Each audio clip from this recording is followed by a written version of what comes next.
How are we doing today, everyone? I think this might be the last of the story broadcasts. I've still got a bunch of other playthroughs I want to do. And I'm sure we'll see some story along the way, but for the first playthrough, I think today we are going to finish up. We're actually got pretty far last time. Did like most of the second half of the game.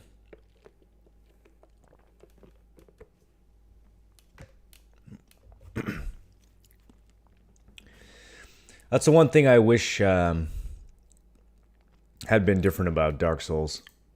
Wish the second half of the game had been, I don't know, a little more dense. What's up, Nick? What's up, Cruel? What's up, Clever Cracker? Your body's ready for the finale?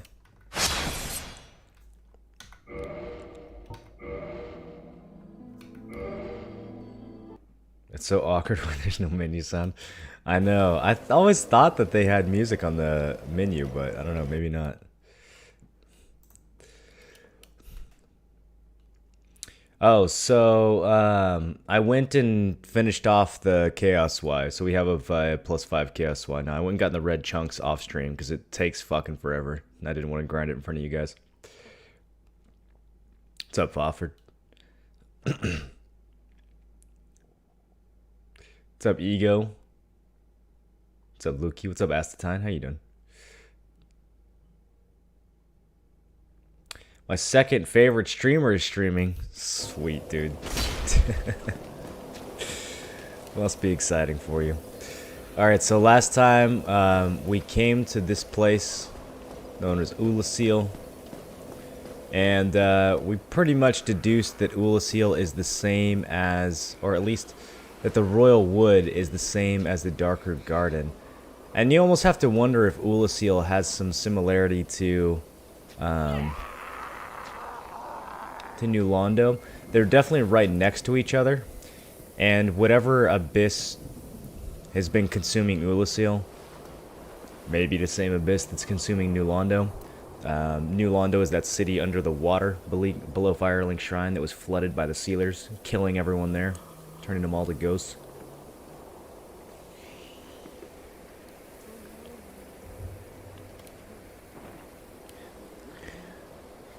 The ruins of this place kind of make it look like it's just Darker Garden. But they're so close together. I mean, like, these ledges up here, these cliffs all look, you know, it's clear that up here, back in, like I said, back towards the Royal Wood, all this is, in the modern time period, is the Darker Garden. But Ulasil, I'm not sure. Could be an extension of that, or it could literally be the first version of New Londo before this city fell and was rebuilt as something else. I don't know. But last time we were exploring Ulasil, we found a key. And the only locked door that we've found so far in this area is up these stairs. So let's see if they go together. Is your Excel node guide still in use, up to date? If it's not up to date, it's easy for you to update. All the prices are at the bottom. What armor is this? This is Chester's armor with a gargoyle helmet.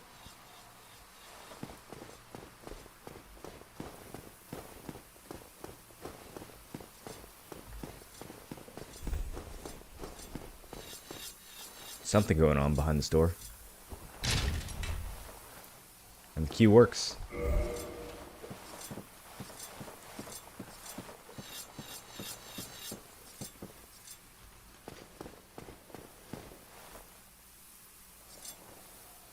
Another giant blacksmith.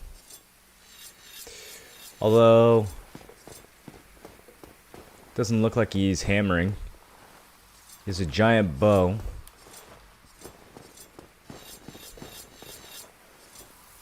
Can he see through that thing?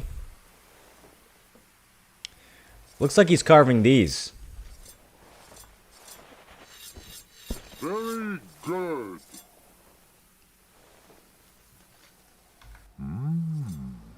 A visitor. Sounds like him. Thou must be the one who freed Artorias. An old friend he was.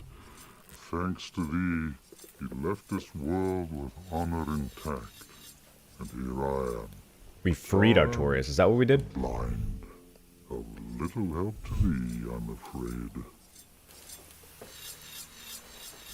So this is an old friend of Artorias. If thou seekest to explore this domain, be wary of a black dragon. Oh, we saw him earlier. Be no match for this terrible beast. He doesn't think we can take the dragon. There's very little to be said. What good is a dog with no hairs to hunt? But I'm lucky to be alive, I suppose. What good is a dog with no hairs to hunt? That's how he describes himself? Still in the DLC? Yeah, we are. Amity Gaming coming. There's very little to be said. What good is a dog with no hairs to hunt? But I'm lucky to be alive, I suppose.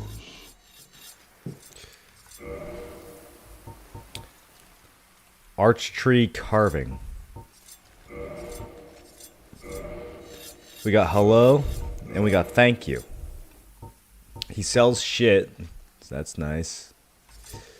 Titanite, large Titanite, green Titanite, and Goff's Great Arrow. Great Arrow used by Hawkeye Goff, one of Lord Gwyn's 4 knights, for dragon slaying. Requires a great bow. Goff personally crafts each stone tip and wraps the shaft tightly with tree bark. So this is him. Farewell, human. Lead thy life as thou seest fit. This is the last of Gwyn's 4 knights. Right here. Carving away with his bow behind him. No dragons left to kill, although there is one roaming around, but he doesn't seem too worried about it. And his hunting days may be behind him anyways. Well, thou comest again. Thou art a strange one. Me? There's what good, but I'm lucky. Farewell, human. And listen to this. Lead thy life as thou seest fit. That may be familiar to you guys. I don't know if you guys remember the first time you tried to type in my chat, what message pops up for the chat rules. Is this the guy from the chat roll? Hey, you did know. So I was hoping someone would recognize that. Good job, you know.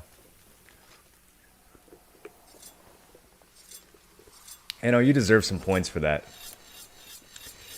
Lead thy life as thou seest fit.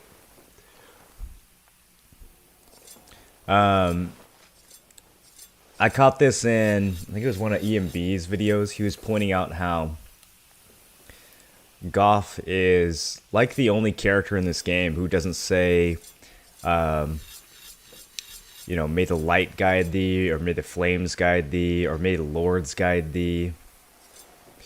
Every time you end a conversation with someone in this game, they've got someone you're supposed to be following, someone you're supposed to be working on behalf of.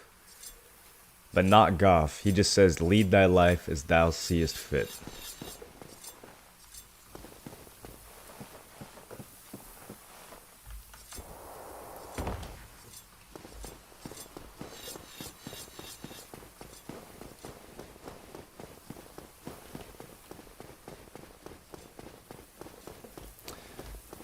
About that dragon. He doesn't think we can take him.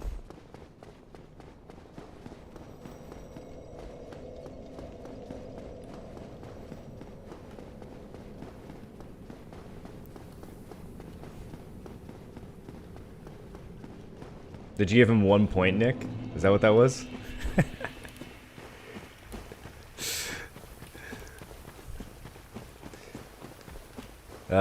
Did I go to the wrong side? I did go to the wrong side. It's a nice view of Ulysses over here, though.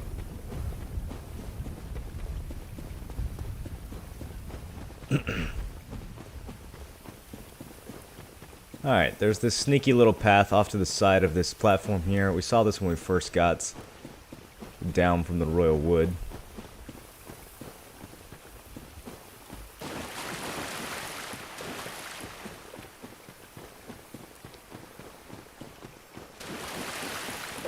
Oh, shit. I thought the dogs were further away. I wasn't looking.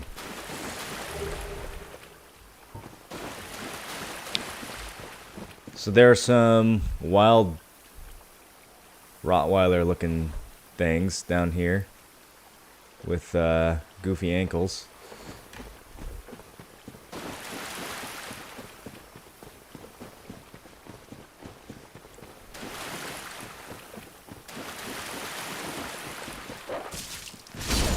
No match for the poise. No match for the wolf ring.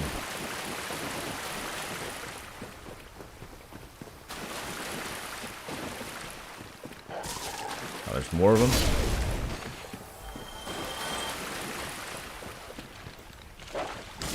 I believe this is the only area left of the DLC that we have not explored other than the bottom of the abyss. We've seen some of the abyss, but we haven't quite gone deep enough to where it gets too weird to handle.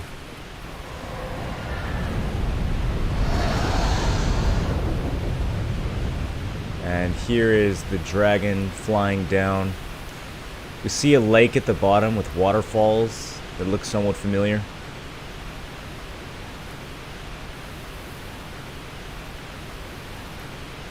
Perhaps this could be the modern day Darkroot Basin where the Hydra lives.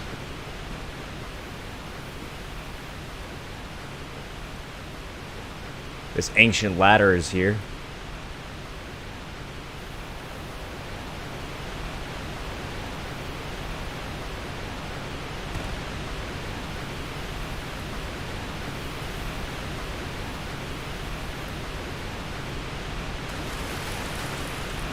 Got some loot in the middle of the arena baiting you forward.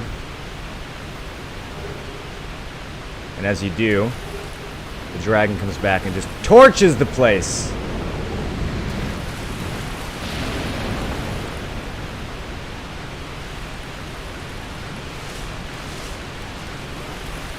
Well, we don't even get a health bar. How are we supposed to fight this thing?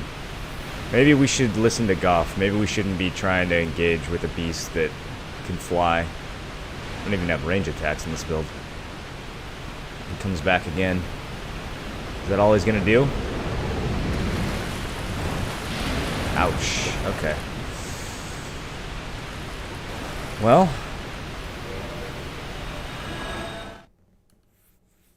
I don't know. Gwyn's Four Knights, they used to hunt dragons, didn't they? Maybe Goff has a tip for us. Let's go talk to him again.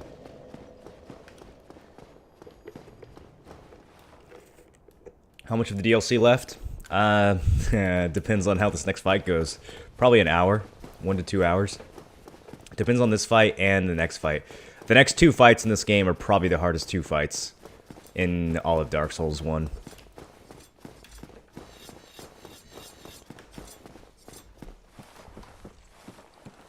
And by probably, I mean definitely. Like, by far.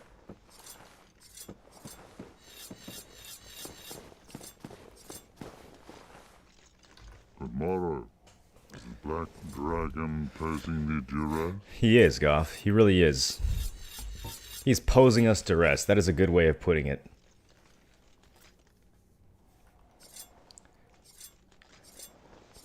Just got done getting lost, and cursed to hell in the depths. It's a rite of passage. Do you know how to get rid of the curse?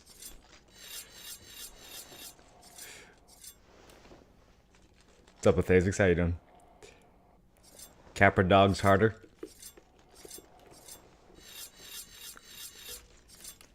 I suppose there might be some bosses that are harder if you don't know their mechanics. But once you've like played the game a couple times, DLC bosses are definitely the hardest ones. These 2 bosses in particular. Artorias isn't too bad once you know his attacks. But the next 2 are rough, even when you've been playing for a while. Yes, I thought as much. It's called Calamite. Alphonse, thanks for the host. Indeed, even mighty Anna Londa dared not provoke his ire. I see little good coming from this, but thy intent is to persevere. To the bitter end? Okay, so he says that the dragon that we're concerned with, even mighty Anor Londo dared not provoke its wrath. So Anor Londo is apparently around in this time period. So that gives us some sense for how old the city is. And that makes sense, since in our time period, Anor Londo is abandoned. So it must be a pretty old city. And it's the city of the gods. It's probably founded sometime shortly after the Age of Fire.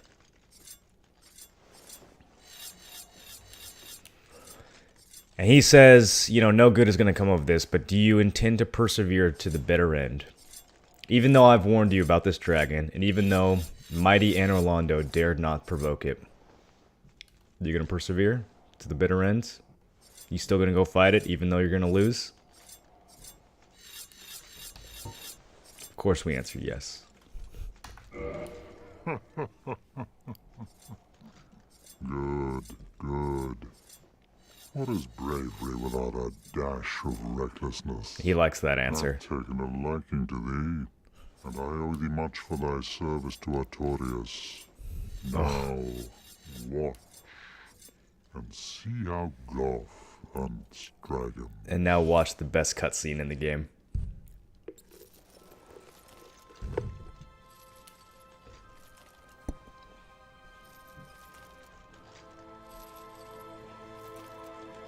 So he blindly fishes around for this bow. Remember, he can't see.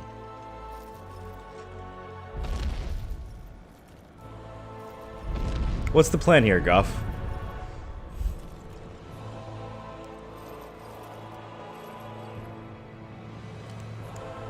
Eyes closed.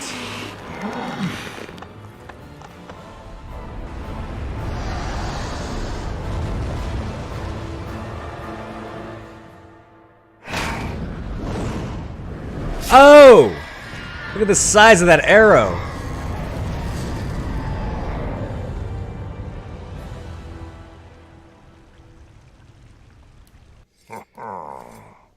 Yes. A truer shot was never loose. He's happy with himself. That bat will be grounded for a good spell. The rest is in thine hands. I await good tidings. Damn, he's got some good Dragon lines, dude. Knighthood's highest calling. Knighthood's highest calling, dragon slaying. Something metaphorical about that, isn't there? Sniped by a blind guy. That bat will be grounded for a good spell. That's what he says. The rest is in thine hands. I await good tidings. Alright, so.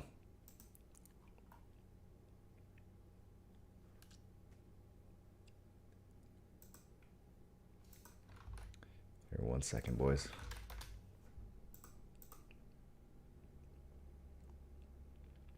What's the dragon's name? Calamite.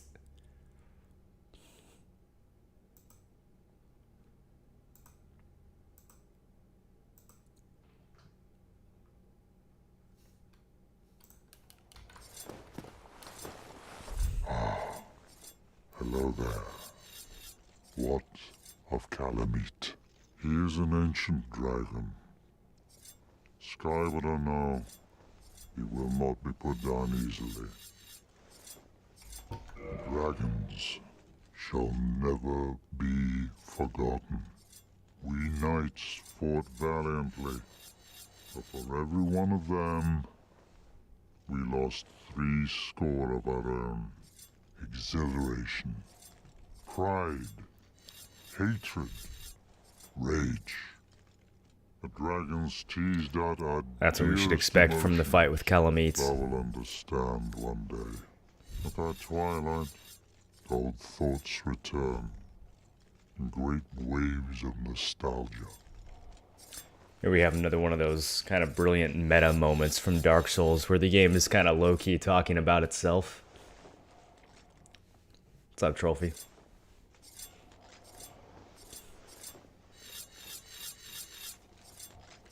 What is 3 score equals 30? No, 3 score would be 60. The score is 20.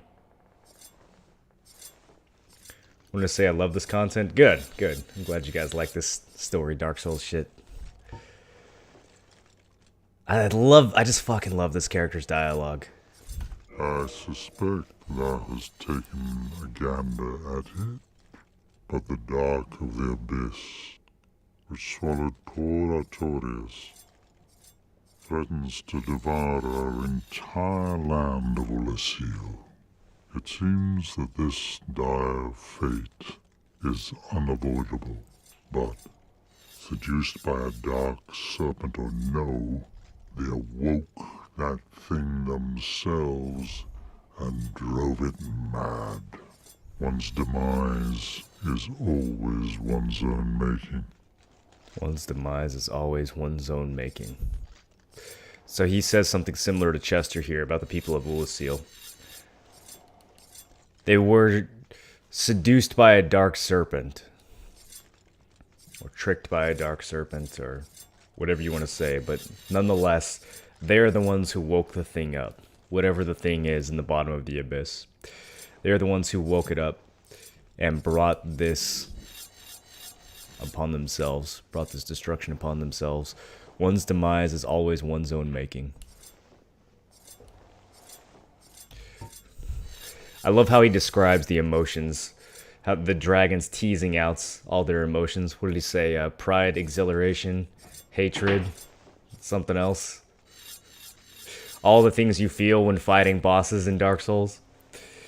You ever seen Outer Heaven TV on Twitch? I have not, no. If thine wish is to succeed poor Artorias and challenge the spread of the dark, then thou must face Manus. Here we go. Father of the Abyss. So that's what's down there. The dark emanates from Manus himself. Even if this land shall expire, thou may be able to prevent further corrosion. But even so, one day the flames will fade, and only dark will remain, and even a legend such as thyself can do nothing to stop that. Well, now wait a minute. So there's this creature of the abyss called Manus, who's causing the spread of the abyss, which according to Goff seems to be the same as the spread of dark. The dark and the abyss are one and the same. He says that dark emanates from Manus, and no matter what we do, even if we defeat Manus and we save this land, no matter what, one day the flames will fade and only dark will remain. And the opening cutscene says something similar. One day the flames will fade and only dark will remain. But the characters that we've been talking to have been trying to tell us that, you know, by succeeding Lord Gwyn and by linking the fire, that the flames need not fade. That there is a way to keep the spread of dark from continuing.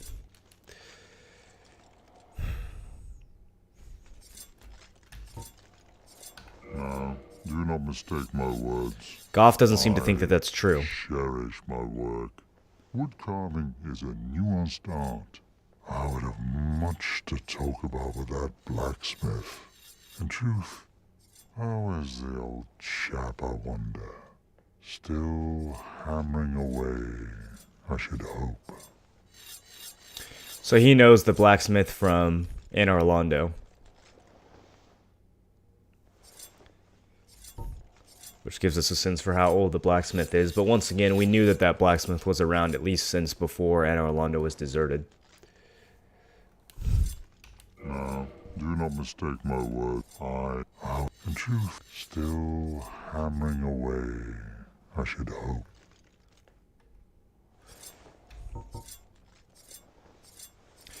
So, if Kingseeker Frampt believes that we can link the fire and prevent the spread of dark, and possibly even cure the undead curse, why doesn't Goff think so? Is it just because he's from a different time? Had they not yet discovered a way to link the fire? Maybe Gwyn had not yet sacrificed him at this point? Or sacrificed himself, rather?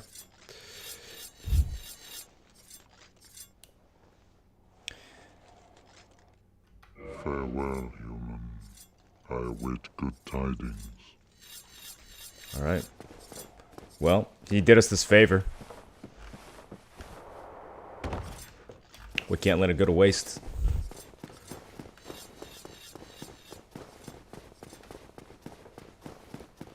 We've got a bat that's grounded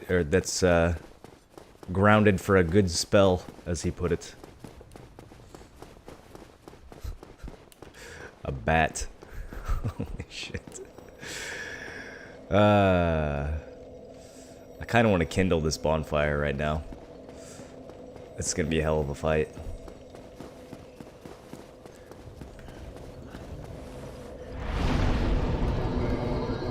Cannot kindle while hollowed. I forgot that was a thing. We're gonna get insta-invaded as soon as I...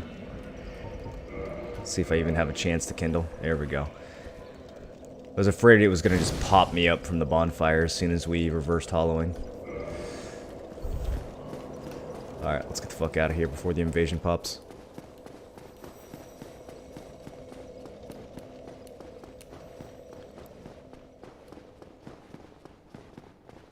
That's why he has Goth's ring. You know what? I don't think I actually found Goth's ring. I think I totally forgot to do that. You're right, the giant blacksmith does have Goth's ring.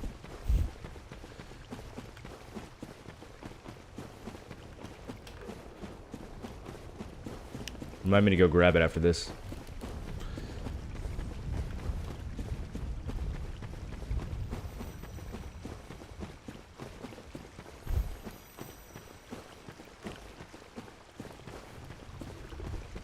What's up, Hydro?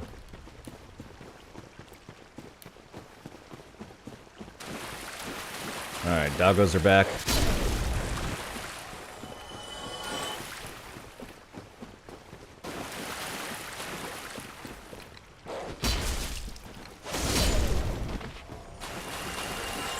And this time there's a white fog gate when entering this basin. A sun bro looking to help. But nah.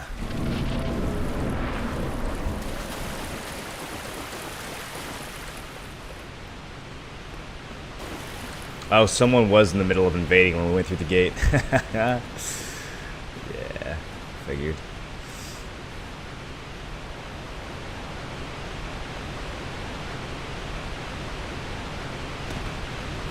Now we've got the health bar. Black Dragon Calamite. Oh, this is a hell of a fight.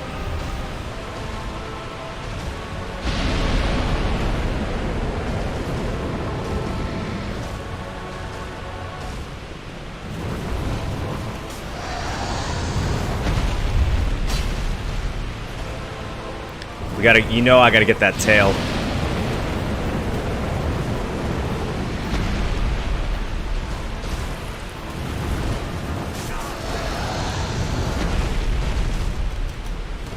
Shit!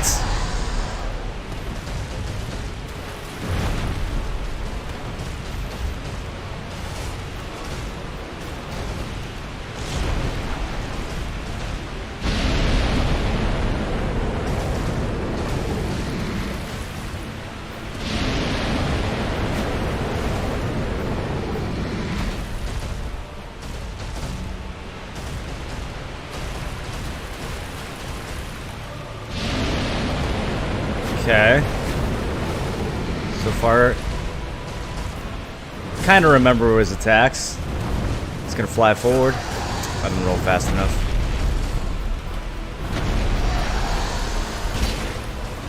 Holy shit, I did like no damage to his tail. Let's get away from that. Get a little bit of health back.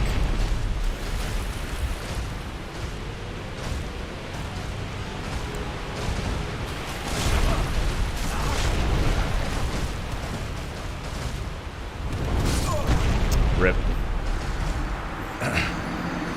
The tail got you? I know. I rolled too late on like all those attacks. Look at how cool he is. Big bat. He's a big bat. I've got to get that tail, you guys. We can't go for the kill until I get that tail. Although I suppose maybe I should be trying to whittle him down while we go for the tail, since he does have a shitload of health.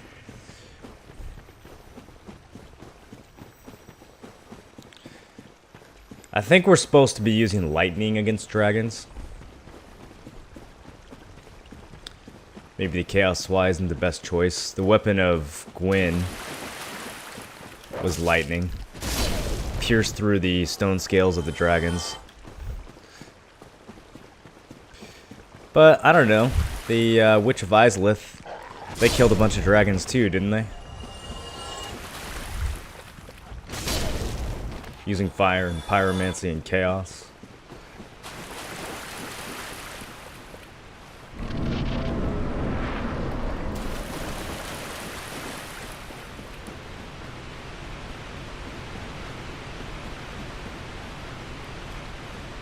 Is Divinity 2 worth a play if I like looters like Path of Exile or Warframe?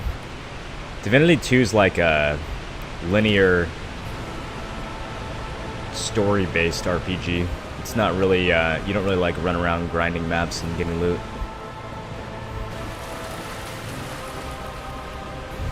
Got great music for this fight too. Alright. Let's try this again.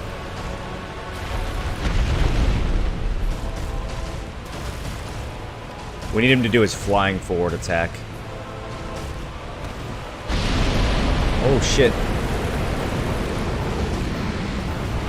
Yes, this one right here. Okay, I need to get behind him. Nope. Wrong angle.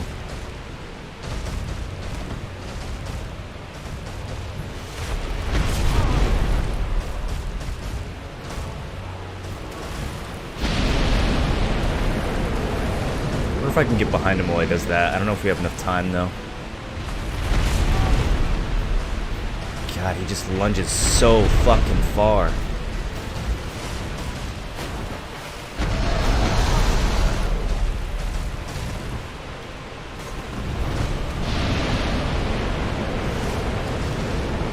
Okay, we've got the space now. We've got the chance that he's gonna fly. Nope. Let's try again. If I can keep him at this distance, there's a good chance he will do it.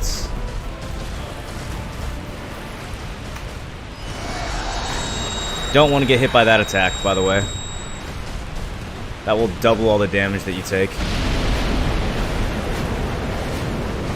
Okay, we can roll through that to the side.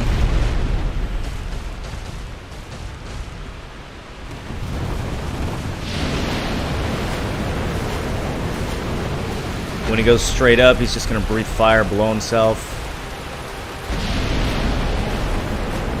Ah, fuck that up.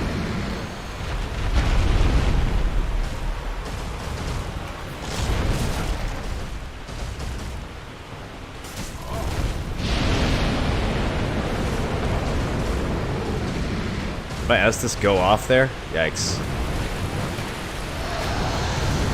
Okay, I gotta risk this here. Nope. Oh, we need to heal, boys.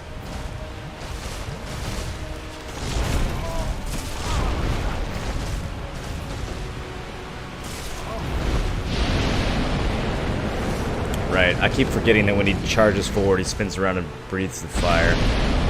Gotta look out for that. Can I just outrun that attack? Okay. We can kind of outrun it.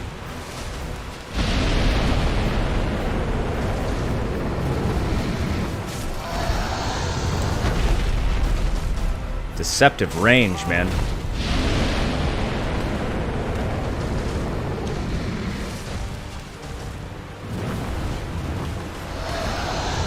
Okay. Nope. Landed underneath him instead of behind him.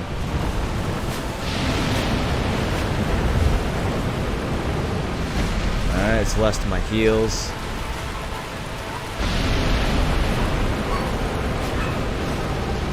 Sorry about that. Roommate's dog.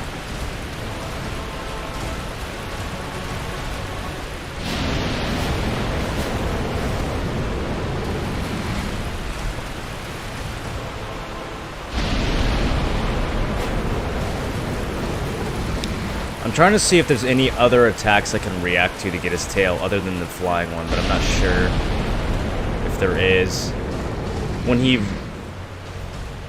rears back up on his hind legs to do the weird, like, buzzing attack. Okay, here we go.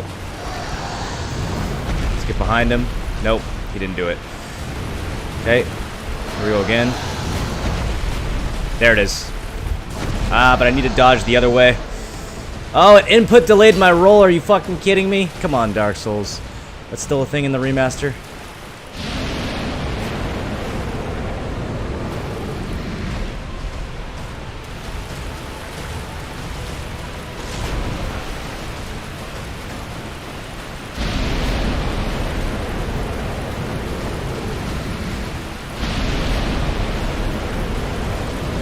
Come on, fly at me.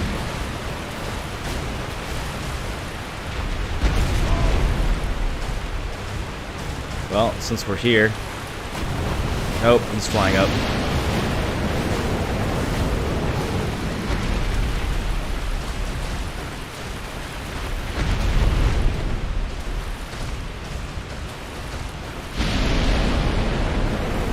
There's not enough time to get behind him when he does that attack.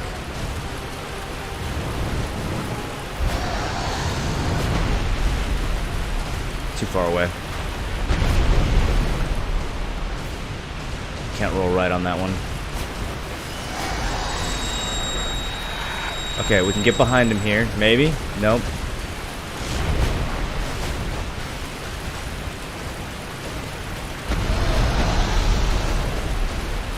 I can't get him to do that tail smash.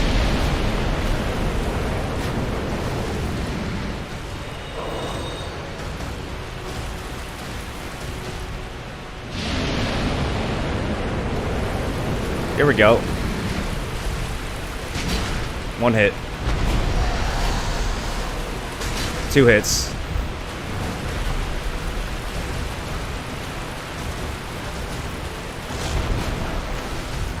With this Vi, it should only take 3 or 4 hits. Shit.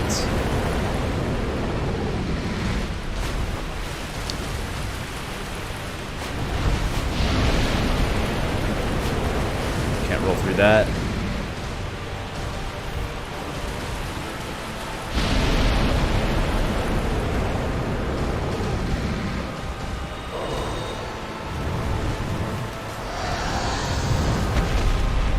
Nope.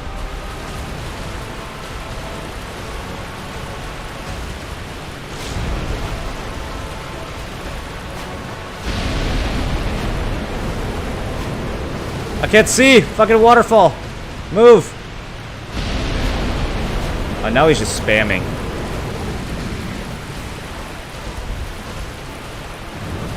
Okay. Get behind him. No tail smash. Come on, Calamite. Smash your fucking tail down.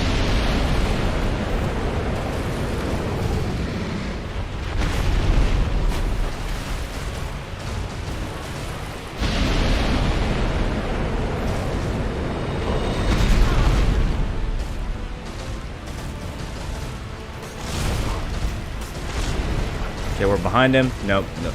He just fucking turns. He turns so fast.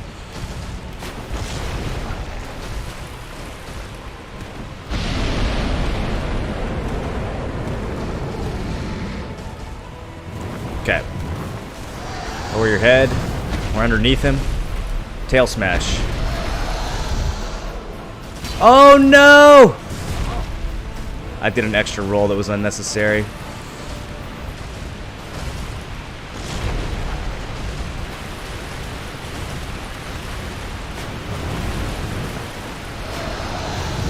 Get under him. Nope.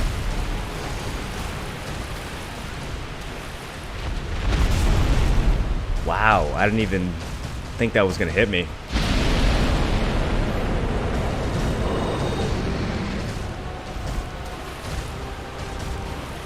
Come on, you fucking bat.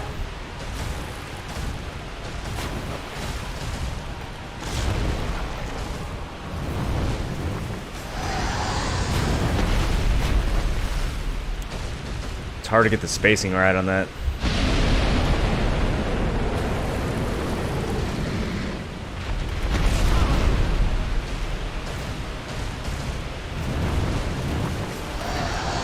Here we go. No, he didn't do it? Damn, I was right under his tail, too. Have to be like 180 degrees behind him exactly.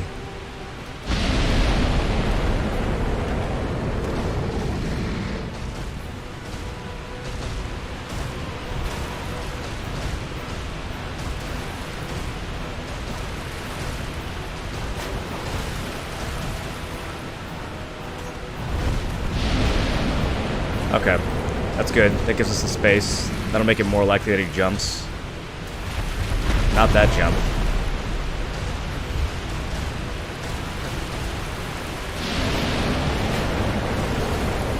Do we have time to... No, there's just not enough time to get through it. Okay, here we go. No smash. Fuck, dude, that's just bad luck. We were right behind him. It's not a guarantee that he'll do it, though.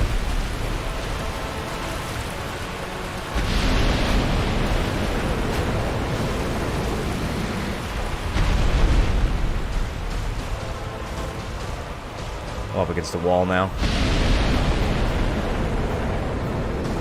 Need to rotate him. Okay, that's fine.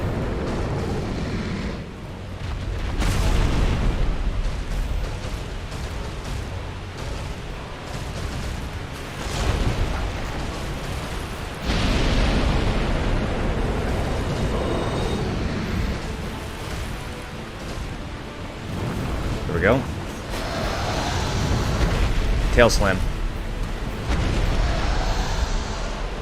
Got it. Holy shit! Alright. Now the fight is on. Let's do this, you fucking bat.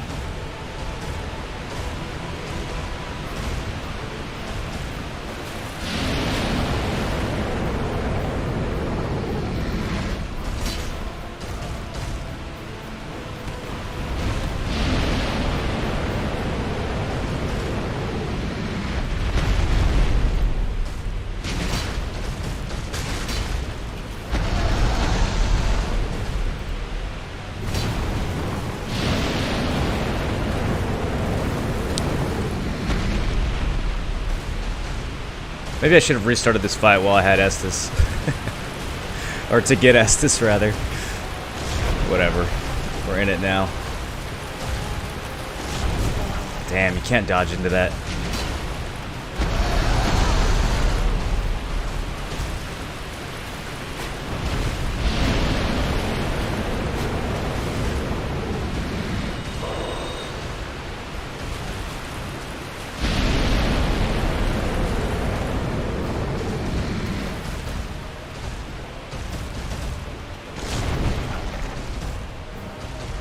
Sometimes he does a quick follow-up to that, I wasn't sure.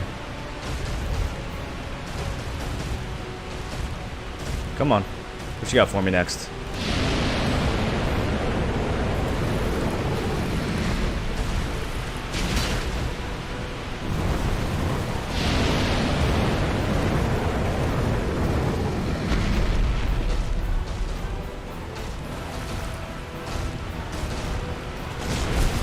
I don't know what to do about that attack. That's a good attack.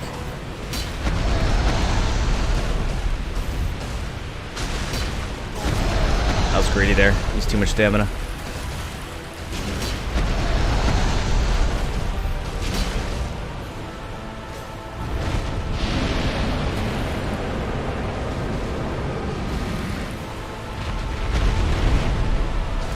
Man, Sunlight Spear would be so fucking useful in this fight.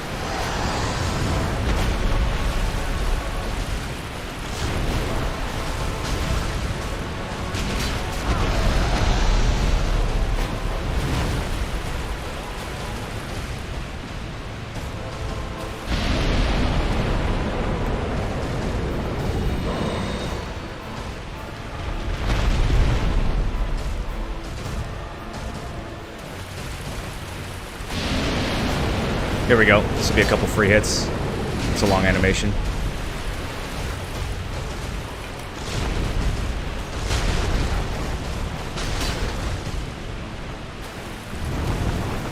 Get away.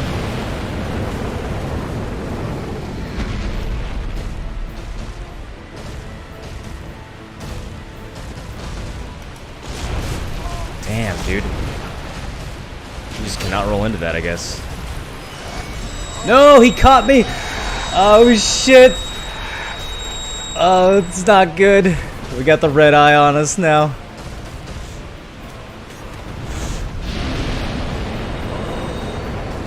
Oh, fuck. I was in range for that, too. Oh, no, you guys.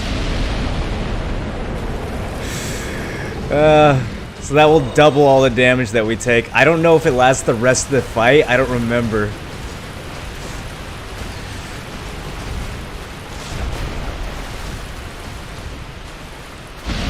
Let's get in there.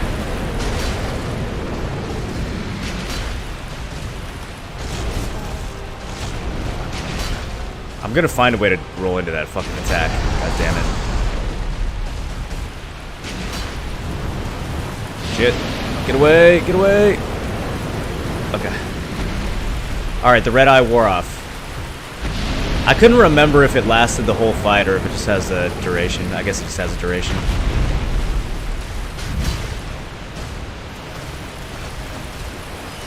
Oh, come on. He caught me again. I was rolling right under his legs.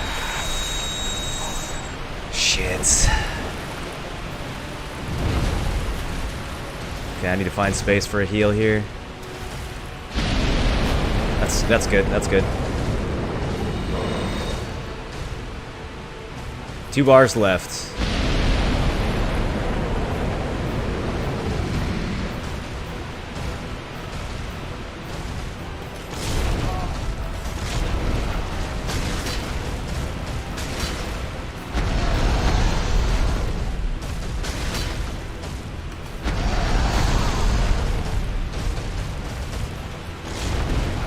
Getting greedy. Come on. Oh, that was close.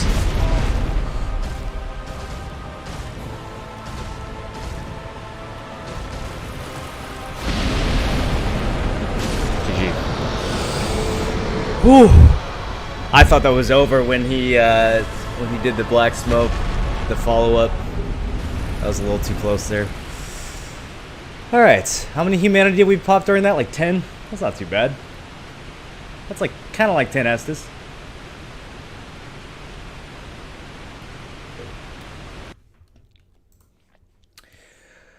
Oh man.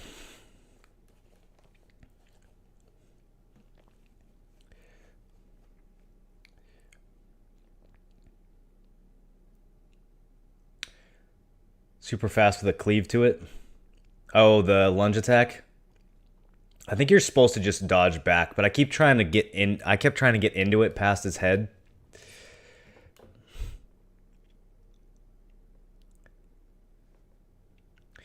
About dragons that don't have souls, this fight is one of the proofs. When he dies, you don't get his soul. Yeah, that is very true. Do you get the soul of Dark Eater Midir in Dark Souls 3?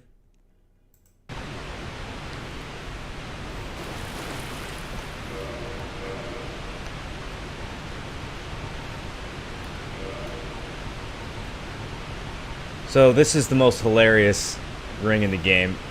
Calamity Ring. Receive double damage. That's it. Nothing else. People thought for a long time that there had to be like some hidden power to this.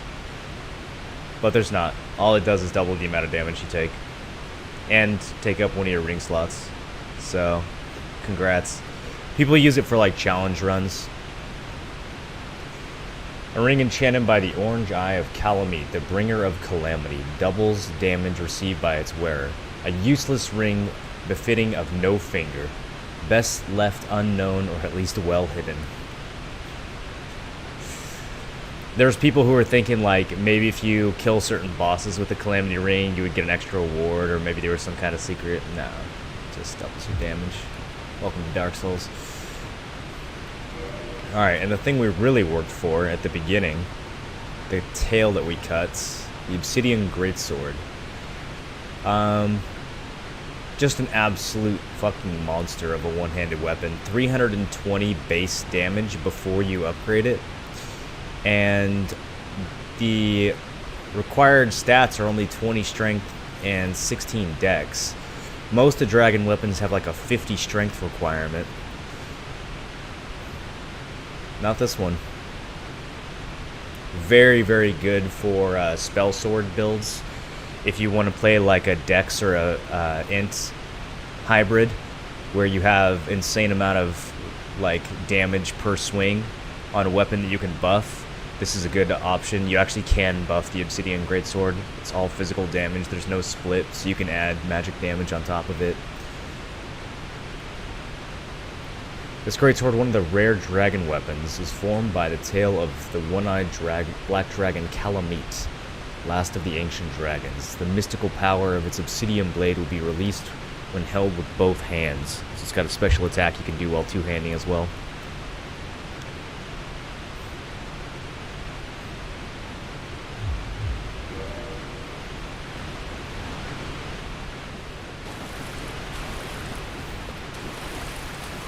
A fitting prize for such a fucking tricky tail cut.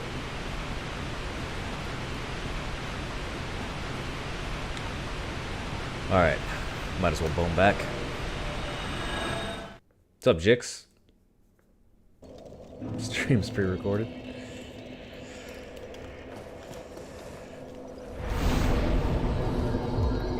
We have enough endurance to wear the boar helmet yet?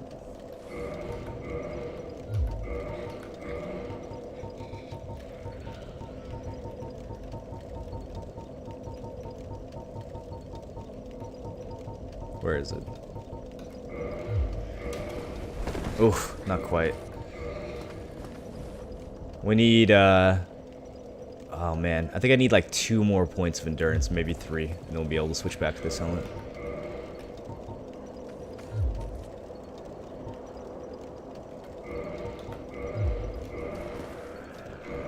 Hold on a minute. I know where we can get souls.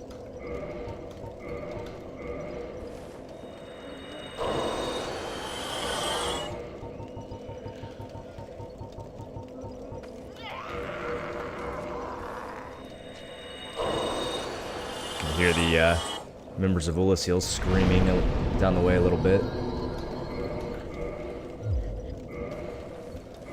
Yeah, with the Ring of Favor, I think 1 more point of endurance will do it.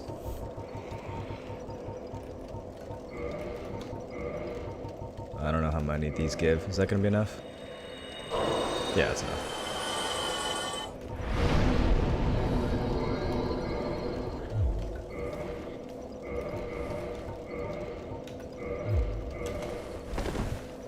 Still too fat?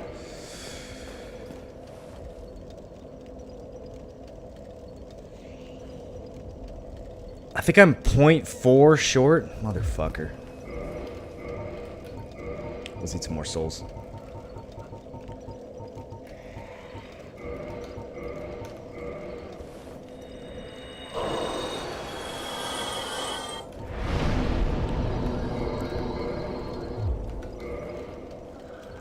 Alright, still too fat. I'm doing the math wrong here.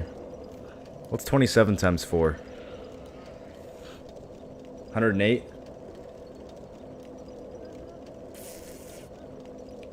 We need 108.8. Alright, let's keep eating. Keep leveling. Jesus, those screams in the background, though.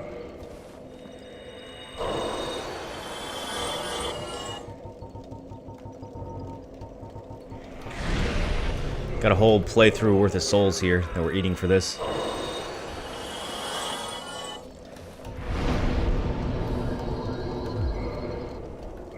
Alright, 1 more point.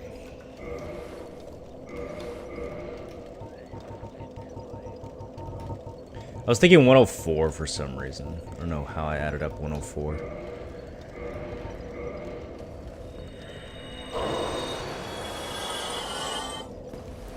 Is that actually still... That's not enough. We need a little more.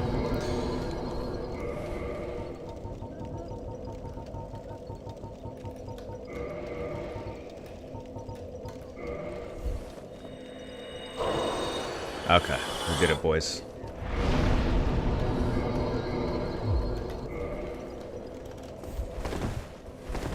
There we go. Damn, we're looking handsome.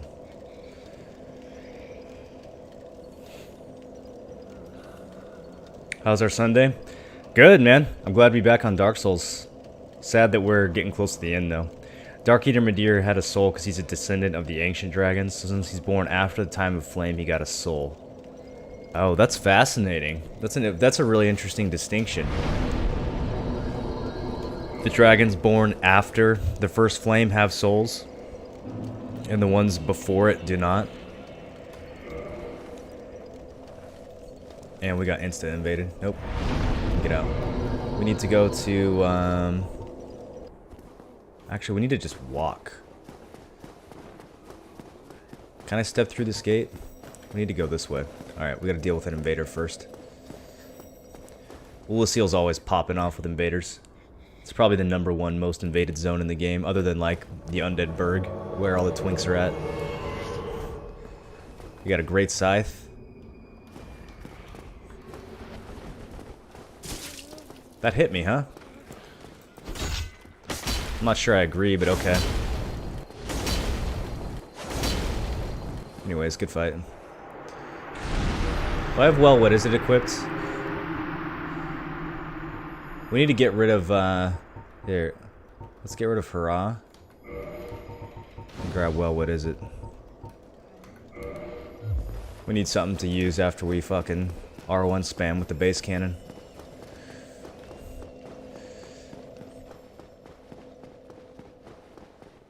Did I just get invaded again? Why is this? Oh, that must just be a loading thing.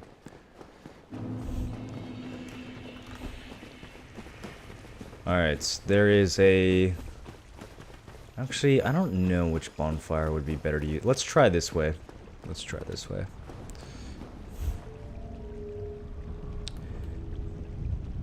What's with the coat you're wearing? I don't know. It's got a rose on it. Looks kind of nice.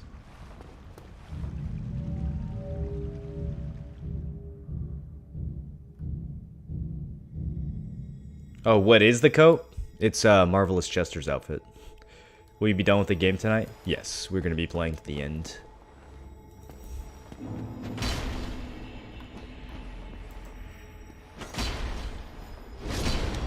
Back to the Chasm of the Abyss, where we have these giant humanity sprites. If you guys remember from last time, a sort of phantom Alvina from the past led us over to this cavern here, where we found a wolf surrounded by humanity, surrounded by these humanity sprites.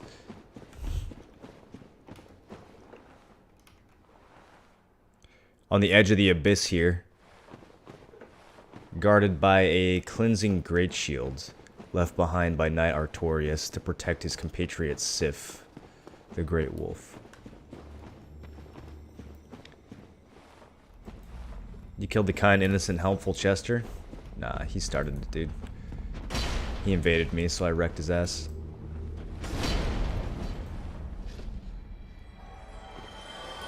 Not quite sure why gravity affects those things. They probably just didn't have time to program it otherwise.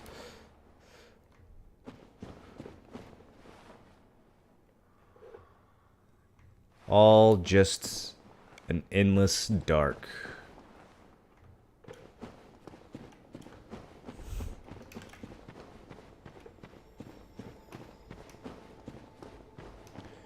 Somebody left some prism stones.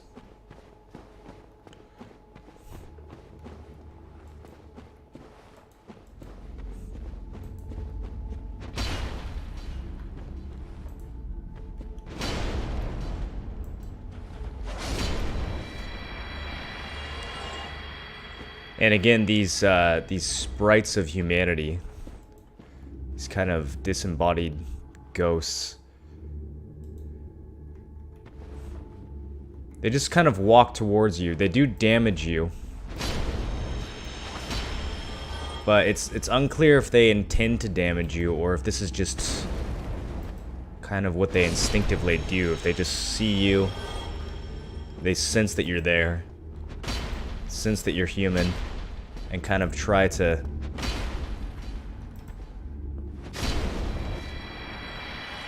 I don't know, become you? meld with you in some way. We know from the Ulasil's sorceries.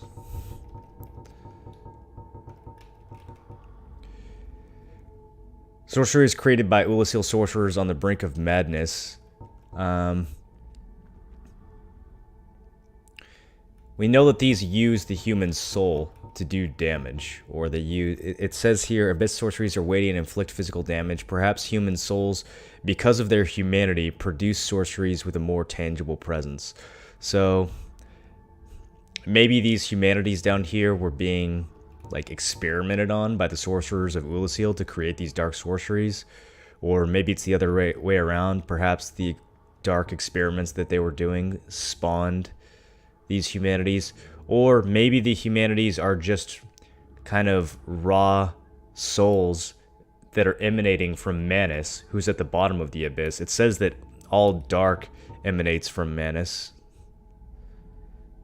Maybe these humanity things are part of it. I mean, think about the name Manus, right? Like, kind of a obvious name. Maybe in some way, Manus, the father of the abyss, is spawning these little tidbits of humanity that are coming out from the abyss and trying to find other masses of humanity to latch onto. Does Goff have dialogue after killing the bat? Yes, he does. He does. You're right. Before we continue this way, let's go do that. Let's go talk to Goff. Let's go grab his ring from Rhino Londo as well, because I totally forgot about that.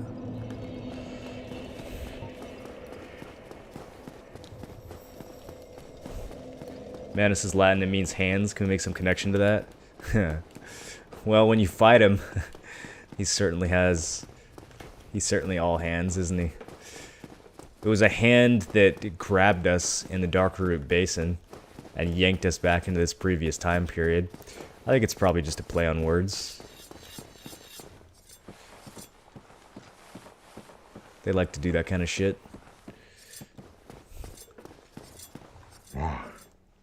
Thou hast defeated Calamite? Yeah! Wondrously played. Lord Gwyn's blessing upon thee. That beast will never take to the skies again. Lord Gwyn's blessing upon thee. Ah, this great bow, I shan't need it, but no dragons to hunt. I know not if a human could even operate it. But here, thy need outweighs mine. And we get another prize for killing the dragon. Now, do not mistake my words. Then he goes back to his comments about the blacksmith. Farewell, proud human. May every honor be bestowed upon thee. What a bro. What does this bow tell us?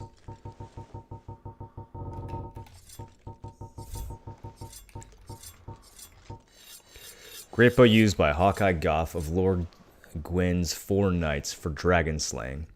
This bow is larger than even those used by the famed dragon slayers. Only their leader, Goff, had the strength to handle it. Has a 27 strength and 20 dex requirement. A little bit less damage to start with than the Dragon Slayer Great Bow, but I believe it has better scaling. So if you actually have the stats to use it, then it becomes better.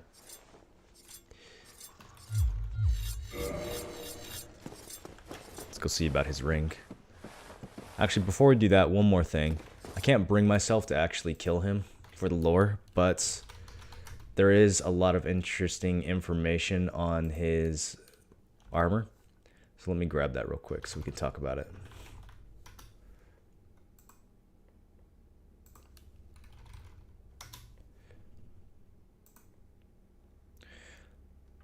So his armor says, armor of Hawkeye Goff, one of Gwyn's 4 knights, armor donned by Goff since his days as a dragon slayer. The medallion bequeathed by the Lord himself and the dragon bone pauldrons are symbol of the highest honors. His gauntlets say, received as a decoration of honor, crafted by similar material to the gauntlets worn by the Silver Knights. His leggings say the same thing. And then his helmet says, a helm crafted especially for the Honorable Hawkeye Goff. Only the eye holes were packed with tree resin by those who dismissed Goff as a brutish giant. So, kind of weird. We know he can't see. He's wearing a helmet that's been packed with tree resin, and actually, now that they mention it, if we look closely, you can see that. You can see that there's resin all over his helmet, and perhaps that's why he can't see. If the helmet is the reason why he's blind, I suppose he could take it off. But for whatever reason, he doesn't.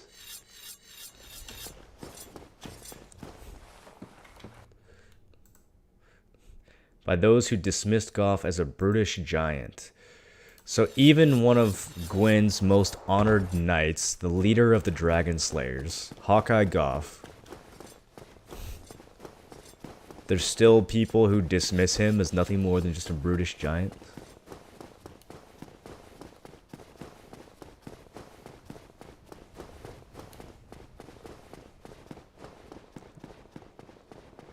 I mean, what more evidence could you possibly need that he's not just a brutish giant?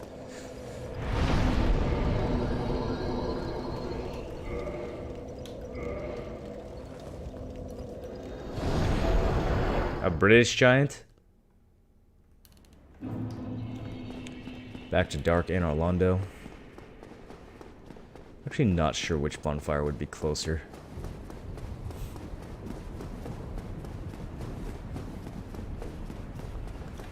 Who cares about the bonfire next to Vamos? We should have gotten a bonfire next to the giant blacksmith.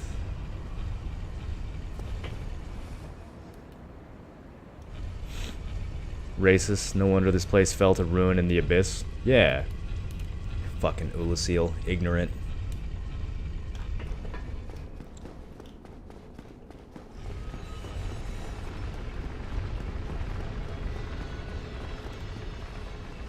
Oh. This might actually not work at all. Since the thing is not facing this way, there's not a lever. I think we actually have to use the other bonfire. Either that or we have to go play platforming souls. Wait. Yeah. I don't think we're gonna make this jump, boys.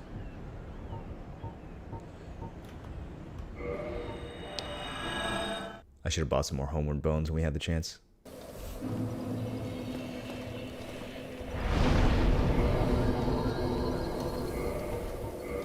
Oh yeah, Chamber of the Princess. That'll be better. I was only thinking of the other bonfire over by where Solaire was.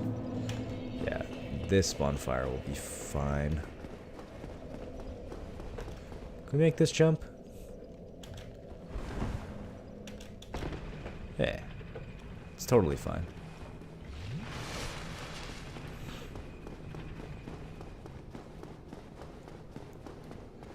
No, don't. Did you think I was gonna jump onto the thing? Nah, don't worry. It's fine.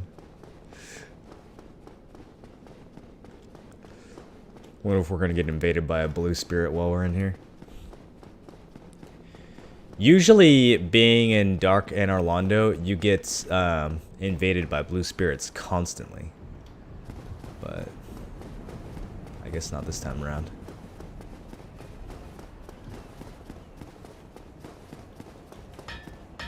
Not a lot of people playing Dark Moons. Alright, so yeah, if we kind of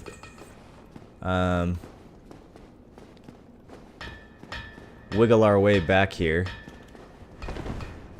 there's a chest that I totally forgot about with the hawk ring. So now we have the hawk ring, the wolf ring. You know what? There's another ring that we're missing too. One ring that we could have gotten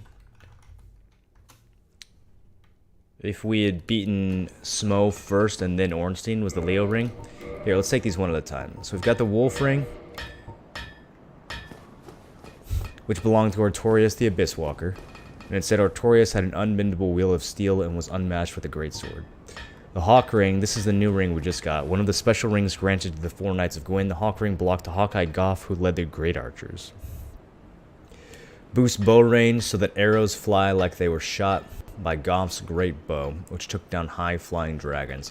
So that's the first hint you get of Goff's existence before the DLC had even come out. You could get the Wolf ring and the Hawk ring, and they would both refer to characters you wouldn't meet until the DLC. Now, the Leo ring, which we didn't get this playthrough, says this strength counters... the Leo ring belonged to Ornstein the Dragon Slayer. The strength counters with pierced weapons. His lugged spear is said to have sliced a boulder in 2. And there's one more ring I didn't get for some reason.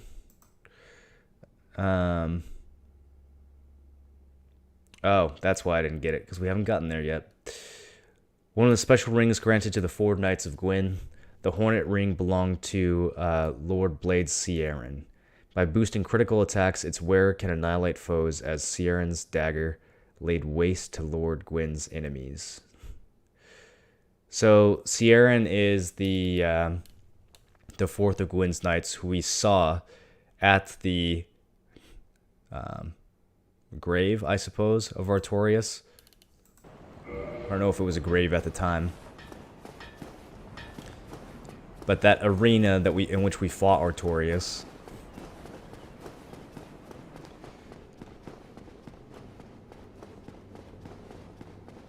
And that's our only encounter with her. She asks if we can give her Artorias' soul so that she can pay respect to him. And then that's it. She takes off.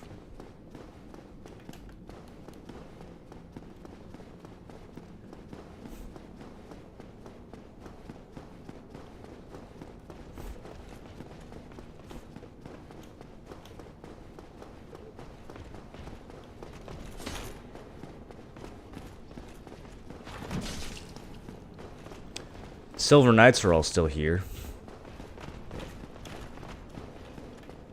In Twilight and Orlando. The Giant Guardians and the Bats leave, but the Silver Knights are still here.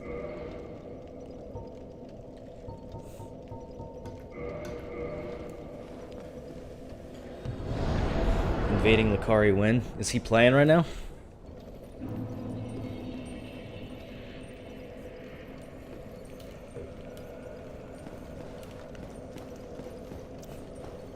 I know where to find some cracked eye orbs.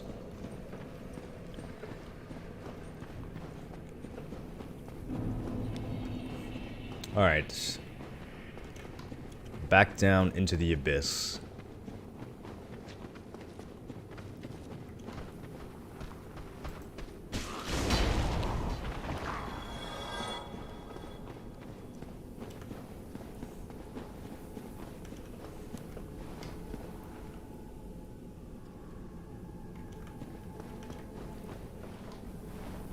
Gotta watch your footing in the abyss. You can see these red eyes glowing in the background.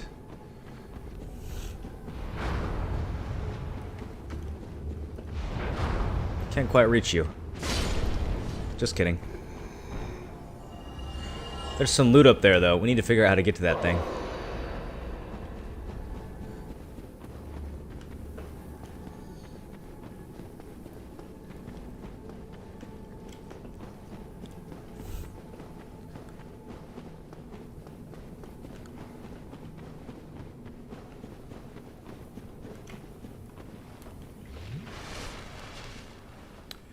How does the archives look after the darkening of Anor Londo? I'm not sure how it affects Duke's archives. I don't remember. Shit, that actually poisoned me. Ooh, that was close.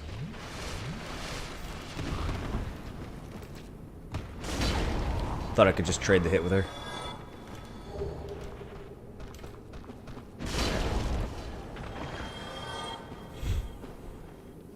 Look back and found the sword I was using in DS3 was from Pontiff. Not sure if you ever tried it out, the fire greatsword.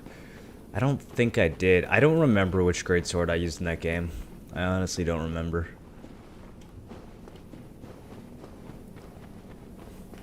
I would have to fire it up and look. It's been a while.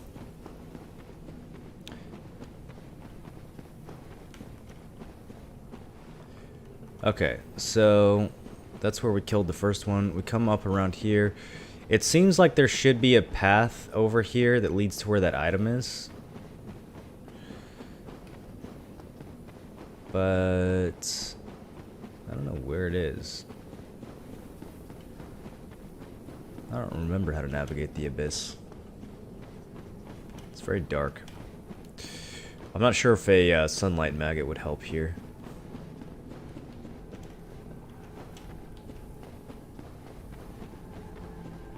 Maybe we're supposed to go down and then back up around to this ledge. There's definitely an item up there.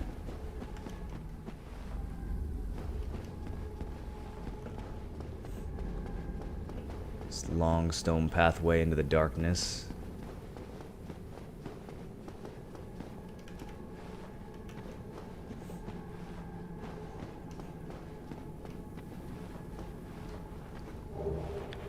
Twin humanities down here. Makes sense. There's plenty of humanity all around.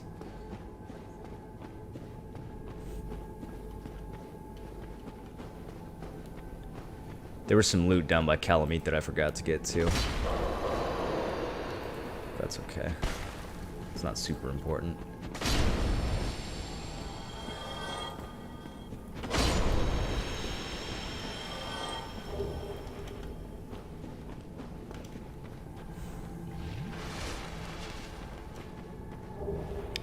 White Titanite slab.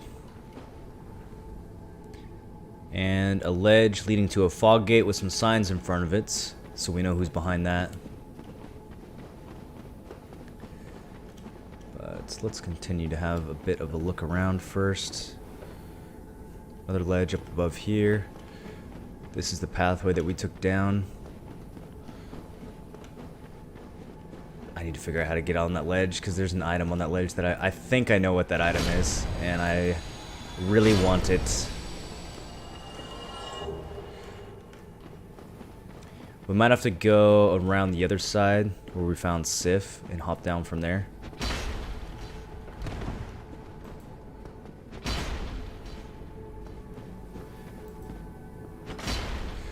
Do you guys think it means anything that we find a white Titanite slab down here? White slabs are used to upgrade divine or occult weapons. What does it mean that we find one of those on the precipice of the abyss?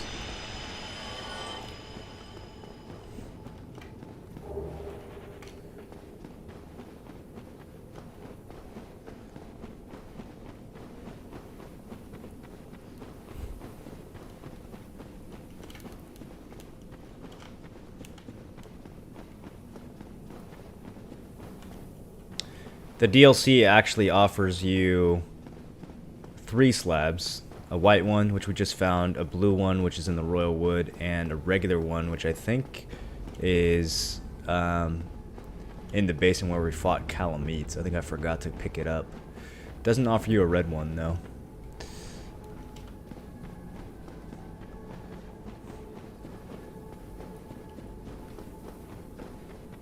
At least I don't think it does.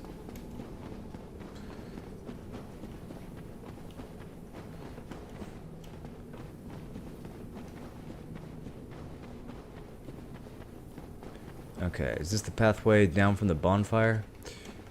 I believe it is. So if we wanted to get across, shouldn't there be a tunnel right over here that leads to the other elevator and Alvina? Or Ghost Alvina? Why can't I find it now? What am I doing wrong, chat?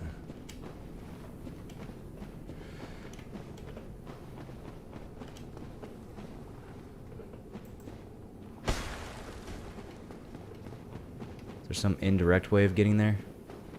It's an interesting place to put a summon sign.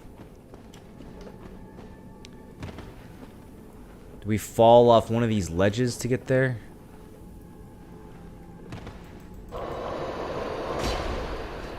Uh-oh. This is not good. Let's get the fuck out of here. Oh, it's so creepy, dude.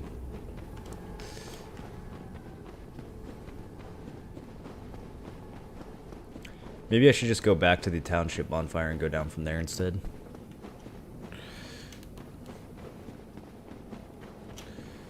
There's like... We fell somewhere to get there the first time, I think. I don't know if it's possible to fall in the same spot again.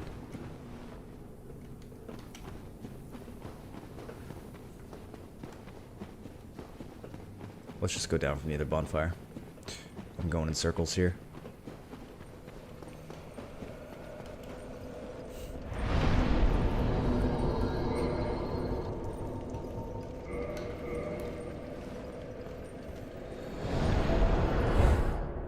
Someone who wanted to kill a god was down there, or the Manus has the ability to kill gods. Maybe. The white slab is interesting because it could be divine or occult, right? So the occult weapons being used to kill gods. But divine weapons kind of have a weird role in this game. They're effective against undead, but at the same time we know that followers of the divine, specifically the Way of White, seem to have some kind of allegiance with Nito, who's about as undead as it gets.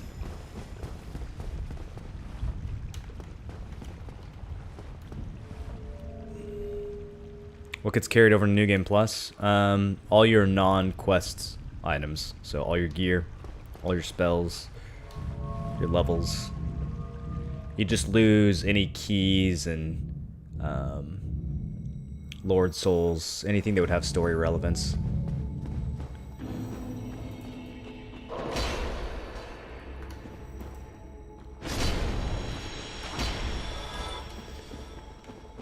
Okay, so from this side, what can we determine?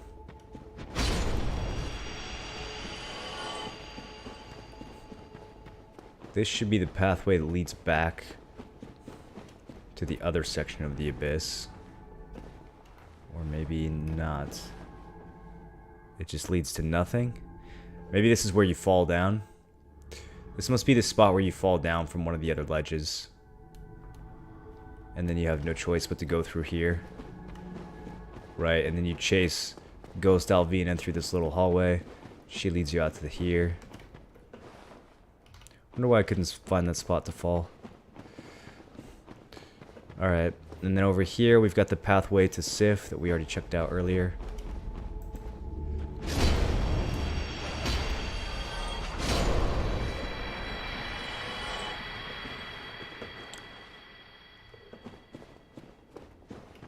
Nothing along the sides of these ledges, but we have a little bit of a ramp going down.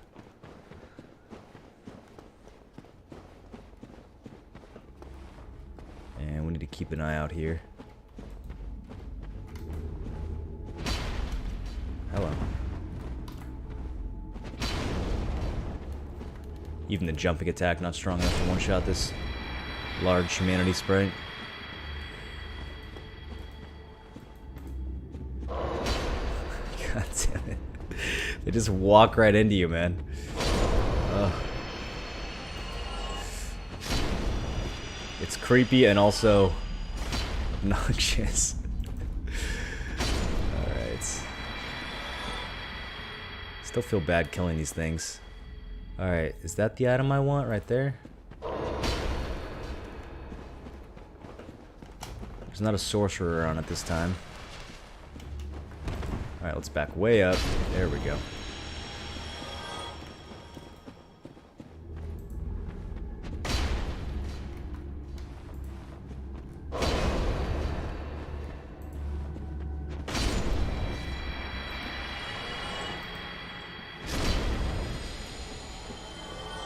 Black Flame.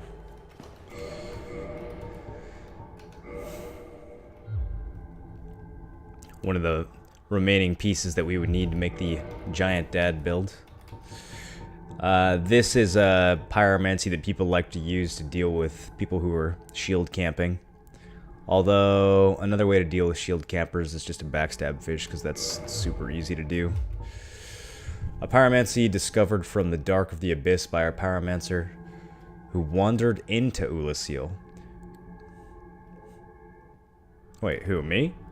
A pyromancy discovered from the dark of the abyss by a pyromancer who wandered into Ulasil. Conjure a great black flame in one's palm. Black flames are weighty and inflict physical damage, enough to smack away the mightiest of shields. Yeah, they deal an insane amount of, like, stamina or poise damage. Really easy to break someone's guard with that.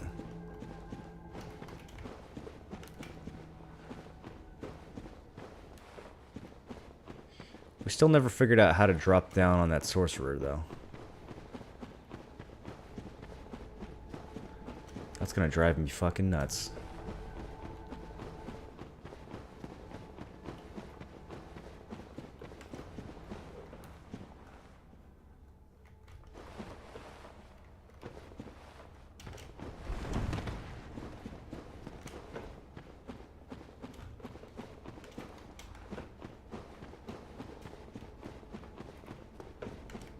See what happened to this person.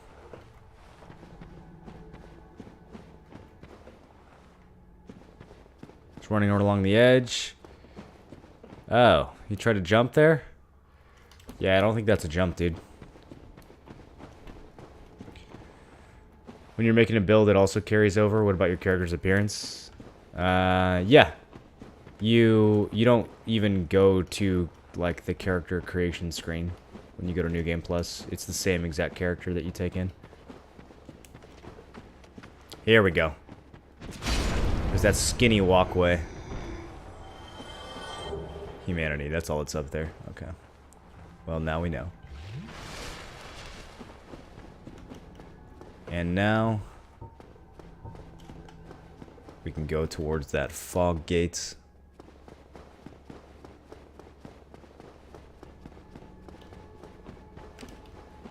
And meet Dark Dad.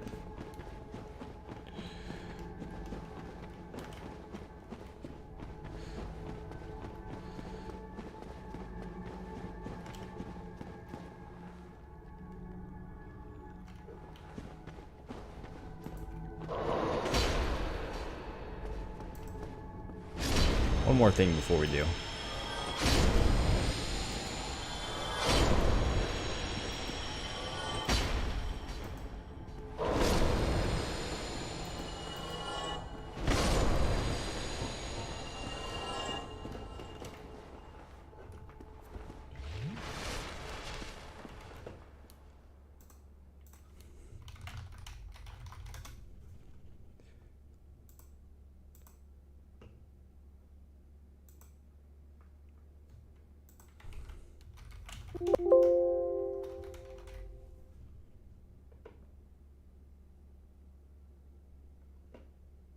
Okay, just checking something.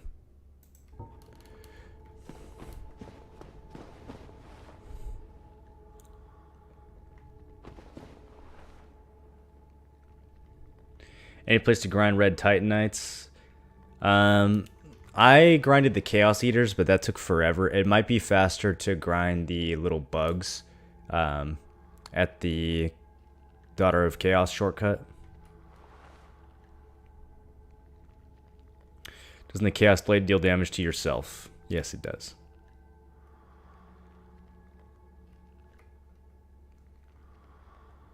Are you asking about this Chaos weapon? This is just a Chaos upgraded weapon, which is different from the Chaos Blade. The Chaos Blade is a specific katana. It's called the Chaos Blade.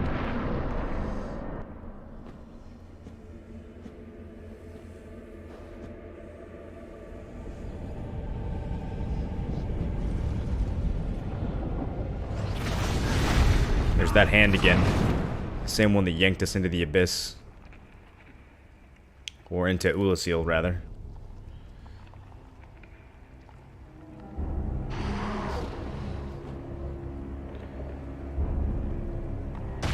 So what is that creature they awoke? Look at him. Primeval man. Manus, father of the abyss. And strangely, there's a summon sign in the actual boss room, which doesn't normally happen. Can we get to it?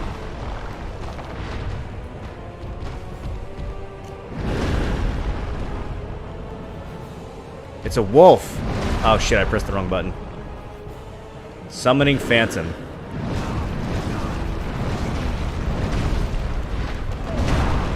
We're gonna need some help for this one, boys. Phantom Great Grey Wolf Sif summoned.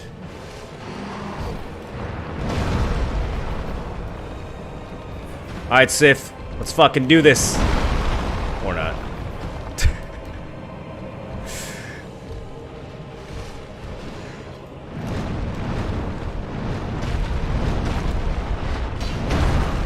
Holy shit.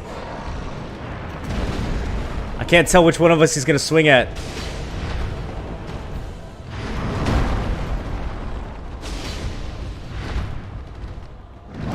He has such angry attack animations, you know? Manus, what are you so mad about? Look at Sif's got a sword in his mouth.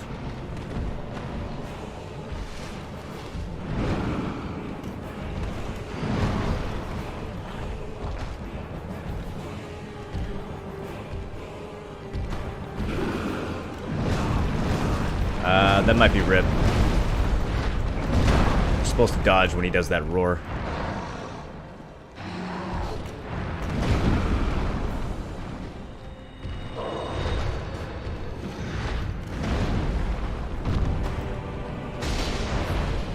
No tail cut for Manus, unfortunately.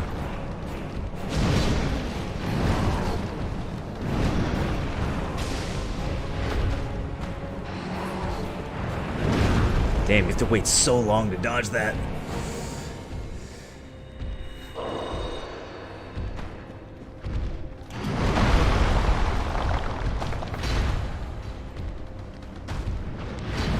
Yeah, get in there, Sif.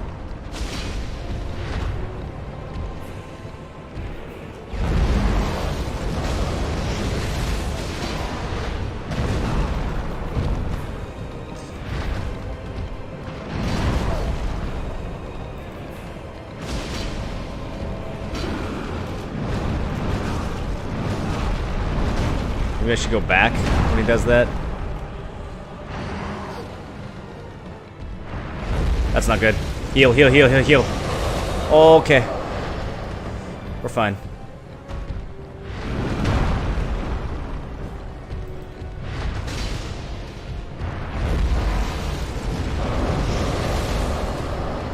Reflected most of that with the silver pendant.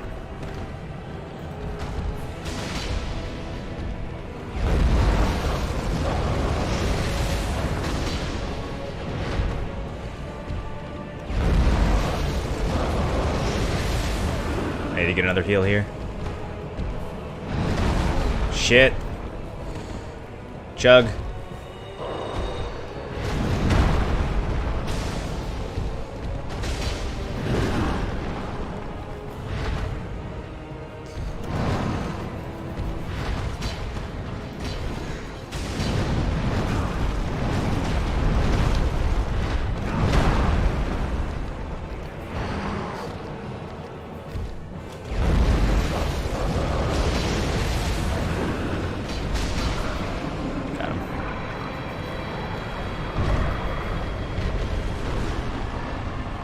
Hi, Sif. Good doggy.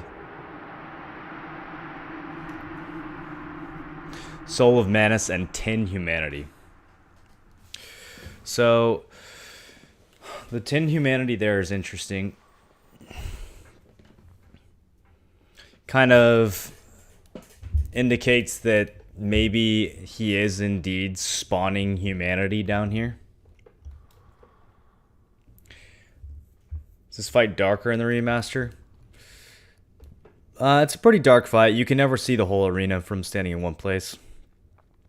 I actually kind of feel like they toned him down a little bit in the remaster. He never did his giant AoE flame, dark flame attack thing.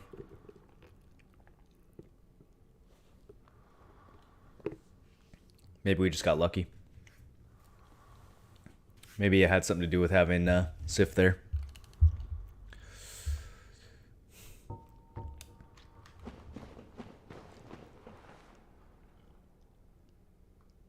And look who we rescue once again. Or I guess technically, when we rescued her in Darkroot Basin, that was the second time? I mean, this is the past, right? So this is the first time we've rescued her? Even though we rescued her earlier in the playthrough? You'd think she would have remembered us in the future. Are the Bat Dragon and Manus related in any way? Both have red eyes and dark themes? No, I don't think they're related at all. Well, think of the item that brought us here to begin with. It was the broken pendant, which one of Seath's golems finds in the Darkroot Basin and brings back to the archives. Half of a broken stone pendant, the vine appears to originate from Ulasil. A powerful magic can be sensed from this ancient stone, yet men of this time can neither manipulate nor sense its power, which has a distinct air consisting of both reverence and nostalgia. This is the item that causes Manus to yank us out of the garden and into the past to begin with. Is it his air of reverence and nostalgia? Is it someone who is worshipping Manus or studying Manus? It seems to belong to him, right?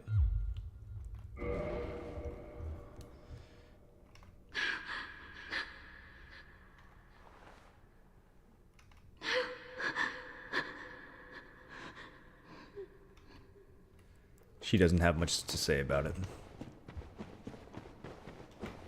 What does his actual soul say?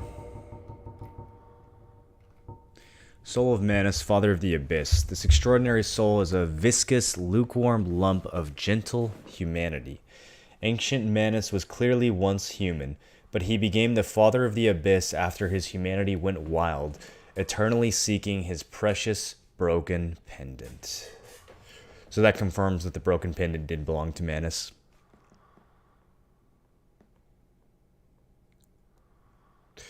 His humanity went wild. And his soul looks quite a bit different than the other souls that we have.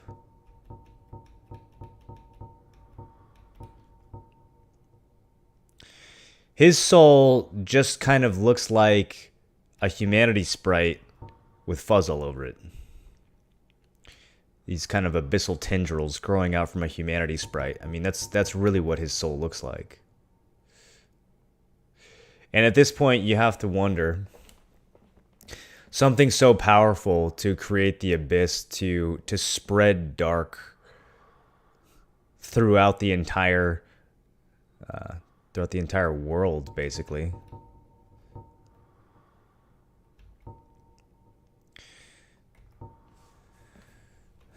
The only Lord souls that we've come across were the ones that belonged to Nito and the Witch of Izalith.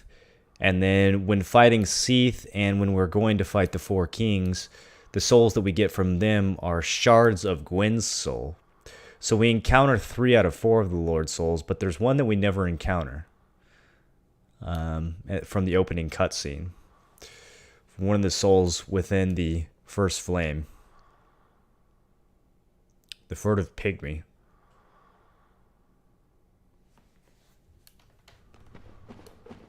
Is this what became of him?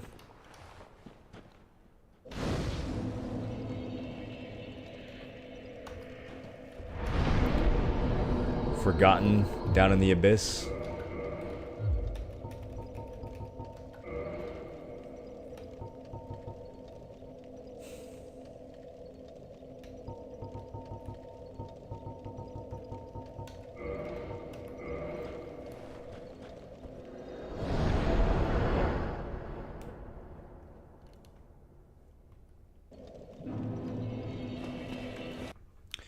There's some pretty good lore that we can get on the boss weapons for some of these souls. It would take too long to actually go and make them in game. But let me find a few to talk about real quick.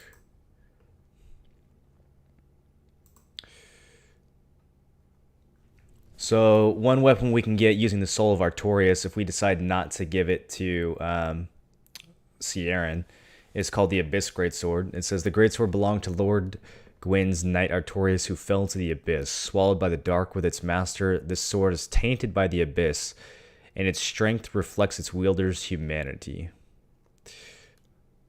Really interesting weapon. Might do a playthrough with that at some time. The sword itself is tainted by the abyss. Here, let me show you guys. Looks pretty cool.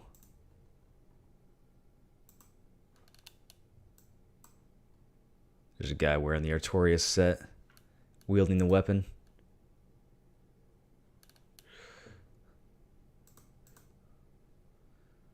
Okay, so we can get the Chaos Blade from the Soul of Quelaag. A curved sword born from the soul of Quelaag, daughter of the Witch of Izalith, who is transformed into a Chaos Demon. This blade inherits only the chaotic nature of Quelaag, who has a unique speckled design.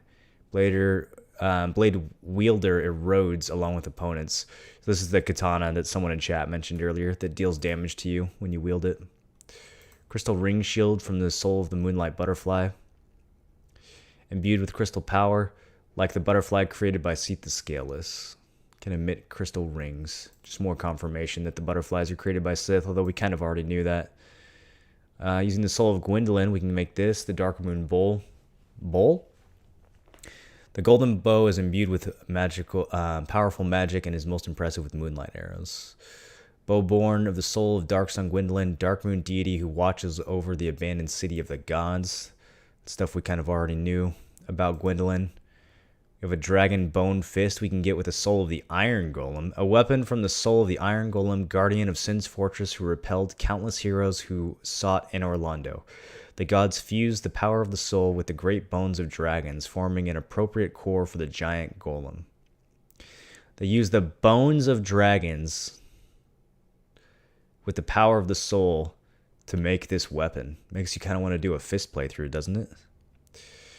If we had gotten the soul of Ornstein, this time around we got the soul of Smo, but if we had gotten the soul of Ornstein, we could have made this spear, which says, a dragon slayer guarding Anne Orlando Cathedral, inflicts lightning damage effective against dragons. Two-handed thrust relies on cross and buries deep within a dragon's hide and sends human foes flying.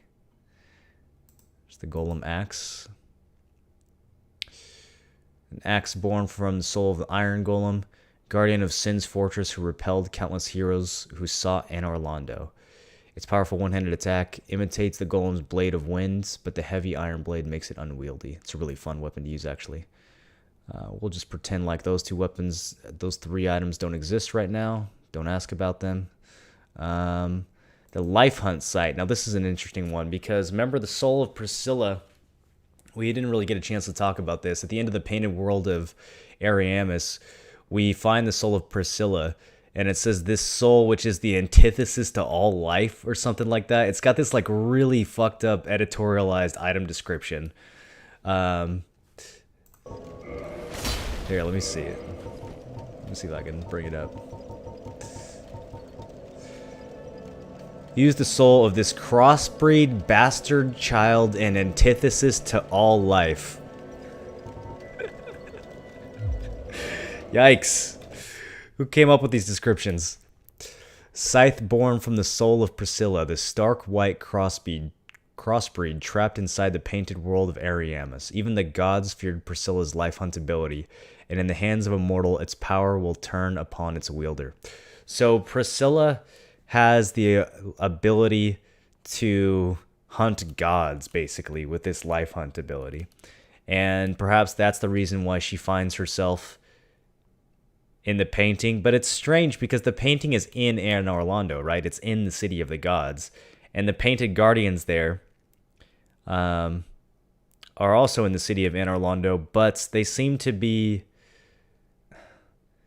The painting is also the home for the crow harpy things, and it seems like the followers of Velka reside in the painting. So even though the painting is in Anor Londo, it seems like the beings of the painting were all, in one way or another, connected to the occult rebellion, or all against the gods for one reason or another. And Priscilla is a crossbreed, presumably of human and dragon. I mean, she has a tail that you can cut off, just like the dragons. So perhaps perhaps she's at the center in some way of the occult rebellion. Maybe in her rebellion against the gods, the Painted Guardians and Velka and maybe even Havel all decided to team up and rebel against Gwyn and Seath for all the things that they're doing, all the experiments that they're running on the maidens and whatever else. Alright, so using the Soul of Manus, we could create the Manus Catalyst, which says, a sorcery catalyst born from the soul of Manus, father of the Abyss, a rough old wooden catalyst large enough to be used as a strike weapon. And Manus has this catalyst in the Abyss. So, you know, at one point when he was human, I guess he was probably a sorcerer. And perhaps he's the mad sorcerer who created the Ulasil sorceries that we read about earlier. Boosts the strength of sorceries, but limits the number of castings. Another option, if we don't make the Chaos Blade, you can use Quelaag's Fury Sword, which I think is one of the coolest swords in the game. A curved sword born by the soul of Quelaag, Witch of Izalith, who transformed into a Chaos Demon. Like Quelaag's body, the sword features shells, spikes, and a coating of Chaos Fire, power affected by wielder's humanity. Really fucking cool weapon. Smo's Hammer. Great Hammer from the soul of Executioner Smo, who guards the cathedral in the forsaken city of Anor Londo. Smo loved his work and ground the bones of his victims into his own feed, ruining his hopes of being ranked with the 4 knights. So Smo possibly could have been one of Gwyn's honored knights, but since he loved execution so much, and since he used to grind the bones of his victims into his food, that was apparently considered dishonorable enough that he was not able to join the ranks of the knights, which is perhaps, this item also has the highest strength requirement of any item in the game at 58. I think that's the highest.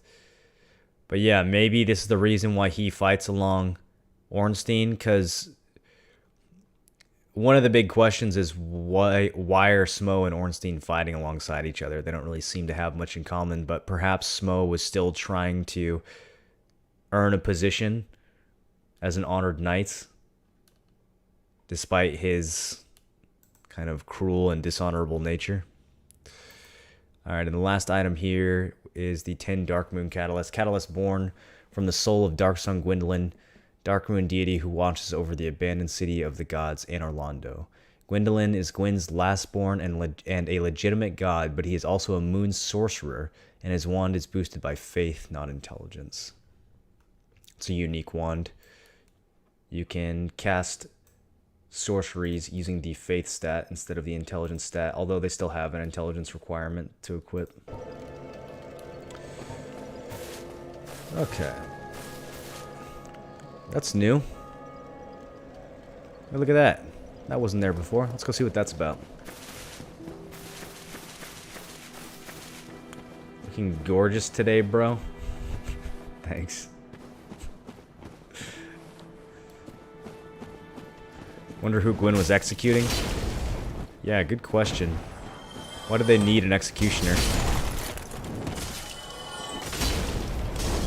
Alright, let me just make sure that we don't get tagged by a firebomb while I'm trying to make this jump.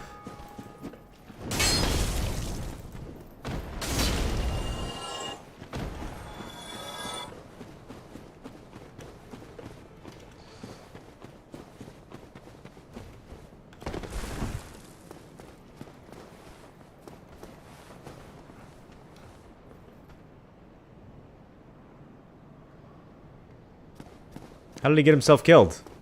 He made it to the end. Remember this guy from the depths? Aye, Shemai. I didn't expect to meet anybody here. I suppose great minds think alike, eh? I'm afraid I don't see anything here. I don't know what that dialogue means. Does anyone know why he gives you that dialogue? Is it possible to like have something in your inventory that he freaks out about?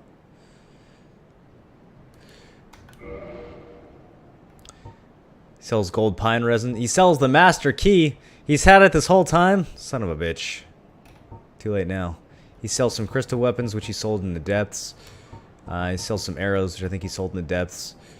He's got his wise set, which he sold in the depths. A strange helm from the ancient land of Xena, birthplace of the curious dealer Domhall. I think this helmet, or maybe this whole set, actually has some hidden item find on it. Because that's what this guy is good at doing, as we will see. He actually sells you armor sets related to the bosses that you've defeated. Head of the Iron Golem, guardian of the ancient Sin's fortress, slayer of heroes who ventured forth into Anor Londo. Without its core, it is a mere hunk of iron and can be equipped as solid protective gear, but its immense weight hinders stamina recovery. It's really fucking cool looking gear, though. He's also got Smo's set, so if you want to cosplay as Smo, you can do that. And with Smo the Executioner, protector of the cathedral of the forsaken city of Anor Londo. It offers extremely high defense, can be worn by humans, but not without great difficulty. The Moonlight set from Gwendolyn. Crown of the Dark Sun Gwendolyn, protector of the forsaken city of Anor Londo. This crown of the gods demands faith immeasurable of its wearer, but it is imbued with dark moon power that enhances all magic. The image of the sun manifests Gwendolyn's deep adoration of the sun.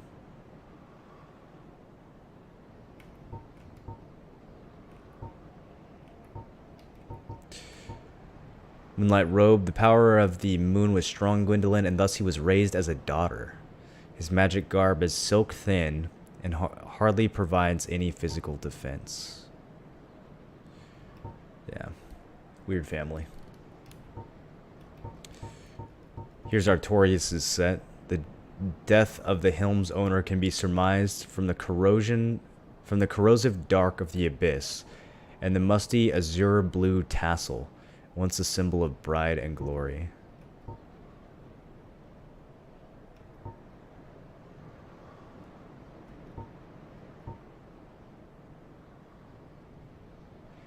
The death of the armor's owner can be surmised from the corrosive dark of the abyss. Well, that is a shame then. But no matter. No, not to worry. Come back again. Not every trade was meant to be. There'll be more in store for... Unfortunately, he does not drop all these sets if you kill him. Very good. I'm afraid to jump back, so we're gonna bone.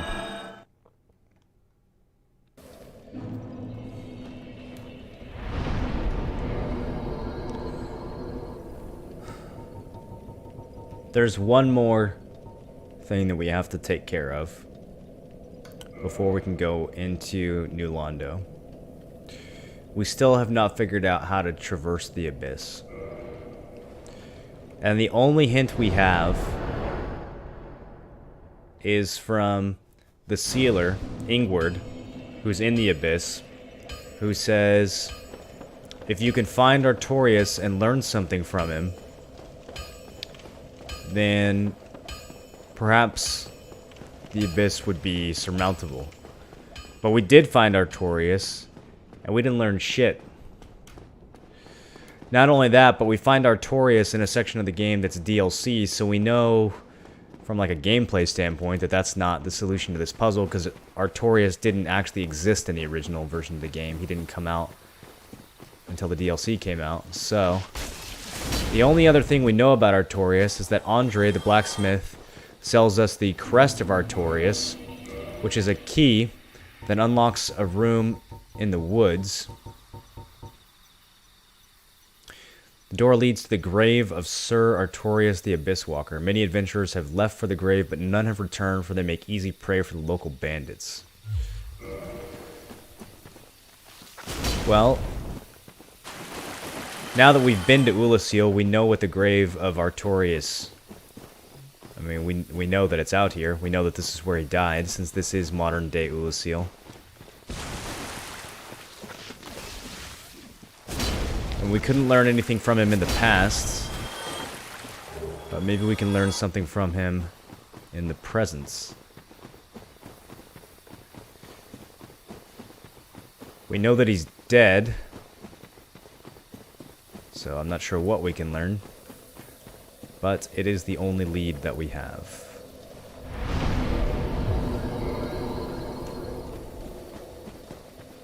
This is the door that the Crest of Artorias opens. These are the forest bandits that the crest warns us about.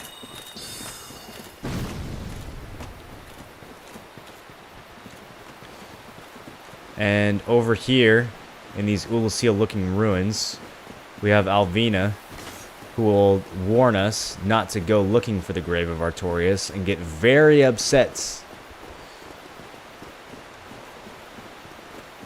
if we go anyways.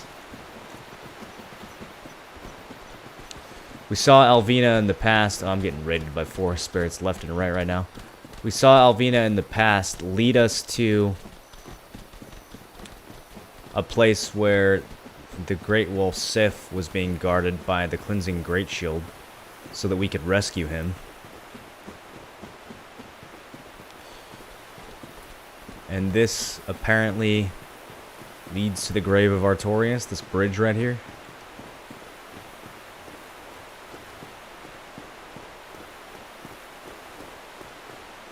Kind of looks like the door to the Colosseum, although not much of it left. Just the door.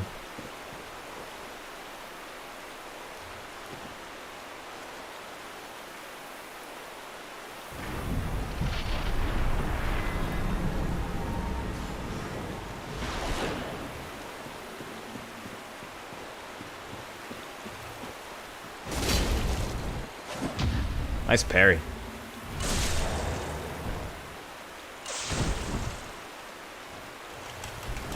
Oh, nice chain backstab. That's cute. That's cute.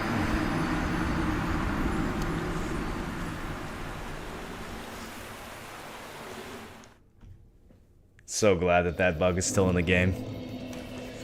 Alright, we'll go back hollow this time, so we don't run into any bullshit.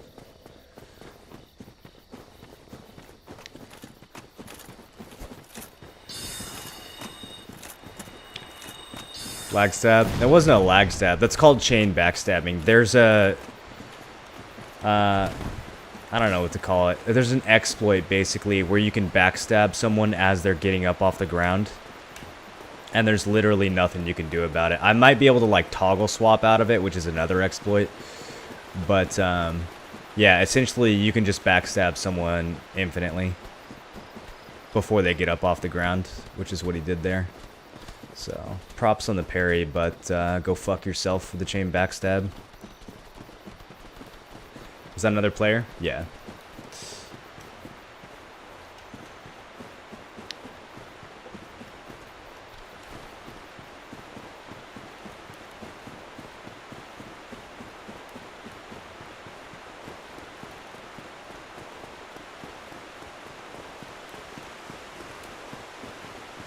I actually think he did toggle swap there, now that I think about it. Because I'm pretty sure he was poised by the first... I don't know, I kind of want to go back and watch the clip later. Pretty sure he was poised by that first swing. I think he toggle swapped to get that parry. Holy shit, that's so tryhard. And then followed it up with a chain backstab. Alright, so... we see a bunch of... like swords sticking out of the ground here. Big open area with some graves. A large grave in the center with a gigantic sword. Does that look familiar?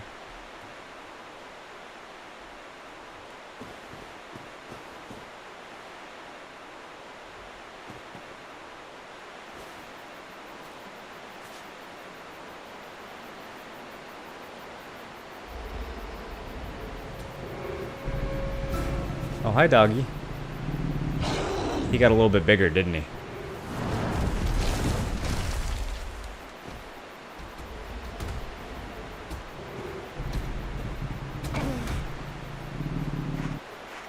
And he sniffs us. And a look of recognition comes over his face. You can hear him kind of whining. And then he howls. Will we see more DS playthroughs in the future? Clayton, terrible timing, but thanks for the resub. Yeah, I'll keep playing Dark Souls. I love this game, dude. He grabs the sword. Now, if you come here before doing the DLC, all he does is just grab the sword and come at you. But if you come here after the DLC, after rescuing him, he remembers you. He sniffs. You get the alternate cutscene where he kind of pins you down. He sniffs you. He howls. He whines little bits. He knows that you're the person that rescued him from the abyss. He remembers fighting Manus alongside you. But he still has to fight you for some reason. He still picks up Artorias' sword.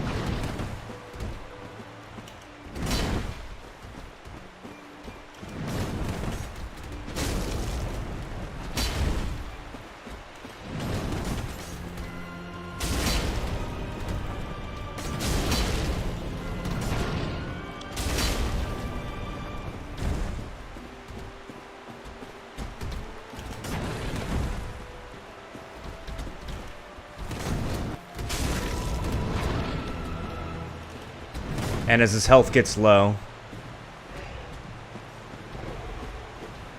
he can't quite lunge at you. Kind of hops over on one paw, does his best to swing at you.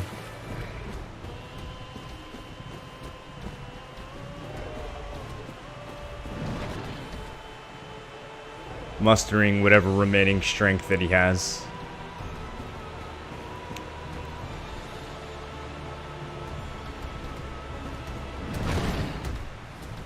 Remembrance of his friend Artorias.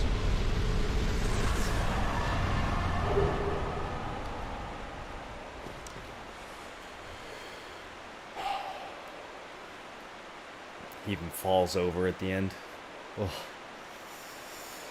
You're a monster. We have to do it, boys. We have to do it.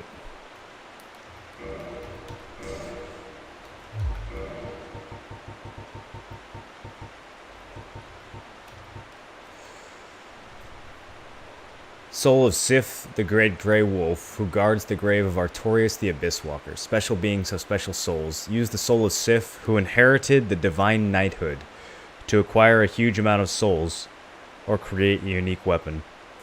So if Sif remembers us from the Abyss, why does he still fight us? That's the question, right? They had the option when they added the DLC to this game to make it so that if Sif recognizes you from the Abyss, he could just give you the Covenant of Artorias without fighting you. But that's not what happens. He recognizes you, he whines a little bit, he howls, and then he goes and draws the sword anyways. This ring symbolizes Knight Artorias' covenant with the beasts of the Abyss. Its wearer, like Artorias himself, can traverse the Abyss. So we will need this weapon, or we will need this ring, rather, if we want to traverse the Abyss and fight the Four Kings of New Londo.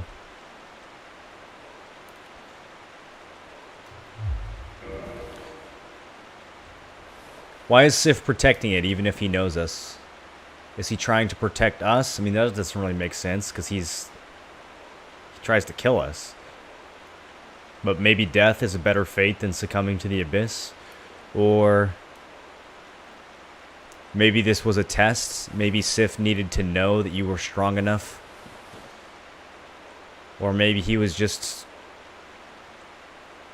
honor bound to guard his friend's covenant with the creatures of the Abyss after all this time.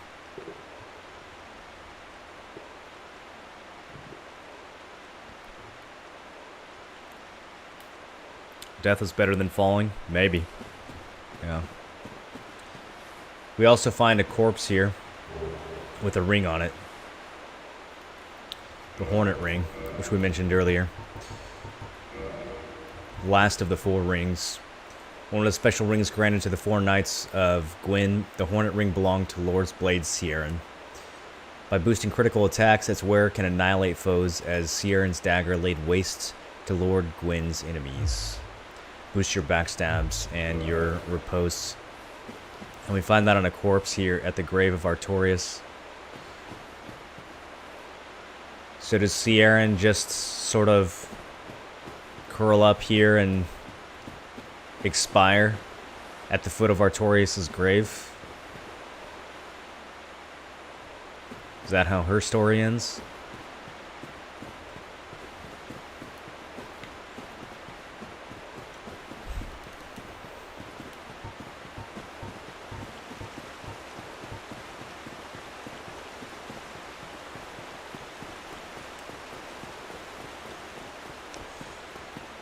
Well, we have everything we need.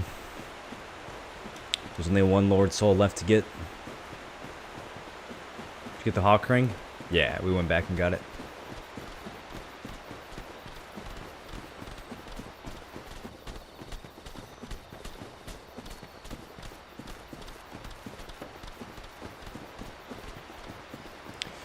Before we head back to New Londo,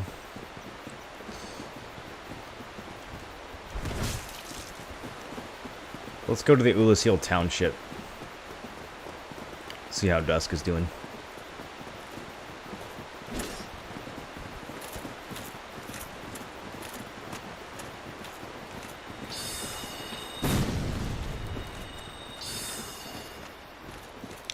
Dark Souls 2 had the better PvP in the series. It's all, I mean, it's pretty subjective.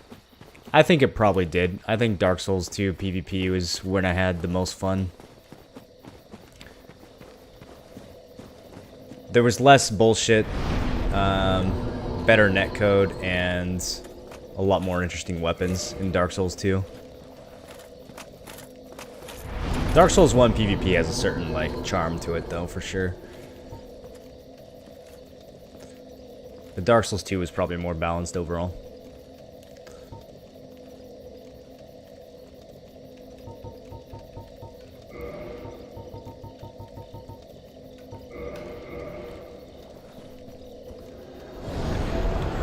So I guess she wouldn't be at the township since the township is fucked, but back at the sanctuary where we talked to this mushroom.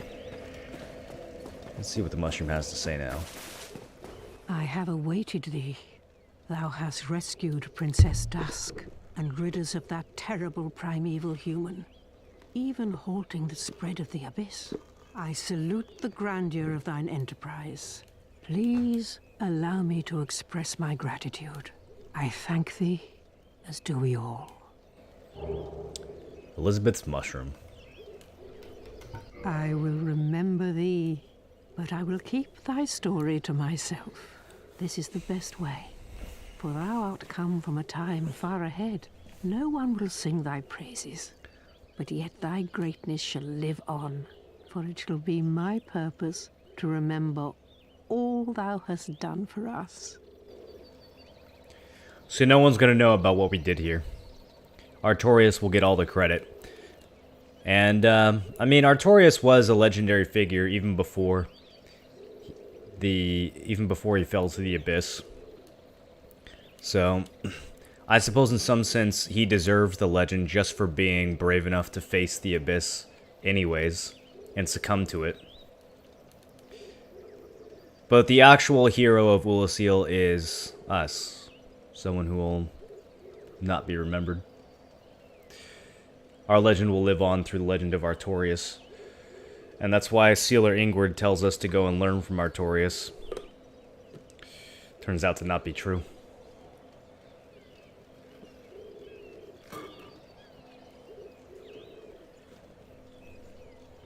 Enjoying Dark Souls 2 right now. It's the only game in the series I didn't play because it had so many bad reviews.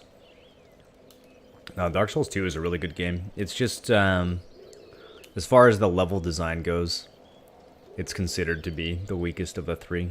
That doesn't mean it's a bad game, though. That just means the levels aren't quite as good as Dark Souls 1 and 3. But, I mean, that's a really, really high bar to set anyways. It's still better than most every other RPG out there that you might play.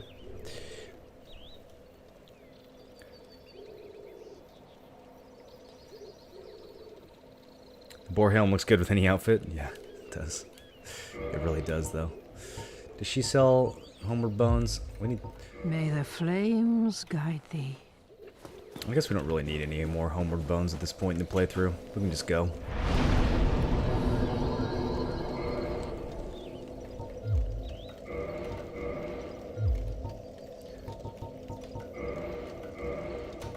There are no bonfires in New Londo. Literally the closest bonfire that we can get is the Firelink Shrine bonfire. The only other option is the bonfire at the bottom of Darkroot Basin that links to the Valley of the Drakes. But if you take that bonfire, then of course you have to run through the Valley of the Drakes, which can be kind of sketchy.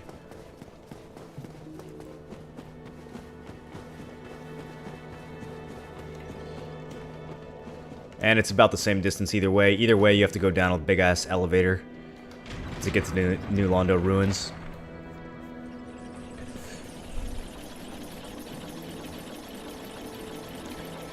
Going to the store, be back in 2 hours. Hope you don't finish the game before then. Joby, there's a 100% chance that I will finish the game in less than 2 hours from here. Sorry. You're still heavy into BDO. Overall, I'm still playing it. Yeah, just not this week. I'm still doing AFK shit, though. I just haven't actively played it this week. Alright, so last time we were in New Londo Ruins, we drained the... we opened the floodgates. So the water is much lower now. So everything kind of looks different. And instead of having to climb all the way down...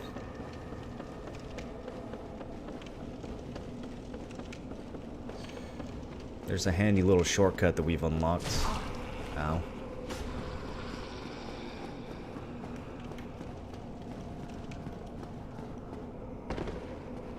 It takes us straight down into the heart of the ruins.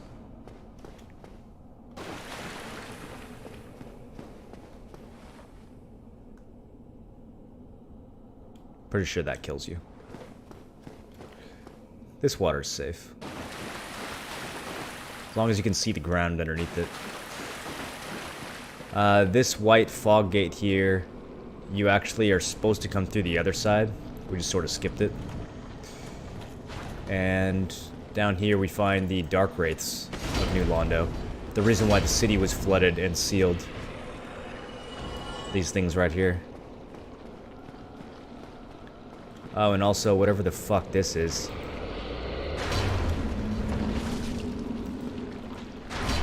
This giant corpse pile that explodes and stabs you.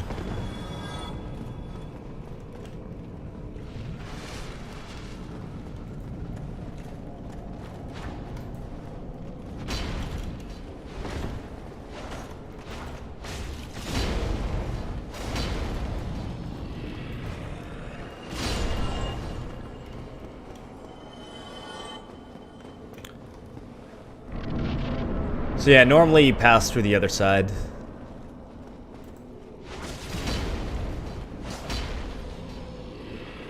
I forget how though, because I always take that shortcut. I think maybe there's an elevator down from where you open the seal. Or maybe you just fall down from the seal. I think that's what happens. I think from the seal you just fall down into this room where the gate opens.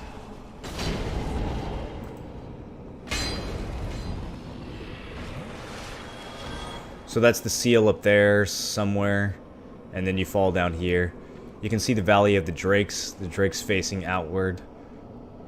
There's an elevator over there that leads you back up to the Darkroot Basin, where there's a bonfire. And then...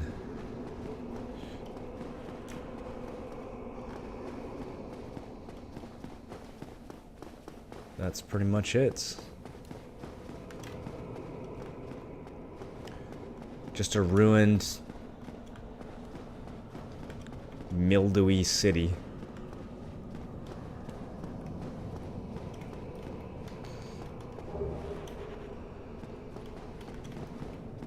Overrun by ghosts and dark wraiths.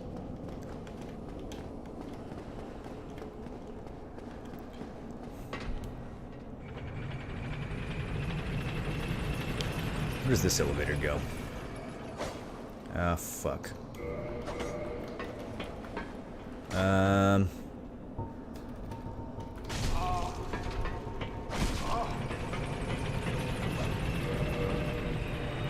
Okay. Got my transient curse on.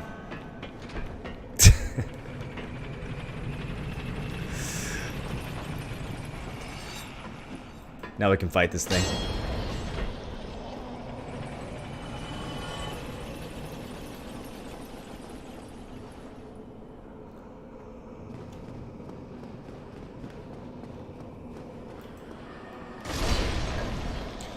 Oh, I get it. That's a shortcut that takes you to the very beginning of the level. Okay. Huh, nice level design. I like the other shortcut better. Where you just run over here and fall down. It's way faster. But if you don't find that, then you can find this elevator that'll take you down to that main room. That's nifty.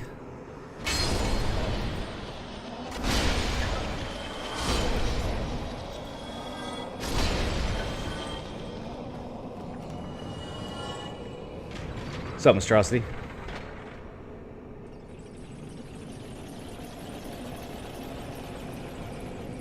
How am I? Zio, I'm doing good. I'm a little sad that Dark Souls is coming to an end, but I'm probably just gonna start up a new build right after this one finishes.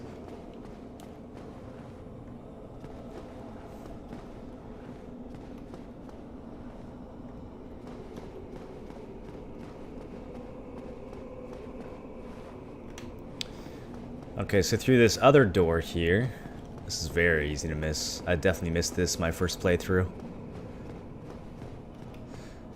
There is one ember left in the game that we never quite found. And not only do you have to go through that kind of dark, hidden hallway to come up here, but you have to notice that once you come out here, your attention is drawn over to this ledge where you get this item, and it kind of just seems like that's it. There's actually another hallway down here that's very easy to miss because of how dark everything is.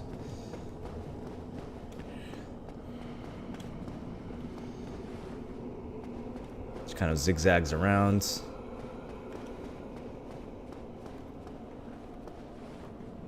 Leading off to this tiny ledge and a staircase.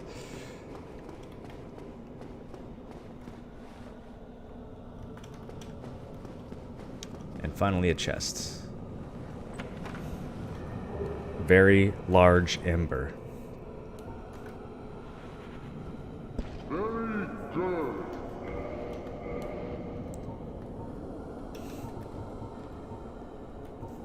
Ember acquired for weapon ascension. Huge ember of highest quality, handled by the blacksmiths of Astora.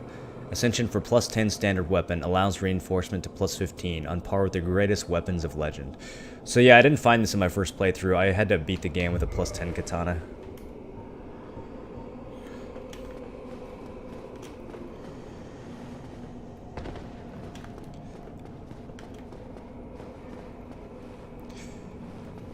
I didn't even know that plus 15 existed.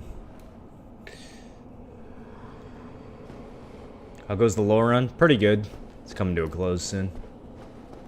Remember you said Lost Isleth and the Demon Ruins felt odd and unfinished. For some reason, I felt the same for New Londo and the Valley of the Drakes. I feel like New Londo has done pretty well, actually. I don't... If you actually don't know your way around New Londo, it's a decent sized level. Once you know where to go, it's really small. But I like the feel of this place. I like how it's this, you know, sunken city infected by these dark wraiths.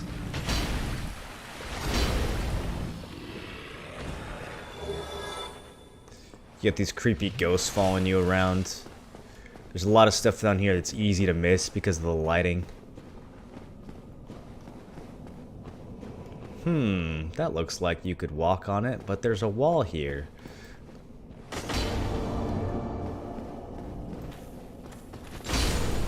This is a fucked up secret door.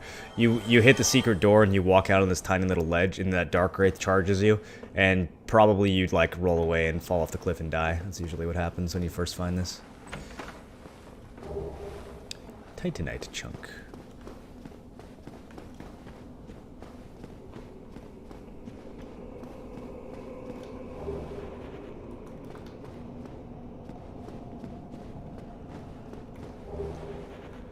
Six cracked red-eye orbs. It's been a while since we looked at the red-eye orb. We got some at the very, very beginning of the game at Firelink Shrine, and haven't seen any since then. The cracked eye orb, the cracked red-eye orb allows players to temporarily imitate this. Oh, defeat the master of the world you have invaded to acquire humanity. The cracked red-eye orb allows the player to temporarily imitate this ability, normally limited to the dark wraiths of Koth. So these things, the dark wraiths of Koth, invade other worlds and pillage their humanity.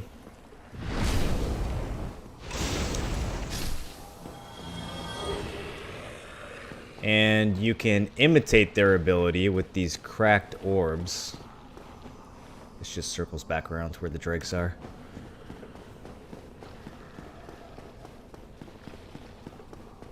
You can hear some crunching and squishing in the other room.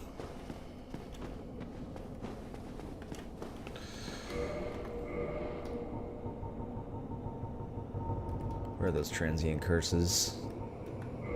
Let's go ahead and pop another one of those just in case. You never know what's going to be behind here. Another one of these things.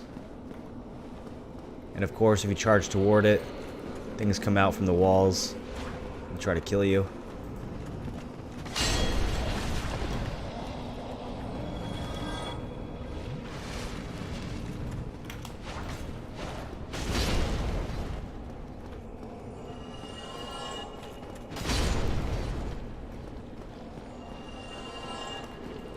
Hi.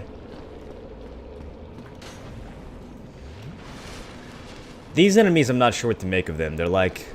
Well, first of all, there's the exploding skulls, which you also find in the catacombs. Alright, I'm just getting trolled by this ghost right now. He just dodged down into the ground. That's not fair. Okay, he's dead. I mean, it does kind of look like Gravelord Nito, doesn't it? Take a look at this thing. Just a pile of corpses. It's also sort of got a big face in the middle. You see that face right there? Well, there's some little faces. And he spits out these red exploding skulls.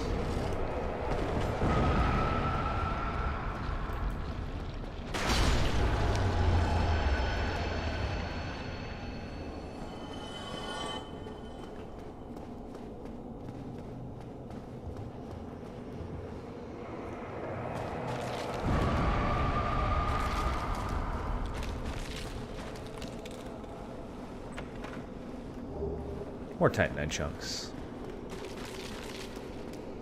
This is the place to max out your regular weapons. And finally we find the fog gate.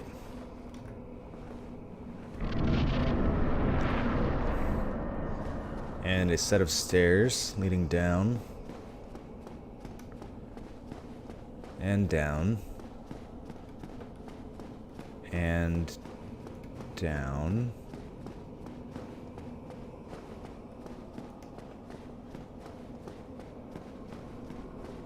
And down.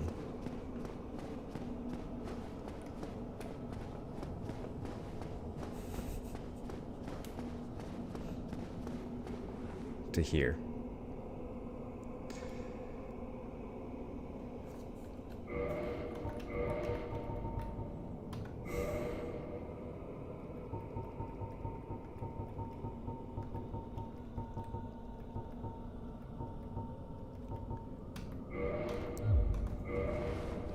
We've got our ring on that allows us to traverse the abyss.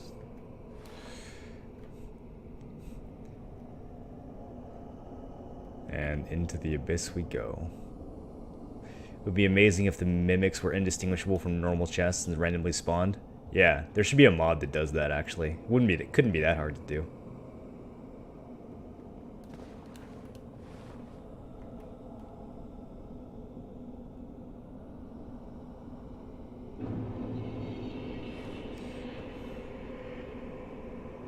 Hi, friend.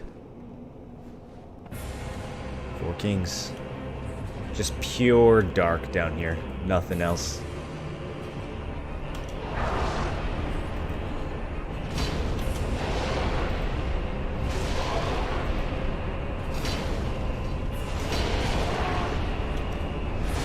Wait a minute, I only see 1 king. There's not 4 of them. See that extra hit that we got on the life bar at the bottom? That's a little sneaky trick. Oh, there's the second one.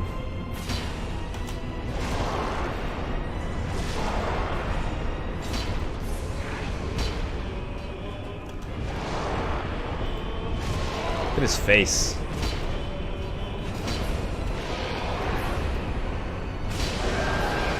Do these bosses remind anyone else of Sephiroth?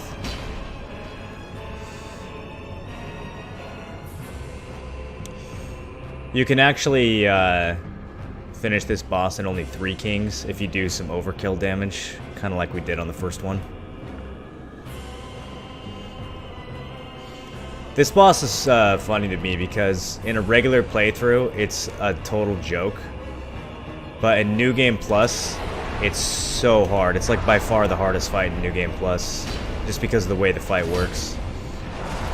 It's basically a DPS check. If you can't kill these things, the bosses spawn on a timer. The kings spawn on a timer.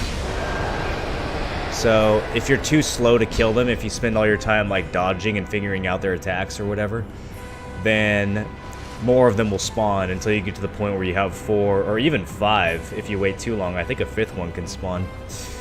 And they'll just surround you and gang up on you. And in New Game Plus, they have so much more health. You can't burst them down as fast, and so they stack up on you a lot more in New Game Plus, and it makes the fight way harder than it is in the regular game.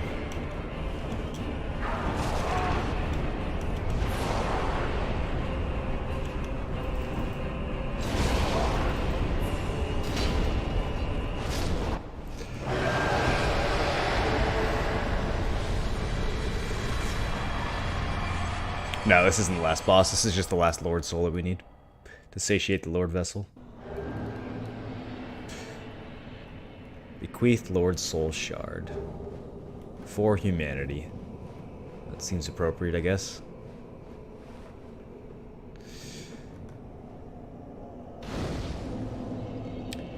And that's it. That's the Abyss. Now, this is the part of the story playthrough that's a bit difficult because from a story standpoint, there's only one of 2 things you can get to happen in a single playthrough. There's Sif's cutscene and an encounter with the primordial serpent Koth. We've heard Koth mentioned several times, and I'll show him to you guys in the next playthrough. But for completion's sake, he's got some dialogue that maybe I can find it on like YouTube or something and show it to you guys real quick. Because it wouldn't be as cool if I just read it.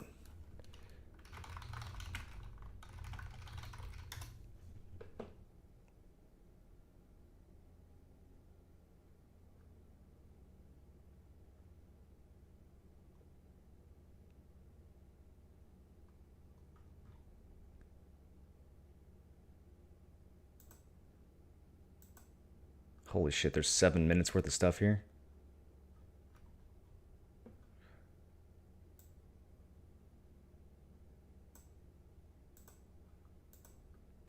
Take off the ring? You actually can. I think after you beat the boss, you actually can take off the ring. You just can't take it off during the boss.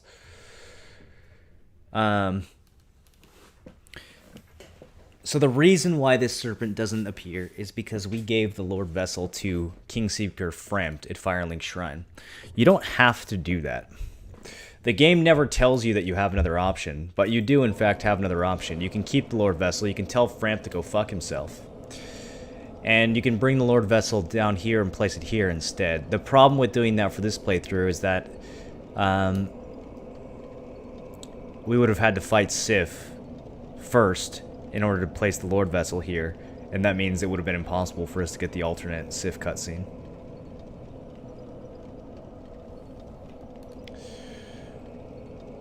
But if you don't place the Lord Vessel with Frampt, and you make your way down into New Londo and you kill the 4 kings, in the middle of the abyss, you see a giant serpent who looks identical to Frampt.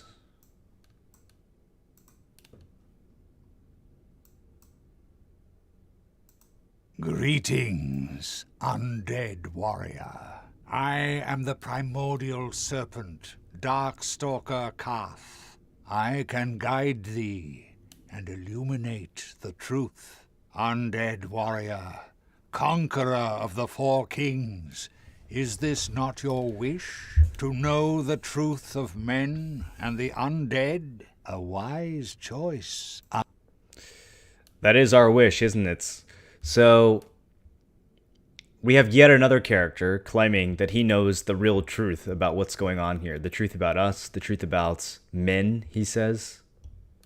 Undead warrior, prove you must that the truth becomes you. Seek Anor Londo and claim Gwyn's heirloom. That's probably an unused line. This video has all of his dialogue, including the unused stuff. So the line about Anor Londo I don't think actually exists in the game. Lord because that wouldn't make Vessel, sense. I will open Sen's fortress, which leads to Anor Londo.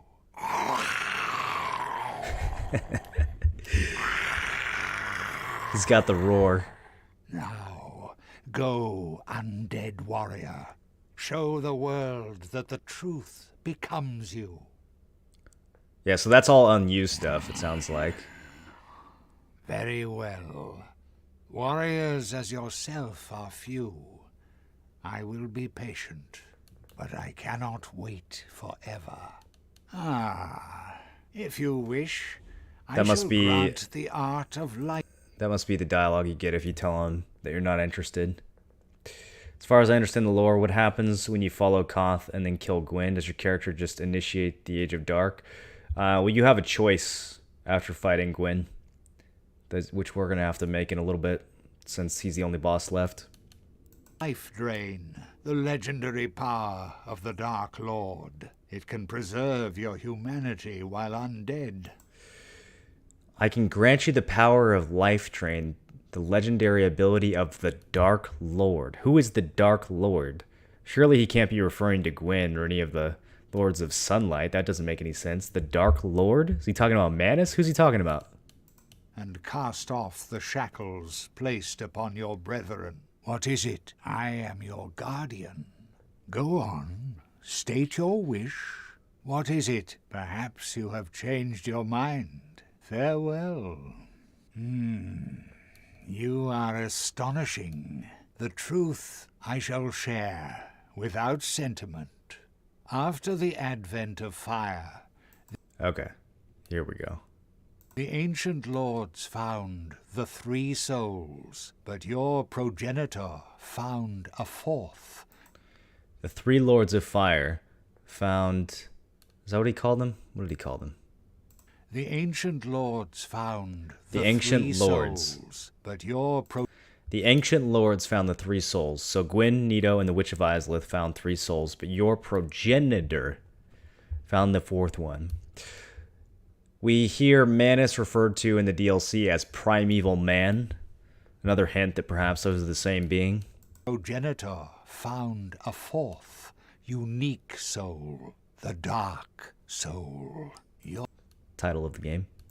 ancestor claimed the Dark Soul and waited for fire to subside. Well, it certainly makes sense. So, if Manus is the furtive pygmy, he claims the Dark Soul, and it would make sense that the Dark Lord Soul is the thing that emanates humanity out from the abyss. and soon the flames did fade, and only dark remained. Thus began the Age of Men, the Age of Dark. However... Okay, so that part of the story was missing. We know from the opening cutscene that there's the Age of Fire, where these lords defeat the dragon and reign supreme. Koth is saying that the flames eventually faded, which is something that Goth told us was going to happen back in the time of Ulasil, and maybe it already did happen?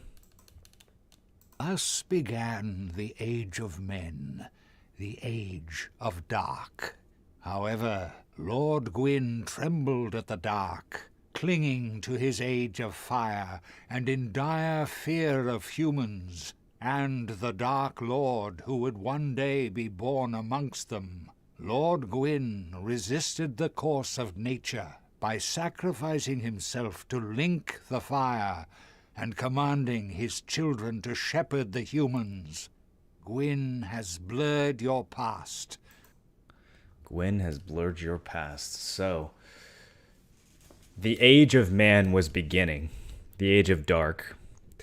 The Age of Men. The age where gods were no longer the most powerful thing, where the gods were no longer reigning supreme.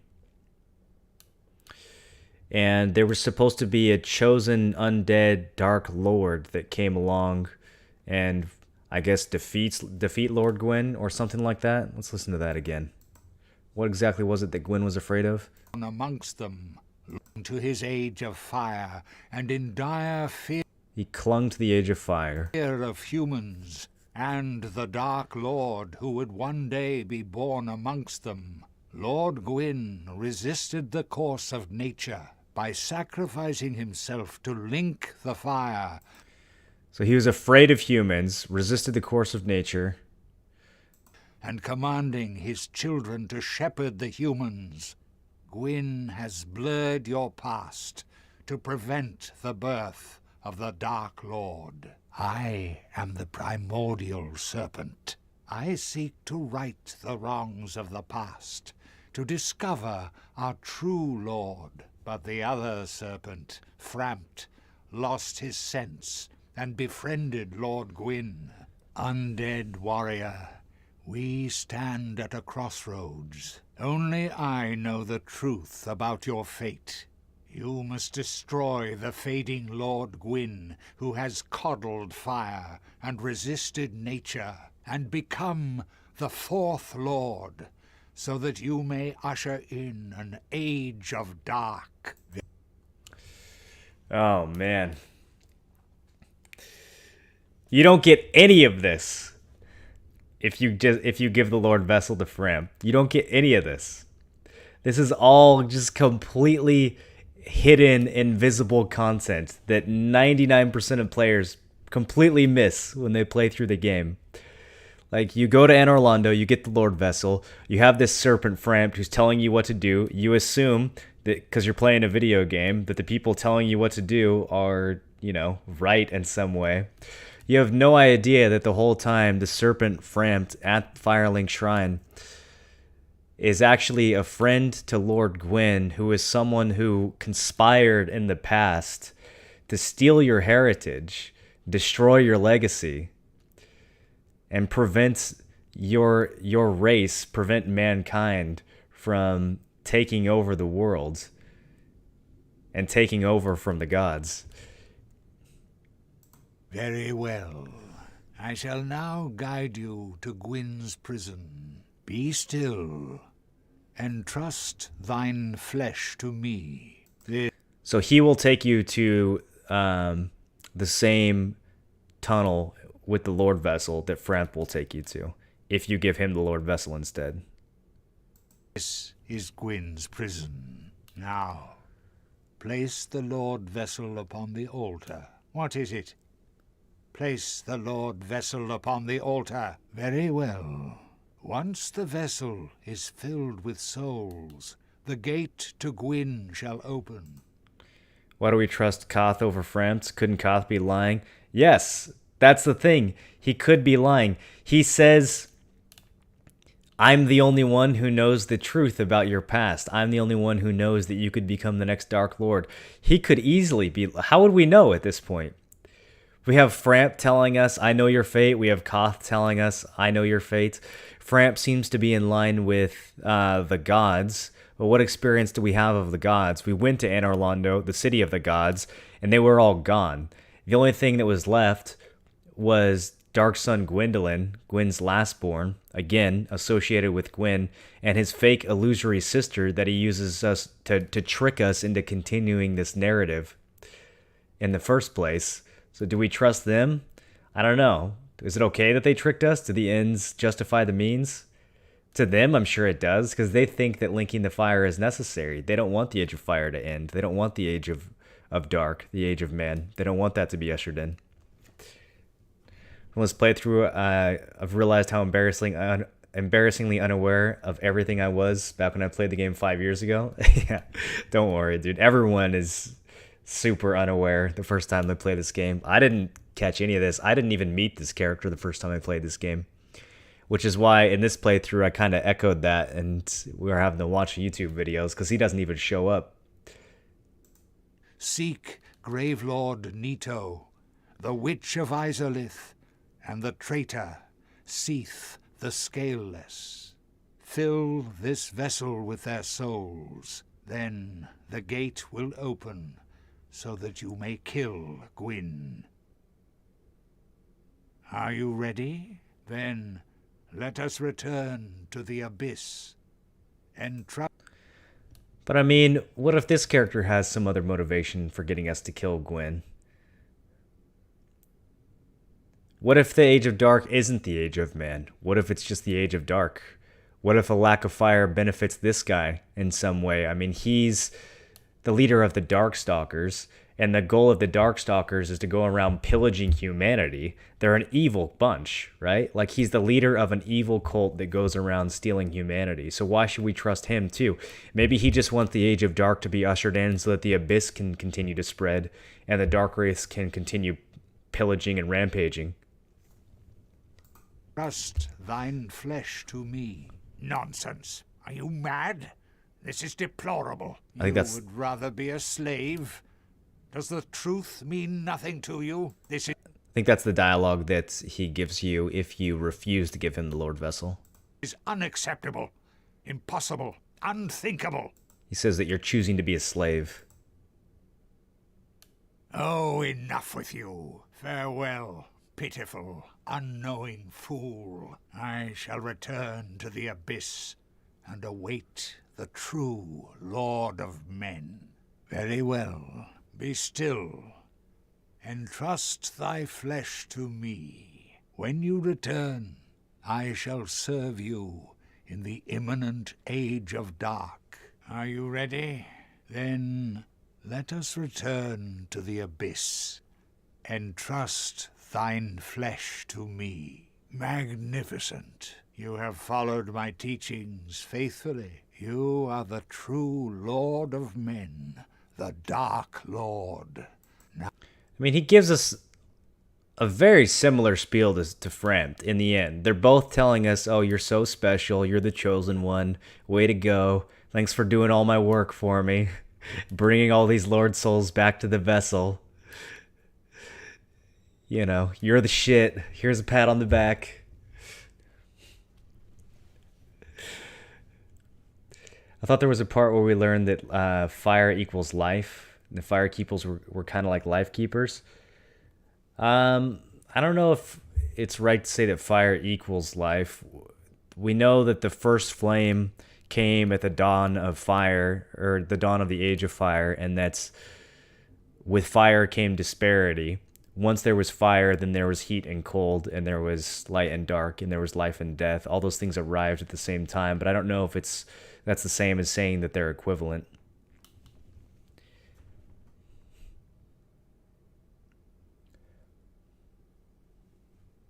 now go forth and rid us of that enfeebled Gwyn. I, Carth, shall await you here. When you return, I shall serve you in the imminent Age of Dark. I shall serve you in the imminent age of dark. My lord, bless thy safe return. Let Carth and Frampt. Alright. That's enough for now. The rest is spoilers.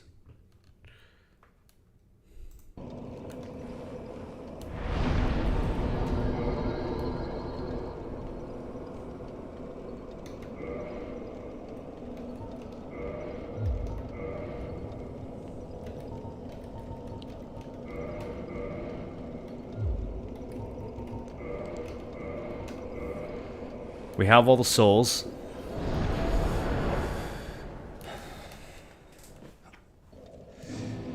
And we all know of this alternate path. But this poor guy who we were playing through as, I mean, he has no reason to know about any of that. When he goes down to the abyss, Koth isn't even there.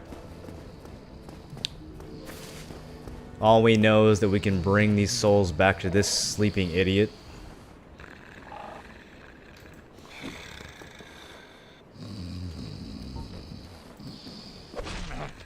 No, I'm fine. I'm fine.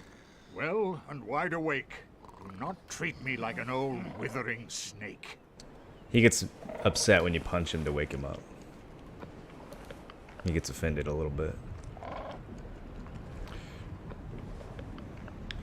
Wonder if all the other characters have similar amounts of dialogue. Yeah, they generally do. There's quite a bit. If you actually line it all up like that. Because there's different outcomes to what you might say to them, and there's some stuff that was cut. I am pleased to see you well. Is it something... Same voice actor? Probably. The beings who possess these souls have outlived their usefulness, or have chosen the path of the wicked. As the primordial serpent, I implore you to defeat them and claim their souls. Let there be no guilt.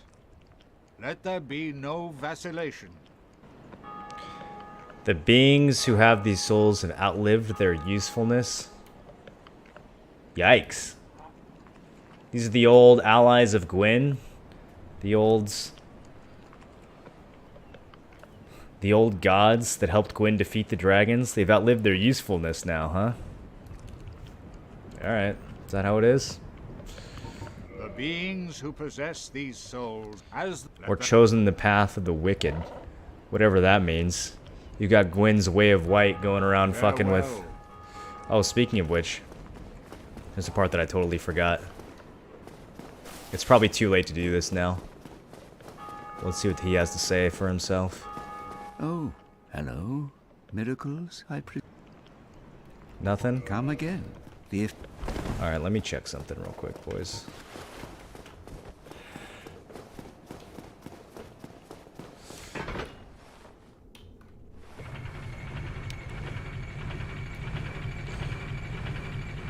When will we outlive our usefulness? That's such a good question. Have you played through this game before? That question's going to be relevant very soon. Okay, she's already dead. So if we had come here right after rescuing Rhea from the catacombs, then she actually would have been alive and praying at the altar. But I forgot to do that, and we let too much time pass. So instead, we find 7 humanity and a pendant. Where does the pendant even go? Does it go under keys, or does it go under items?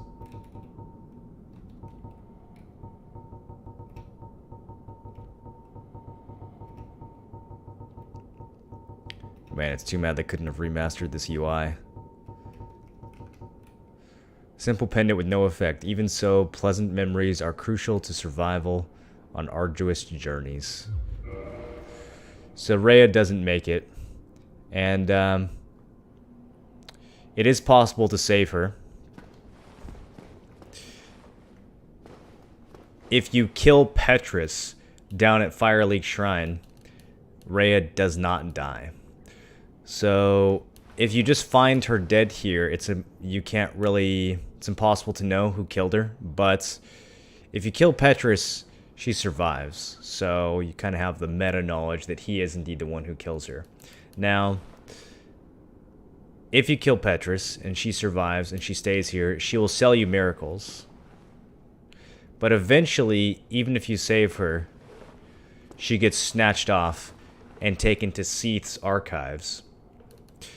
You remember in the very beginning of the game, up top here, there was a channeler overseeing this altar. And that's the only hint you have of where Rhea disappears to, even if you save her. And if you go and check Duke's archives, sure enough, in one of the cells, you find a hollowed undead wearing the maiden set within the prison. So she doesn't have a good ending no matter what, like many of the characters in this game.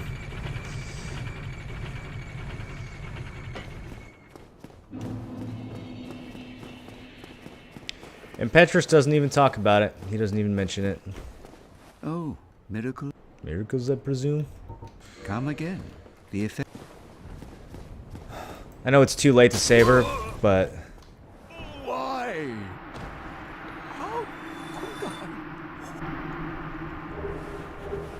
let's kill him anyways. Oh, and that's even more proof. Okay, so you actually can prove that he killed her, because he drops the ivory talisman, which belongs to her. Interesting. So even without the meta knowledge, you can still prove within a single playthrough, you can figure out, you can put it together that he is the one who kills her. Where is it? Medium for casting miracles of the gods. Ivory talismans are granted only to female clerics, and their value is affected dramatically by the owner's fate. Yeah. Fucking Petrus.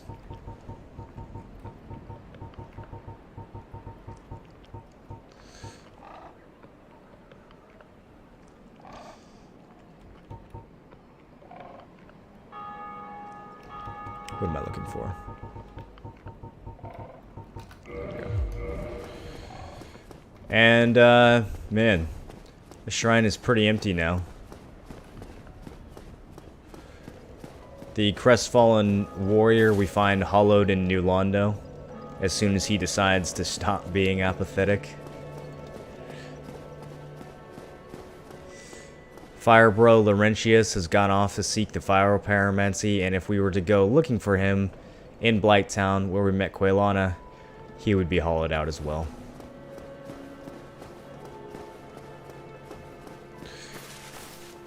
Logan, hollowed out in the archives, or maybe not hollowed out, but just insane. Had to be put down. No Siegmeyer, no Sieglind. Oh, hello. Terrific to see us both in one piece, and pray that you never go hollow. Just this obnoxious fucker who still won't teach me sorcery. And the firekeeper down below. But wait a minute.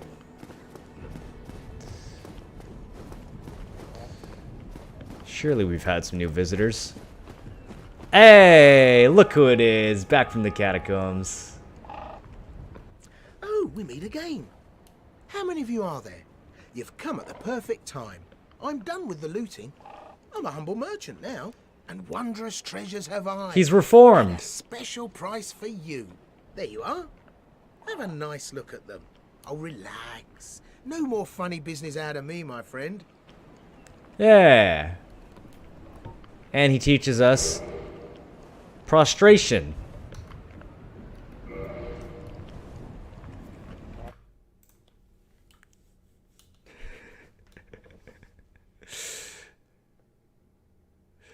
Why have you been streaming BDO? It's just been other games that I wanted to play this week.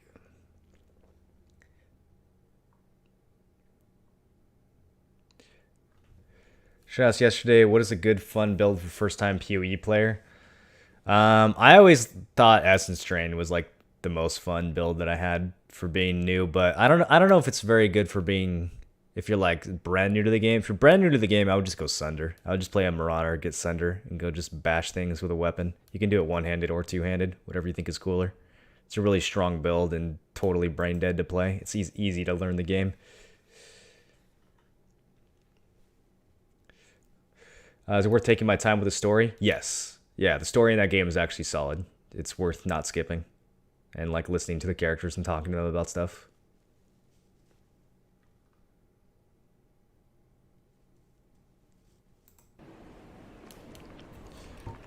Here, have you met that backwoods Shiva? I sure did. Believe me on this one, bruv. The man is trouble. I can see it in his Called eyes. me bruv. I just can. No doubt about it. Watch him. Good instincts there, Patches. Unfortunately, the content where Shiva betrays you was cut from the game, so that doesn't come true. They really should have put it back in with the remaster. What do you guys think the Japanese word for bruv is? How do you think they translated that? Yeah, have you met that sunbathing Solaire? Believe me on this one, bruv. He's a complete idiot. But he happens to be an awfully strong idiot. So just nod your head and keep him on your side.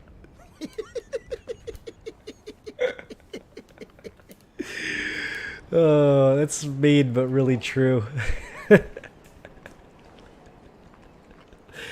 Poor Solaire. Oh.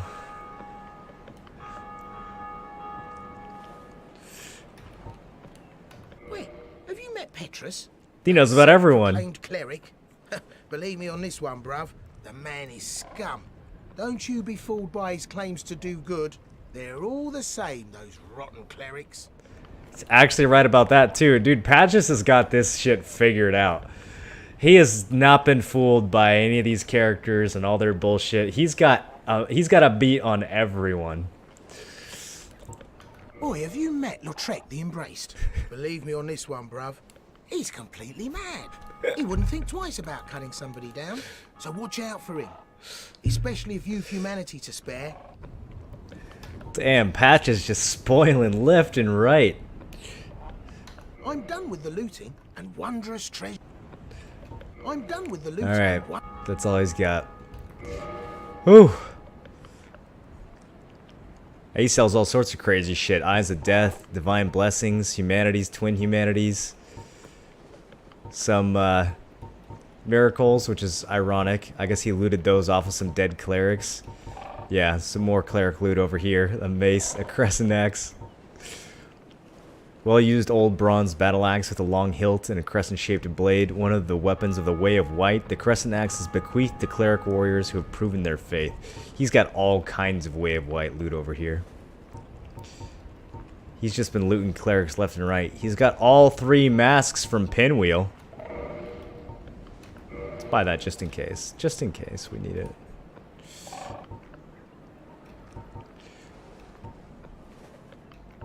And, of course, he sells the cleric set, Petrus' set.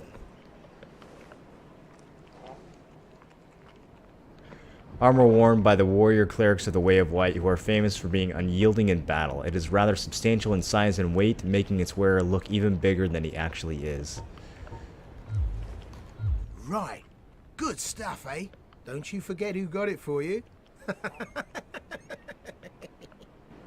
Alright, well, at least there's still one interesting person left at the shrine after all this. One true friend.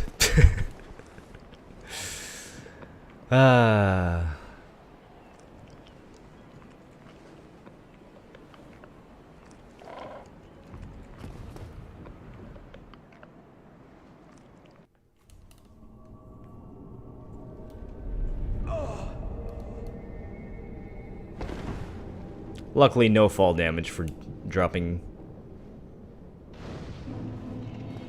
into the altar.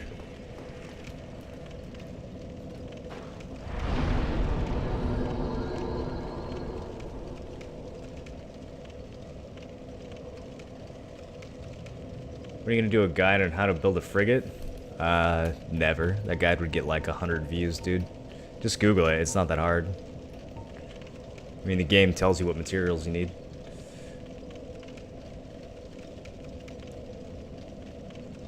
It's mostly dailies.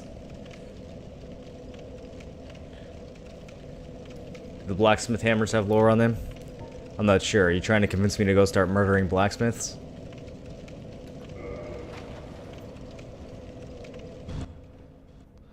Alright, so we finally dropped the Lord Souls into the Lord Vessel.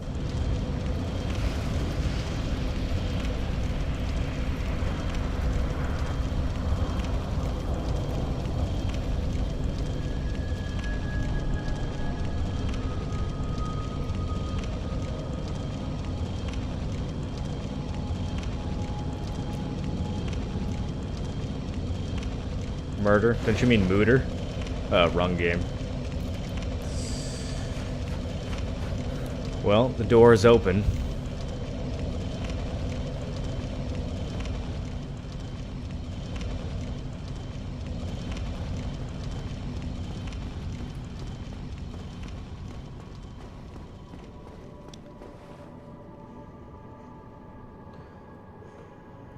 Seems like maybe there's multiple timelines converging here. You have these phantom silver knights, or actually that's a black knight judging by the weapon. These black knights walking back and forth across this strange white fog. And here we are at the kiln of the first flame.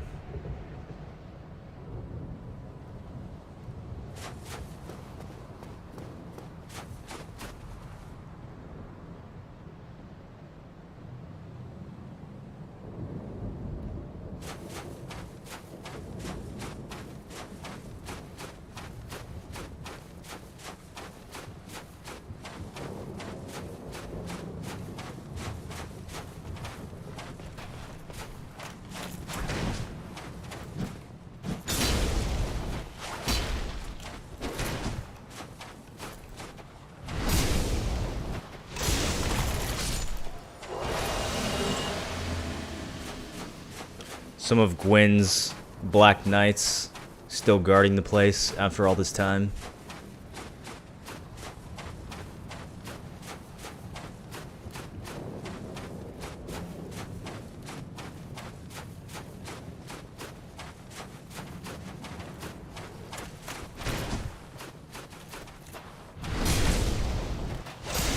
Aren't Black Knights just Silver Knights that were charred? Yes. Black Knights are the Silver Knights that came with Gwyn to fight the demons and were charred by the Flame of Chaos. I think that's the story.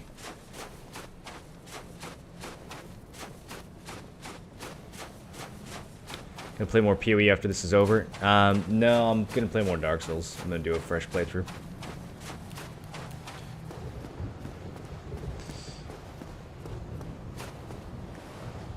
It's hard to switch from Dark Souls to PoE. Once I'm in Dark Souls, I'm in Dark Souls mode.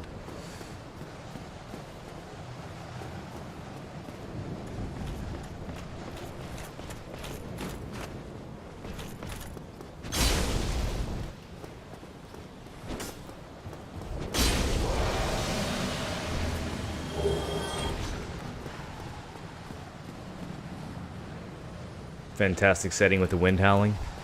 Yeah.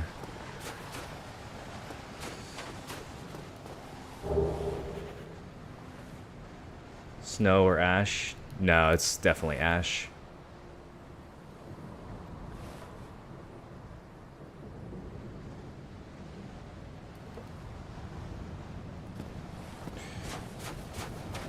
It is a kiln after all.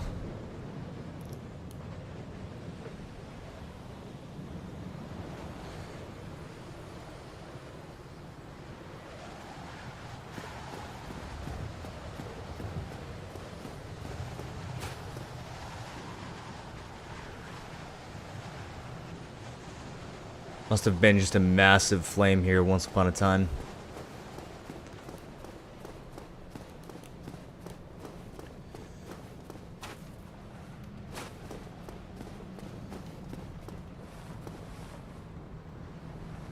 This guy doesn't make it past the Great Axe Black Knight.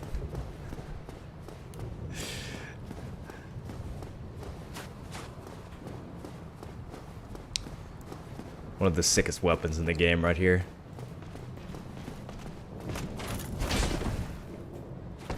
See? See how good it is?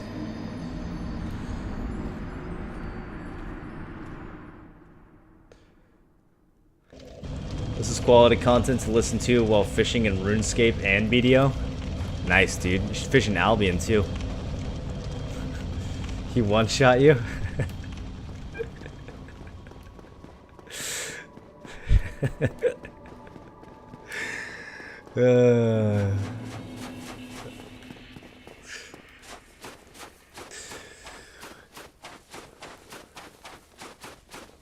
Gonna read the description of the Black Knight armor set you picked up. Did we never read it?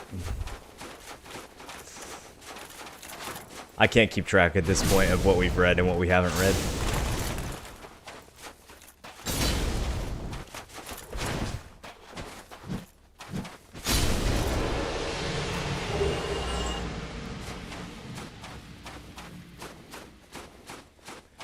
You notice there's no orange messages. Apparently they're bugged right now.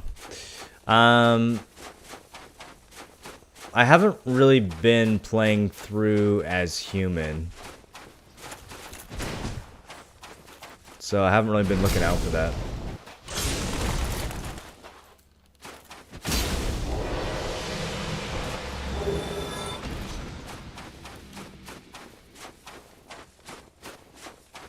The messages will never be fixed then?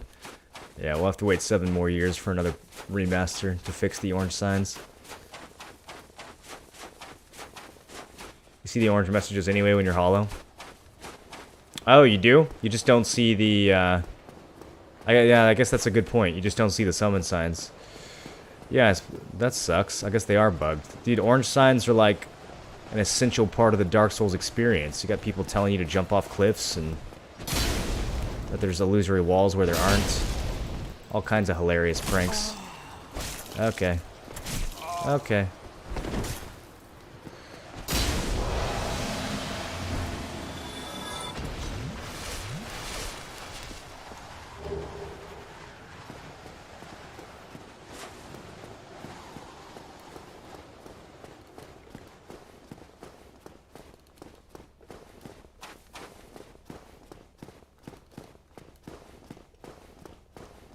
Poise? I know. We didn't get enough poise this time around. Not wearing enough pieces of giants.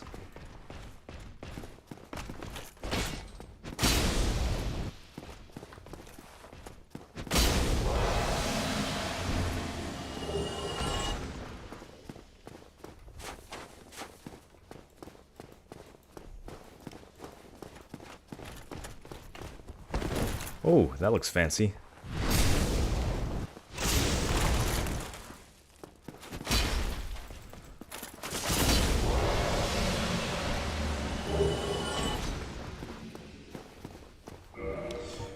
Let's see how many Black Knight weapons we came away with this playthrough. A whole shitload of swords.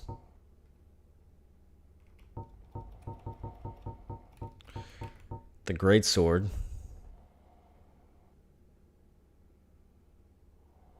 I don't remember where we got this from. I get this from the catacombs.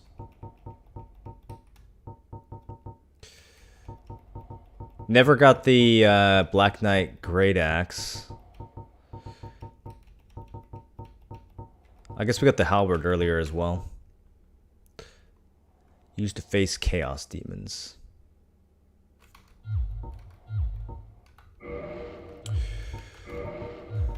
Do I have the... Let's see. There it is. Black Knight armor. The knights followed Lord Gwyn when he departed to link the fire, but they were burned to ashes in the newly kindled flame, wandering the world as disembodied spirits ever after. Oh, wow. So I guess they weren't charred from the chaos flame. They were actually charred from Gwyn relinking the first flame. They came with Gwyn into the kiln to link the fire, and they were charred as a result, wandering the world as disembodied spirits. Yikes. Nice reward for being loyal to Gwyn. Kind of a interesting prelude perhaps, to what our fate may be if we also try to follow the fate of Gwyn.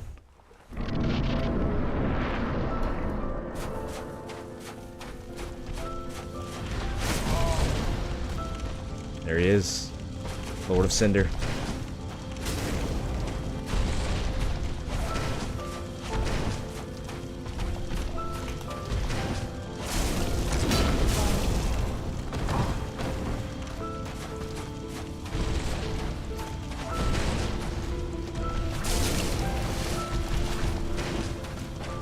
No epic operatic this time, just a gentle piano.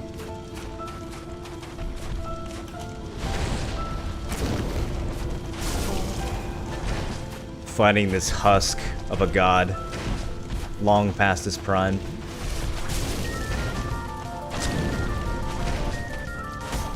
With the Genova theme mixed in.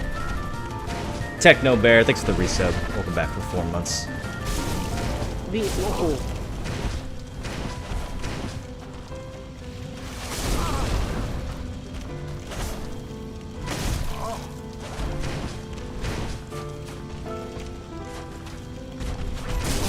Yikes, he might actually kill me here.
The game almost baits you here. You've been taught, you've been trained throughout the course of the game that you beat a boss and you walk over and you light the bonfire. But if you're watching closely, it doesn't say rest. It says length of fire.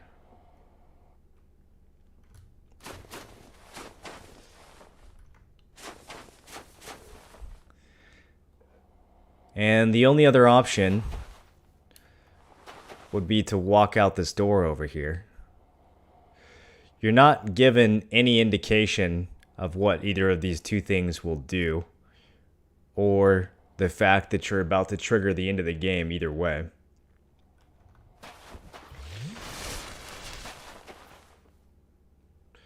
If you walk out the door, then the game ends in one way. And if you link the fire, the game ends in another way. And I think most people link the fire on their first playthrough. Because again, you don't really know better. You probably never met Koth. You probably never even figured out that Guinevere was an illusion. And that Gwendolyn and Framt have been manipulating you. You just think you're playing through this kind of weird, confusing story and doing what the NPCs tell you to do, and that your job is to link the fire. So you do it.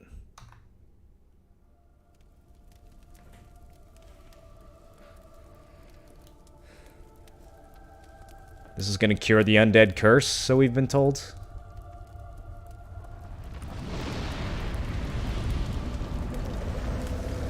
We sacrifice ourselves just like Gwyn sacrificed himself.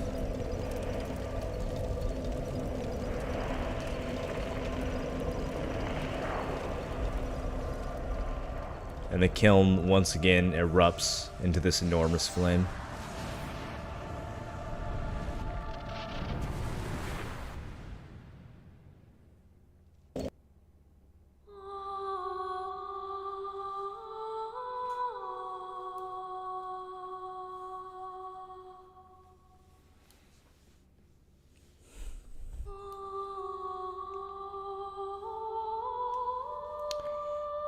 You die? More or less. I mean, I think probably you end up doing... You probably end up with the same fate as Gwyn. Maybe not dead, but... a husk of yourself trapped in the kiln, ready to mindlessly attack anyone who comes towards you. What happens when you leave? Good question. Let's play through again. No, I'm just kidding. Let's watch a video.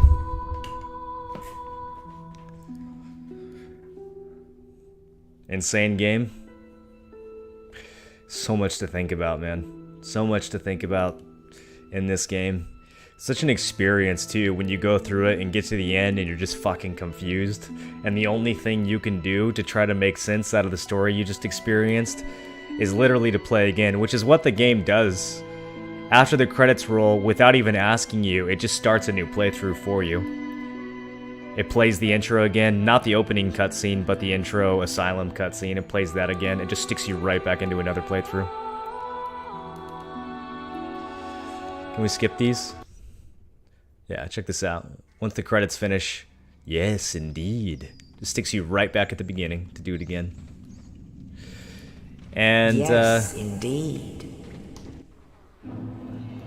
Here we are in the asylum with all of our shit. And this time around,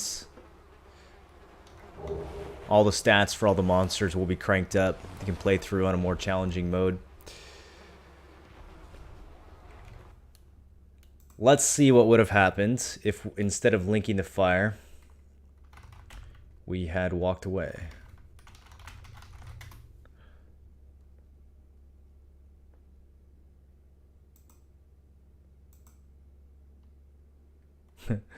This guy puts Dark Lord ending, good, in parentheses, good alternate ending. Yeah, well, don't know about that.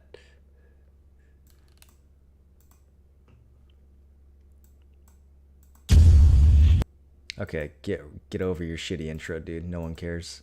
10 seconds? Really? 14 seconds?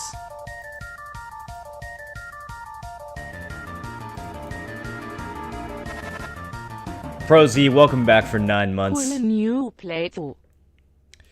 Thanks for the resub, man. I appreciate that. Alright, so this is what happens if you walk away. This is the highest quality we can get? Alright.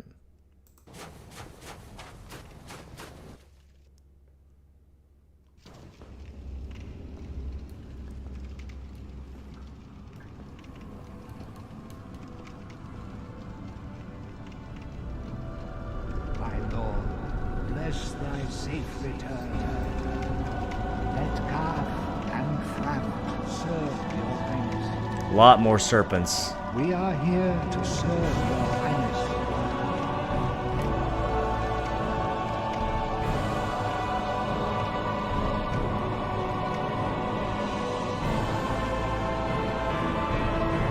Let true dark be cast upon the world.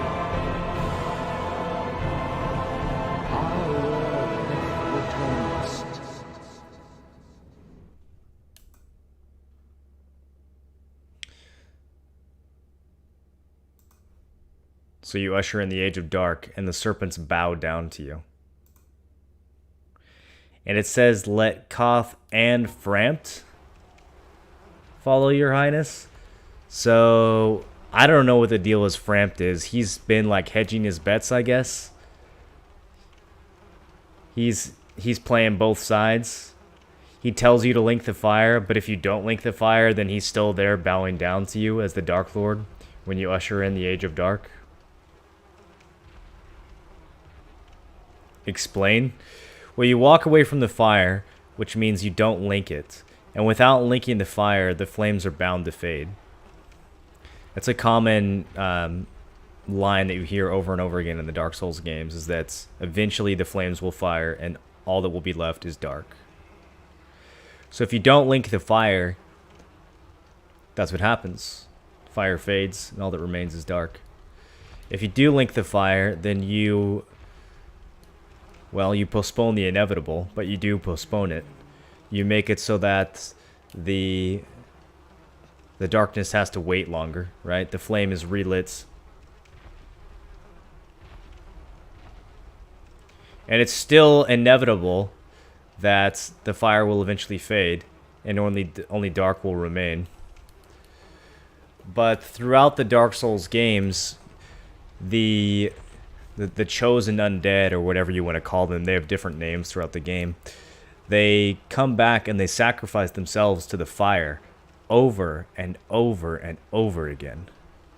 So the Link the Fire ending does seem to be the canonical ending as far as like leaning on to games 2 and 3.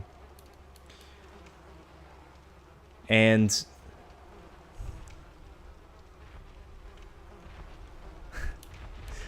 I guess to summarize, the story of this game is about what? Being tricked by the gods into postponing the inevitable by sacrificing yourself over and over again. Something like that. And each time you have the choice, right? Each time you have the choice to walk away from it and become the Lord of Dark, whatever that means. But canonically, throughout the Dark Souls story, that doesn't seem to be what happens. It seems like people just keep sacrificing themselves in order to delay the inevitable.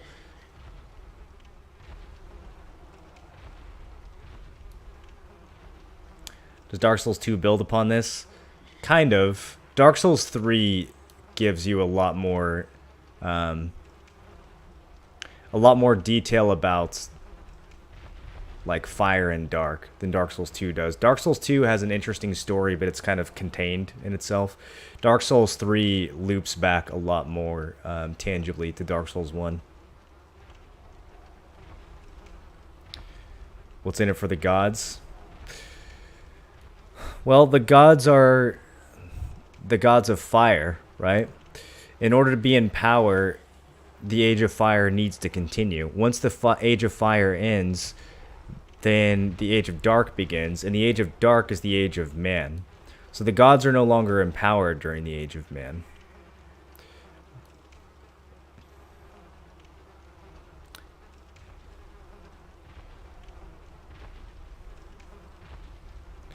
Is it the Firekeeper's gods that convince you?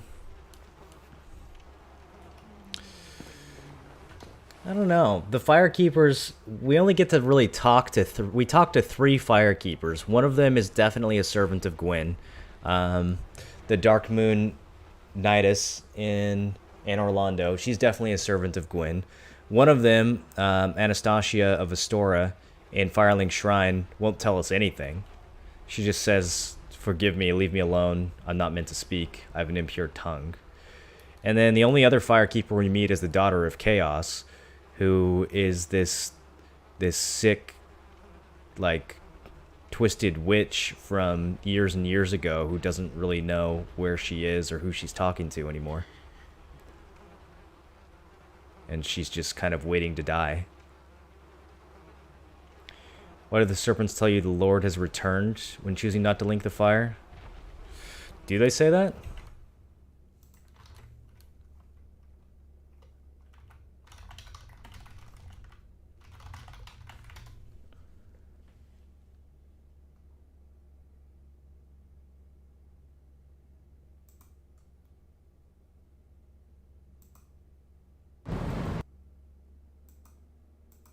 Alright, here's a different video that doesn't have a shitty intro.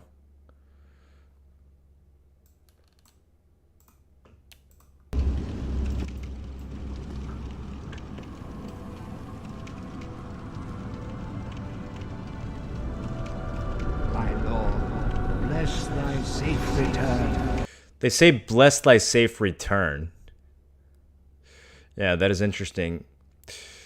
I think maybe what they're referring to is maybe the Dark Soul at the beginning of the opening cutscene. Because there's 4 lords in the opening cutscene, right? Even though you only encounter 3 of them in the story. You have the Witch of Izalith, Gravelord Nito, Gwyn, Lord of Sunlight. But you also have a fourth lowered soul that's collected by the furtive pygmy, who maybe is the same person as Manus. Maybe that's what they're referring to. Maybe they're referring to the return of that soul, because Koth tells us the fourth soul is the Dark Soul. And if we're the Dark Lord, maybe by returning, what we're doing is we're bringing back the Dark Soul somehow.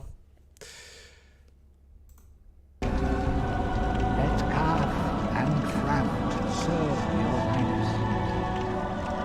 We are here to serve your highness.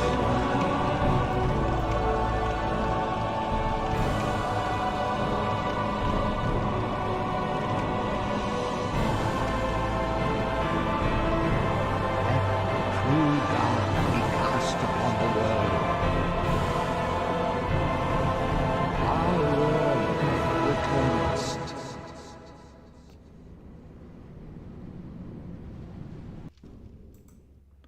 Let true dark be cast upon the world. Any DS2 playthrough? Not likely. A story playthrough of DS2 would be very, very long, you guys. Very, very long, and very much more difficult than doing a story playthrough of Dark Souls 1. The best way to experience the Dark Souls 2 story is to watch lore videos on YouTube. It is so hard to figure out the story of Dark Souls 2 by playing through it, even if you know what to look for. In the very last line, they say, returns. Oh, is there another line that I cut short? I thought that was the end.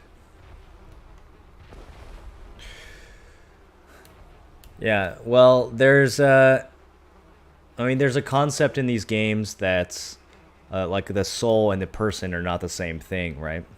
So even though we are not the furtive pygmy, we know the pygmy is our progenitor, and if he's our progenitor, then a piece of the dark soul must live on through us.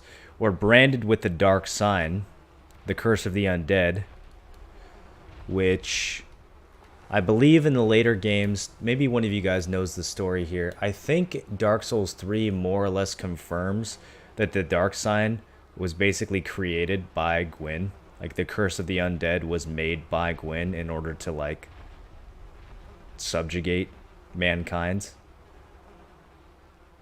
Soul level 1 run next. No, I'm not going to do soul level 1, but it is going to be a pretty... The opening part of this next playthrough is going to be pretty difficult. Who wants to name my spellcaster?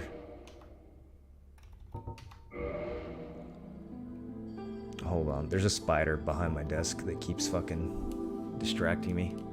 I'm gonna go squish him.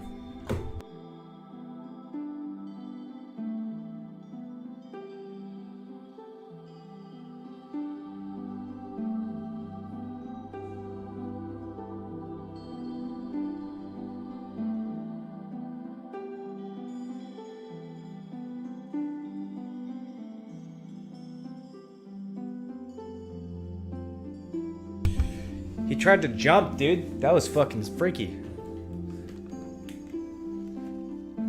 He almost jumped on my shoe.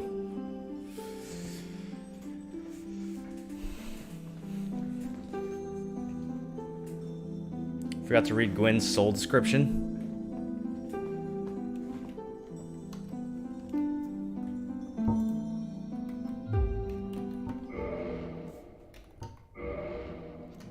Okay. Good night, thanks for this playthrough. You taking off? Alright. Thanks for watching.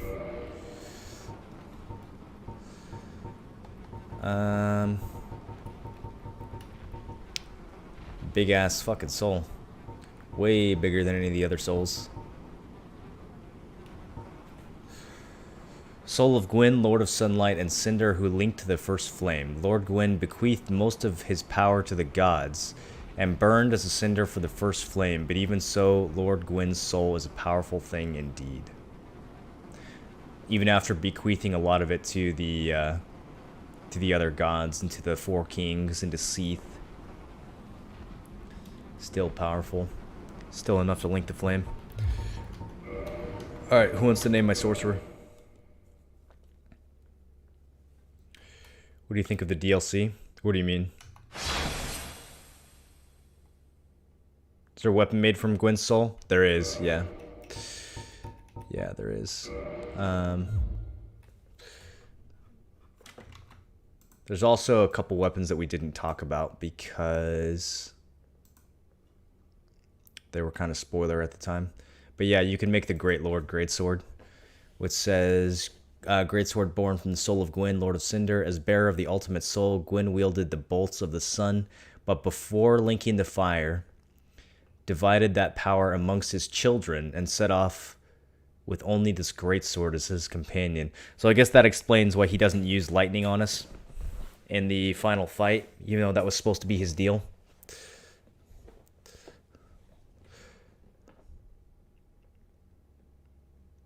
And it's just a giant-ass greatsword. You can only use this during New Game Plus since you have to beat the final boss to get it. We also skipped over the Soul of Sif weapons. There's the Great Shield of Artorias. Shield born from the soul of the Great Grey Wolf Sif, guardian of the grave of the Abyss Walker Knight Artorias, boasts constant defense and divine protection against various status effects. Hugely stable shield. It's like that thing can take a ridiculous amount of hits. You can also use the Soul of Sif to make the Great Sword of Artorias. Sword born from the soul of Great Grey Wolf Sif, guardian of the grave of the Abyss Walker Knight Artorias. Sir Artorias hunted the Dark Wraiths, and his sword strikes harder against Dark Servants. So I think it has some holy mod on it or something like that. And there's a cursed version of the Great Sword of Artorias.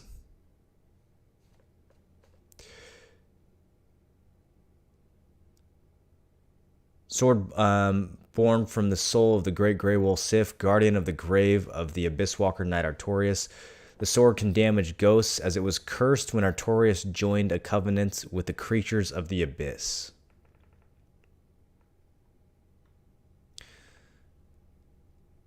The same covenant that's mentioned in the ring. I wonder what creatures of the Abyss Artorias went into a covenant with. I wonder what that means. Just the people of Ulasil, or is that the little humanity sprites down there? I mean, those aren't really people. They're just kind of like wandering humanity thingies. Name the sorcerer Rolvi. Name it sorcerer. Bless waiting room.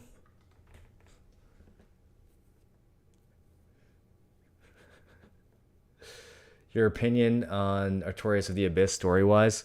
I think it's fantastic. I think some of the story content in Artorias of the Abyss is some of the best that the game has to offer. Alright, are we doing... Actually, we're going to do male, because I'm probably going to play shirtless, and the girls in this game look dumb shirtless.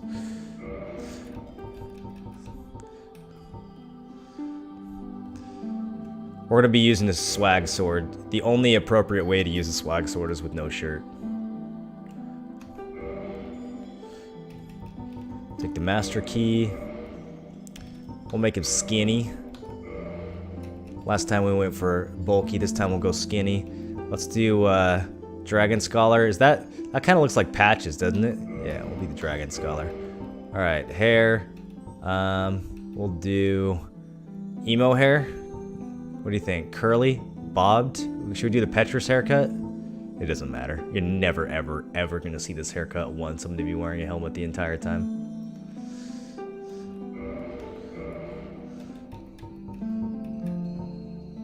Let's make it blue. Sure, why not? Purple?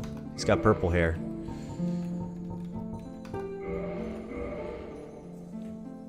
You'll see it in the beginning. You'll see the hair at the beginning.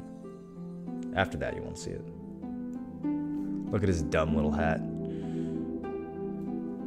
Life Skilling Hack. Sorcerer? That's a pretty good name. Kind of gives it away though, doesn't it? When we invade people, they're gonna know. Let's do, let's name him something that sounds like our sword is gonna be our main attack. Let's name him, like, Swordcerer. That's actually pretty fun. I'm pretty happy with that, actually. Swords. How do we do it? Sword. Sir. Sword, sir. What do you guys think? Sword, sir.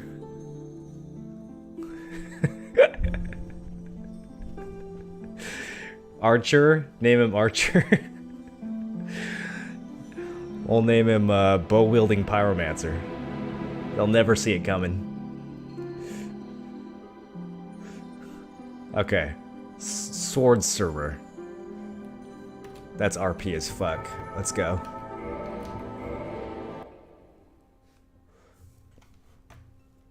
In the age of ancients, the world was unformed. Do you guys want to watch this again? Shrouded by fog. A land of grey crags, arch trees, Name him Failfish? Too late. and everlasting dragons.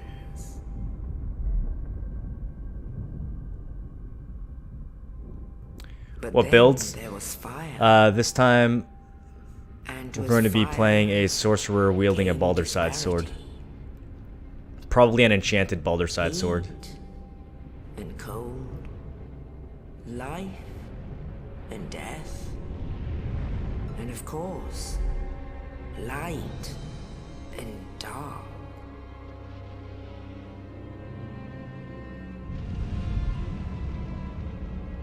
Then from the dark they came and found the souls of lords within the flame.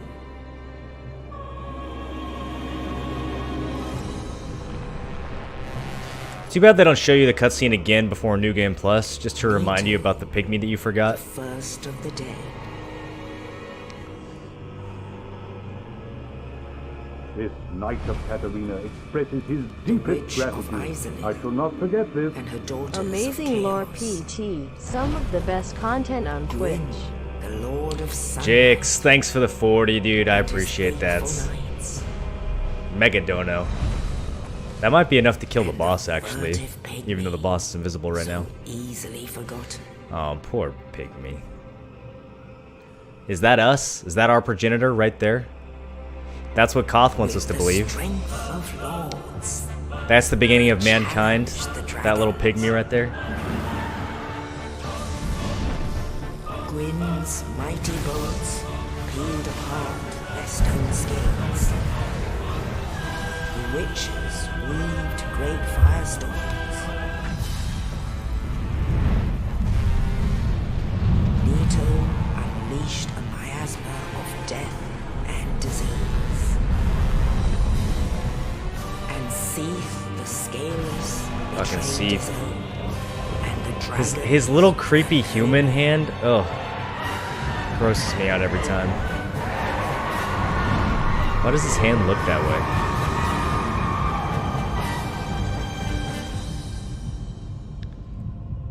Thus began the Age of Fire.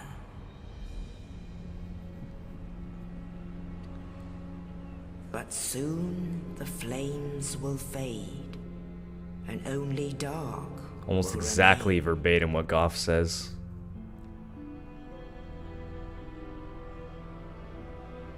Even now, there are only embers. And This is man my strong sees hand. not light, but only endless nights. And amongst the living are seen carriers of the accursed dark sign.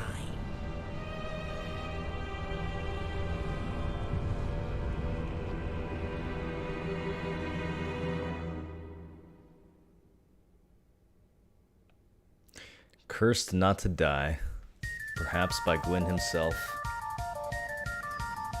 Slim Sinji, welcome back for 2 months. Glad you're enjoying the Dark Souls Yes, content, man. indeed. Tis the The Dark dark Souls sign streams brands are the great. undead.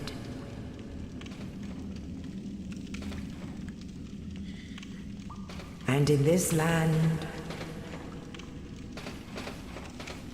the undead are corralled and led to the north.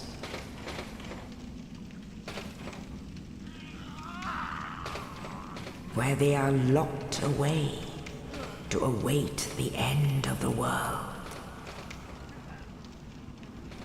Wonder what the end of the world means in that context. The end of the Age of Fire?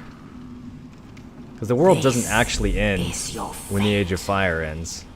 But I guess from some perspectives, from the perspectives of the gods, it might. Or it might as well end. We're looking good.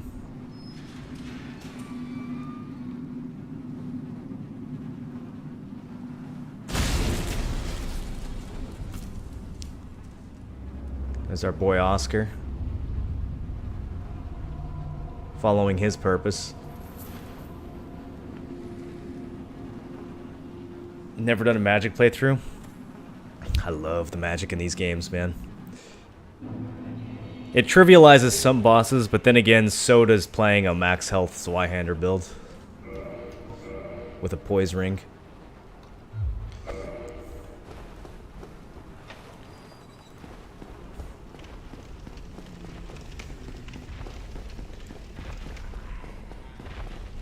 Doesn't the world end at the end of Dark Souls 3 when you get the Dark Soul? Well, Dark Souls 3 has a whole shitload of endings. It's difficult to say which one of them would be the canon ending. But regardless of what you do, the world doesn't end. It just changes.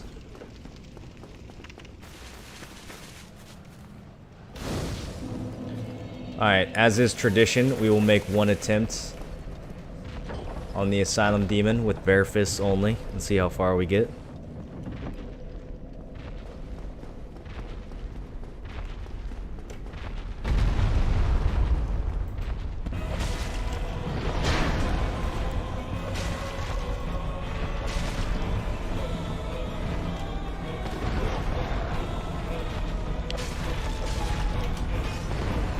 So far, so good.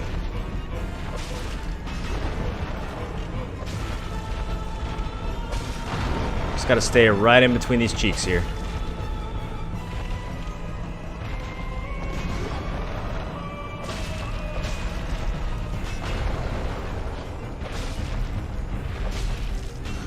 This works as long as he doesn't jump, but he will eventually jump.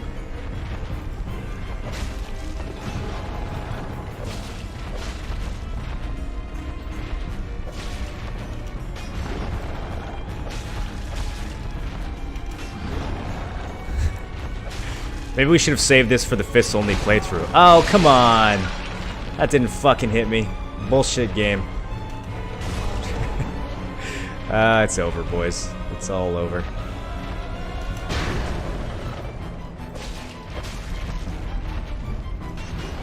Even if you do a strong attack, a strong punch, it's still 2 damage. There's actually no difference.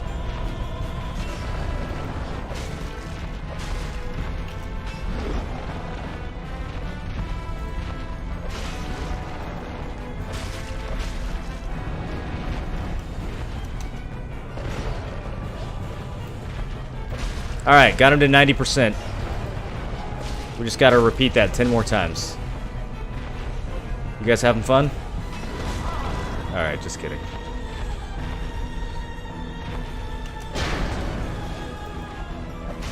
You know how strong homing Crystal Soul Mass is? Oh, that's not even the worst one. Jix, have you seen Pursuers?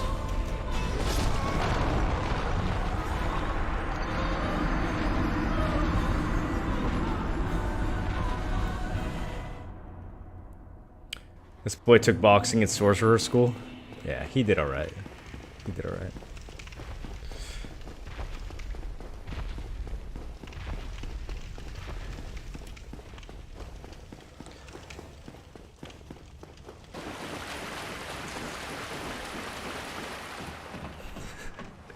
It's over already.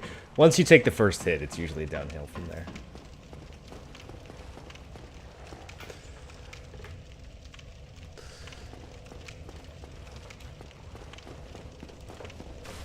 Alright, let's go get our shit and play this build for real. Did you get it last run? It's actually very hard to get, Jix, if you don't know how to get it. I guess we should have gotten it just so I could read the lore on it, but you get it by trading the Soul of Manus to Snuggly the Crow. which pretty much no one would think to do, right? Like, props to whoever tested that out, although I doubt they did it on their main playthrough. Props to whoever figured that out. If you give the Soul of Manus to the crow at the asylum, you get basically the most powerful spell in the game.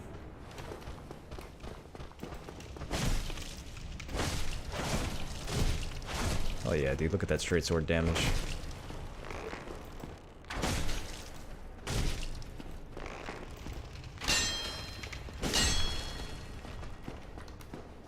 Fucking this hollow up.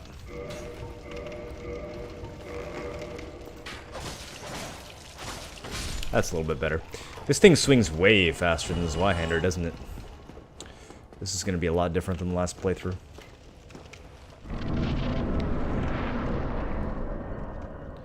The amount of stuff you just wouldn't think to do in this game is amazing. Yeah, for sure. I would have never thought to do that. Like, if I didn't just read about that on the wiki. Because I saw people using this spell. And I eventually went and, like, looked it up. Because I was like, how the fuck? Like, where did they get that spell from? Oh, you... Regrettably, I have failed in my mission. God, his shield looks so good in the remaster. There is an old saying in my family. Thou who art undead art chosen, and thine exodus from the undead asylum maketh pilgrimage to the land of ancient lords, when thou ringeth the bell of awakening. Fate. Well, now you know. Oh, an old saying. And this. Now I must bid farewell. I would hate to harm you after death. So go now, and thank you.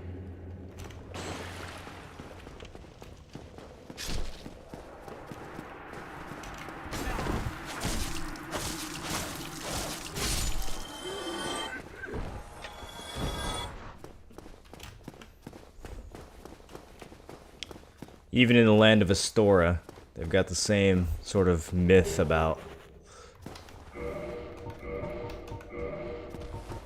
the fate of the undead.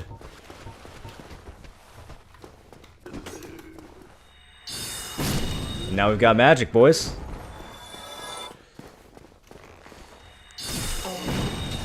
30 soul arrows? Did they always give you 30? That seems like a lot.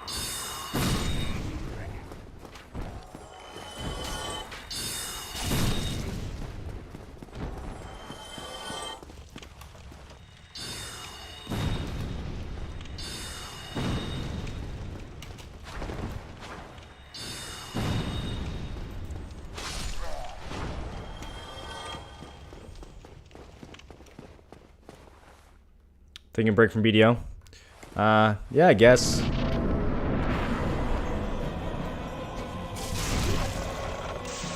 Plunging attack on the Asylum Demon. Not as impressive with the dagger. He's real easy with sorcery, though. You need to space him out. Hey, Arstain.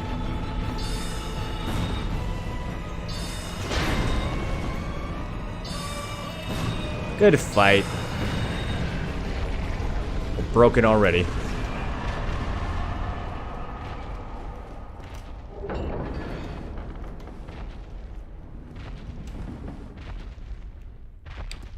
Magic cheese, that's right. Imagine how much easier Moonlight Butterfly is going to be on this build.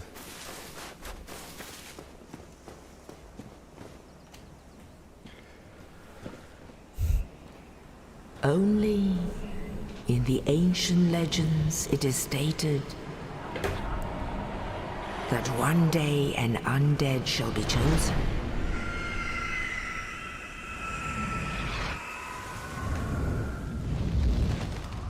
To leave the undead asylum. You can't jump. In pilgrimage. You can only be crowed. You can jump off the side, I guess, if you want to die. To the land of the ancient lords. Lordran.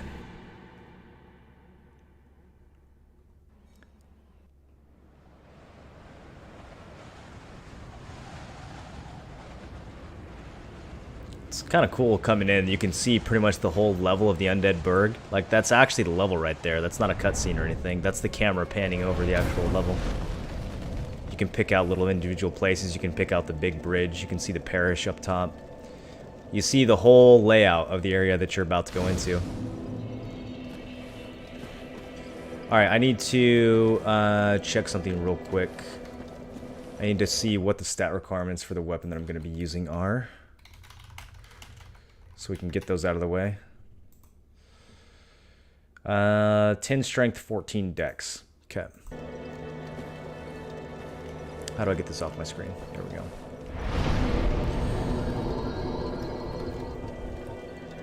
Well, there's the 14 dex.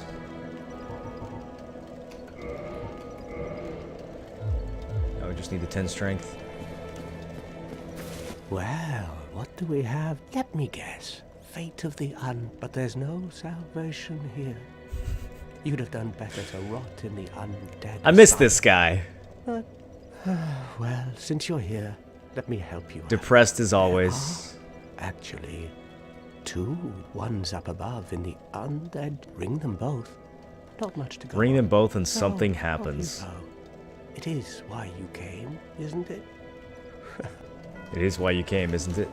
It's so fun. I love that the way he asked that. Like, we don't know why we came here. There's a guy who rescued us from jail and said that there was a prophecy we were supposed to fulfill.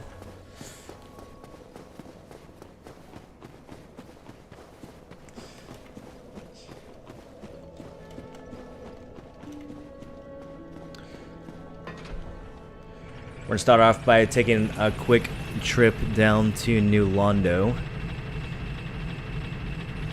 There's a weapon that we need to get as a placeholder until I can get the other weapon that I want to use.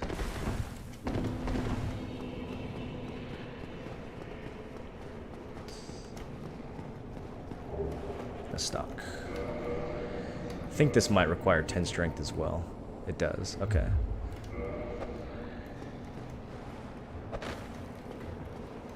I can beat things with his staff. Nice damage.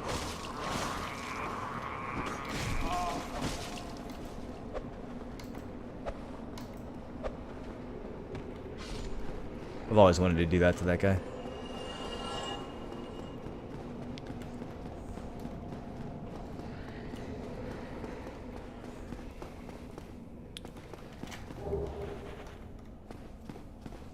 Is this narrator the mushroom? What? From the opening scene? Oh, it might be. Might be the same voice actor.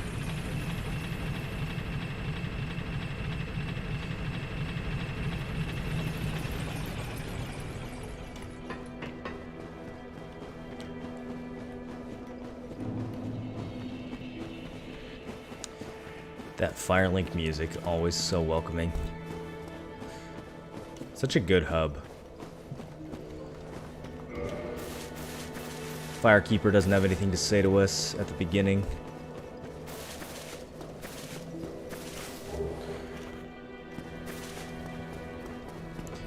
And then I need to get a few more souls so that we can pump my strength up to 10 real quick. Let's see how Soul Arrow does against these shrine skeletons over here.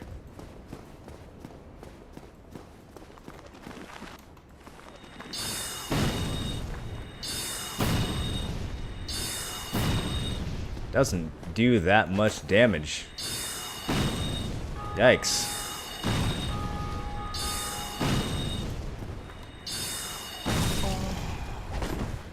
We need more intelligence, boys.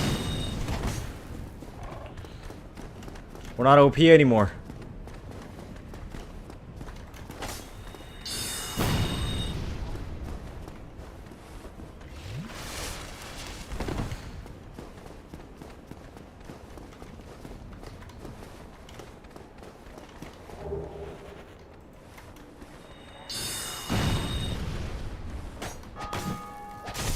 Oh, that didn't work out.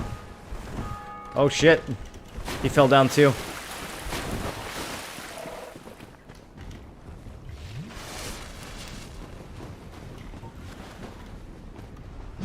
Way too soon. The joys of starting a new build.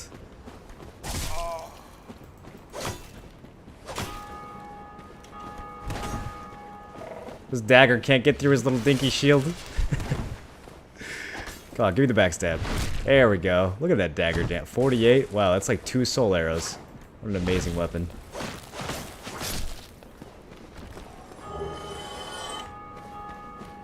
Alright, where's the other guy? Is he back here somewhere?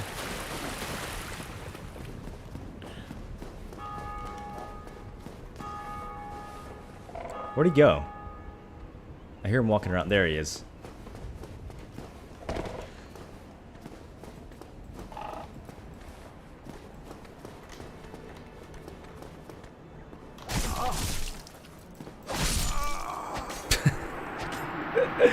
The bleed! I'm enjoying you streaming the game. Good. I'm glad you're having fun. Isn't the Zweihander there? Yeah, we're not going to be using the Zweihander, though. We're going to be using S-Stock until I can get the Balder Side Sword.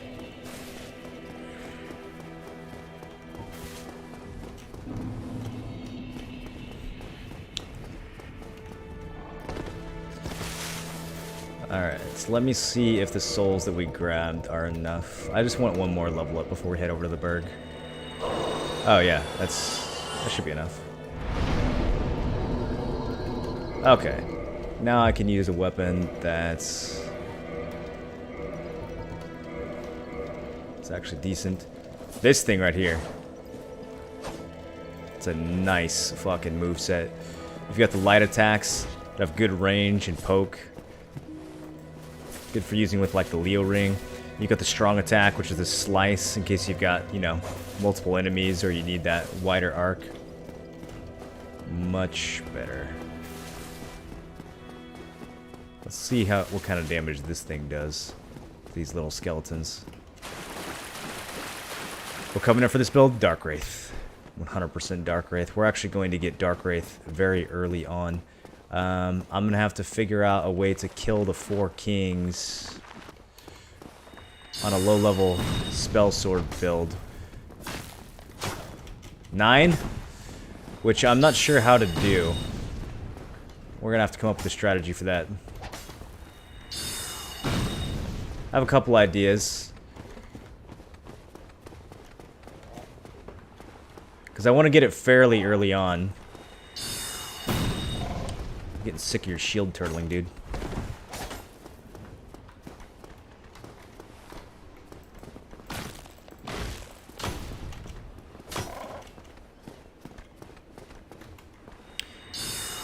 I think what I'll probably do is get an enchanted Balder Side Sword, which we can get pretty early on, because the enchanted Ember is easy to find. And then that should give me quite a bit of DPS to deal with the 4 kings, and we'll just have to go do it with low health.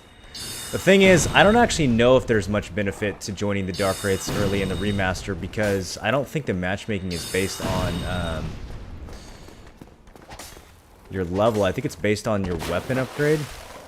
And if that's the case, then getting an enchanted sword would actually kind of be a problem, because then I'd be fighting people who are way higher level rather than people who are roughly the same level as we go through the playthrough.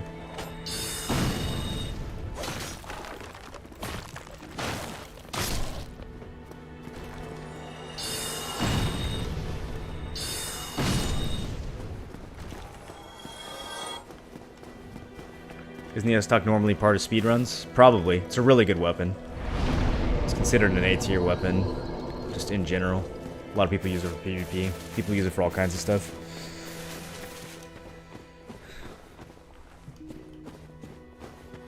An anime based on the story of this game would be really cool.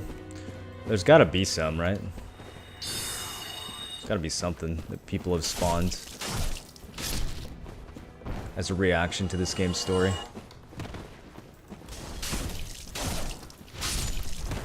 Let's get careful not to be firebombed here.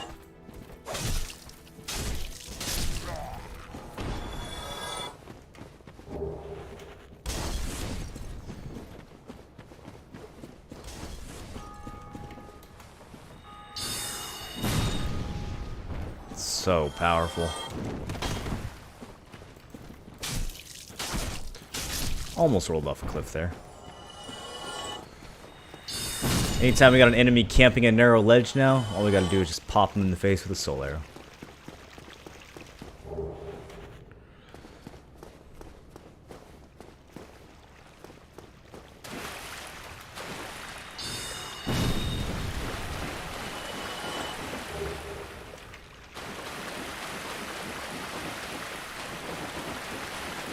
Anime Berserk is pretty shit. The manga is fantastic, though. I don't know either one. I know this game takes a lot of like the art style and some of the story from Berserk, but that's all that I know about it. Oh, arrow went right fucking through his head. Okay. Nice shield.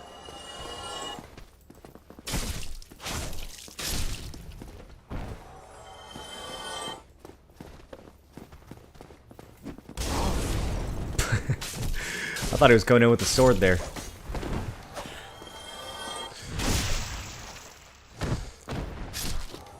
Nice critical damage on the S-Stock.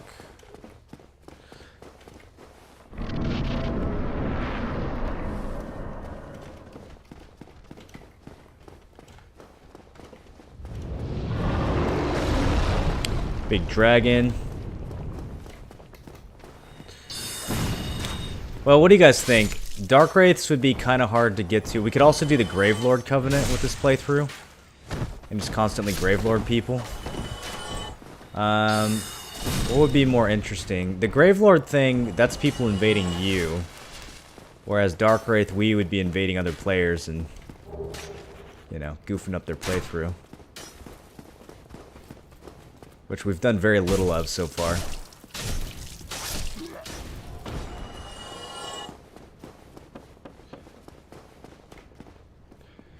Dark Wraith for sure.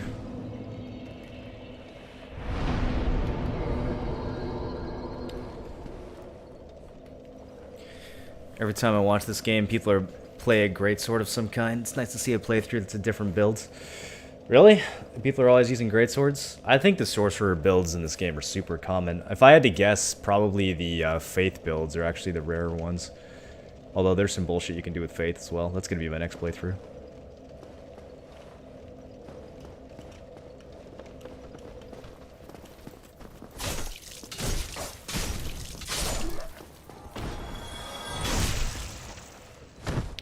Let's go get our orange soapstone from the merchant, although apparently the orange stones are busted right now, so I don't know if we're gonna get anything from that.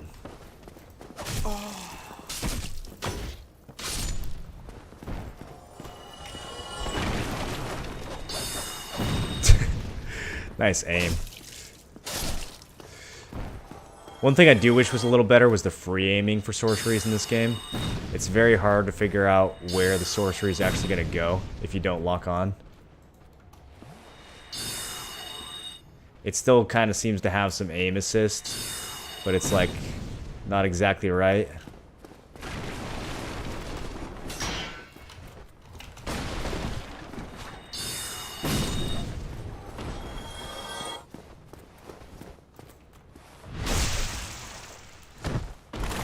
Can you have someone come in and drop you like 99 red orbs? Yes, we could do that. I don't know if anyone would be willing to do that for me though. If I put this armor on, are we gonna be overweight? Yeah, it's such good looking armor though. Oh, such a lucky drop, dude. It's like my favorite armor in the game.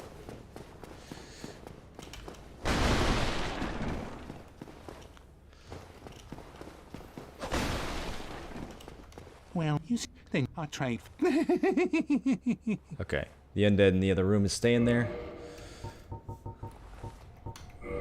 Get our orange sign. I suppose we should buy the dried finger too, just for PvP goofing reasons.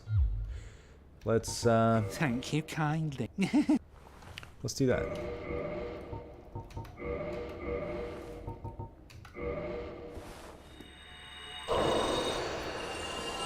Oh, I hope you. Okay. Oh, thank you. Come back soon.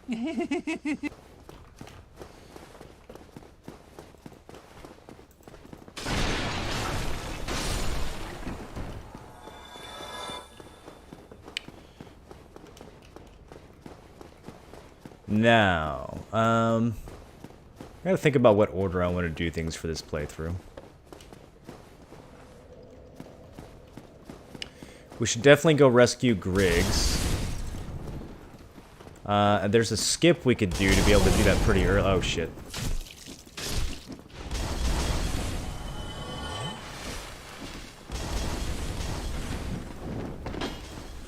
Griggs is going to be in the lower berg. The fastest way to get to the lower berg would actually just be to do a jump over here. But, I don't know, that feels kind of cheesy. Also, I'm not sure if I actually remember how to do it.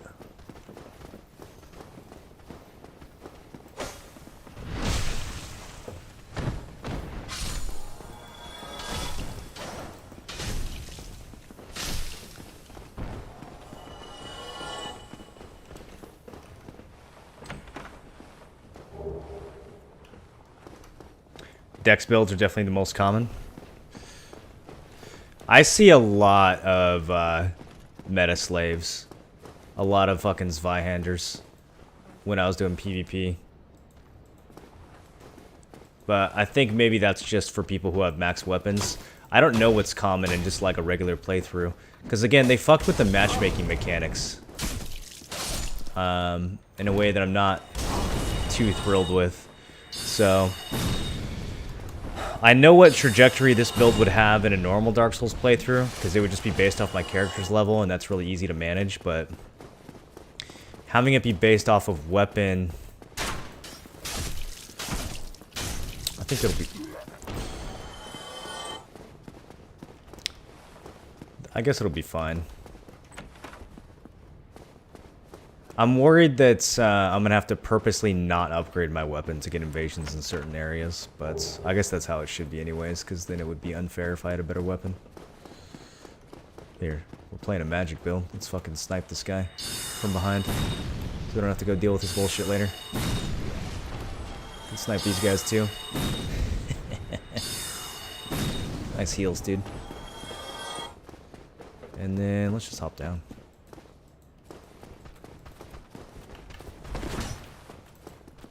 Oh, no backstab? Okay.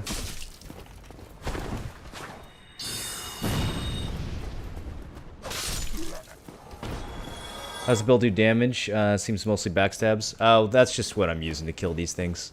Because we have limited numbers of soul arrows to get through the whole level. So you have to mix it up. Once I get access to Griggs, I'll probably have enough sorcery to where I don't need to use the weapon, but I still will use it because the weapon we're going to be using is fucking amazing. The weapon that I want is a rare drop though, so I'm probably going to have to farm it off stream. We might not have it for today.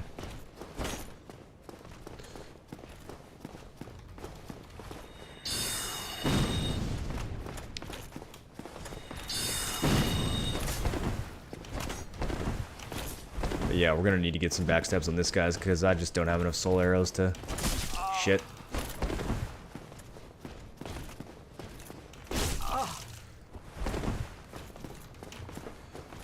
Run, kid.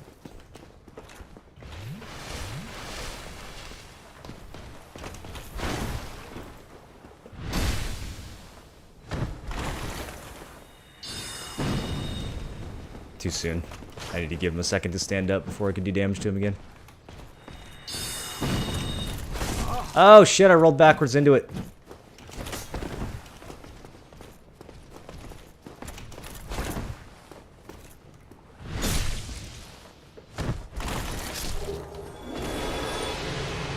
Hooray, Titanite chunk.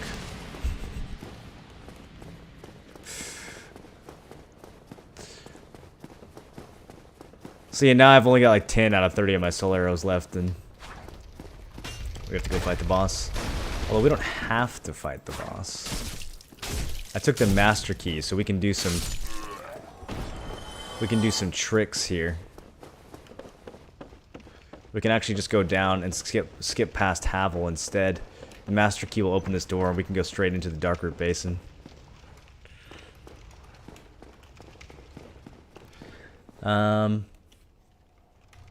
It's not really a good reason to do that, though.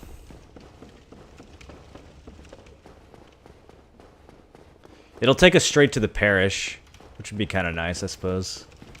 But we might as well go fight Taurus Demon with all 10 of my soul arrows. Let's see how this plays out.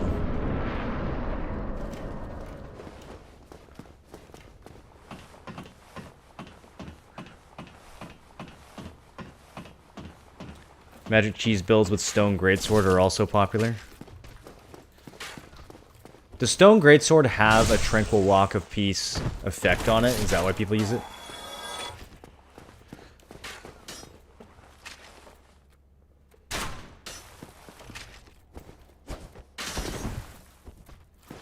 Well, it looked cool.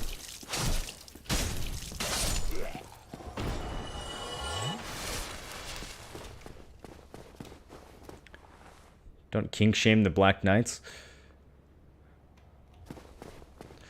Yeah, I might actually need to use the gold pine resin here. We'll see how pitiful my damage is. Oh no, Soul Arrow does plenty. We'll be fine. It'd be nice if I had more than 10, but we'll be okay. Probably. Alright, we'll get him down to like half with magic.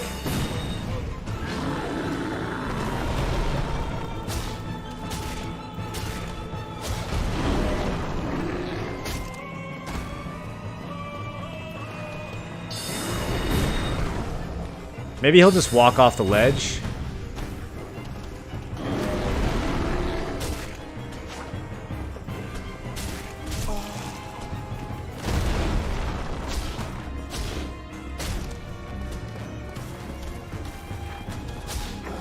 Shit. Thought I was far enough under his legs.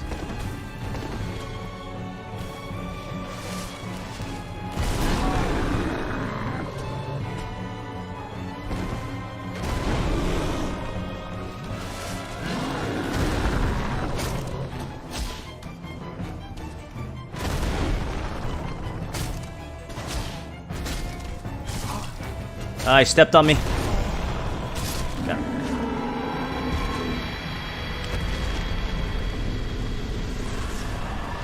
Is the first boss? Yeah. Yeah, if we had popped the lightning resin, I would have been hitting him for way more damage. But that's okay. That way it was a little harder. Stone Greatsword is better. Tranquil Walk of Peace for dark magic builds. Is it effectively the same as Tranquil Walk of Peace, or is it actually a different effect? Oh, I am Solaire of now that I am undead. You find that strange? Well, you should. No need to hide your reaction. I get that look all the Ah, look at Solaire. He's nice and fresh and happy again on his quest to find his very own son. Hasn't lost his mind yet. Oh, aha. I have a proposition. The way I see it, in a land brimming with... So what do you say? Yeah, let's help each other. It pleases... Give me that soapstone. We are amidst strange... The flow of time itself. The very fabric wave. There's no telling how much longer your world and mine will remain in contact. But use this to summon and engage, of course. But I am a warrior if you... Alright. Good old Solaire.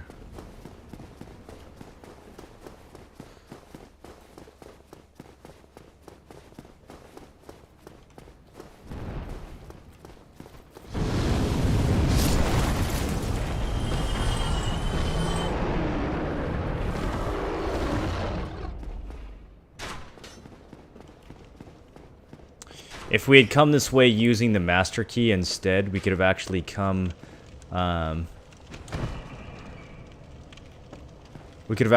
through this little pathway and up underneath the bridge, and then we would have never triggered the Hellkite Dragon, and he wouldn't even show up to block the bridge. Just a little interesting thing that you can do with the master key. I'm gonna keep saving up souls here because I want to get the 20k for the Crest of Artorias. Can we save him this time? Maybe. I'll think about it.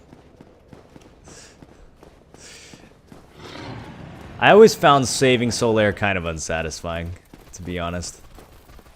It's not like he says anything to you at the end, you know?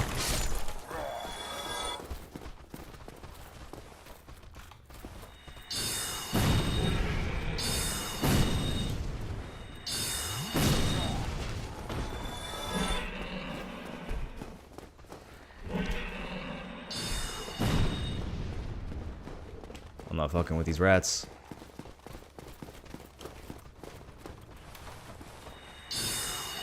Oh god. Okay. That Dark Souls auto aim. And poisoned.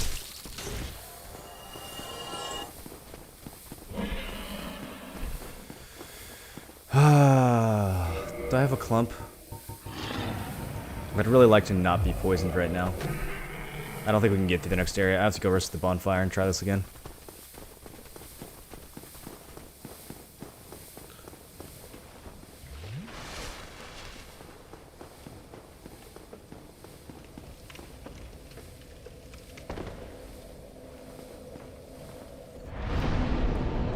It's the same as Tranquil Walk of Peace, but it's better because it casts faster. The reason it's better for dark magic is because it uses strength instead of faith. Oh, Tranquil Walk actually has scaling on it? What scales? The duration? The dude is ugly as fuck? Whoa, whoa, whoa. Give me some time, okay? We haven't found any gear yet.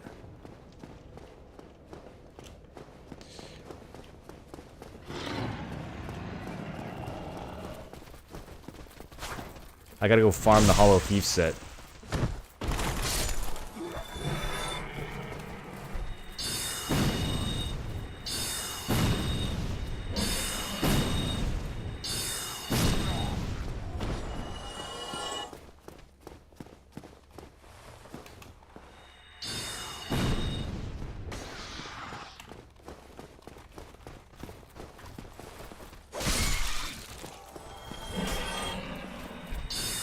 There we go.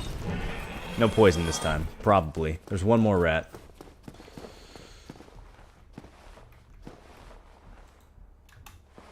He didn't hear that. Shit! Went for the strong attack when I should have went for the light attack. That's okay. We made it. I like the quick attacks and range options for this build. Yeah, I really want to show you guys the sword that I actually plan on using, but it's very difficult to get, so... Solero likes to do that from time to time, likes to just completely miss on a locked-on point-blank target. That's the downside.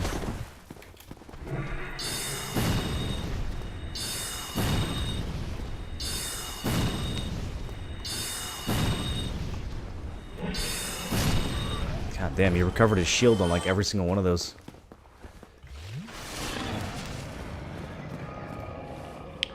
Tranquil Walk doesn't scale, but it requires 18 faith to use. Oh, I see. So that's why people use it on the sorcery builds without the faith.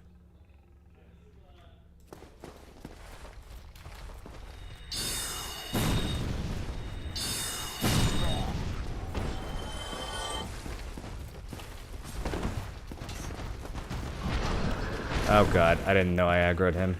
Well, this run's dead.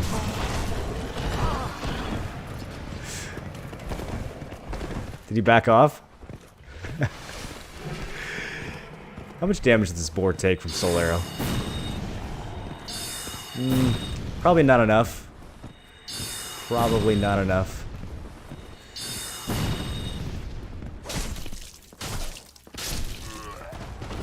No! No! Don't! Why? Stop it. You're blocking the door. We're fine.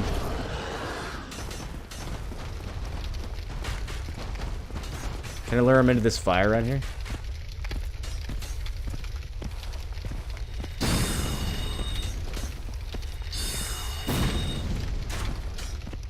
Come on, you dumb animal.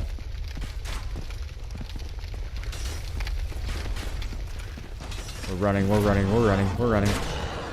We made it.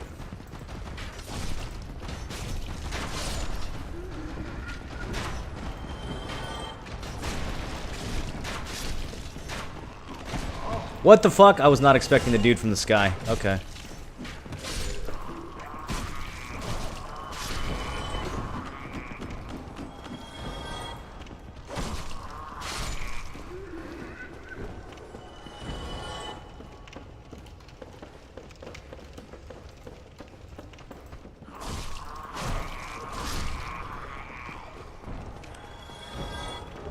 Got our mystery key. I'm not sure if the master key works on the mystery key lock. Probably does, right? How do you kill that boar? Oh, there's a way. There's a way we can kill that boar if we really want to.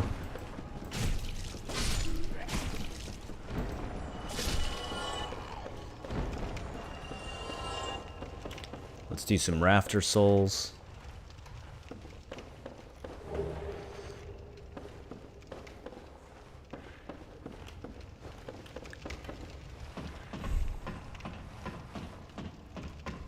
Get the skull head and lure him into the fire? Yes, that's exactly what you do if you want to kill the boar at this point in the game.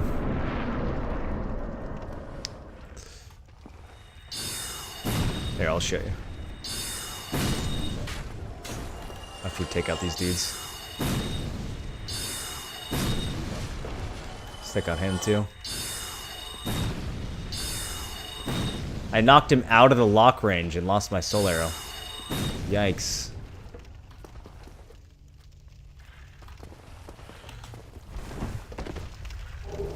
Well, I don't know where he's off to. Alright, so you get alluring skulls right here on this platform. And if you want to kill this boar, all you gotta do is kind of free aim towards this fire, which is not necessarily easy to do, but there we go. That worked. And then he will run towards it and turn himself into metal bacon. Oh, he also charged the other undead down there. That was nice. Alright. We should have nestled it up against the wall a little bit better. Might have to use another one here. I think that one probably wears off. Yeah, let's try again.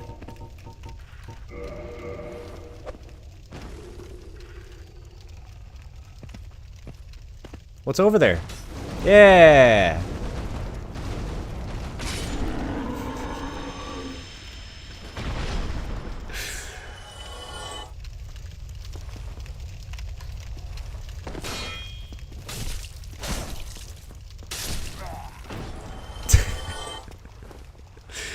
Alright, now we gotta go back up the ladder again. Did you drop anything this time around? No helmet this time around, you guys.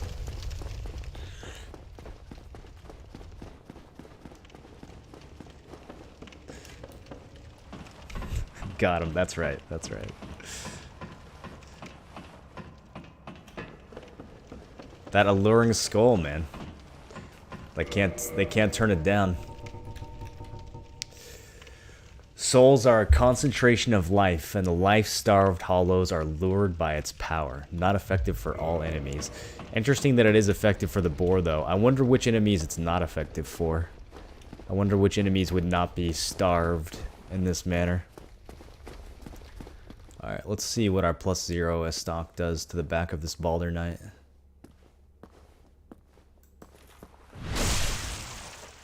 It's not bad. We can finish him off. Or not. Don't heal!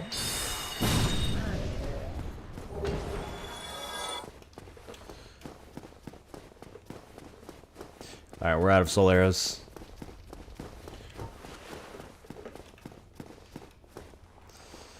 But we only have a little bit further to go.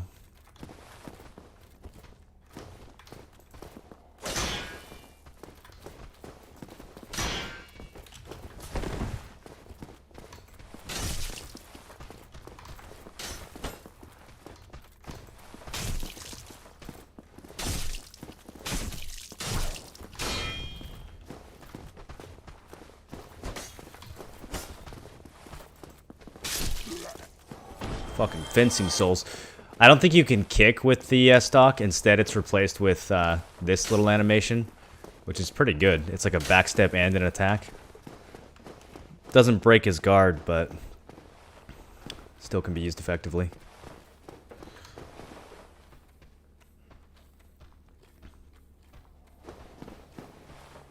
Not so sure about this next part here. As soon as we aggro that guy, it's all over. But this one has his shield up, and he won't come forward. God, quit turtling, dude. Look at this sadistic AI. He won't follow me into the hallway. They want me to come out and get pincered between these two.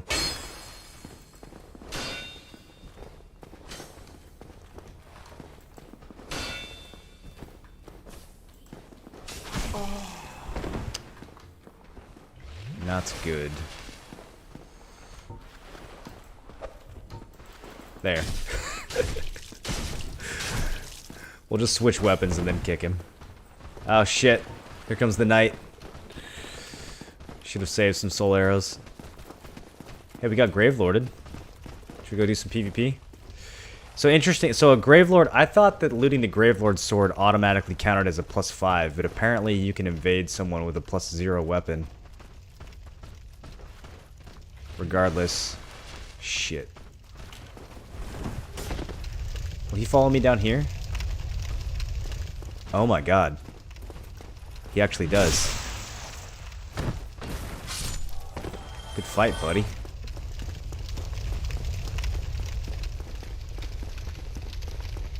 I can't believe he made that jump. I thought he was going to fall all the way down.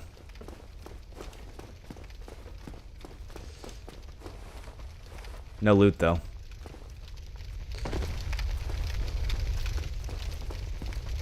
As for you... Come on, wind up and attack. No?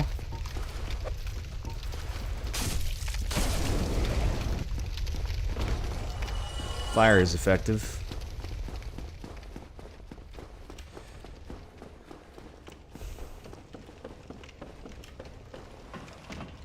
Isn't there a good roll attack with the S-Stock? Probably. I think it's similar to the strong attack. Oh, never mind. It's just a stab. Was that the roll attack, or is that just a regular attack?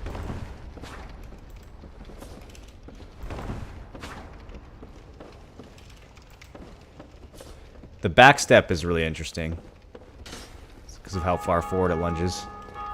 But yeah, this attack right here is pretty unique. Instead of the kick animation.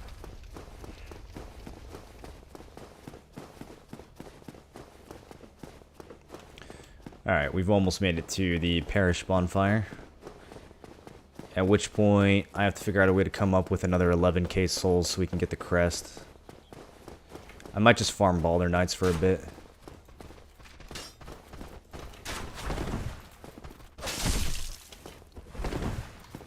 Gotta be careful here. Don't want to die at the last second.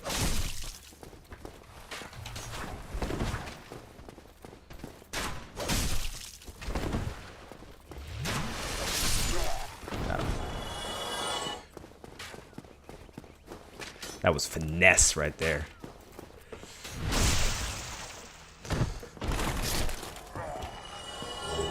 All right, let's go get some soul arrows back.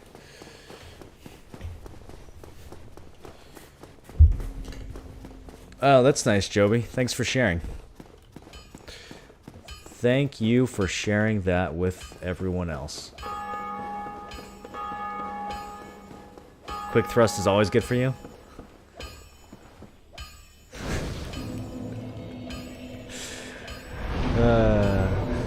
Alright, do we reverse hollowing and do some level 1 PvP? Let's do it. I guess I'm technically like level, what, 6 or 7? Because we leveled up a few times. Alright, let's see who invades. I'm very curious to see who invades. It's based on weapon level now, not character level. So, man, how do they do that? Does that mean you can invade someone with like a level 700 character as long as you only have a +0 weapon? Let's see what we get, I guess. We're gonna get fucking dunked by somebody who has some kind of advantage. We'll see what it is.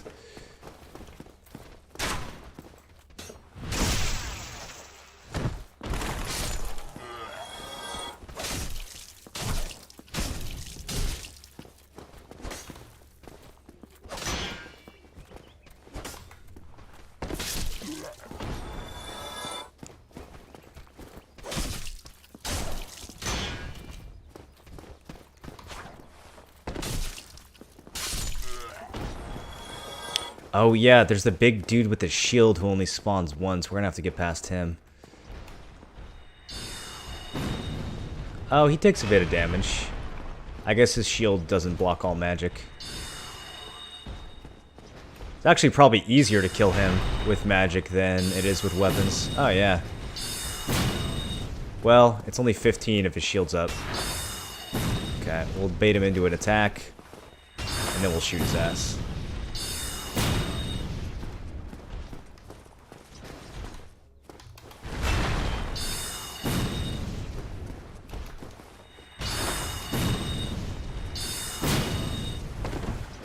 Don't heal. Okay. Titanite shard. Look at all these low-level summons for the gargoyles. I'm glad to see this is so poppin'. Like, even a week later, it's just completely popping off. There's people everywhere. Alright, Firekeeper Soul. Have you guys been following, like, Reddit threads or anything like that to see... I know people are trying to figure out how the new matchmaking works, but I'm not oh, shit. Maybe I should have dealt with that channeler first before pulling these.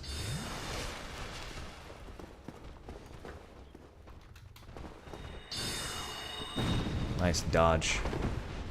I do not really want to fight two Boulder Knights simultaneously.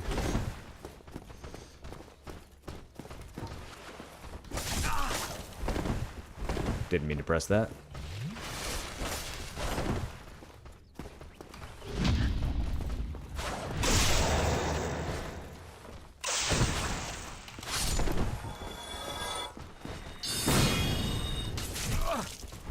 Damn, those guys hurt.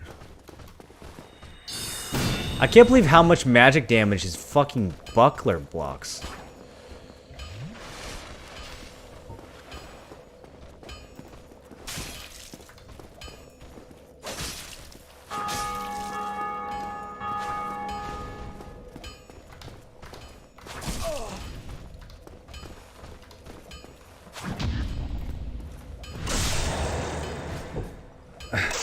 Parry for style. The parry for...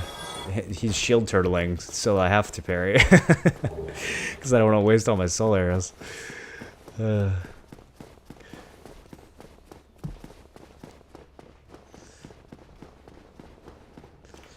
going to need soul arrows for this guy, and I'm going to need soul arrows for the next room.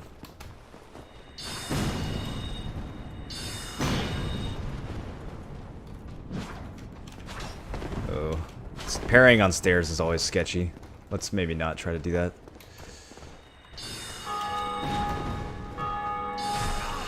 Dude, these soul arrows. Oh my god. I don't remember sorcery being this janky in Dark Souls 3. I guess it's been a while since I played the original.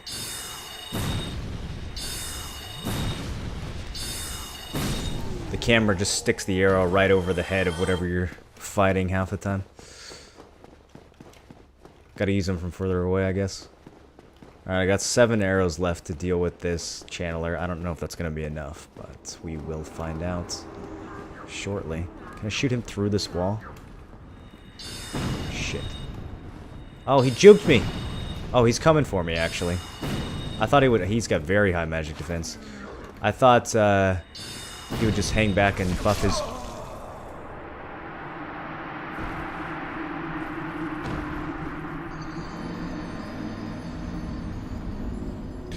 Walls are not safe.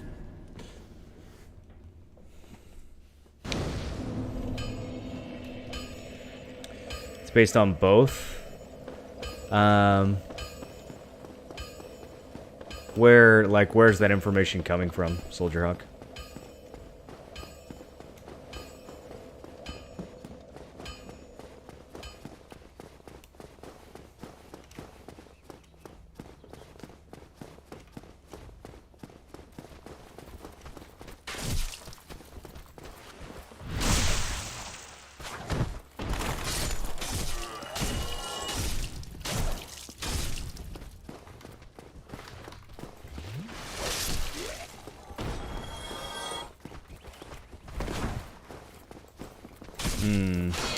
Didn't quite get the backstab.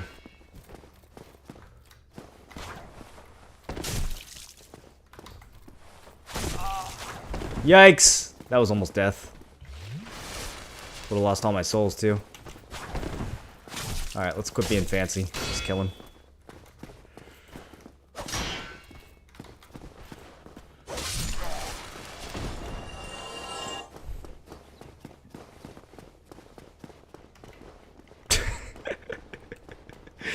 The flying corpses, man.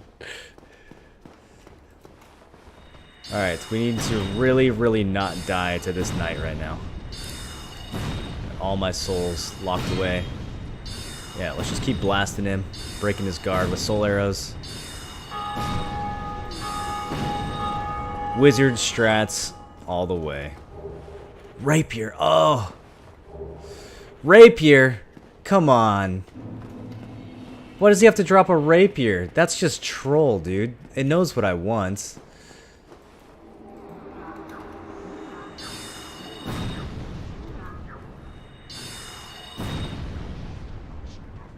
Is he gonna fire back?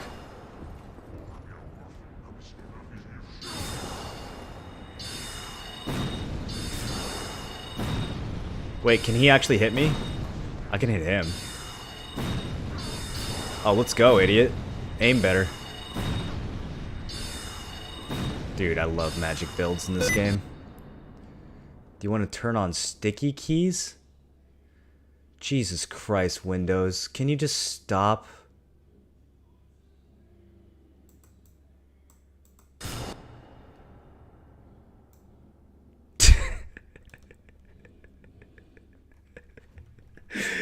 How do I make this never ever come up again?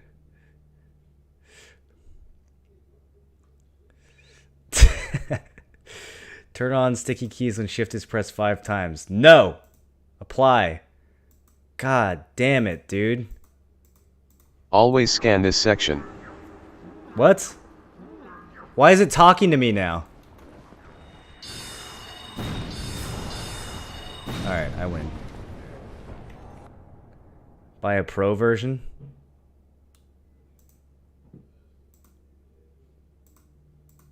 Start magnifier. I don't understand what's happening. Why is Windows talking to me all of a sudden? Start narrator. What? Start on screen keyboard. Someone help! Set up high contrast. Start magnifier. Start narrator. Okay, I think I closed it. Jesus, Windows. Man versus machine. Alright, we made it, boys. We defeated the channeler and we defeated Windows 10. Oh, shit.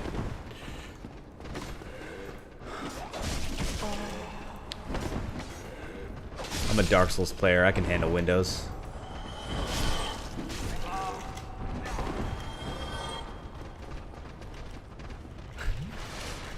What a dumpster fire. Speaking of which.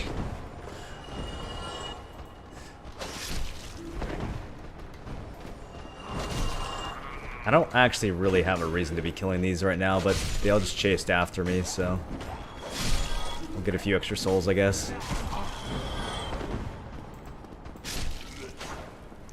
You really don't get souls that are like worth the trouble for killing these, though. Also, how does this thing have more than 0 poise? It's literally naked.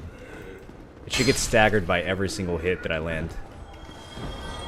I just tanked through that S-Dog thrusting attack. Alright. See how these guys are wielding that kind of interesting looking sword? That is the Balder Side sword. So I guess there's only 2 of these guys who can actually drop it. Maybe the other one up on the walkway can drop it too. Too slow. Or too fast, actually. There we go.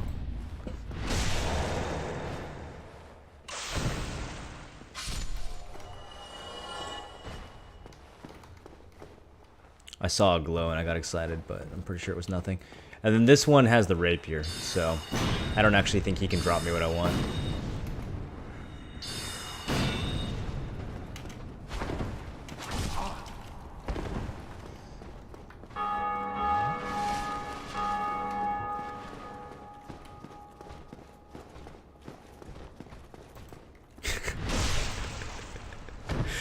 That was just like real PvP.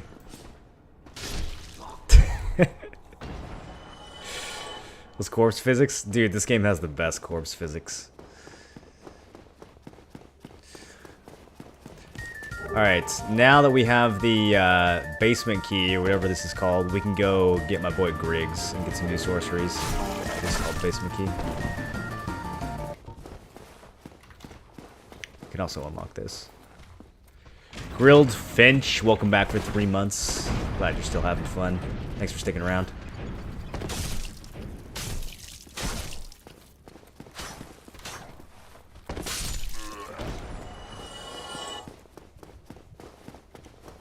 Are you farming the blade? Because I'd watch that. I don't know how long it's going to take. I don't know if I want to do it on stream. I think people will get hella bored.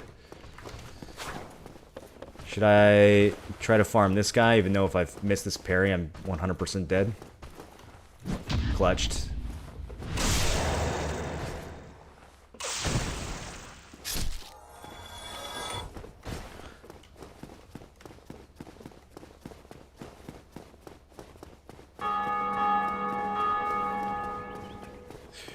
We haven't been getting invaded, well, I'm hollow now, but when we were running around in the parish before, I didn't get invaded at all, which is surprising. I think maybe the Dark Wraiths haven't figured out how to, like, truly hit new players under the new system.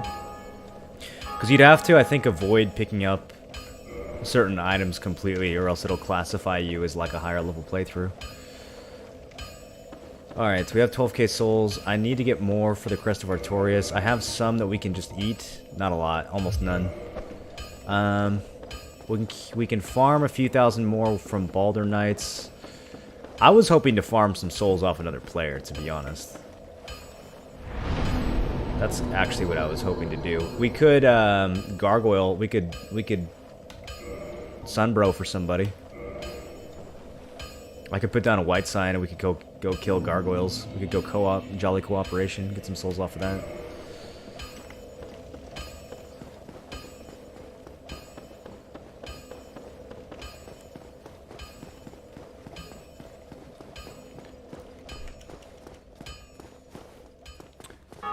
The hammer on anvil sounds exactly like the successful enhance in BDO.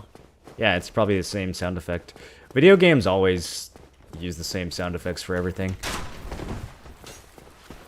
To this day, I still hear, like, I constantly hear sound effects from Ultima Online in, like, every game I play. Every time there's, like, a sheep in a game, it's the exact same sheep sound.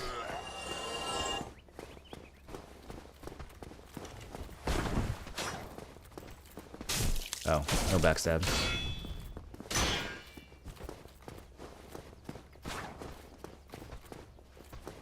There we go.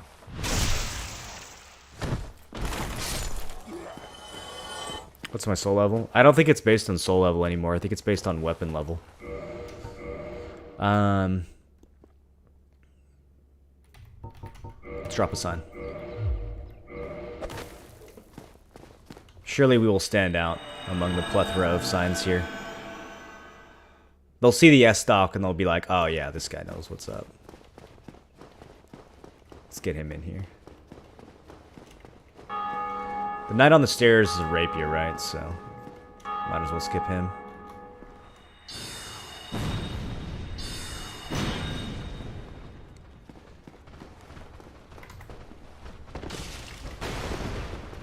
Yikes, didn't mean to aggro the third one. This is gonna get a little weird.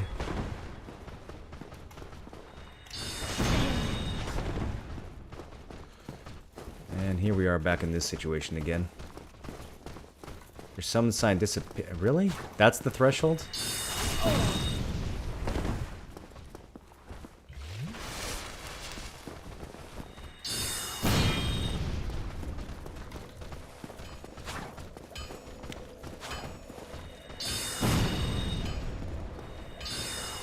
Alright, that's as far as they'll chase. Now it's just easy pickings. Look at him warily backing away.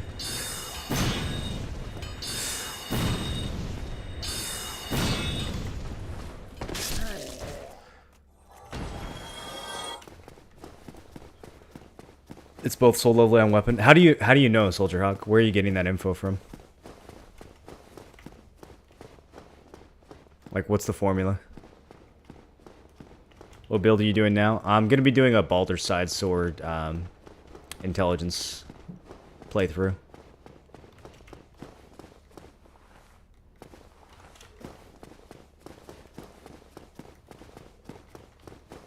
Okay, let's drop the sign back down.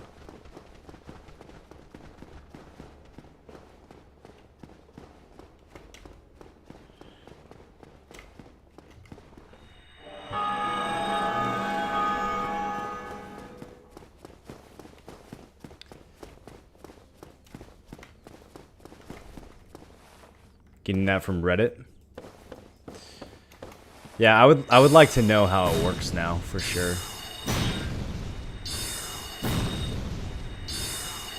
I don't want to cheese it too much.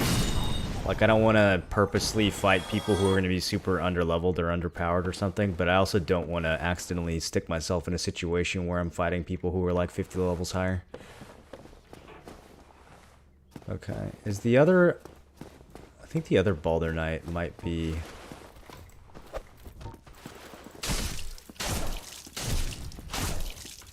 Can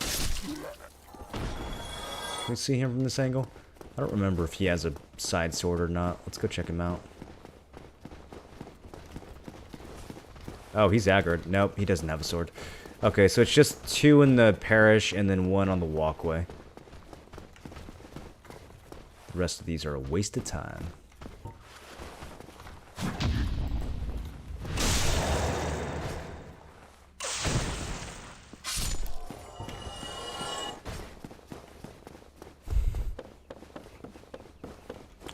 The game manual for Remastered has a list for matchmaking with weapon levels, but testing from the community has shown there's more than just that at play. Yeah, I wonder what else is involved.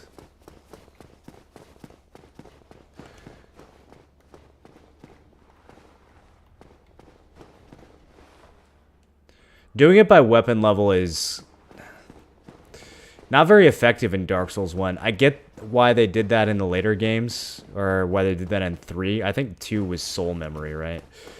I get why they did it by weapon level in 3, because weapon upgrades had been kind of streamlined by then. Weapon upgrades in 1 were not streamlined at all. Like, different levels of weapons were not equivalent to each other. And sorceries in particular, like, you can have a ridiculously strong sorcerer with a level 0 weapon. You don't... Like, upgrading the weapon isn't that important for casters. You can totally abuse that. Same with Pyromancy. Well, actually, I think the upgraded Pyromancy Flame does affect it. But you could do, like, you could just run around spamming, like, Dark Bead or Wrath of the Gods or something with a level 0 Catalyst or Talisman.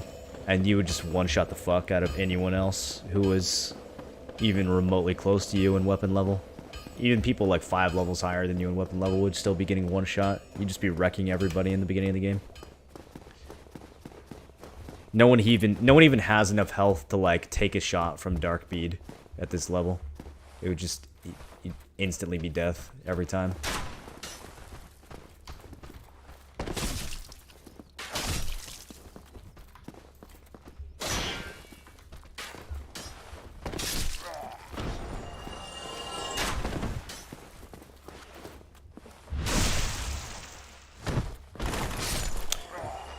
I don't know the remastered version of the game had a manual. It's actually in like the Steam documents, or do you mean there was like a guide that had it? Wonder what other tidbits are in the manual. Hidden information.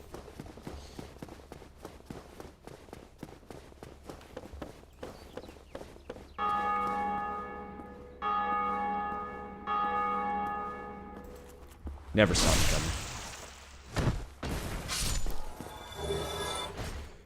Every time I see the white glow on these things, I get excited, but it's never the weapon that I want.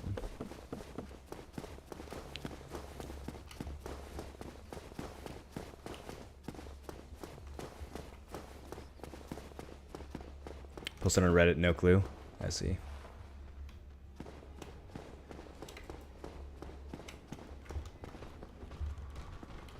That one in the back always aggroes. I guess because he's facing you. I need a better way of doing this. need better soul arrows. We need to go talk to Griggs. That's what we need to do.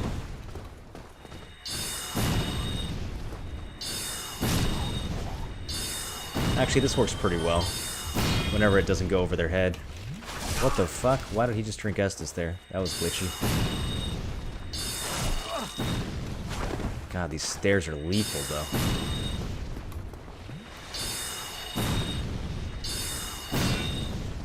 I keep expecting these hits to land and stagger him back. Take your swing. Come on. Oh, God. I'm being severely outplayed. Huh!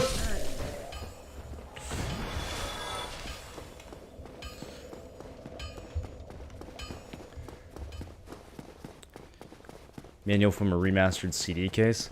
Well, I saw the screenshot on Reddit, and it looked like it was taken out of like an actual book, like a guide of some sort. So I don't know if they re-released like the strategy guide or the game guide or whatever they're called these days.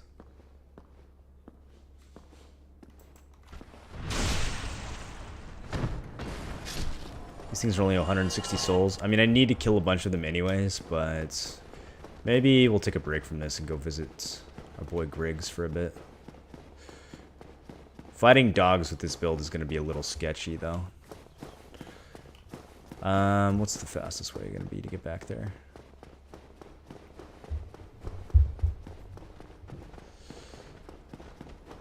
We'll go through the gate. They released an official book manual you can buy. I think Peeved helped make the PvP portion. They have a PvP portion in the official guide.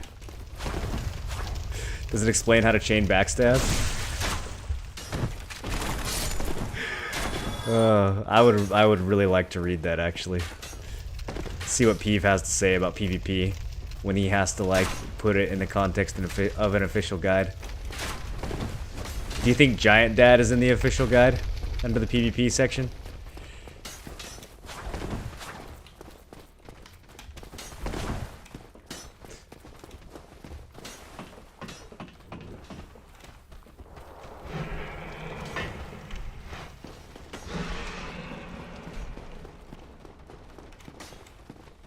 I kind of just cornered myself, didn't I? We're dead. I'm 1000% dead right now.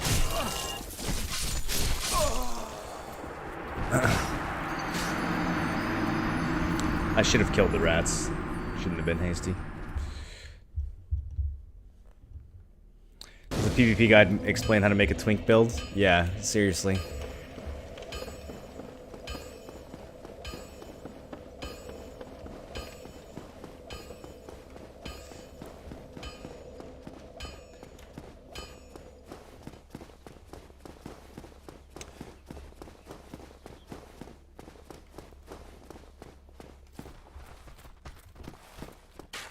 Alright, gotta be extra cautious. God damn it, dude, with these missing soul arrows.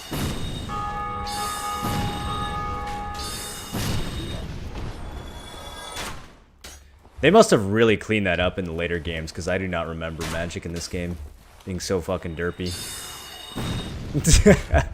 What was that?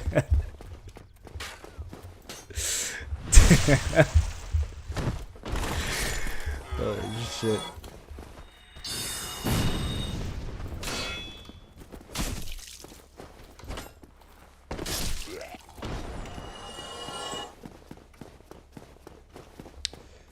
There's a section on parrying and backstabs. Yeah, that makes sense. I just wonder, how much of the, like, underbelly of Dark Souls PvP they talk about in that guide.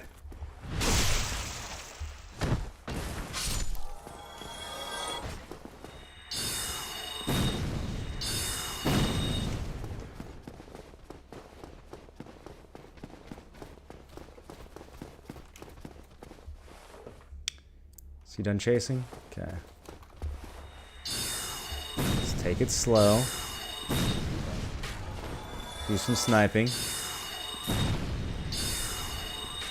Just untargeted me. I guess we knocked him back too far.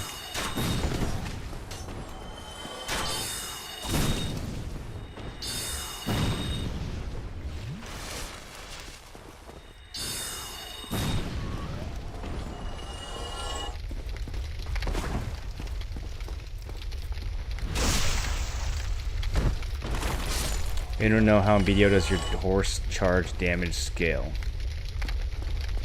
I do not know.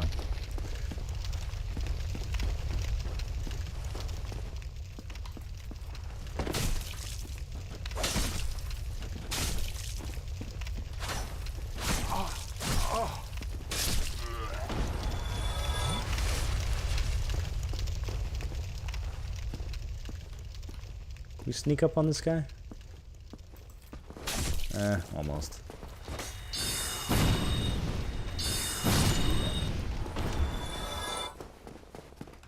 I need to get that gate open right there so I can avoid these rats.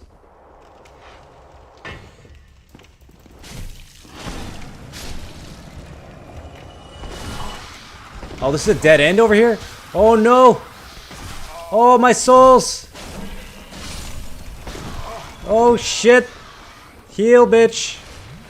Okay, we're fine. We're fine. Everything's okay. For some reason, I thought that that was a hallway. Okay, we'll be okay. I just need to get the stain right over here. Saved. Everything's saved. Everything's fine.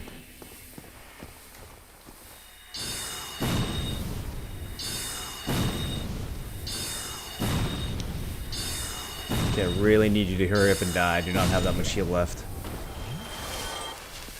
Okay. We're fine, guys. We're fine. Run.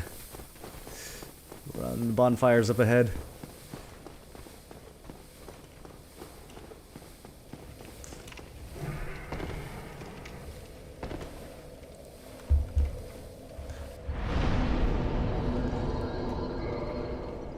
You're in dark magic or crystal? Crystal.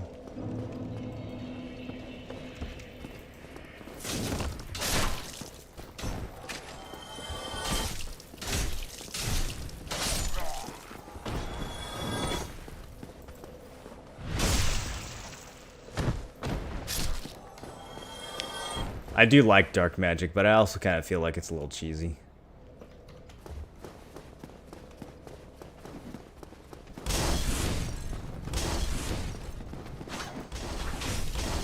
Come on, give me my backstab. Come on.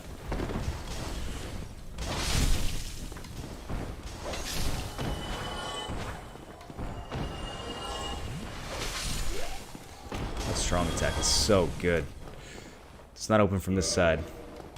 Oh yeah, I did that wrong. We have to go up to where Solaire is first. It's gonna be a bit sketchy. I guess we just could have gone down from the parish back to Firelink. And then circled up from there. This will be fine. Dragon's gonna breathe, take some damage, but I think we'll live. Yeah, we'll live.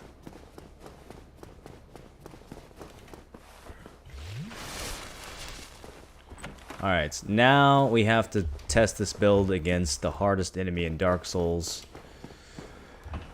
Capper Dogs.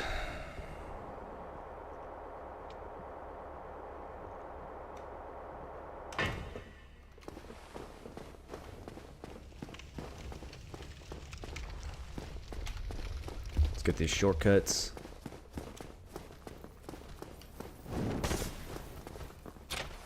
Who the hell? Did this guy over here just swing at me? From through the window? I don't think that's ever happened before.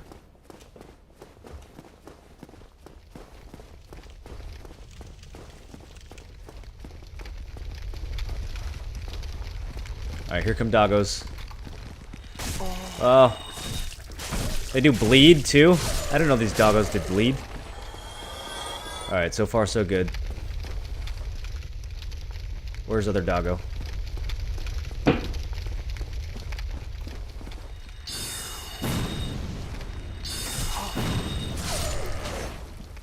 wonder how many bites for full bleed buildup. 3?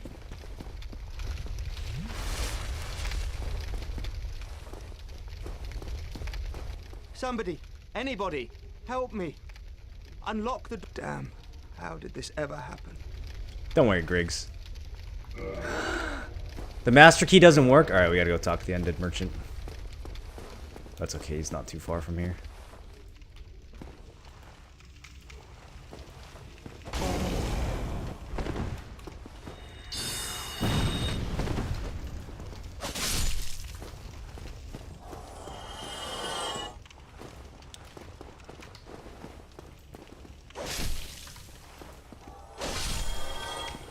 I'm glad that the strong attack one-shots these, because these are brutal if they tag you with that torch. Our first twin humanity.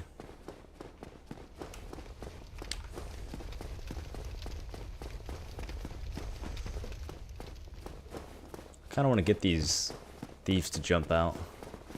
How far down do we have to go? That far, apparently.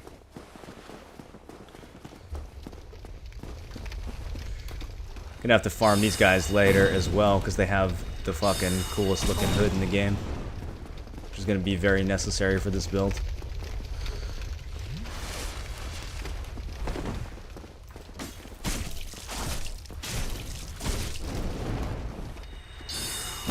Got a little ninja flip he does. Very fancy. Drop the hood. Nope, bandit's knife.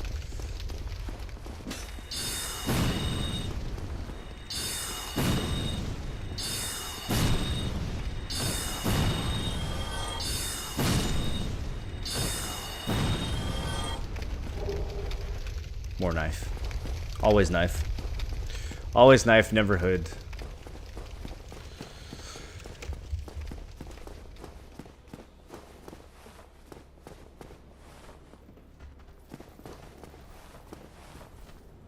One-on-one coaching need to be about BDO, or could it be one-on-one coaching for algebra homework?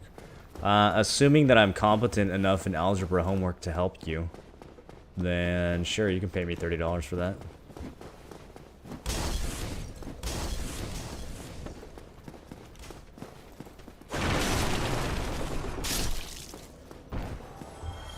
Most people are using coaching for dating advice nowadays.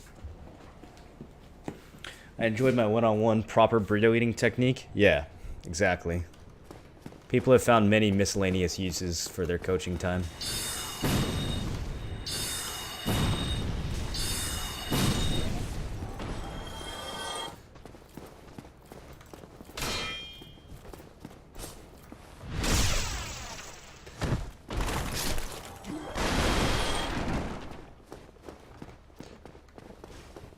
Glad I didn't kill this guy earlier. I was kind of thinking about it.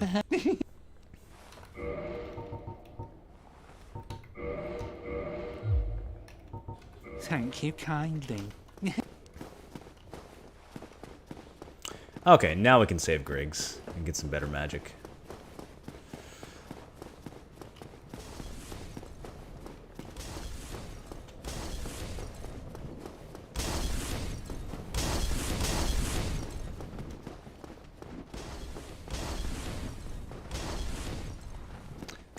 This opens too many doors to the possibilities of coaching. Yeah, dude.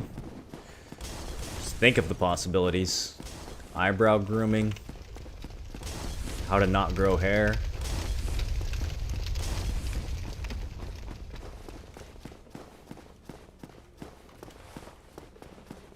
Wizard PvP lessons. All the things I'm good at.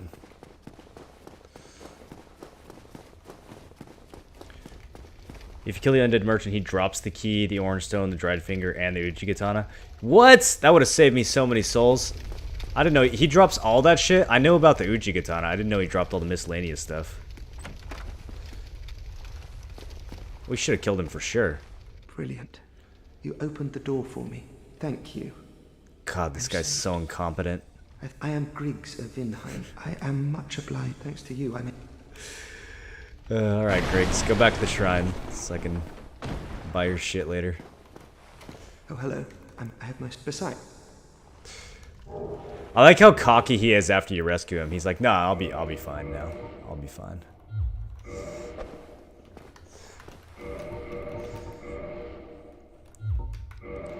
Same exact set that we already have.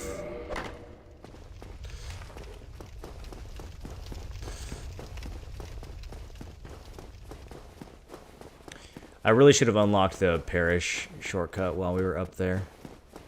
I don't know why I didn't.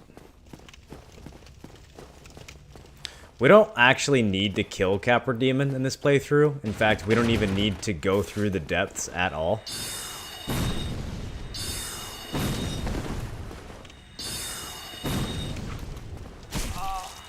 But I probably will anyways. Maybe not the depths. I'm trying to think if there's any reason this character would want to go to the depths at all. We can kill Capra just like to say that we did, but just for fun. But Gaping Dragon's not even like a challenge, so I don't really know if we should spend the time to go down there. Green Titanite shards down in the depths, actually, that would be kind of useful. We could upgrade a magic weapon.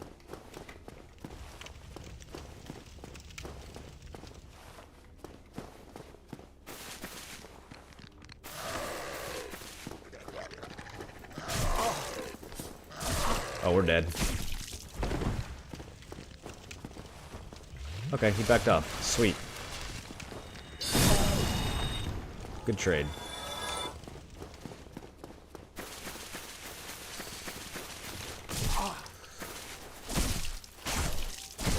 Boys, lock. Alright, now we gotta get through these last couple bandits with no health and no Estus. It'll be okay, though. There's only 2 left. And we should have enough range to snipe this one. I don't even think the other one will aggro, necessarily.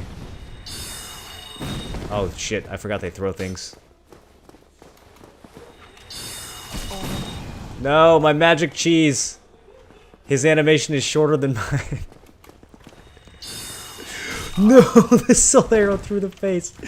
That happens so much now, dude. Alright. I'm running, dude. I'm just running. I'm not fucking with this other bandit. Don't get shot. I don't want any.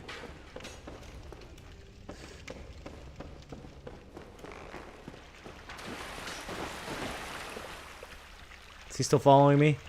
I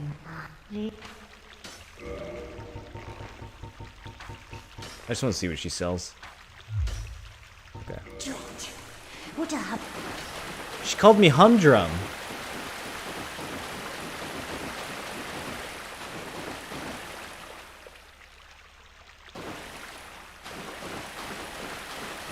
You wish you could skip depths? If you took the master key, you can always skip the depths. You can literally skip the entire level. The only thing is the depths have the large ember. So, look at me trying to cast spells with no cast left. This is actually a pretty fucked up situation. I'm not sure which bonfire is going to be more likely to kill me. I wish I had at least 1 charge of Estus left. Or at least 1 soul arrow.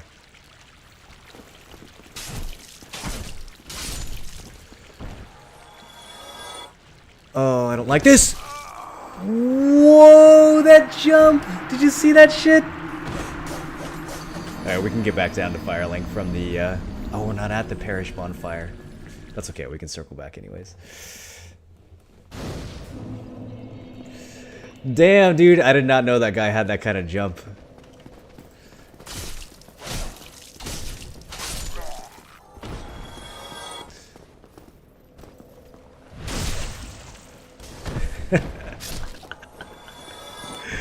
He's supposed to just be a lowly hollow, dude. What the fuck?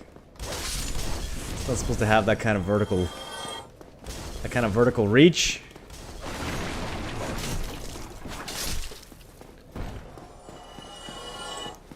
Found the Gravelord sign. Will that actually work if I'm hollowed? Can I touch that and summon them, or is that just a bug?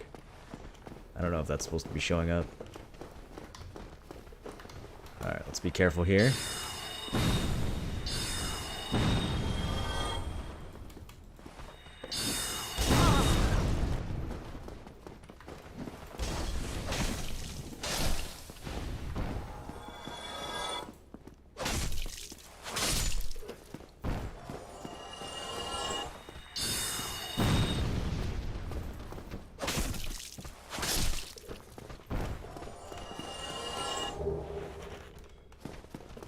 50 vitality win. I'll probably glass cannon this guy all the way to 40 intelligence, or maybe 50 intelligence. I forget what the soft cap is. And then do vitality afterwards. I might level them evenly. I don't know. We're going to be doing invasions, so having a little bit of health might be a good idea.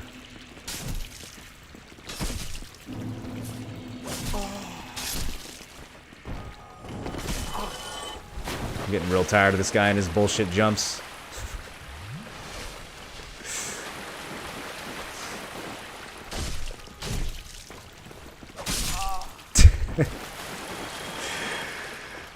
Let's go talk to Griggs about these sorceries and see if maybe... I really should have opened this shortcut back to the parish. We can go right back to the parish from here. But I forgot. Let's see how expensive these are, though. I might pick these up real quick. Even though I still need souls for the crest.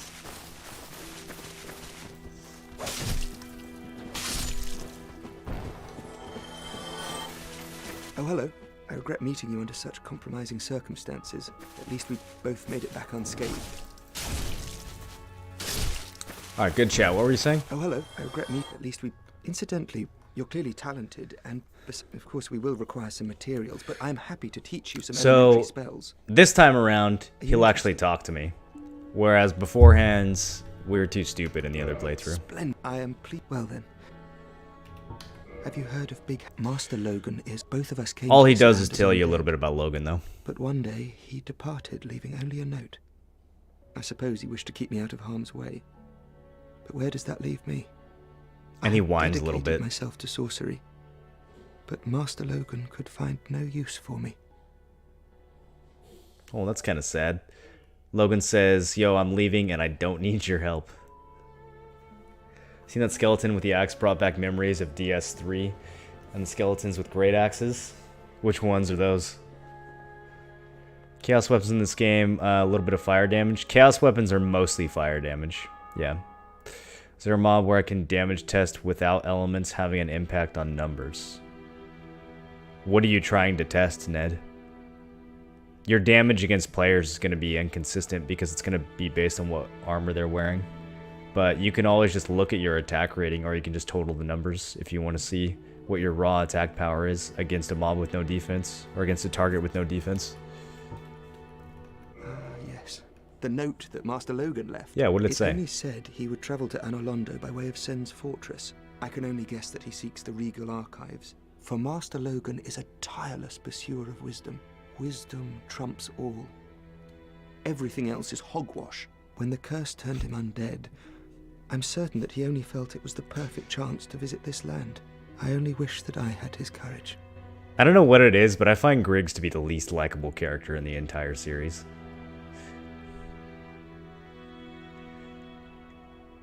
Chaos Uchi versus Chaos Blade with 50 dex.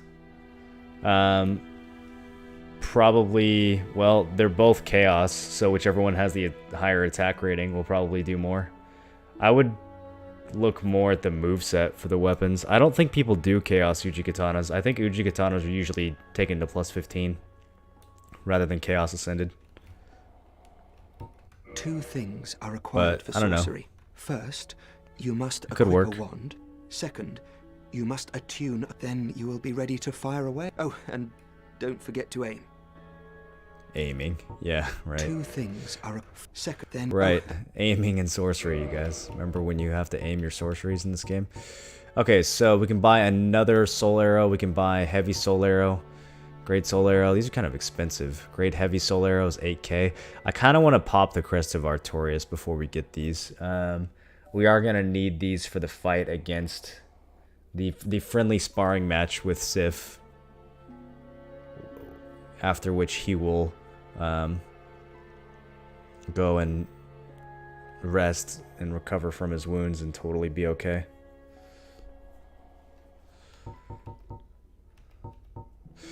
Okay, so I need 16k souls to get these 3 spells. And then we're going to need a few more to level up and grab the attunement slots. Goodbye then. Do stay safe. Let's just go do the Crest of Artorias first, and then use that to farm up the rest of the souls, and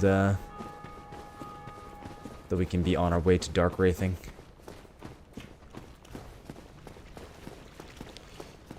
More spells from Magic Blacksmith too. Oh, I didn't even think about that. What spells does Rickert have? I also need to go kill Moonlight Butterfly and get the Magic Ember. So we can do that, take it to Rickert.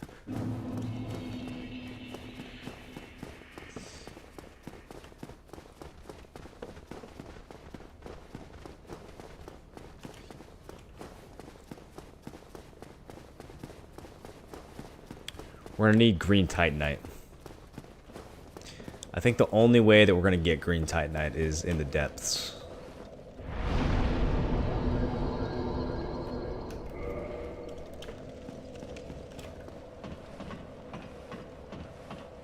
Solar and heavy soul arrow. That's it? Okay.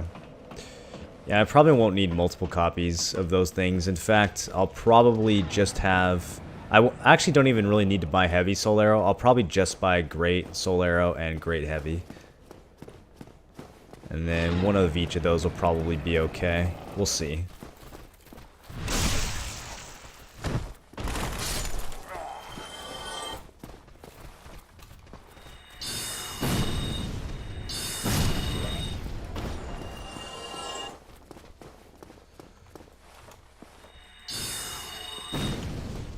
These rats are fucking immune to the auto-aim in this game.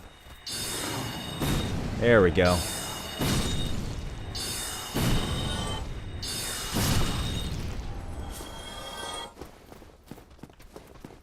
That one had humanity, but his corpse went flying.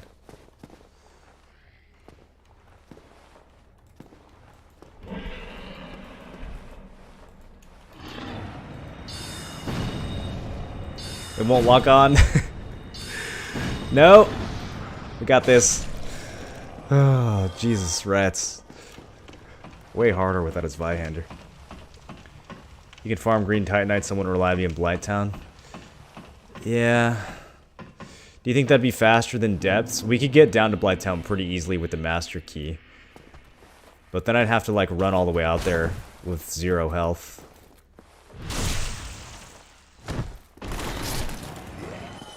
And farm those things.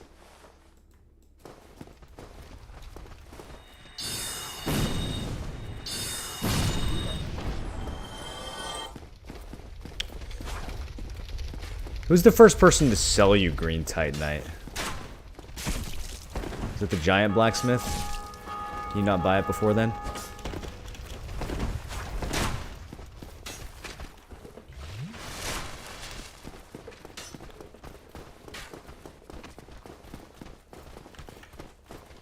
The guy in Sin's Fortress? Oh, true. I think you're right. He will sell you green Titanite, won't he?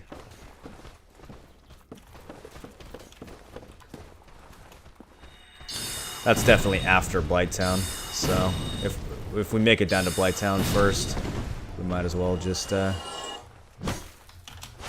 that was a partial.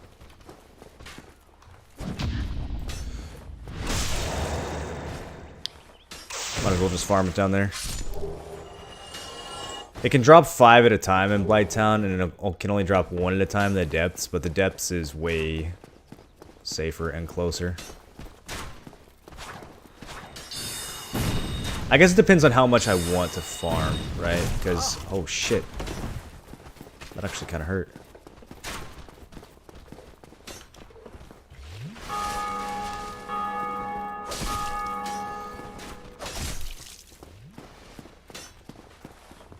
Where did I get the green Titanite last time? Oh, I know what I did.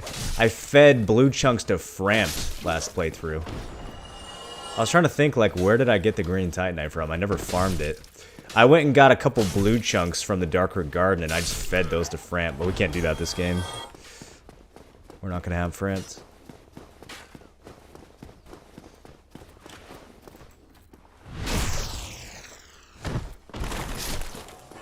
I guess we could technically get Frampt, but that would be after killing the 4 kings. We would join the Dark Wraiths, and then we could still go and get Frampt, but...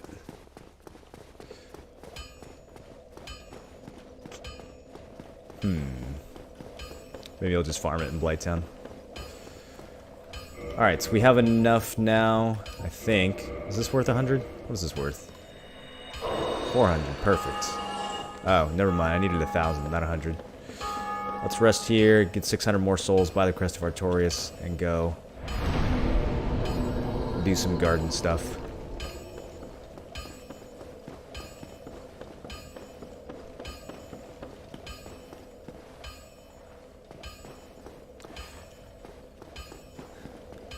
I would need about 10, right? To upgrade a magic weapon.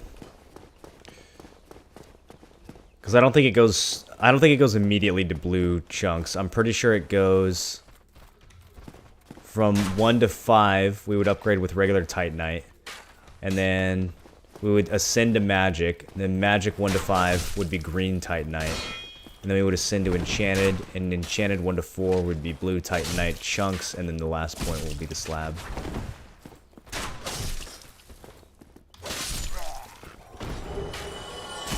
That's actually fine. Just a +0 magic weapon is good enough for now. We don't need to rush to enchanted. There's no reason for that.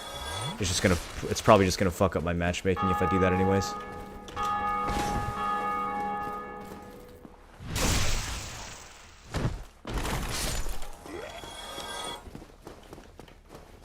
Benefit of Blighttown is you get large Titanite too if you want that. Maybe. I might have 2 swords. I might have an enchanted and a regular sword so that I could put crystal weapon on the regular one. But I don't... Dex is like super low priority for this character. I'll probably pump endurance and vitality and intelligence. So that would be like level 100 plus if I decided that I wanted to use a regular Balder sword with crystal weapon rather than an enchanted Balder sword. I like the enchanted one because it kind of sneaks up on people. Like they don't expect it to do that much damage when it doesn't have crystal weapon on it.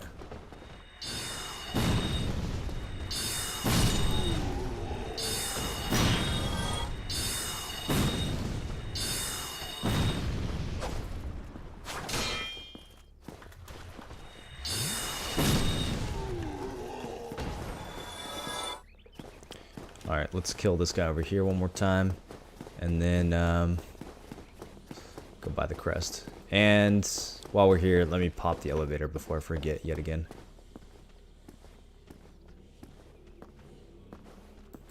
Man, these guys haven't dropped shit so far. Not only the weapon, they haven't dropped the shield, they haven't dropped gloves, they haven't dropped armor. Nothing. Did you ever play Dragon's Dogma? I did not. 4 a.m. here? Alright, Ned. We'll see you next time. Thoughts on May and next week's super fix? I don't know what you're talking about. I don't know what that means. I don't know what super fix is.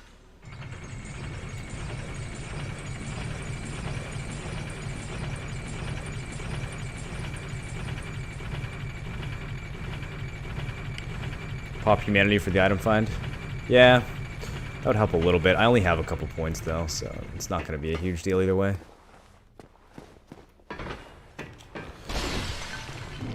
Hey, since we're here anyways, let's pick some items up. There's some souls we can grab. I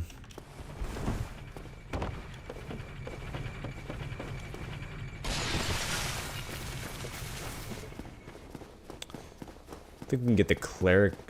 Did we get the cleric set down here? No, we probably have to buy the cleric set from patches. There's something down here, isn't there? Maybe the starter cleric armor? Or maybe it's just a talisman. I forget what's in these chests. It's a morning star and a talisman. The main thing is, oh, 6 homeward bones, that's useful. The main thing is these guys. Yeah, cracked red eye orbs.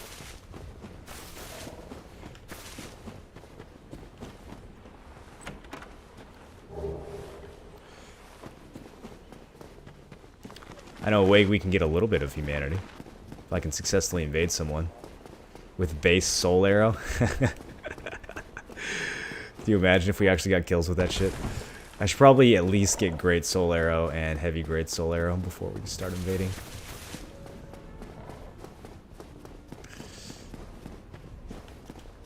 Alright, let's go buy the crests so that I don't have to worry about souls anymore.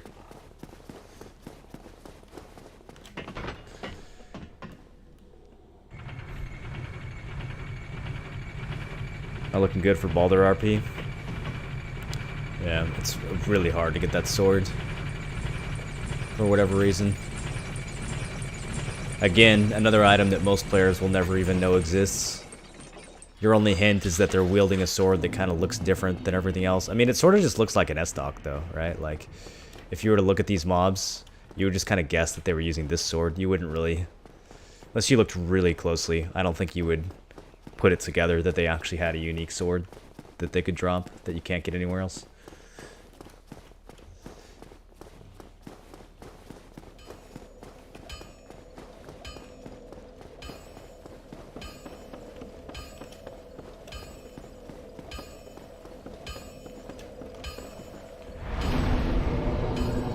Let's make sure we're rested.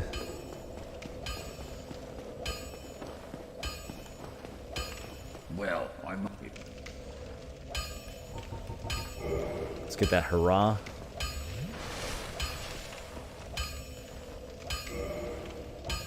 And then... let's buy the crest.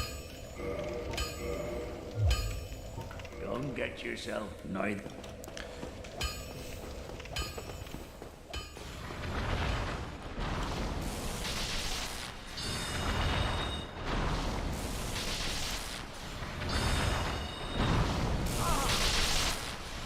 There's gotta be a place we can stand where I can hit him, but he can't hit me. Perfect. Oh shit, he's figuring it out.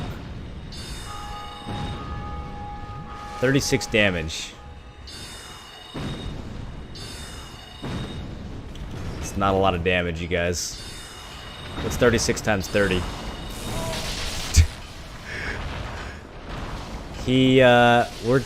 I'm a third down on my spells. He does not seem like he's a third down on life. Let's melee him. 11? It's not looking good. Why don't we come back here later?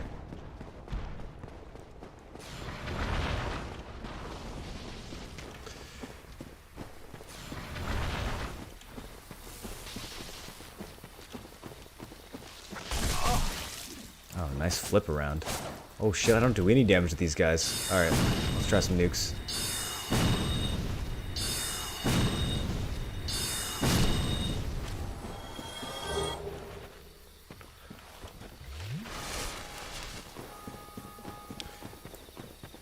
I think rings for this build, we'll probably go Bellowing Dragon Crest plus Wolf Ring again.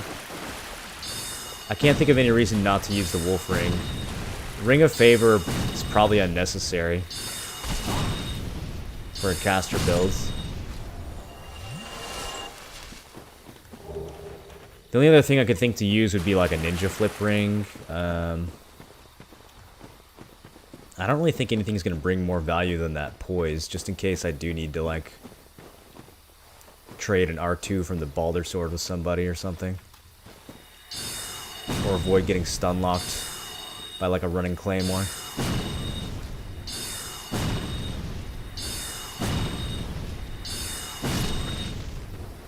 It'd be good to have some Poise as well, just to, like, be able to tank a shot from while I'm charging up a slow spell like Soul Spear.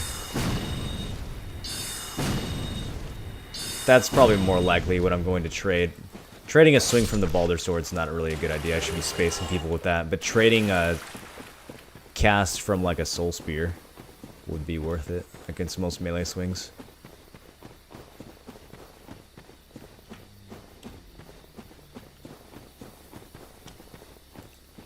Ooh.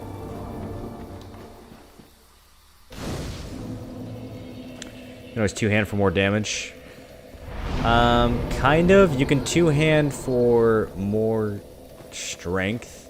So weapons that scale with strength will hit harder, but it's not really going to do much for the weapons that we're going to be using.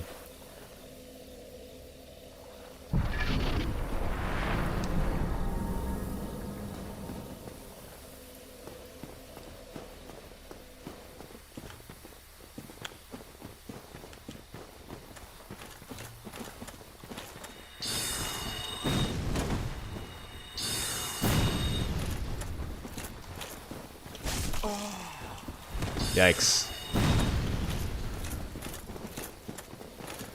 I need to see if I can pull one of these at a time. Oh, they chase you all the way out here? Alright. We'll be fine.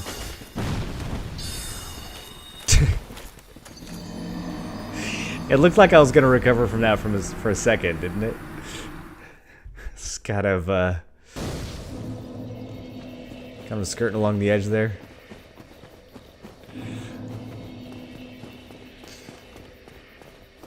Alright, let me see if I can get the knight by himself. Come here.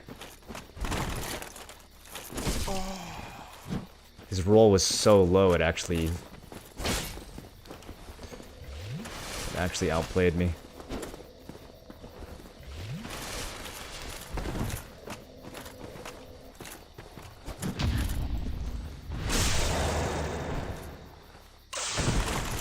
God, that is not very much damage.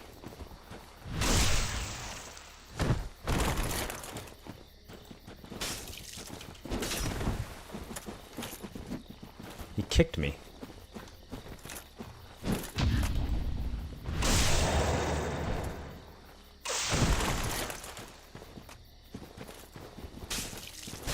Oh, come on. Where's my backstab there?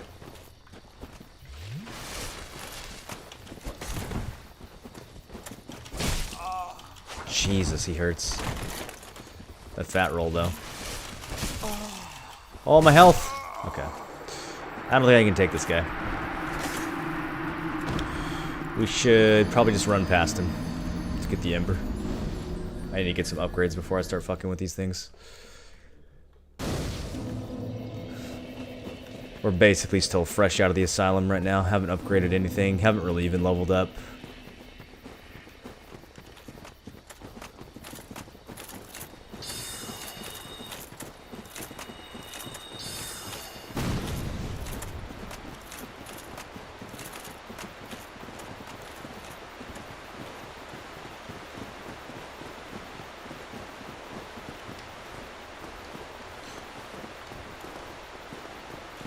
Can take this guy?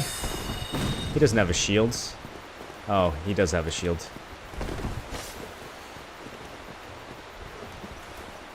Still, maybe I can kite him.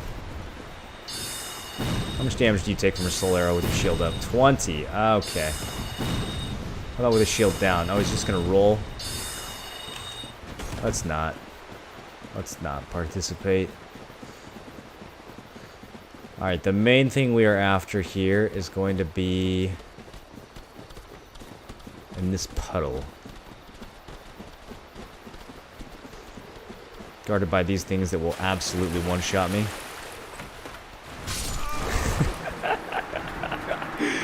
Come on!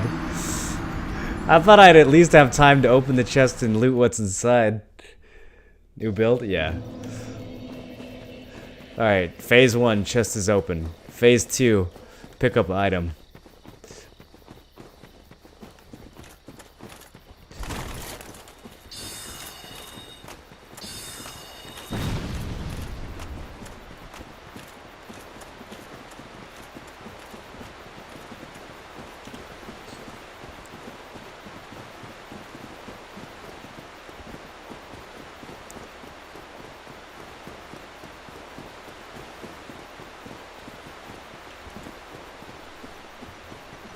This time I'm doing like a spellcaster build bio.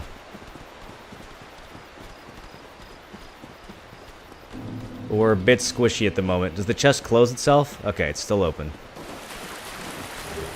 Enchanted Ember. Got it. Alright, now that that's out of the way, let's go talk to Kitty.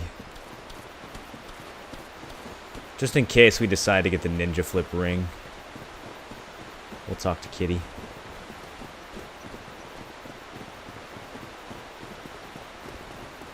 And spawn the dude. Oh shit, the whole crew is here. I'm about to get pincered.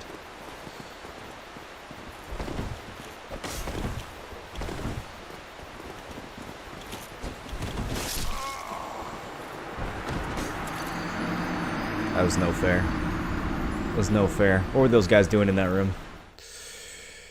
I should have leashed years ago. Okay, we got the Ember. I'm just gonna abandon those 800 souls. We don't really need them. Let's go fight the Moonlight Butterfly.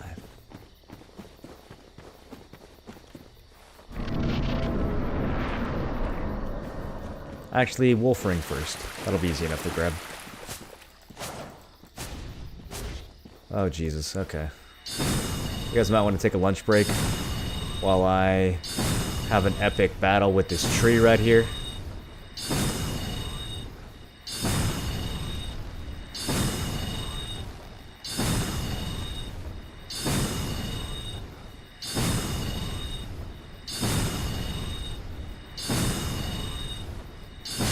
We did it, everybody.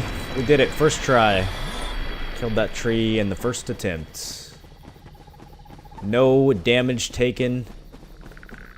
Flawless execution.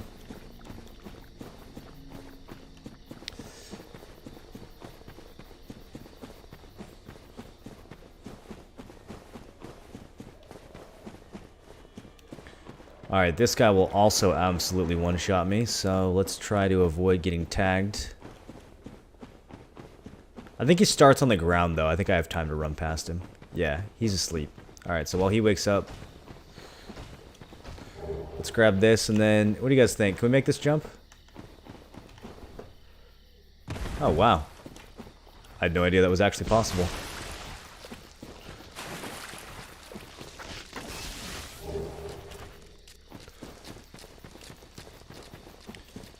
Alright, let's rest and get these arrows back.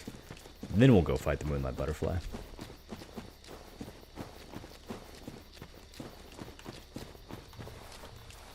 Or not, because I can't rest while this thing is aggro. At least Soul Arrow doesn't miss against these trees, because they're taller than regular mobs. And there's another tree. We'll be okay. Okay, I guess Soul Arrow does miss against the trees. Just depends on what attack animation they're in. No, we got this. Stun lock him. Yeah. Yeah.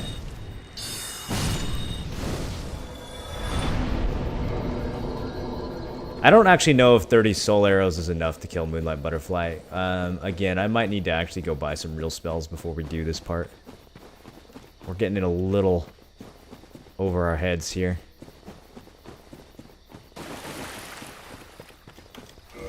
Since we have it, might as well put on Wolfring.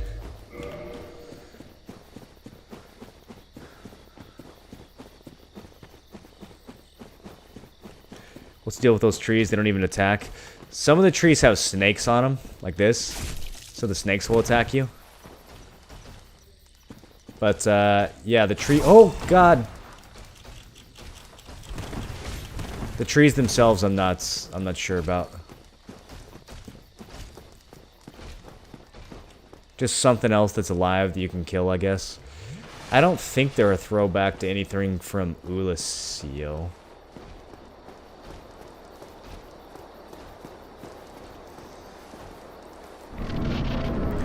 Alright. Like I said, I have no idea if I actually have enough damage to kill this thing, but we'll see. It's a magic-based creature, so I would assume it has some decent defense. Oh, it's also got range. 21.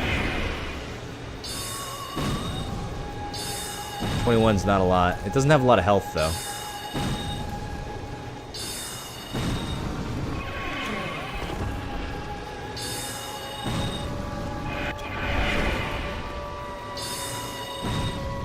Yeah, I'm gonna need better. Better sorcery for this. Well, let's do the best we can.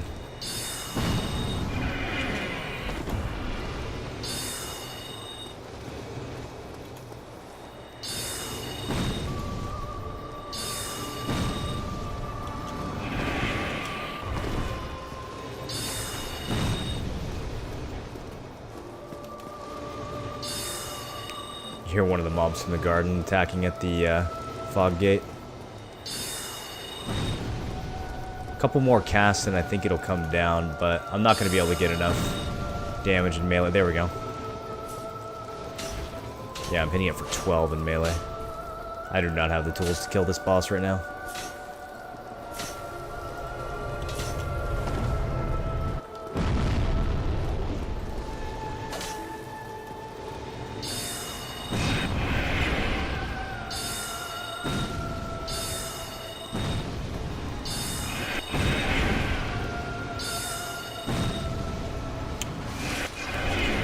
Use this time to practice dodging that that spell.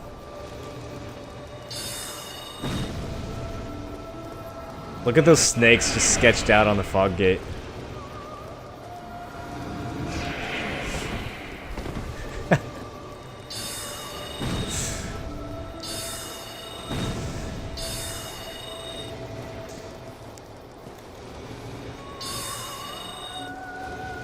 If we were doing this with lightning spear, this shit would be over by now.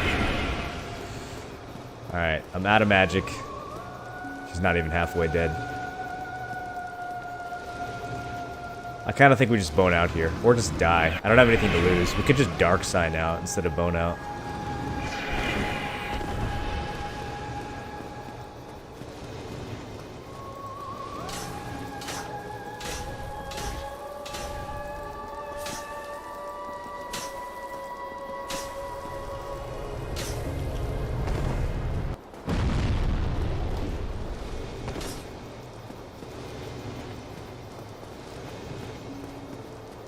It's such a cool boss, though. I just like being on this bridge, fighting this thing with the creepy music. I got one shot poisoned by the snake through the fog gate. You're gonna be the one to end me? All right, leave the geckos alone on the way to Moonlight Butterfly. That's the lesson we learned today. Did Gwendolyn create it? The Moonlight Butterfly? No, it's definitely created by Seath.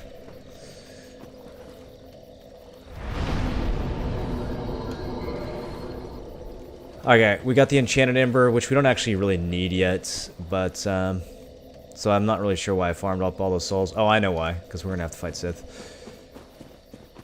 The next thing we need to do is, get some better sorceries to kill the Moonlight, and that'll allow me to get the Magic Ember. I also need to farm the Balder weapon, though, which I kind of want to do off-stream. We can do... Let me think the best way to get some souls. I mean, the best way to get some souls is probably just going to be to go leave my sign down in front of either Gargoyles or Capra. People want summons for Capra, right? Let's go do that.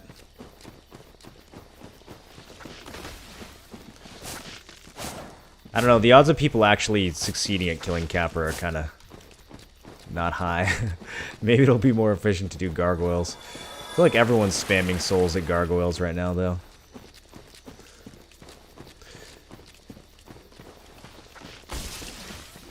We can grab the Wanderer set over here, which looks a lot better than the Sorcerer set. So, since we're close by anyways, let's do that. Geckos can attack? Yeah, if you knock them off the tree, they'll chase you around. They'll poison you in one hit, apparently.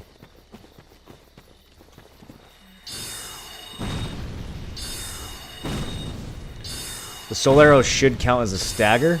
So even though this thing starts its dig animation, you should be able to just spam it out. Yeah. Yeah.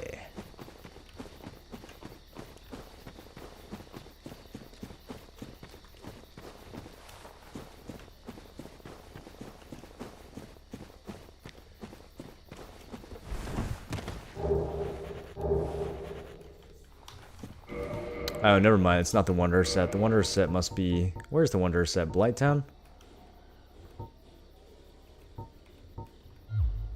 We didn't even get a different hat. That was like the main thing I was trying to replace.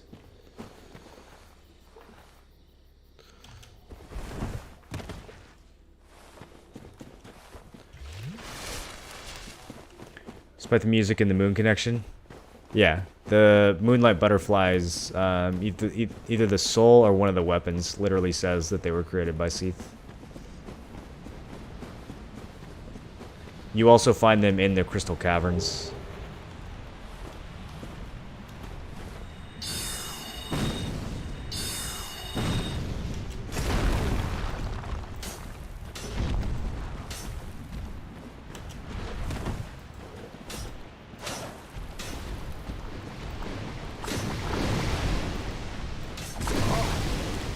Yikes.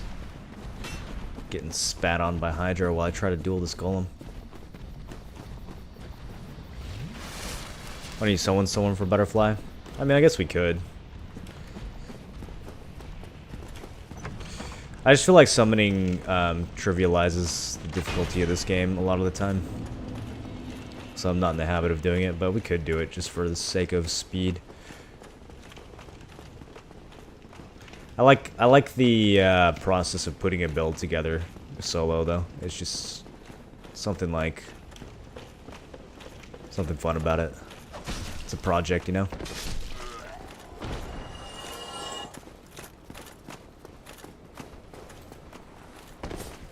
Whoops. Oh, the sword took over half my health. Duck away, heal.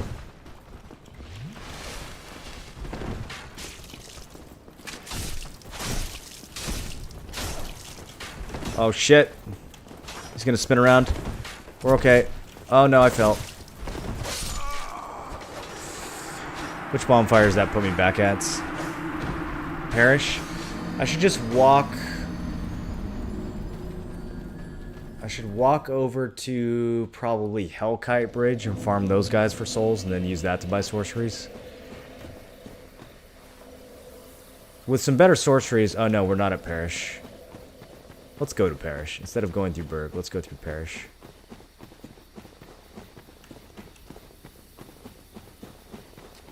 No, I don't have the bridge. Let's go back to Berg. It's gonna be a PvE build? No. No, the whole goal of this build is to Dark Wraith very early on so that through basically the entire playthrough, we can invade people. I'm gonna get Dark Wraith before I even kill gargoyles.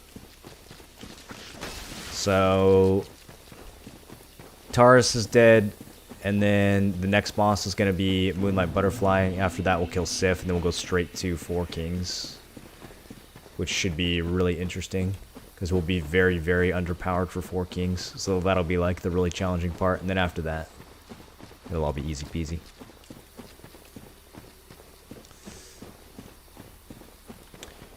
Invading at level 30 in Blighttown? Yeah. What build did you use for the early Four Kings kill?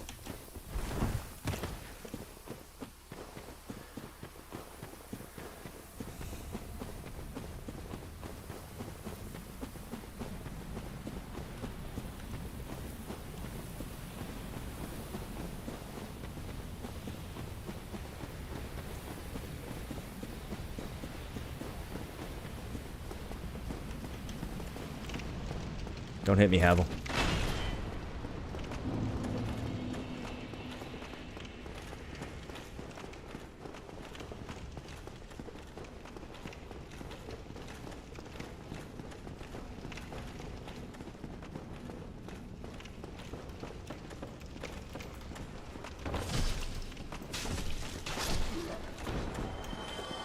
Alright, this time let's not be so hasty.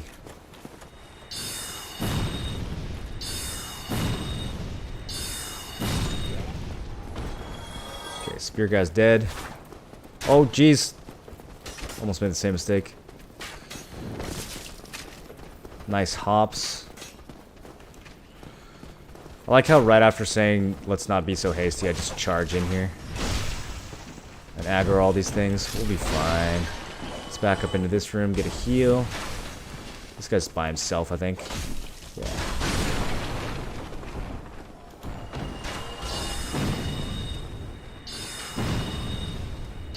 Come on.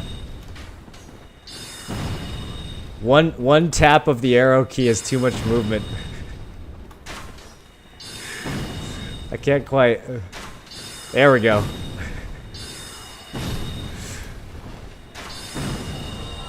Fucking strats.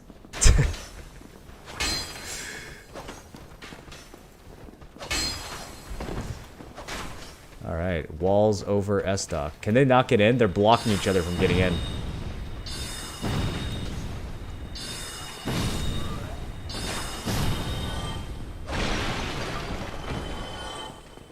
Smashing success.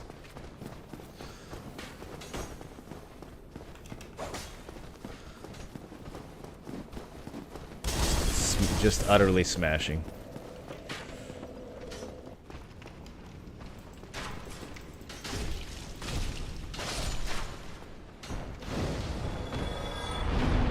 Alright, let's farm Hellkite Bridge for a bit.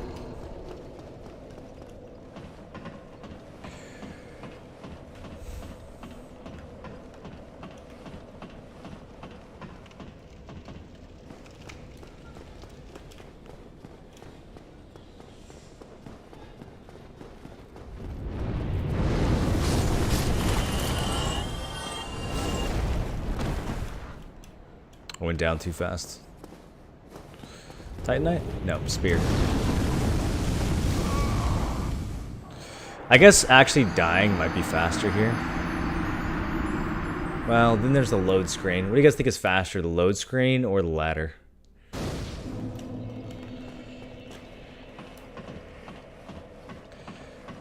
Use Sork with Dark Beat and Power Within. Does Power Within actually buff your damage on spellcasting in this game?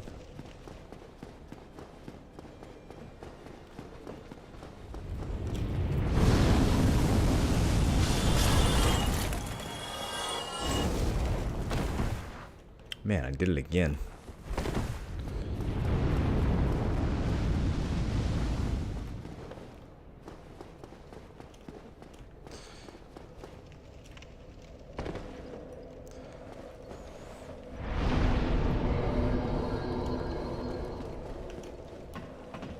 New Game Plus? No, it's a brand new character. We're like level 7 right now.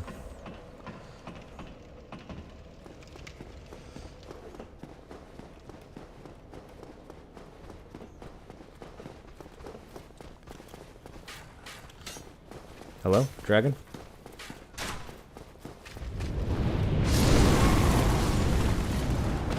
There we go. You can evade 5 plus and minus your highest upgraded weapon, and special weapons start at 5.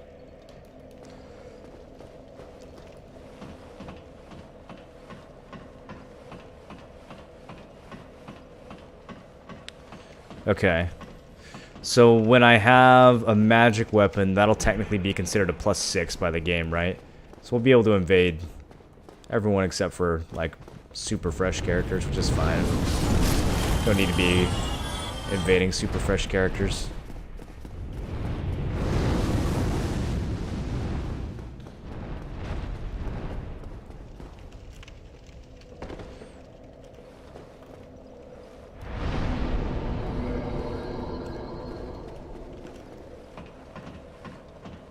Killing the Drake is 20k souls. I can try. I don't have a bow. I'd have to do it, like, actually legit. Here, let me see if I can kill the Drake. I don't think I have even remotely close to enough damage to kill him, though.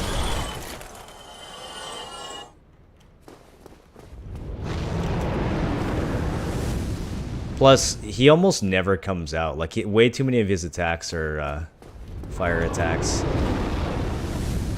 Is there a trick to getting him to jump down, or is it just RNG? Maybe if we stand back a little bit.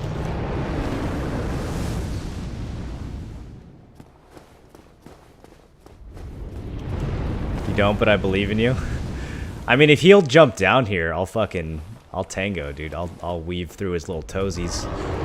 The problem is, I don't know how to get him to consistently jump down. He just constantly breathes fire. You just wait in the corner and he comes down? Okay. Can you shoot him with your magic? No, not from this range. We'd have to use a bow.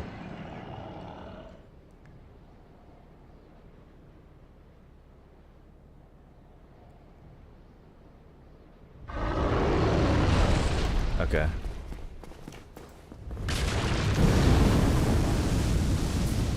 I hit him for 10.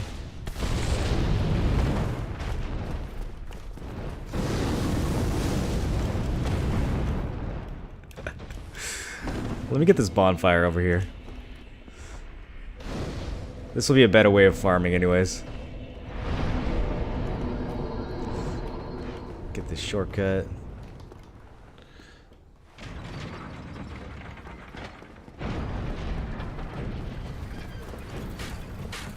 Does he have to fly over first if you go from the other bonfire?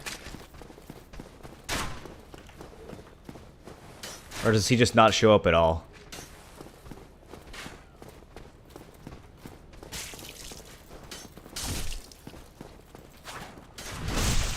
He'll leave if you get it. Okay.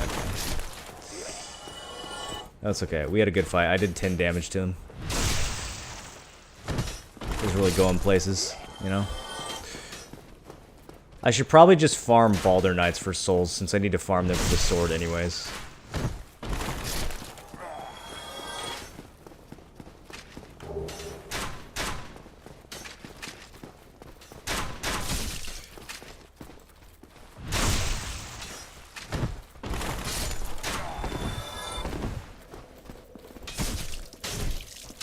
Silver Serpent for extra souls? Yeah, I haven't got to Sin's Fortress though. I haven't killed any bosses other than Taurus Demon. We are super fresh at the moment.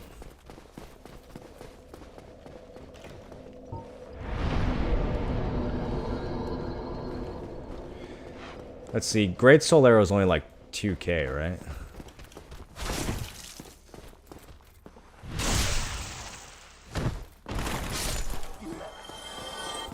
Maybe I could buy one copy from Griggs and one copy from Rickert. I wonder if that would work.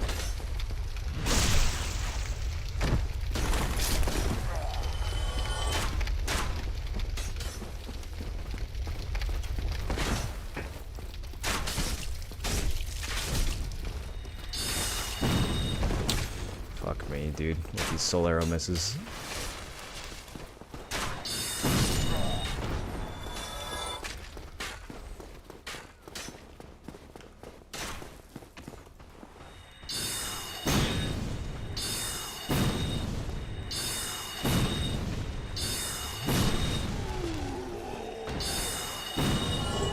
Titanite Shard. Always Titanite Shard. Never lucky.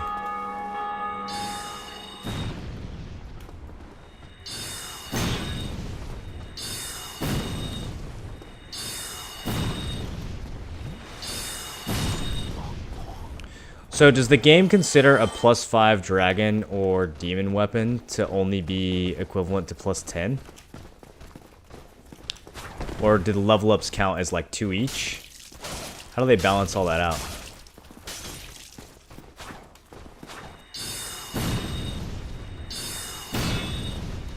For PvP matchmaking.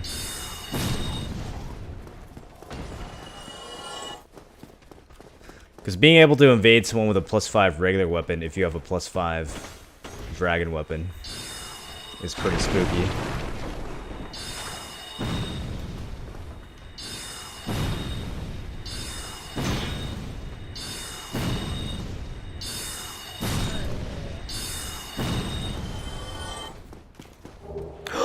Whoa, we got it. That was so fast. Holy shit, dude. I thought I was going to have to kill these things for hours. We only killed like 20 of them total. Oh my god. There it is, boys. Fucking best sword in the game.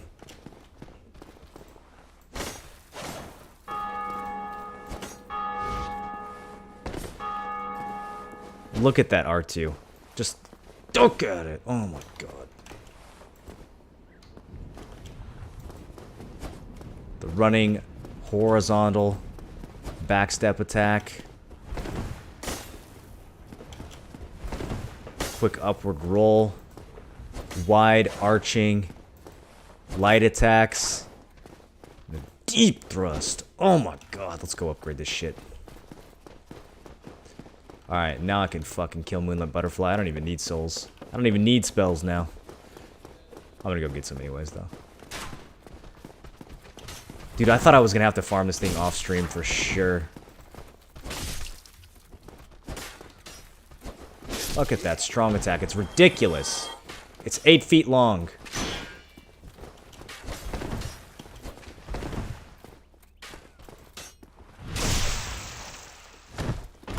And it just looks good, dude. It just looks good. Boys, doesn't it just look good?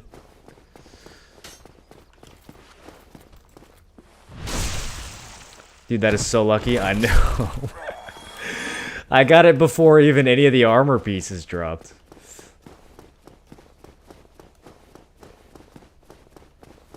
You think the Drake Sword is the best? Really? Nah, dude, Drake Sword is a good early game weapon, but for PvP, you can't use the Drake Sword for PvP.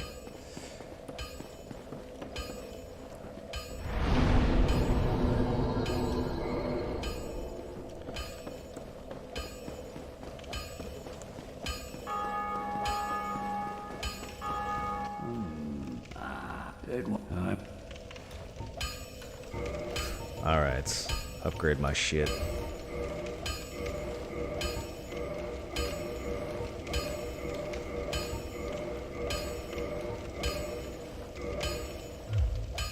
Don't get yourself neither. Alright, let's go talk to Griggs. And, maybe talk to Ricker as well, if he has a copy of Great Soul. I think I'm gonna buy 2 copies of Great Soul Arrow and attune both of those for now. I don't know, Heavy Soul Arrow would be pretty nice to have, though.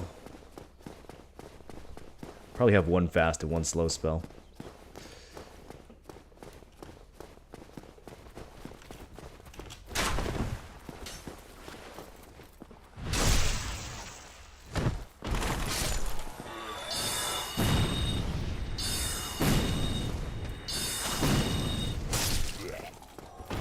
There's that wolf ring in action.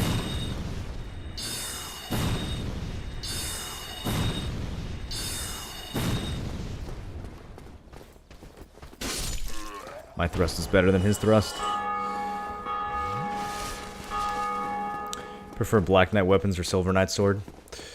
The problem with those is, well, stat requirements for one, but also, can you enchant those? I'm not actually sure if you can enchant Black Knight weapons. You certainly can't ascend them, and for a pure intelligence build, the Enchanted Ascension is going to do way more damage than a regular weapon. But if I do use a regular weapon, the only way I'd get damage out of it is by putting Crystal Magic Weapon on it. And Crystal Magic Weapon is flat, which means it's really only good on fast weapons.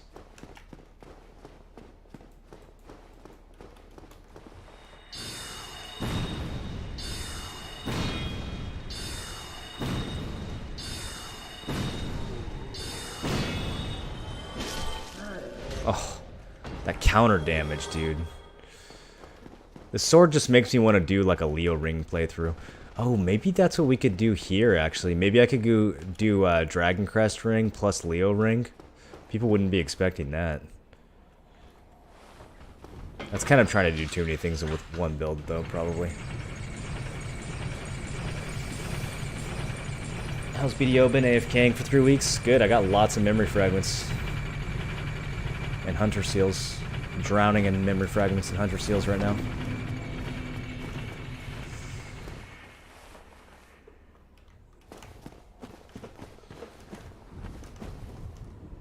Since we're up here, might as well grab... Motherfucker. Might as well grab a key.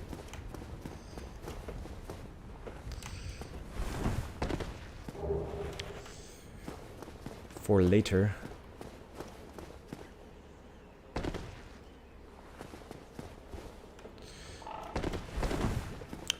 Alright, Griggsy. Oh, hello. Nice. What do you got for me? So Heavy Soul Arrow is only 2,000. Great Soul Arrow is 6,000. Let me look up and see how much they cost from Rickert.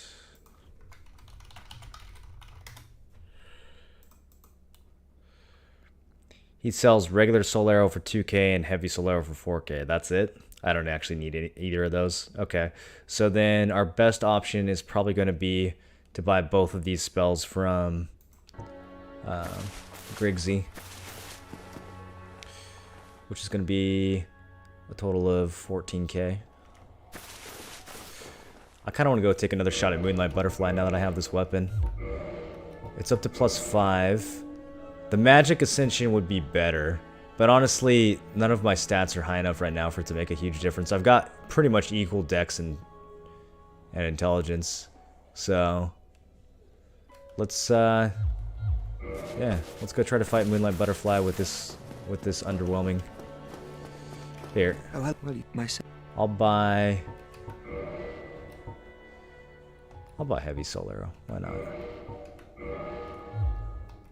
All right, that should maybe.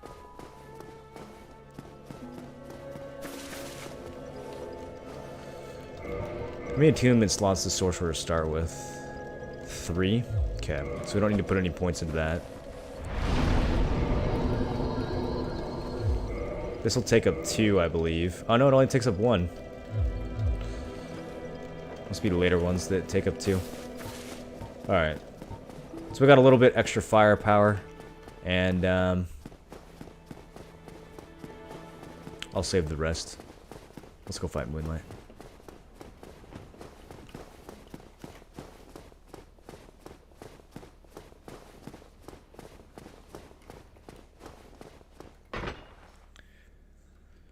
Did you have to do multiple resets for getting the halberd? How does that work? Do you get there and do you just quit out? Like, do you have to quit out and reload a previous save if he doesn't drop it? Because you can't get him to respawn just by quitting out.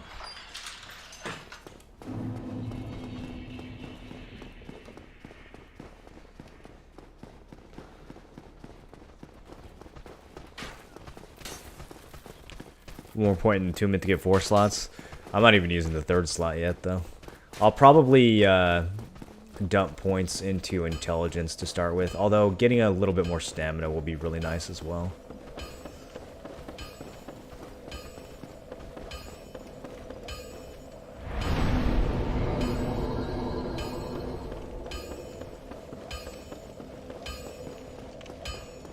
Just so we don't forget, let's go talk to Onion Bro.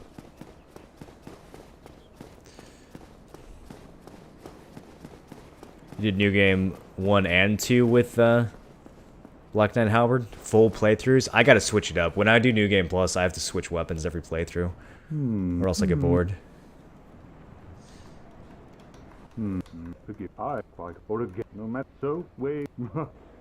With this new weapon upgrade matchmaking,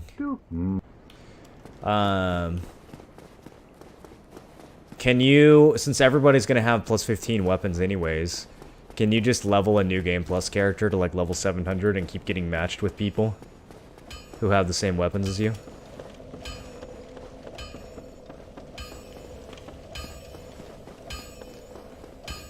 Has anyone on the Reddits tested that out yet? How many souls does this guy give? He gives a few thousand, doesn't he?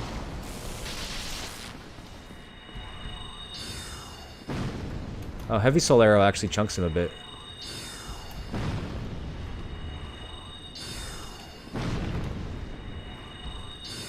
Staggers him after 3 shots, too.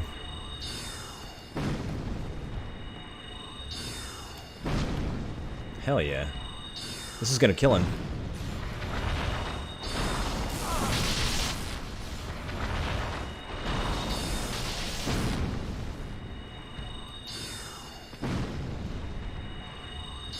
As long as he doesn't jump. Just don't jump. Got him. Perfect. 12 shots. Oh, he only drops 2k? Yeah.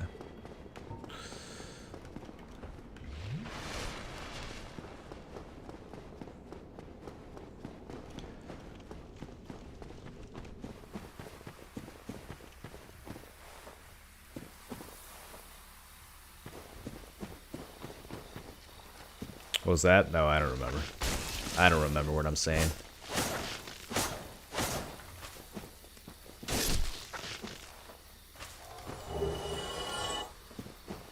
Damn, I missed this sword. It has been actually years since I've used this sword.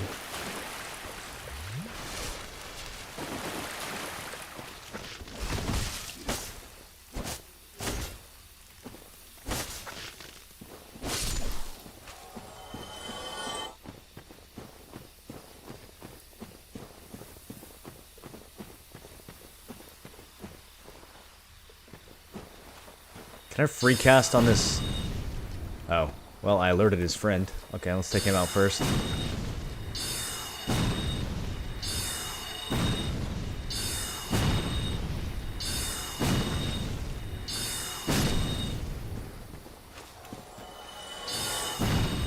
This has got to be possible. Yeah!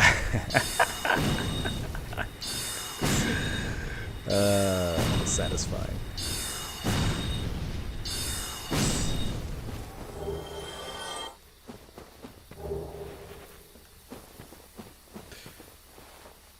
Tried pure sorcery run and stuck in New Londo.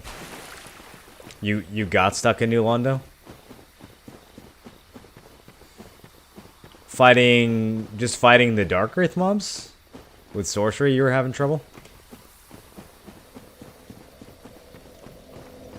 Are you like not allowing yourself to use shields or backstabs or anything? Just only spells?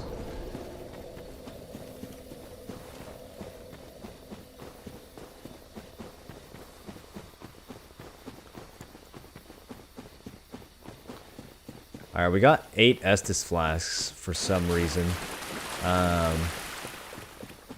What fire am I currently on? The parish bonfire? I guess people will keep kindling the parish fire.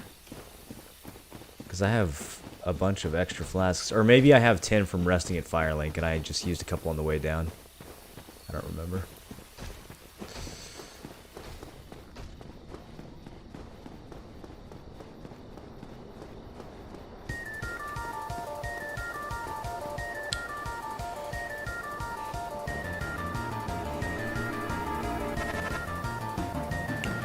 Hazy with 9 months. Well done, Hazy. Welcome back to the Tinfoil Brigade, Hazy. Welcome back to the Lid Boys. Hope you're doing well. Thanks for sticking around. Long enough for us to cultivate the child together. What happens when the spell number runs out? You just can't use the spell anymore until you rest at a bonfire. Alright, let's be a little bit careful with these heavy shots. Got a much smaller number.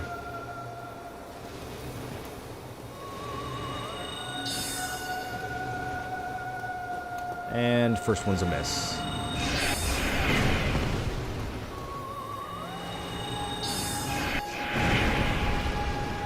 They hit pretty well. The animation is really long though. Gotta be careful about not getting countered like that. Shit, that hurt. Hate both of those.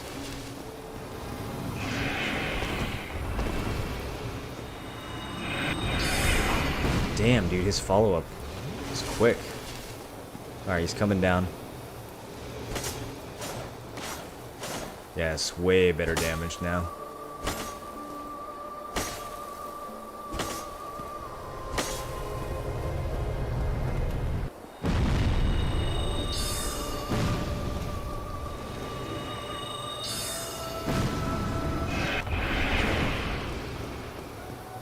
Okay, I guess I did have room for a shot there.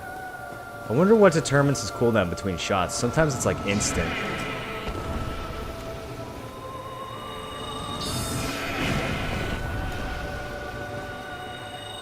I should probably top off. Okay, now we should definitely top off. And again.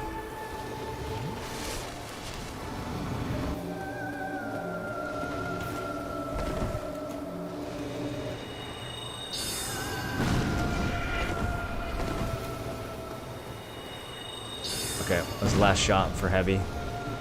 Oh, this is over. Super easy.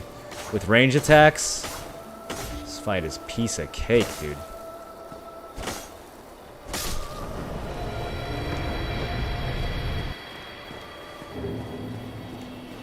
That should be 10k if I remember correctly.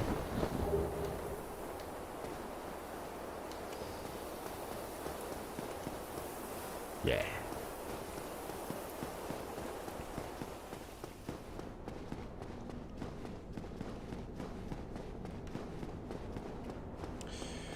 Where's the easiest green Titanite for me to grab? I can think of the one in the catacombs. That's kind of a pain in the ass. I can also think of one in New Londo, which I don't think would be super difficult to run to if it was just a suicide run. Oh, this is the Divine Ember? Where's the Magic Ember? I didn't even need to kill this boss. Do I not need... I don't need a Magic Ember, do I? I don't know why I thought I did. We can ascend this to Magic without an Ember. Rickert can just do it out of the gate as long as we get the Green Titanite.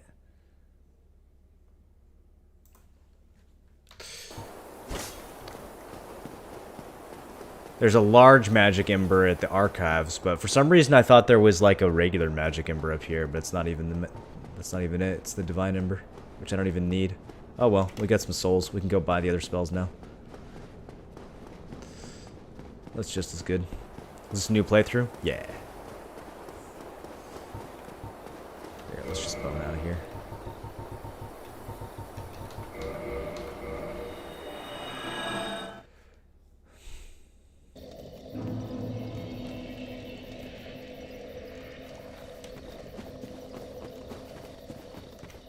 Yes, Balder sword carried. Why do you suppose she lays down for you? Good sportsmanship? Yes. That's pretty much the only explanation for why she hops down on the bridge. I don't know, maybe she can only fly for so long. Maybe the fight would be impossible for melee if she didn't. Probably the second one.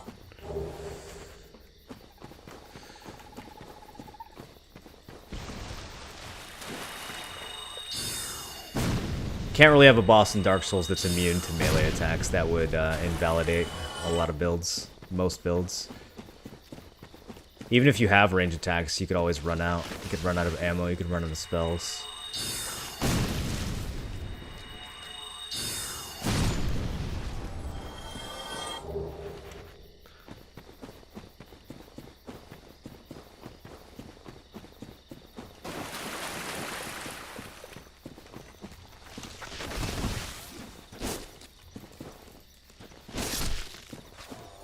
I love that R2 so much.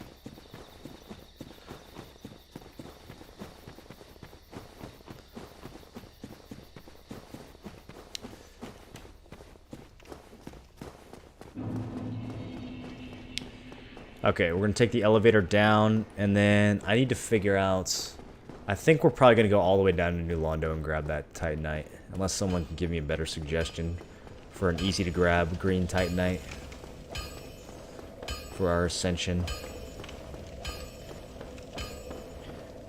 This magic ember is in a chest. That's the enchanted ember, Soldier Hawk. I already got the enchanted ember. We don't actually need it, though. Rickert does the magic ascension without the need for any embers. Kind of like how Andre can ascend to +6. Vamos can ascend to fire. I just, for some reason, was thinking that we needed a magic ember. We don't actually need it. There's no such thing. There's a large magic and there's an enchanted ember, but there's no, like, regular magic ember. Do you have any white, red, or blue chunks? I haven't gotten framped yet, Beekeeper. This is like a super fresh run. We haven't been killing bosses. Just been farming Balder Knights and shit. Never played this. I'm a Ninja Gaiden Black fanboy. I don't know what that means. If I want a skill-based game, is this worth? Oh, you play like Monster Hunter type games? This game is, yeah, I mean, it's pretty skill-based, dude. Very, very high skill ceiling in Dark Souls. This game has it all, dude. It's got the story, it's got the setting, it's got the gameplay, characters, difficulty. There's a reason this game's as popular as it is.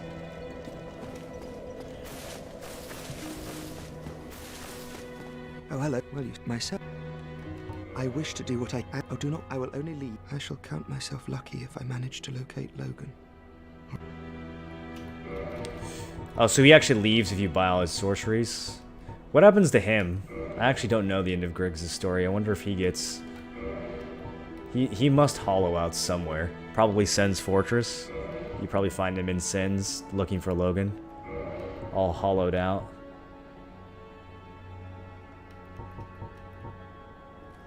Aural Decoy. This is the same as the Alluring Skulls, I think. Oh, you know what else I should have bought while we were here? This thing, 20k. We need to find a way to get 20k souls. Two things are a sec then. Oh. Sorcery used by playful sorcerers. Lure enemies away by creating a sound originating in the distance. This spell is not the first choice for serious sorcerers, but it has surprising amount of applications, some of them extremely effective. Goodbye then. Do stay. Sure it does, Dark Souls. Sure it does. Alright, let me look up green Titanite shards and see if there's a better one than the one I'm thinking of.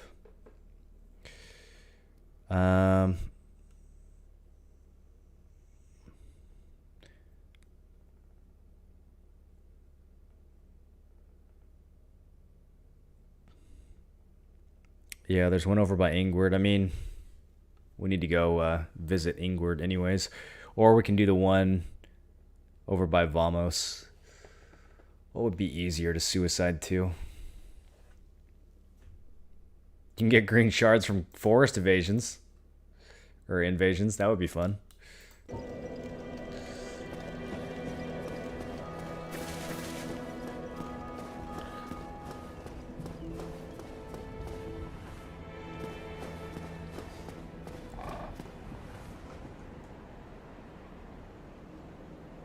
I don't think the new Lotto run will be that bad.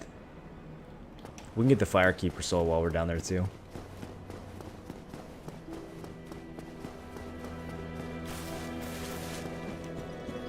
Don't think I've ever cast a spell in this game. Nothing? Not even Black Flame?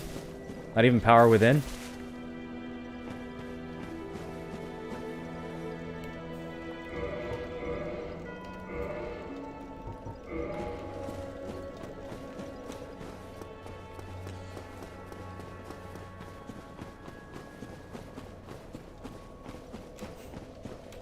Everybody casts Power Within.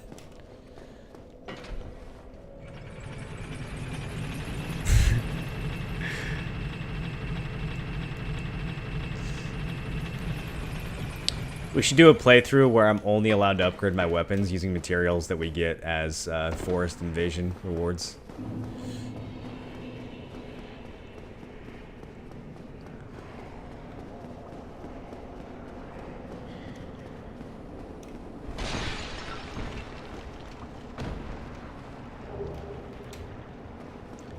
Transient Curse.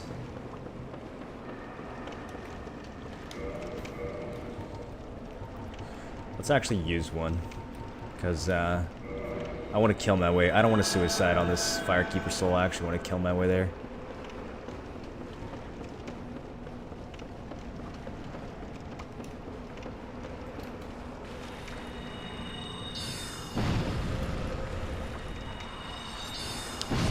A little slow. Let's just use regular soul arrows for now. I should have attuned my new... I just spent all those souls on these new sorceries and I didn't even attune them.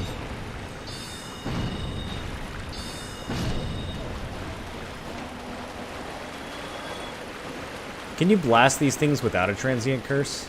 Do you even need one? If we go this way, we're going to get surrounded by both. You can see their little heads poking out. I think... Is there a way to trigger them a little early? Okay. There we go.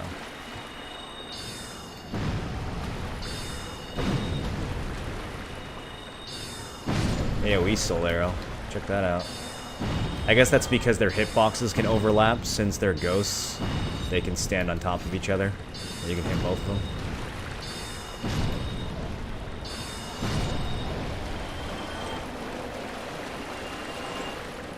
them. Okay. Carefully now. That remastered water that you can't see the bottom of. Alright, it's Firekeeper Soul.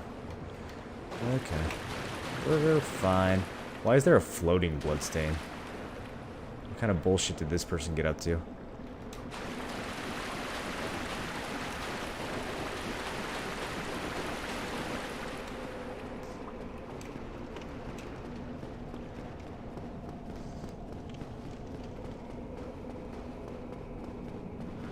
I really should have... Now that I'm like thinking about it, I really should have attuned those sorceries.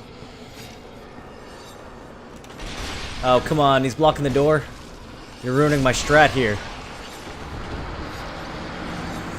Well, that gives us a chance to attune them. I'm going to need the sorceries for our fight with Ingward.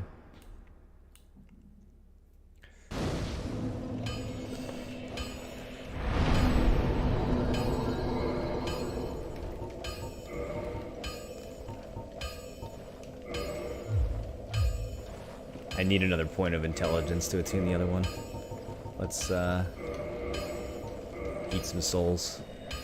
And grab some ints.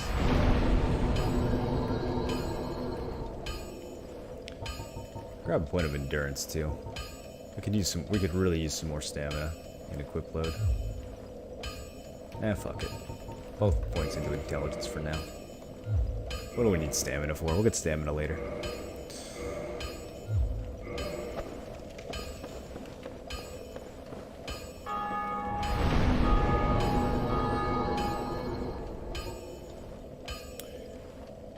Let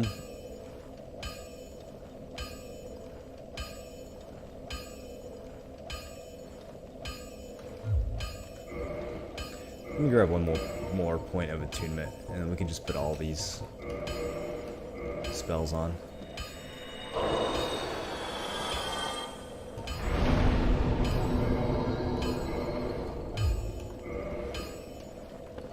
Whoops.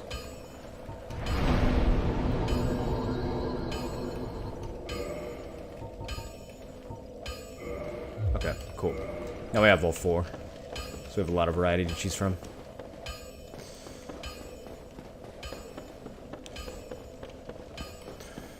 That should give us enough firepower to handle Ingward. I wonder how strong Ingward's going to be at this level. You guys think he's going to one-shot me? Enjoyed watching Dark Souls again. Need to take a nap before my playing at 2 a.m.? Damn, Zio.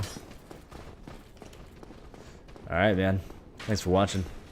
Have a good flight.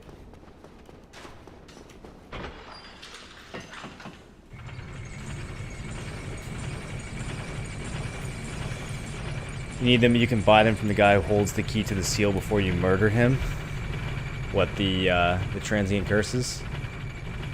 We can buy them from the female merchant in the sewer too, right?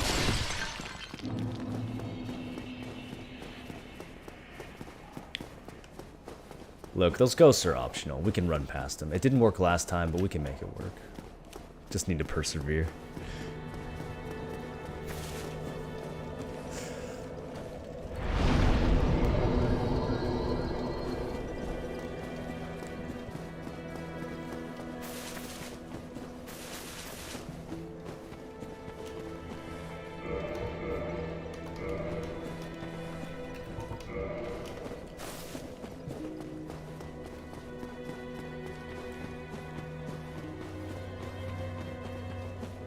Getting to Ingward is actually going to be really hard. There's so many ghosts that like dunk you on the ladder trying to get up there. Or we can't just run past. I'm actually going to have to kill those ghosts. This is going to be a project. The price we pay to join the Dark Wraiths at level 10.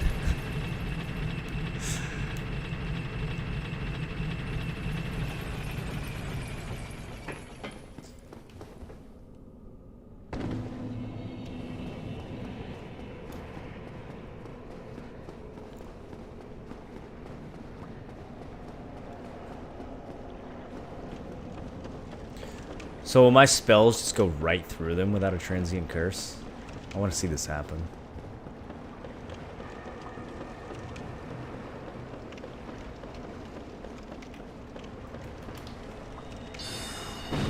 Yeah, well actually they don't go through them, they just don't do damage. Alright, let's hope we get some transient curses as a drop.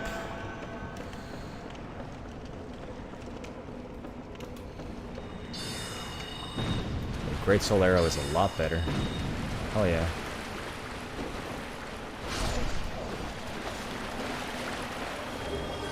Oh, we got a Ghost Blade. Not really what I wanted.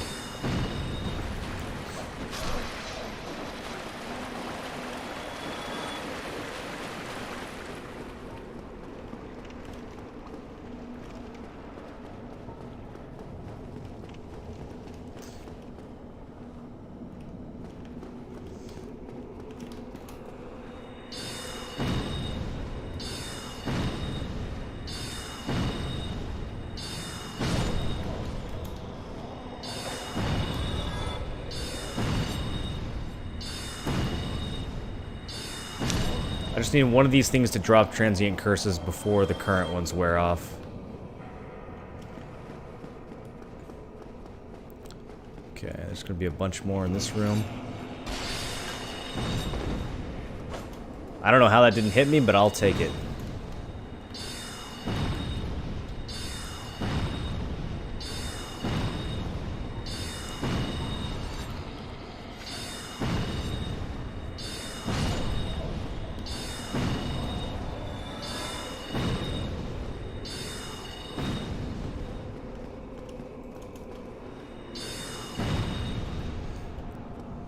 I'm running out of time, boys. We need a drop. Oh, come on. That didn't reach me. You fucker.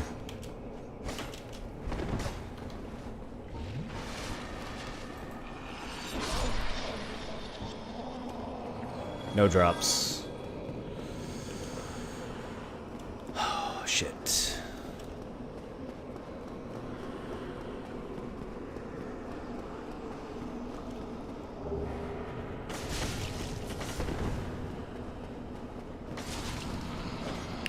Oh, fuck.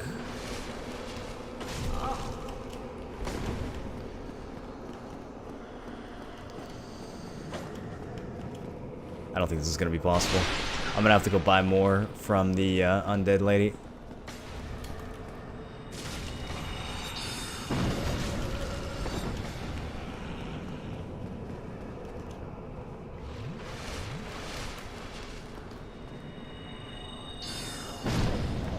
We have maybe like 1 minute left before these wear off.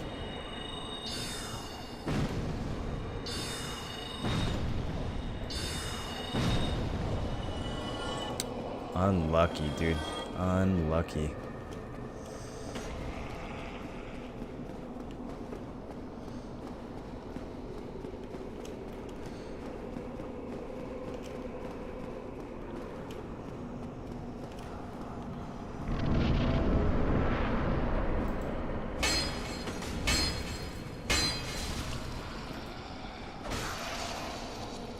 Well, it's still on.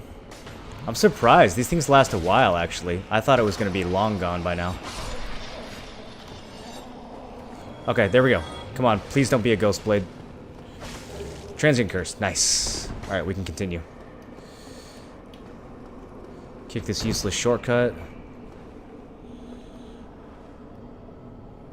Let me make sure these things are equipped for when they do actually wear off. Okay, it's still on.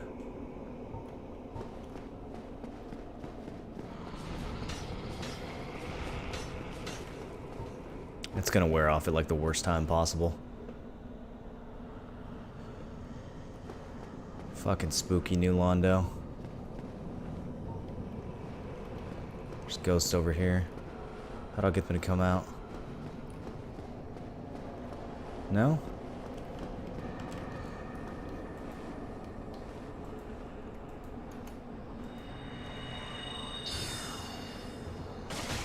Oh shit!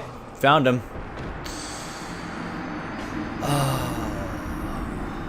Only made it pretty far. We almost got to Ingward.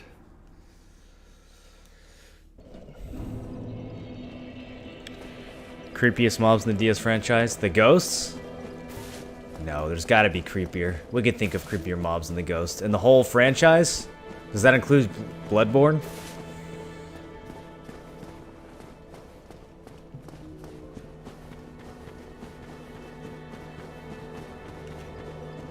Man, I stood by that wall for like 15 seconds and nothing came out, so I thought it was clear, and I looked the other way, and then they came out. Ghost blade damages without curse. Yeah. I guess... What is the base damage on that? Actually, this has 155 damage out of the gate. And it weighs almost nothing. Huh. Enough to make me fat roll, though. Here, let's take off the shield.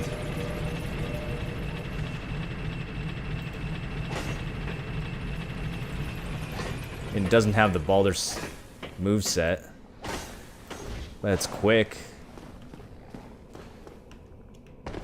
I don't know. I need my sorcery. I can't melee my way through this whole thing. We don't have enough health to do that. I think I'm just going to stick with the curses. We've got 2 this time. 2 is a lot more than 1. We can definitely make it to Ingward with 2.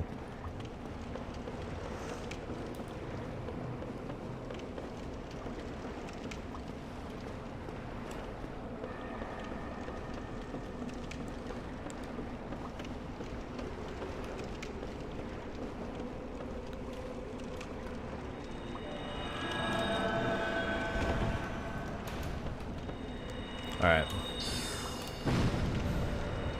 Let's get some heavies going on these first A couple mobs.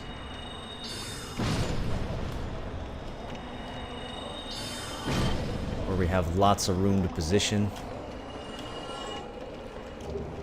Another ghost blade. How much more is it? Yeah, as Kroll said, it's literally twice as much. We have literally twice as many transient curses as we had the first time going through here. Which means our odds of making it to Ingward are twice as high. Everything's doubled, basically.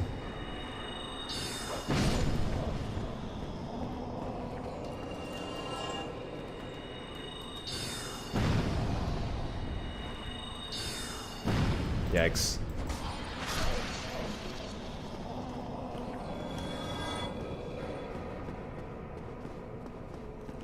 Okay, we know that there's a sneaky fuck right there. Oh, still tagged me?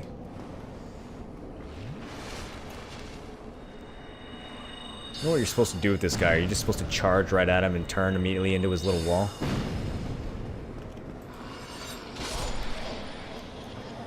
I guess so.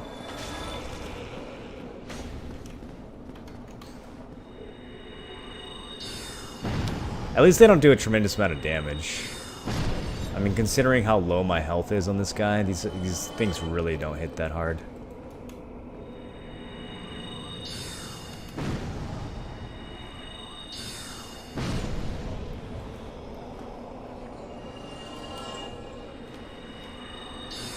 Is there another one behind me too?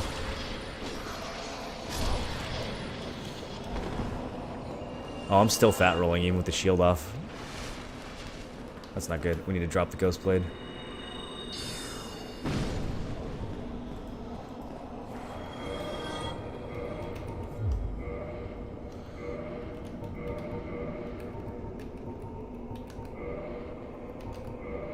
Parrying dagger is point. Oh! I didn't know you were still aggroed. What the fuck? I thought you leashed. Dude, these things have the weirdest behavior.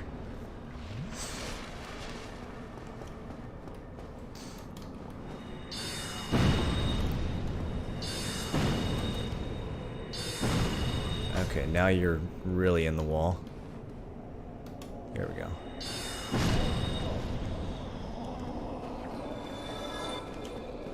Alright, phase 1.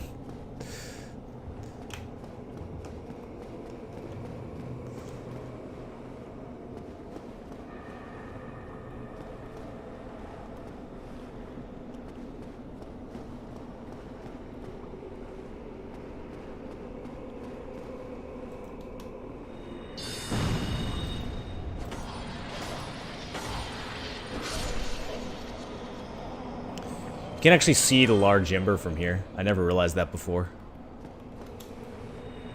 It's a hint for like way later in the level. But there's loot over there. It's just kind of dark. Wonder if that's a remaster thing. Could you see that chest over there in the original? I wonder. Probably. It's probably why they placed it like that.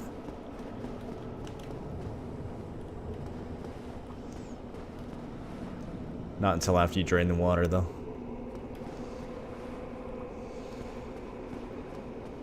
Okay.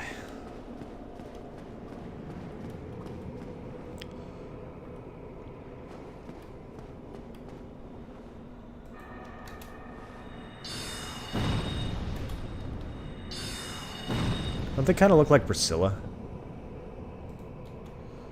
There's got to be a way I can catch an angle on this thing. No, it's not going to let me do it.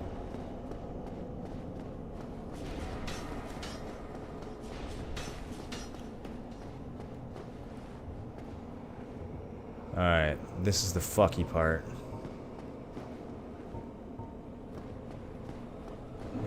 I know that you aggro some ghosts when you step over here.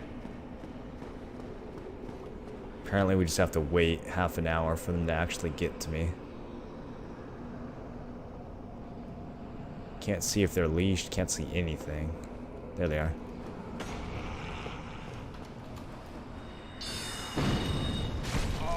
That was a really bad time for the curse to wear off.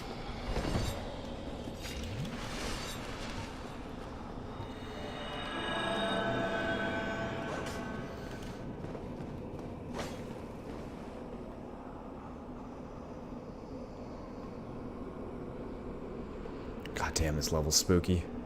Okay.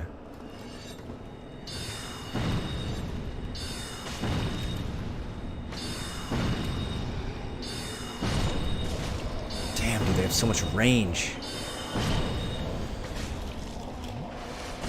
Who the fuck are you? Where am I getting hit from now? Why did you aggro?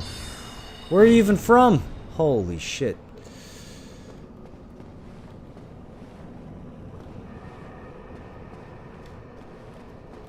I see you.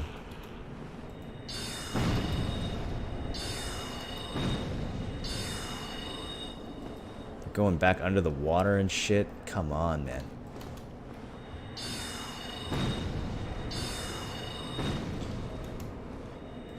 This is bringing back memories of the very first time that I had to go through New Londo as a cursed noob. After getting cursed in the depths, having no idea how to get rid of it, all the game tells you is go to New Londo. I had a decent weapon at the time, though. I wasn't relying on sorceries and shit. I was cursed, though, so my health was about this high. Okay. This next room is gonna be... If we can do this, then we're good. Are they coming up through the walls? Yes, okay.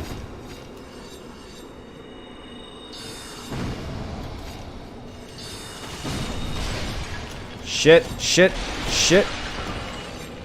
Chug. Dodge. Swing. I have no stamina. God damn it, dude. Oh, the panic is so real.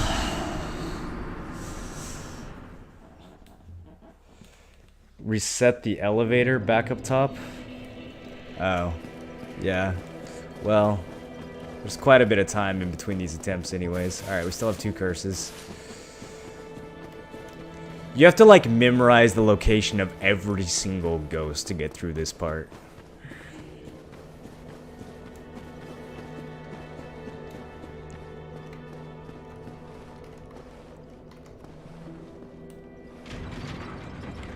Never played this game blind, unfortunately. I saw a Let's Play before I decided to buy it. Was it still good to play through, even though you knew what was going to happen? Try running past him? No, this is running past is not an option. We'll die on the ladder 100%. You take a lot of hits on the ladder up to Ingward. I don't think running past is an option, not with this much health.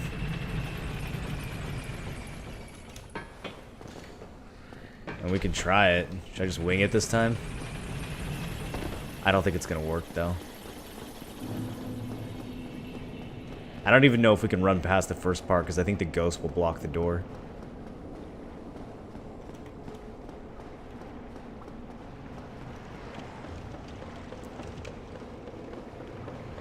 We just gotta kill everything, dude. Just gotta fucking kill everything.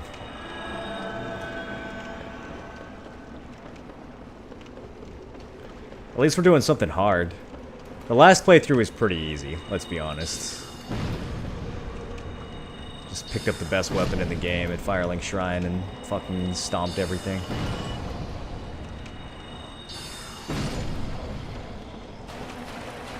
Just health dumped and stomped everything.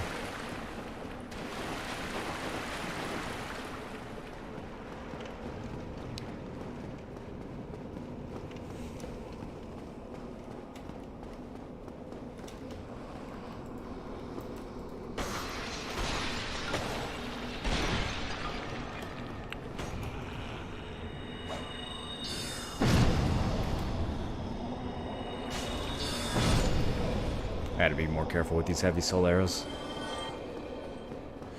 I never, like, fought these enemies enough to really learn their attacks and range and everything. I guess I did in my very first playthrough way, way long ago, but ever since then I've always just kind of trucked through this place. I never took these enemies seriously because I always came here way later in the game when they were trivial.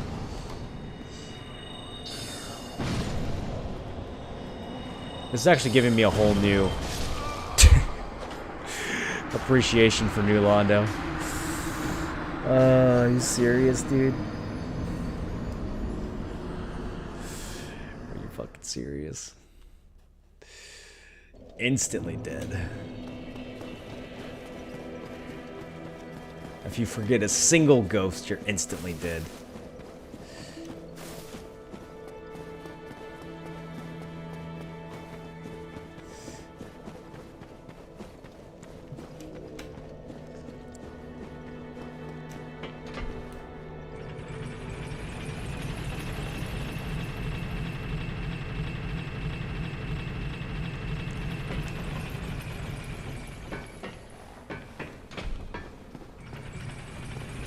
There's a ghost that waits right on the ladder to kill you if you go for it.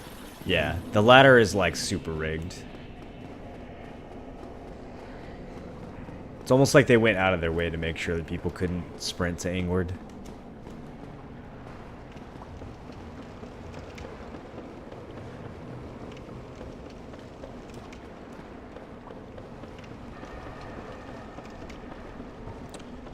Only have one curse this time. One curse is not enough to make this happen. We're gonna have to skip the first part and curse for the second part.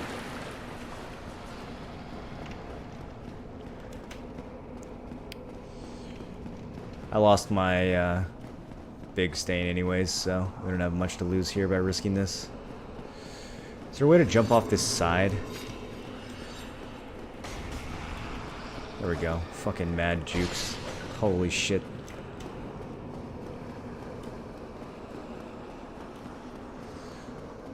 There we go. This strategy's better so far, you guys. I like this strategy a lot. Okay, now we can pop the transient curse here and kill our way to Ingward. Because this part is for sure unskippable. Is there anything coming up at me through the walls? Wonder if I can run through, aggro them, and then reset on the other side. Wonder if there's a place to stand safely.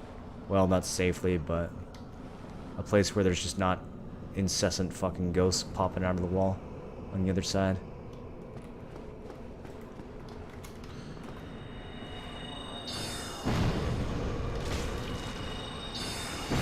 Their range is so immense, dude. It's like so hard to judge the distance.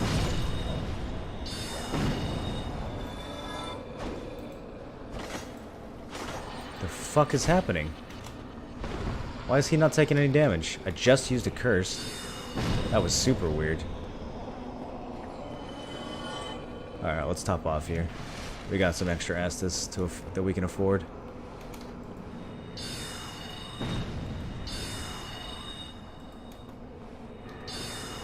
These enemies over here are so trolly. I don't understand their aggro at all. It's like I'm the closest to them that I've ever been, and they're not coming for me. They only come for me when I'm back.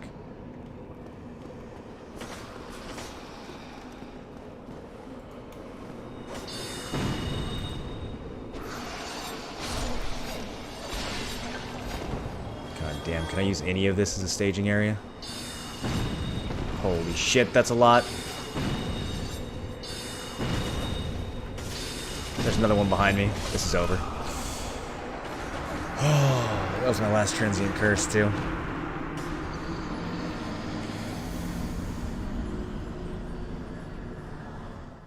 Can't, dude, this, unless you have the level memorized, this is fucking undoable. Got seal an open gate.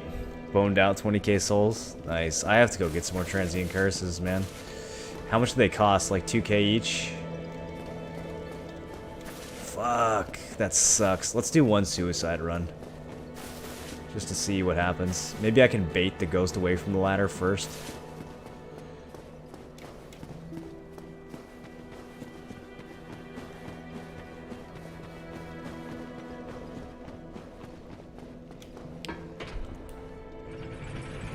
Fighting him in the big room. There's a damage problem with fighting them in the big room, man. Because if I go to the big room, there's gonna be like 8 fucking ghosts. So there's just no way for me to DPS them fast enough. Even though I'll have space to move around, I'm still gonna get swarmed. There's also the Screamer in the big room that I would have to focus down first. And she's got a little bit of extra health. So while I'm fighting her, there's going to be a bunch more that come up through the grounds. And I don't know exactly how many, and I don't know which directions they're coming from. I don't have those rooms memorized. But we can try one suicide run here. Fuck it. Nothing to lose at this point.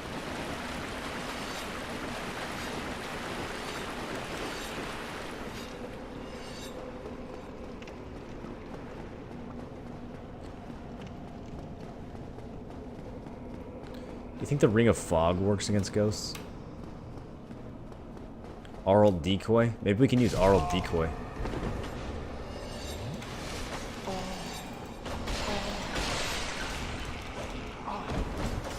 We're super dead here.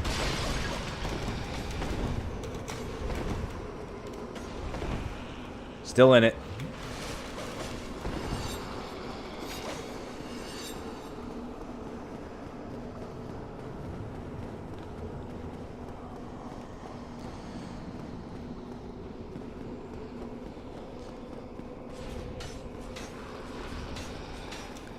I'm actually kind of serious. Does anyone know if Aural Decoy works on these ghosts? That would be such a fucking high IQ strategy. Drink! Go, go, go, go, go. Yeah, you just die instantly if you climb the ladder. There's absolutely no way to suicide it.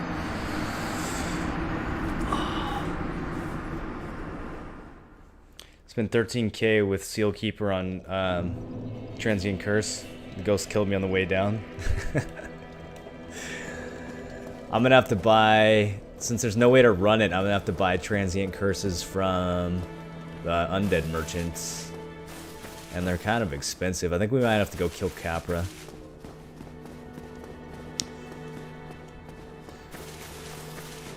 Here, let's try a suicide run in a different direction.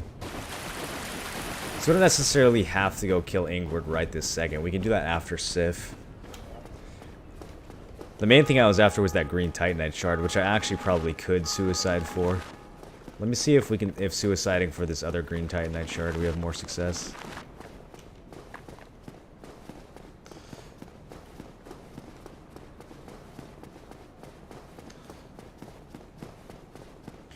I'm not actually sure how much of a difference it'll make though, since I have a decent amount of starting decks for this character anyways.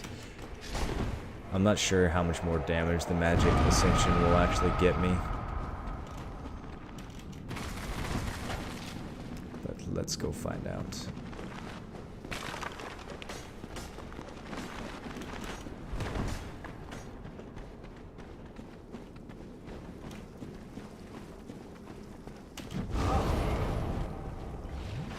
Nice shot.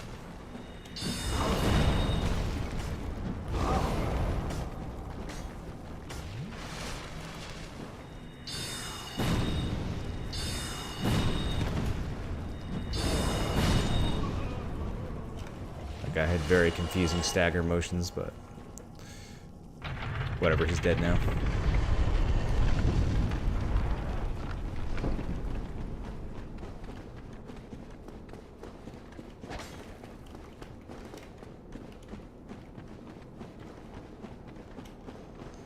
Alright.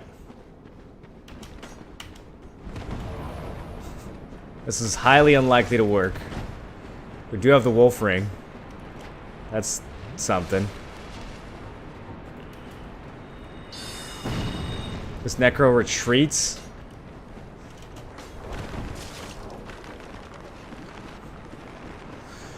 Holy shit. We can make it. There is a way to get to that Titanite.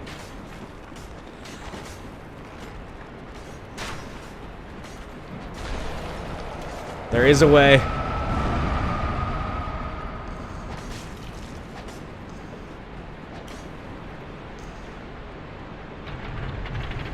The bridge is set.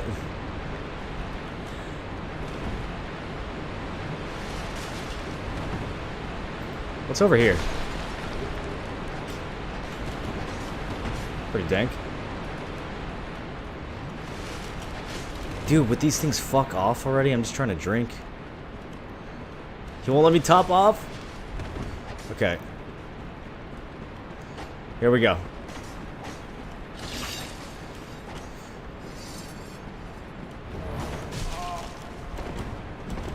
No, the fireball, we were right there.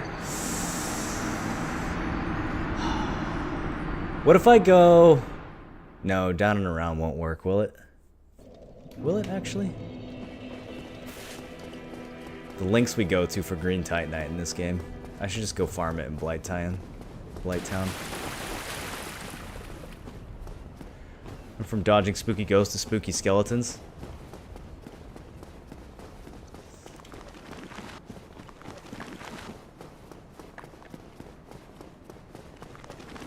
Alright, new strategy this time.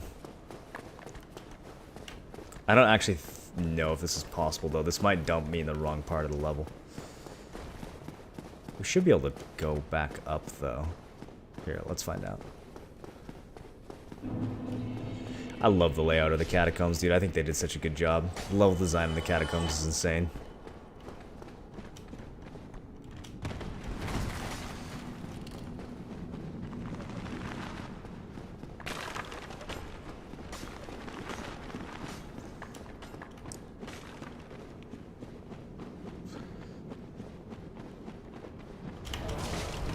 Nice tag.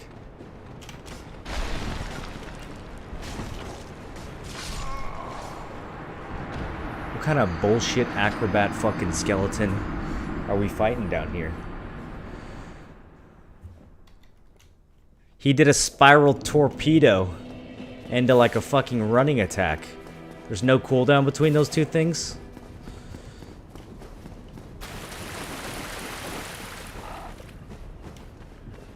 He just fucking animation canceled into that upward thrust from a spiral torpedo.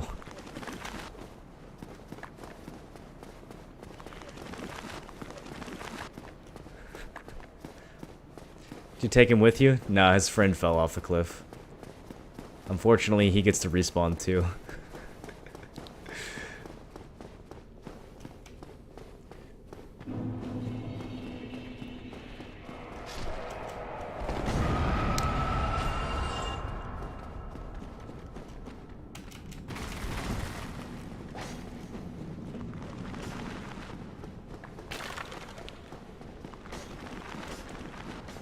What about farming it from the blobs in the depths? Yeah, but that's the reliable way of doing this. If I'm gonna go farm it in the depths, I'll just go farm it in Blight Town. Shit, dude. I don't usually have trouble getting past these three. It's usually the bridge that's the troublesome part.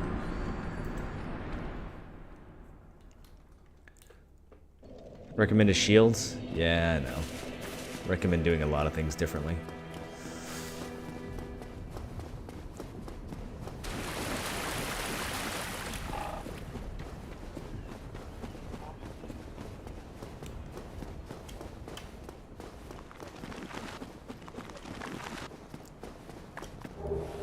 Let's grab some souls while we're down here.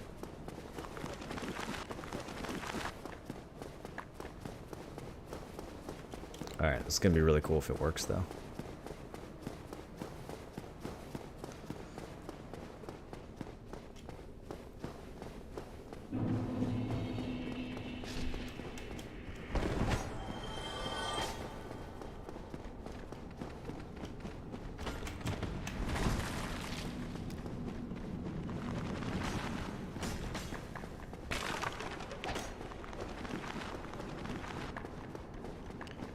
These skeletons roll faster in 60 FPS.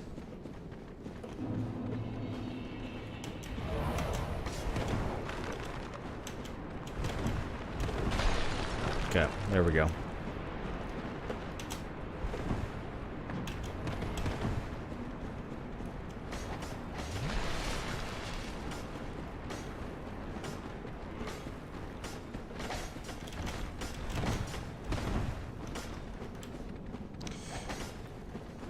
Alright, now the question is, do I have any fucking idea where I am? And the answer is kind of. If I go back this way though, I don't know if the bridge is set correctly. Nope, it's not.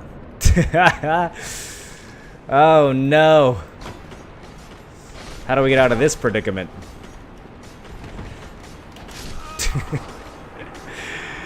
Damn it. Patches, do me a favor. Flip the bridge, dude. That's what I was kind of thinking. I couldn't remember. I thought that the bridge was down at first, because then doesn't Patches... Doesn't it start down and then he flips it? Or do you still have to flip it to begin with?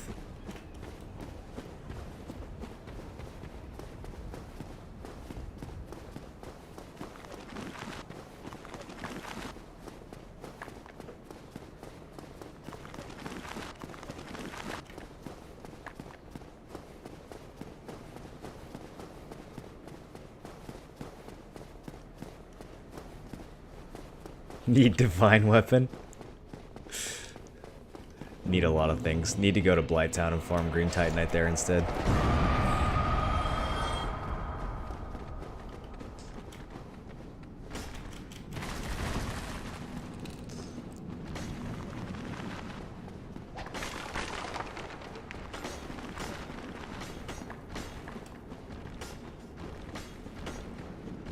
Alright, here we go.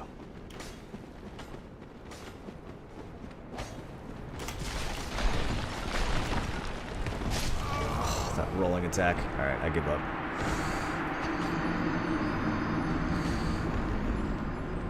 That was like the most perfect fucking cock block. The one on the right did the rolling attack, which staggered me, and the other one did the jump forward, which perfectly body blocked me with the rolling one. Alright, one more try. One more try. We got this. All for one Green Titanite.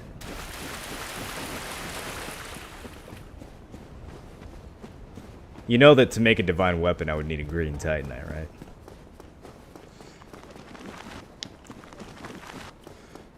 Go get the Green Titanite from New Londo so we can make a divine weapon, and then use the divine weapon to go get another Green Titanite from from Catacombs. You know what actually might work? What is it called? The Astora Straight Sword? Underneath the Undead Dragon in Valley of the Drakes. I think that has a divine modifier on it, doesn't it? That would permanently kill the skeletons. But then we'd actually have to fight things. And that's going to take a lot longer. And if we're going to fight things to get Green Titanite, we might as well fight things that actually dropped Green Titanite.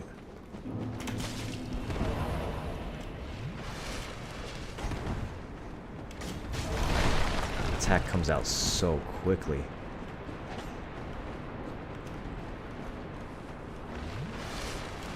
Okay, we got this. The juke? Nope. Not juked at all.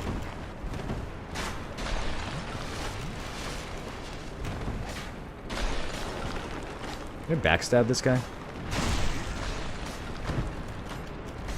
He's still alive, but that was satisfying.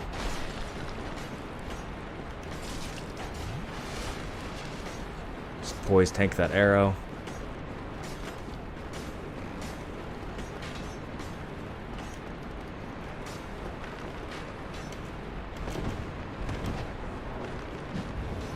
Fucking actually professional jukes. No! Come on! Come on, we're fine. Drink.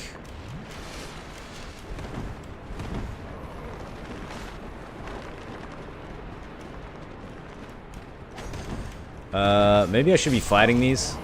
Oh god, I'm totally blocked! No, we were right there! Damn, they cock-blocked the whole stairway all the way down? That's rough, dude. That is rough. The slimes in the sewers dropped them? Yeah, I think that's what I'm gonna end up doing. This other shit is not working out. We were doing okay in New Londo until I ran out of curses. I would have been fine to just push through New Londo. I think one or two more attempts we would have cleared it. I just needed to memorize the ghost locations. But yeah, I think next we'll go kill Capra and just get some from the depths.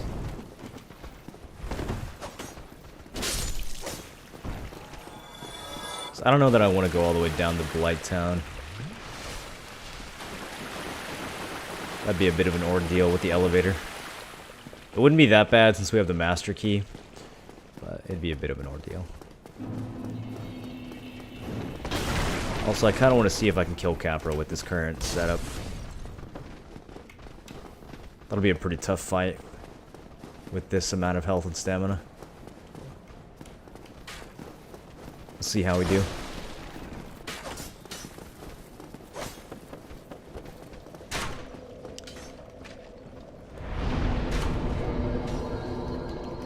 We also need to go loot the thief set from the downward. The store sword requires 14 faith to use. Ah, cucked again. That's okay. I had no intentions of actually going and like fighting skeletons. That's gonna take way too long. All for one green titanite? Nah.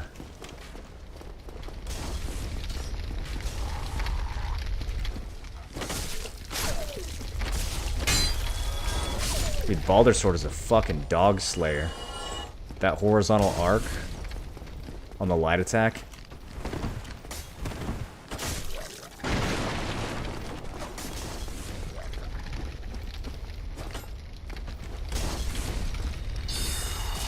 Where did that hollow come from? Did he fall down from the berg? This mob does not spawn in this area. Where the hell did you come from? Anyways. That fucking hollow just did the berg skip, dude. He's over there speed running.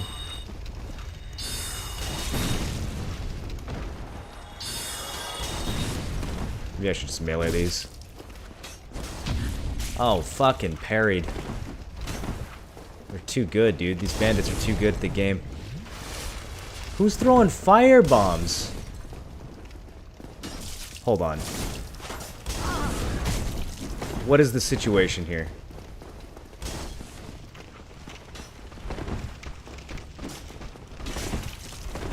Nice. Stuck on the wall. I don't understand how... He must have somehow fallen down the stairs and then continued throwing firebombs from the original berg.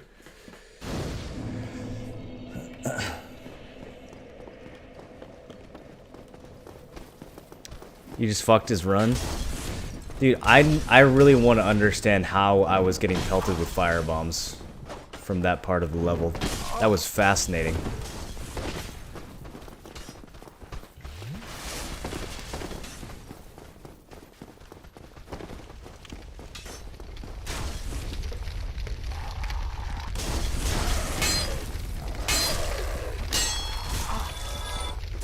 I think I might be dead again here. Okay, so this guy follows you all the way down from the berg, and so does his friend. Where the hell are the firebombs coming from? I can't even turn my camera high enough to see.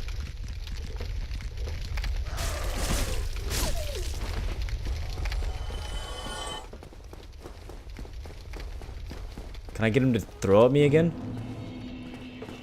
Dude, that was the most aggro shit I've ever seen. What possible trajectory could a firebomb have to get to this part of the lower berg? Were they on that wooden plank right there?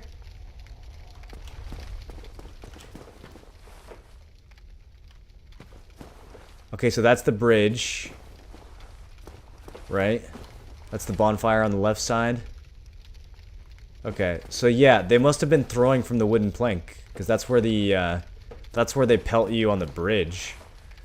But instead of throwing at the bridge, they were throwing all the way down. That's crazy, dude. They don't even, like, load in from this distance. We were getting fucking sniped.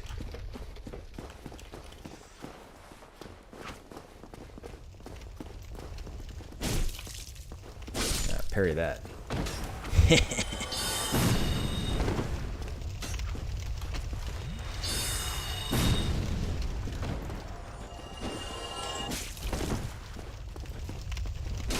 Everything does so much damage when you have the base amount of vitality on a sorcerer playthrough.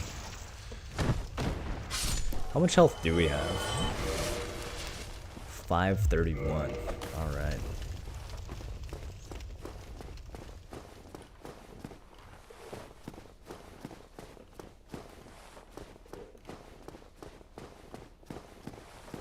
Can you not take the sewer shortcut to Capra since you have the master key? No, master key doesn't work like that, but I do have that shortcut unlocked.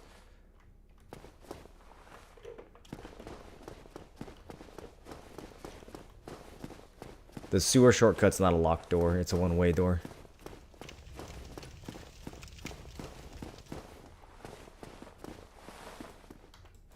Come here, Dougie.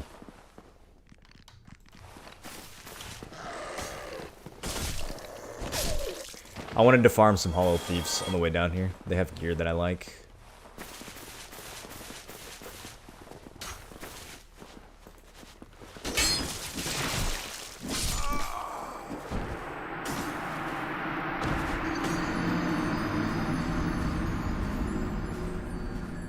That was a nice gank. That was a very nice gank. Gotta give it to him. That turned into from a 1v1 to a 1v3 in exactly one knife swing's worth of time.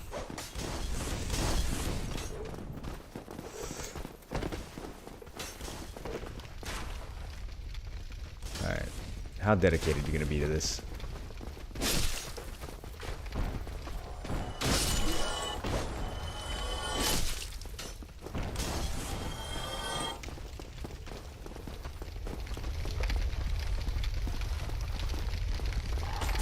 There's another one still.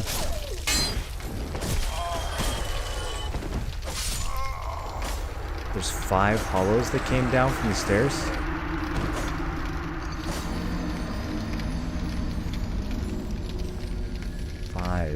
Where could the 5th one have come from? Dude, these deaths are hilarious today. There's 3 in this room.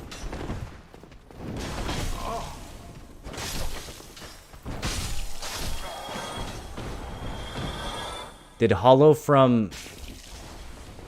Did he follow me all the way down?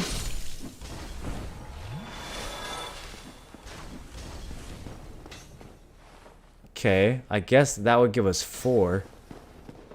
The 5th one... This guy?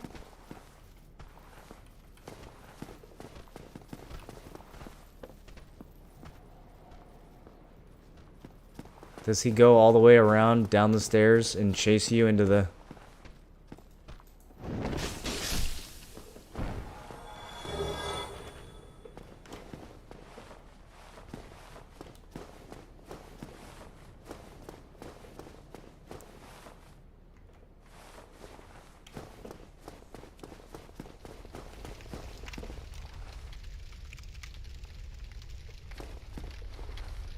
Remastered state-of-the-art AI. God damn it. My dog killer's not as effective on the stairs. Gotta kill him out in the open. Here we go. Now we can do some dog slaying. Or not. Still got bit.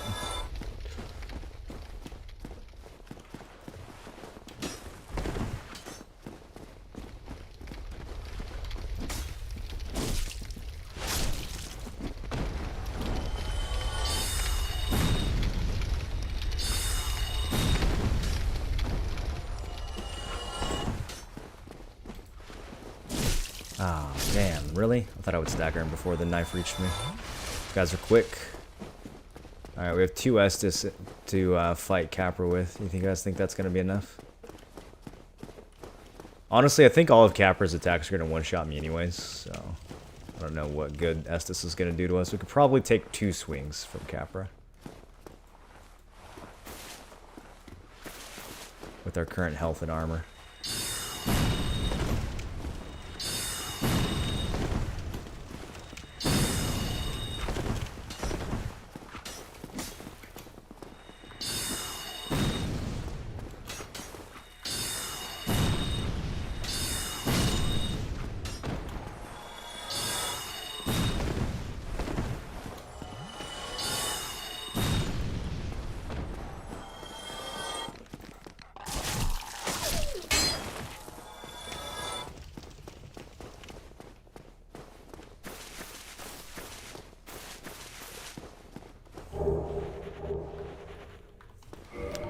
change up our fashion a bit.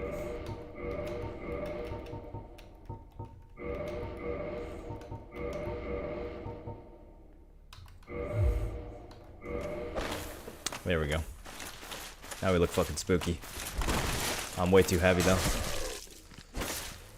I probably have to drop the chest piece. Let's see here. Oh, we're way too heavy. Not even close, boys. We can go get Havel's ring. Is the thief shit that much heavier than the sorcerer shit? I guess it adds up. What if we go back to the boots? Oh, we're looking good. Look at these tights. Yeah, there's no way we can wear the chest piece though. 7.8, way too much. Alright, we'll just go full thief set for now. Oh, I can't even wear full thief set. I'm 2.6 over.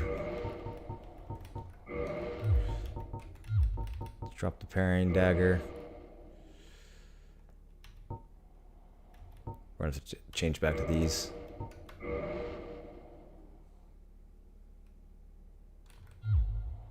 Is that enough? Still 0.5 too heavy.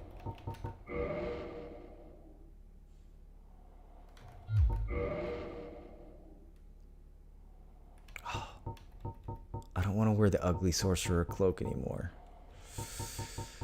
We could go no gloves at all. We could also go no pants. Alright, we'll do this for now.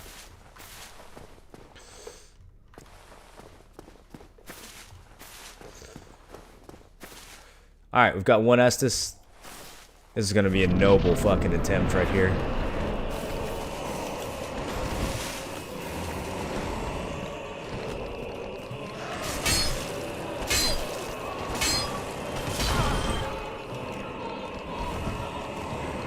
Damn it! It almost worked.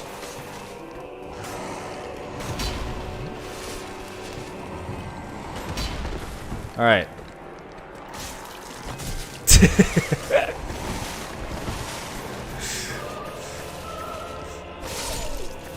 We just need to not get hit anymore the entire fight, and we'll be fine. All right. You can't change your direction mid-air, Capra.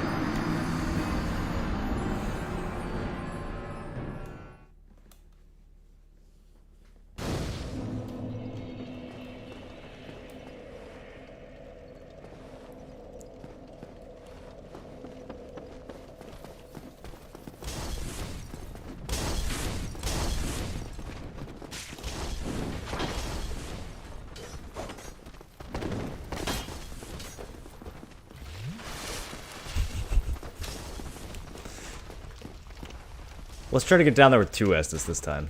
How about that?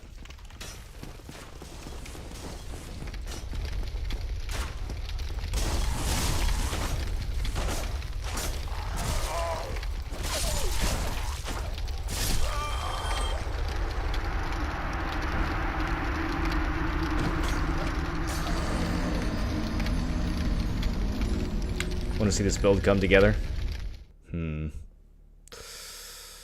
How long have we been playing for? I got too spoiled by the this Vi and the huge health pool, dude.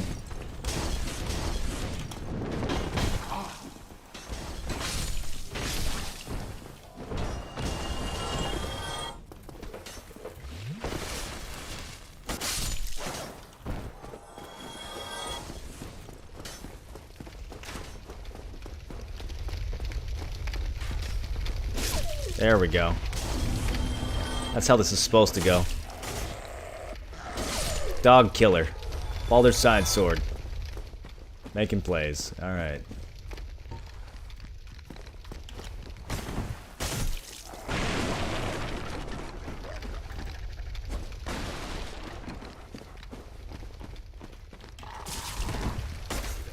Come on, dude. He's unhittable!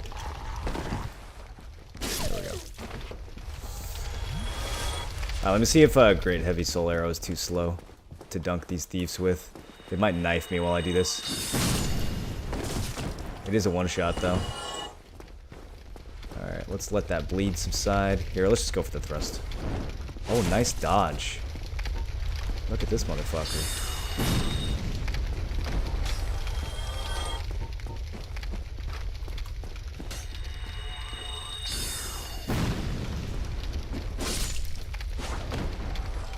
Got counter damage off of that too. A little bit of a bonus.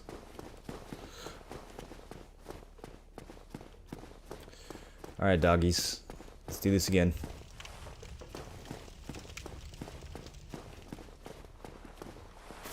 Man, I forgot how much cancer the Capra run back is. Even if you take sewer shortcut, you still have to fight 2 dogs and 2 thieves on the way down. Or I guess it would be on the way up.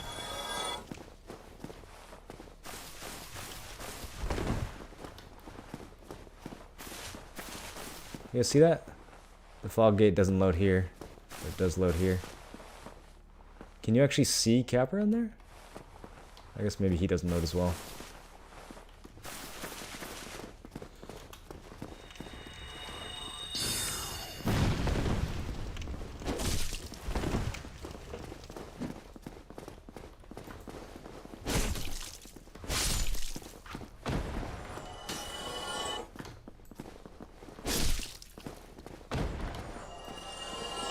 Ooh, what did he drop?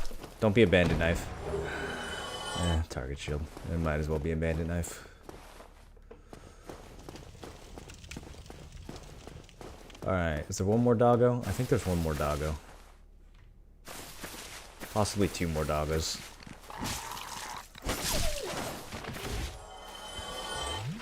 Alright, we made it. We're here with 2 flasks left. Let's go.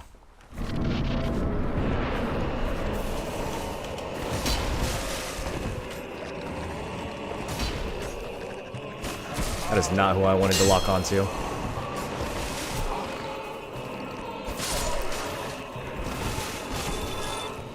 Oh, that dog is still alive. Are you kidding?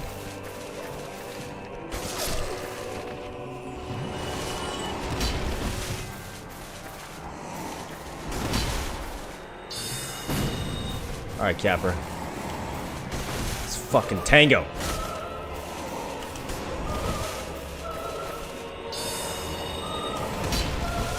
Are the trees really necessary?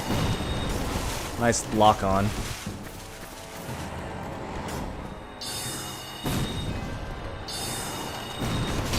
Come on, what? That doesn't even make sense! How?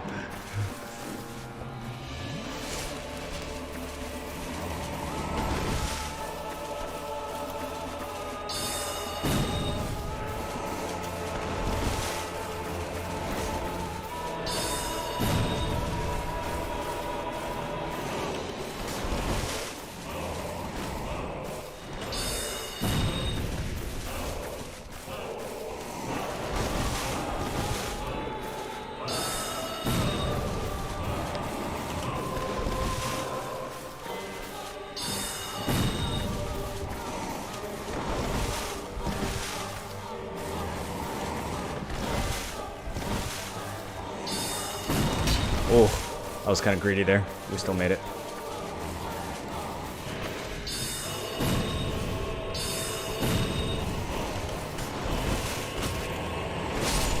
See ya, nerd. That's a fun fight when you got 0 fucking health, dude.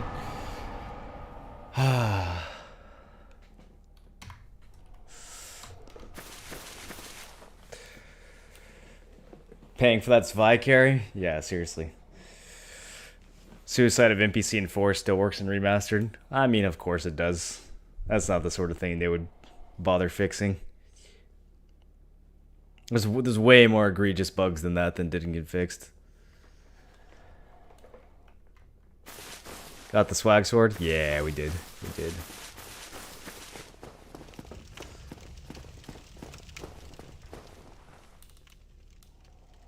That shit was tense. It's a fucking crazy fight, man. You're stuck. He's not a difficult boss except for the fact that you're fighting him in like a microscopic arena. I should have sniped that guy with a heavy instead.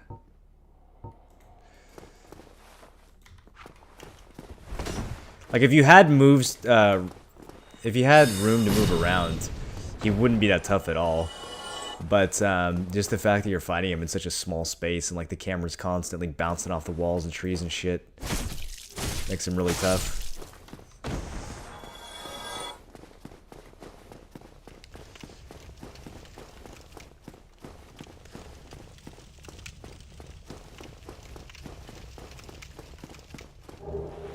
And the dogs. Yes, true. And the dogs. The dogs are honestly like 80% of that fight. Once the dogs are dead, then things go much, much better. You can kind of just take it slow at that point. Watch his attacks. Learn his telegraphs.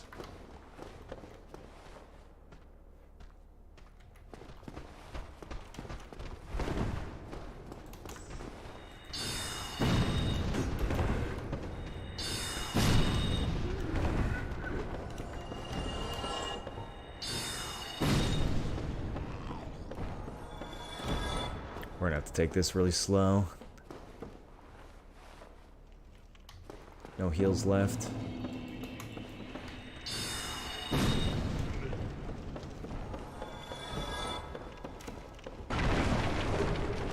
Does the master key work on the depths bonfire? I think it does. I think we can just hustle over there. We don't want to hustle too hard though. These torch mobs will fly across the screen and land on me in a bad way.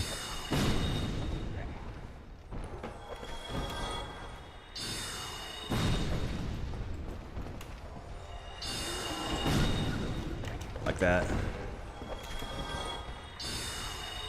Come on, Solero. He's right in front of you. There we go. Alright, the real question is, can we... Oh, yeah. Oh, get sniped, idiot. Does she know how to get up here? Is she smart enough to get up here?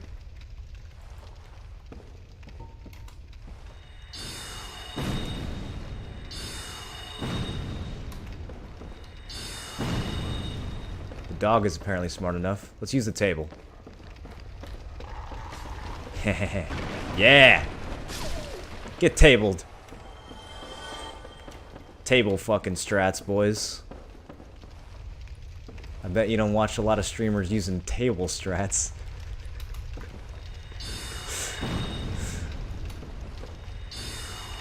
Creating the space for dogs. Alright.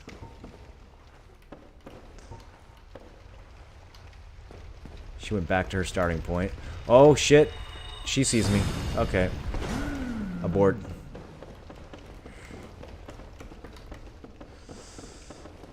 Why don't I should just go to the bonfire. We can just fall down there from here. How far is she gonna chase me? Not looking back. Okay, she's definitely still there. Can I close this door again? She can't fit through this hallway. There's no way. Where's she at? Is she camping?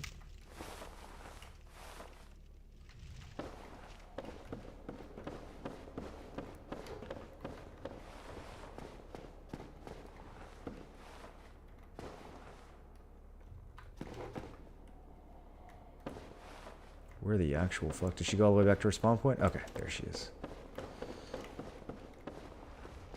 Damn, she aggro's from really far away now. She knows I'm gonna try to snipe her.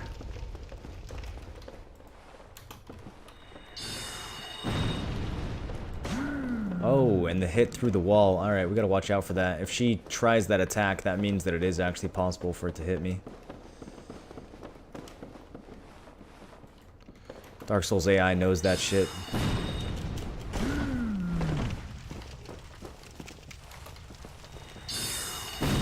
Oh, wow. She teleports back to her spawn if you try to lure her out of the depths. That doesn't happen very often. Usually the mobs will just backtrack and walk. She straight up teleports. Okay, let's see if we go quietly. If we can get a snipe here. Nope, no chance. She's got a sack on her head, but that does not affect her supersonic hearing. Okay, now she's going back down.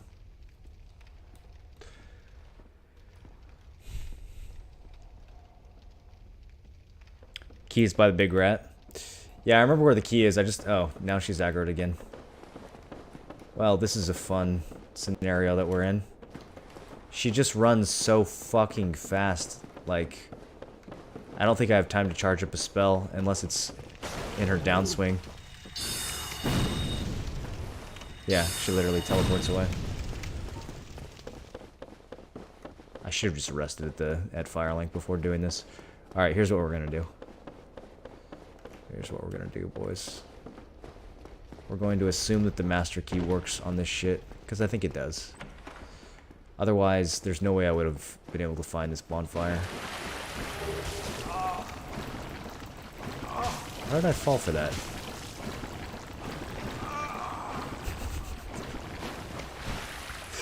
That's like the noobiest noob trap in the whole game. Oh no.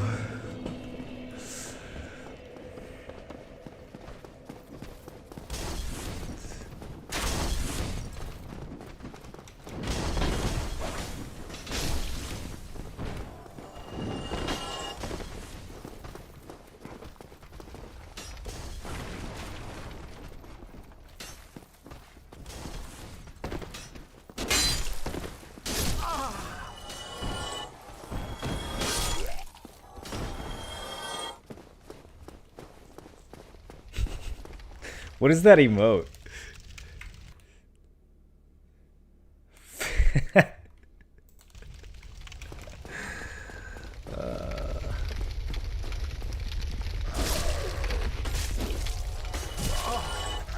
dead.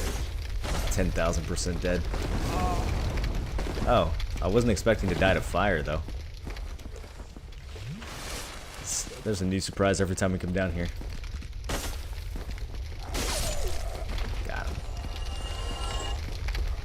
Oh, this one's already aggroed. Okay. We got this. Just don't lock on. If you lock on, he knows your intentions. He can read your lock.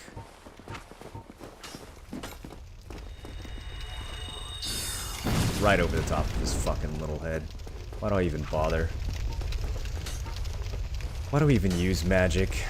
I should just put all my points into Dex and use the swag sword.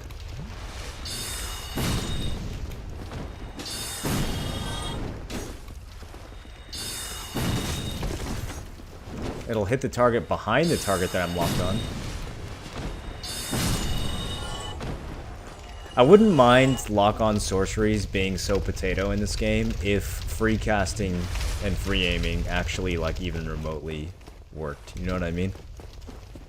Like, if the downside to locking on was that your attacks would miss a lot if your enemy was at the wrong space. But the upside to not locking on was that you could actually, like, free aim a little bit better. That would make sense, but unfortunately that's not the way it works.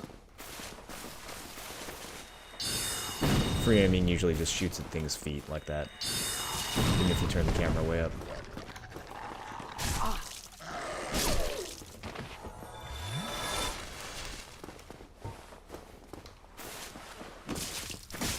Oh, nice! Nice through the wall. Okay. Okay, Dark Souls. You're being very, very Dark Souls today.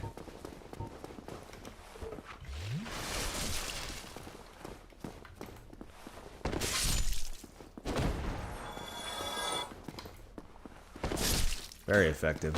Let's start using that attack.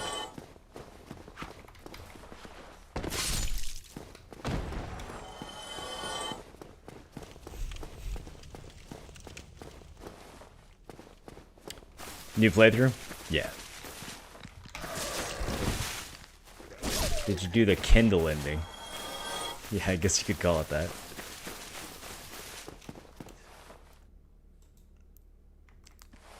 Capper dogs. The kick. The clutch kick, though. Drink. Drink.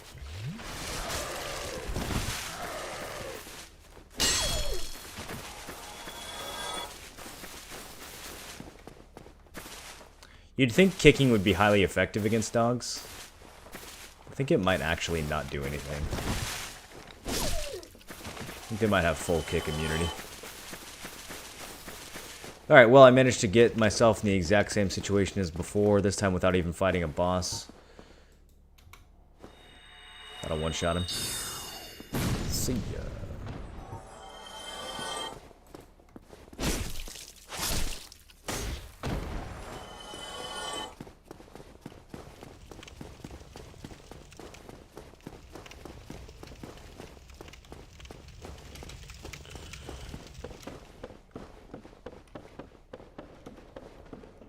Black magic hits. Yeah, the accuracy on dark sorceries is fucking dank. Dark bead just does like 12 scatter shots, hits everything in the whole level.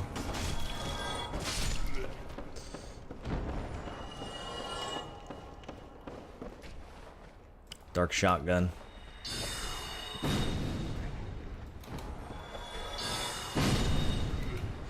I don't like how the target, the locking is proximity based either. It should lock onto the thing that's closest to the center of your screen, not the thing that's closest to your character.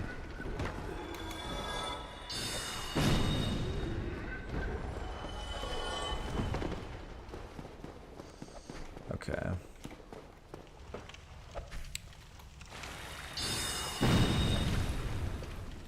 Come on, let me shoot him. Yeah. These things are highly resistant to sorcery, apparently.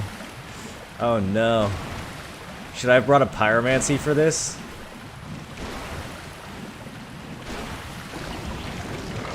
We're gonna have to go free Laurentius and get some pyromancy, just so I can farm these blobs. Maybe heavy soul arrow will do the trick.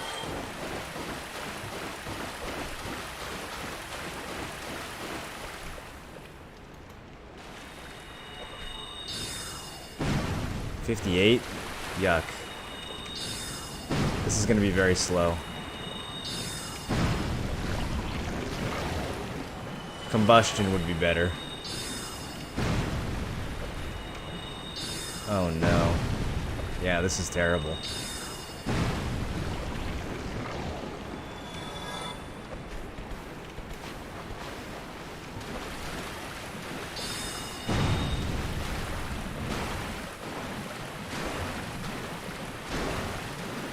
These things are so resistant to everything that's not fire.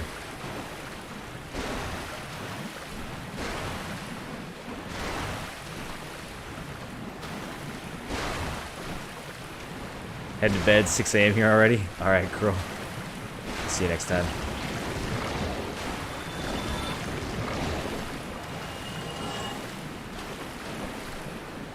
Maybe we'll just get a lucky green Titanite drop right away on the first pull, and then we can leave.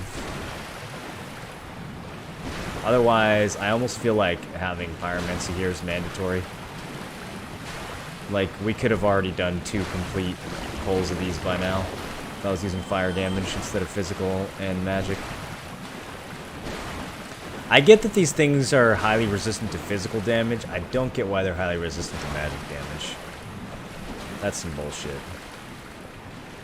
What? Why are you special? How come you get to resist magic? You fucking blob. Answer me.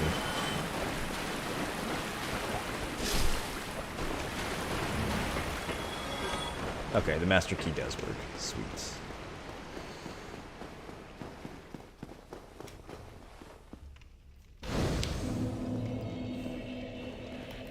Let's take this opportunity to invade some people. First thing you do when you get to the Depths bonfire should be to restore humanity and use your cracked eye orbs.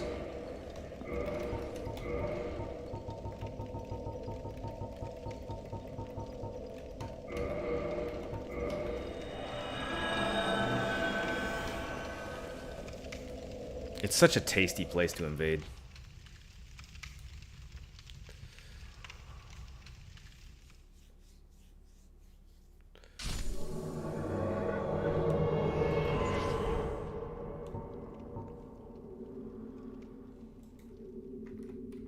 Is he AFK?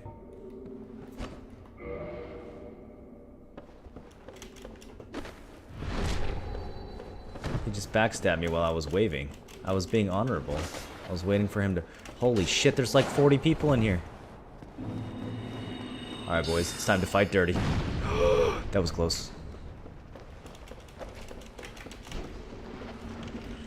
Where's Mildred?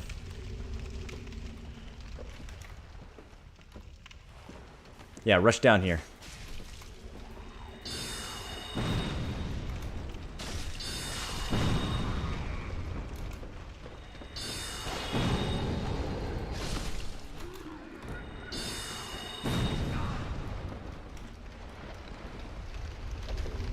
Dog will save me. Let's throw some heavies. Okay, heavies are too slow. Back to regular.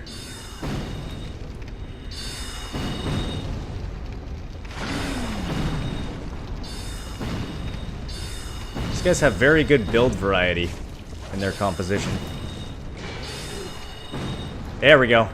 One phantom down. Alright. One down, 2 to go, boys.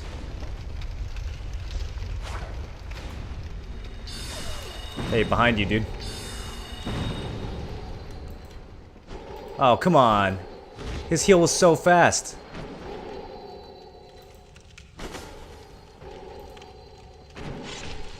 Got him. Where's his friend? What's up, dude? Both your phantoms are dead. What are you gonna do now?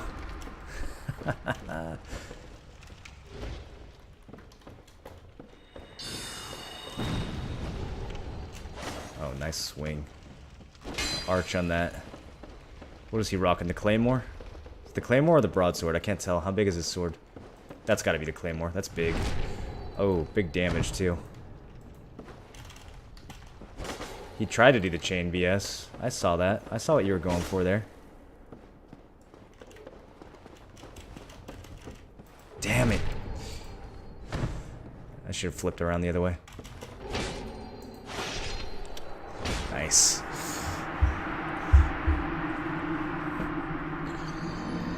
What is the humanity system and how does it work?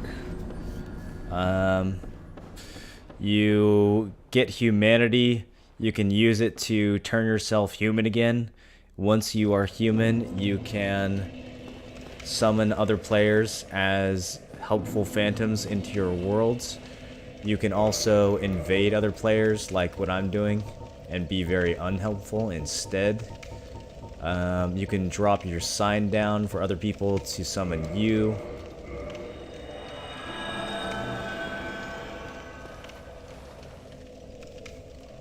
Although I think you can do that even if you're not human. Did I just get invaded while invading? Okay, no, here we go.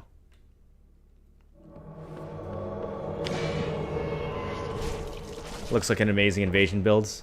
Oh, just wait till we get like Crystal Homing Soul Mass and all that shit. This is a fantastic invasion build once it's up and running.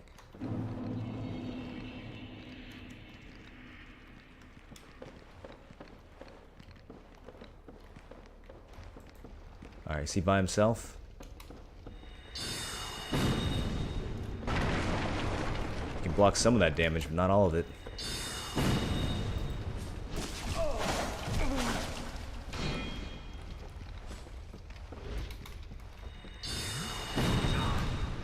This guy's got like 800 health?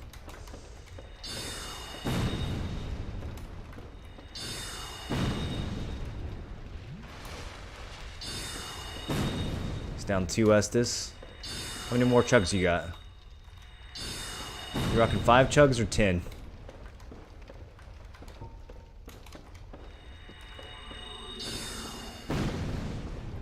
Why doesn't he just roll?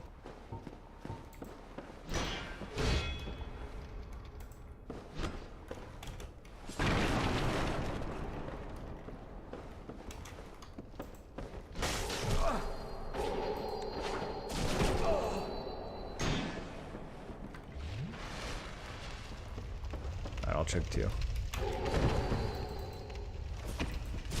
Is that a plunging attack? Dude, this guy is using a potato weapon. He does no damage.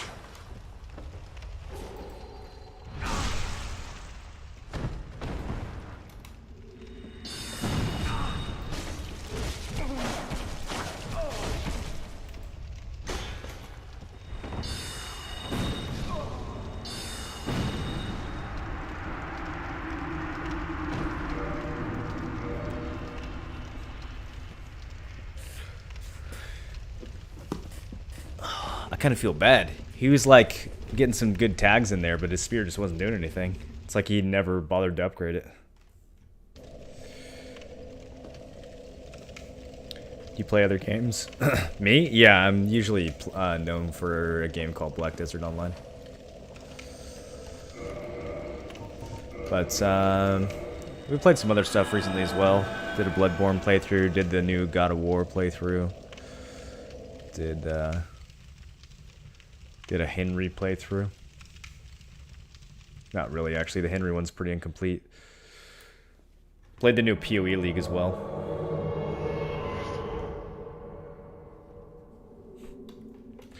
You play other games. Oh, I just read that.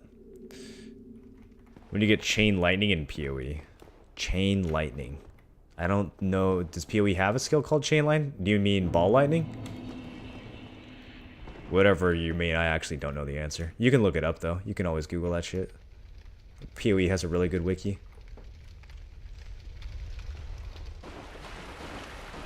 I think you get Lightning Arrow right before Merviel.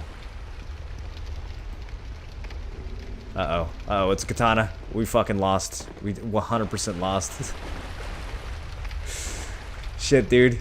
What's he wearing? Wait, what outfit is that? Is that the Pyromancer outfit? I can't tell if this is a normal outfit or if this guy's fashion soulsing. If he's doing fashion souls and a katana, we're fucked. He's so sneaky.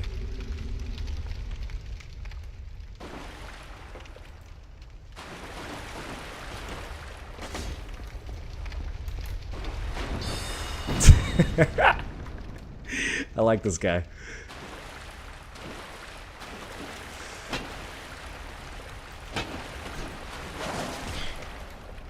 It's a fucked up place to fight, dude. You can't even roll down there. You sure you want to do this?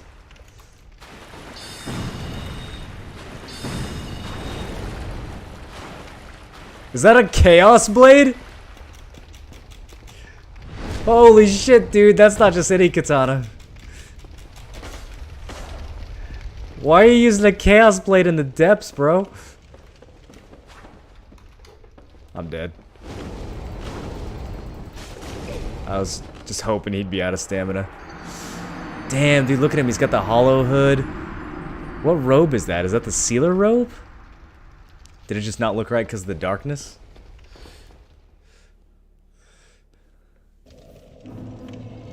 Where's Henry? No time for Henry, dude. Henry's fucking dead game. Play Henry again in 2019. Alright, last orb. Got some good fights with these. I'm looking forward to getting the actual full red eye orb. Working on my first playthrough of Dank Souls, just doing a Dex Scythe build. How fun are magic builds in compared to that? Magic starts off a little underwhelming, especially like the basic soul arrow that I'm using and how often it misses in Dark Souls 1. But it ramps up and is incredibly powerful later on once you get the right spells. Where the hell is this guy? This is an interesting place for it to spawn me in. Okay, I hear some movement.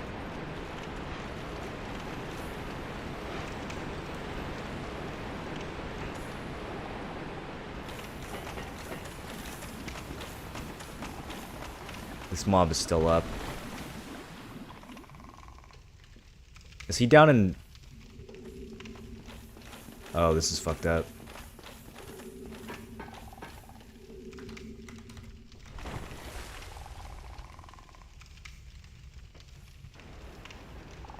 This rat's still going. Is he down below? Or is he... Okay, here's Big Rat Room. He hasn't been in here. Let's fall.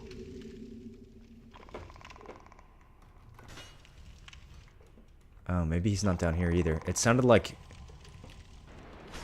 he was down here.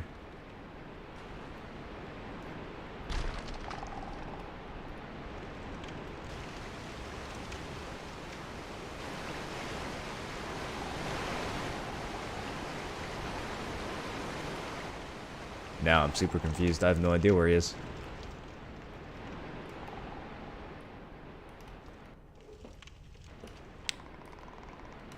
Doomfist. Well, something... Is he poisoned?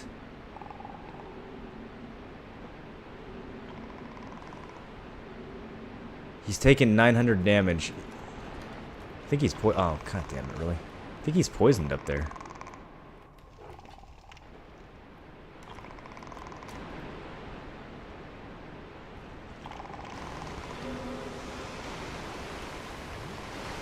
Dude.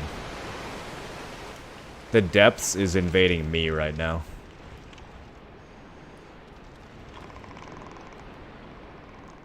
I actually think this guy's gonna get away.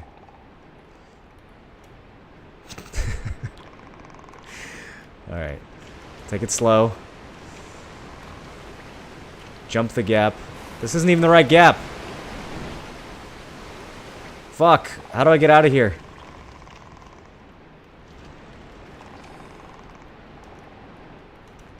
Move.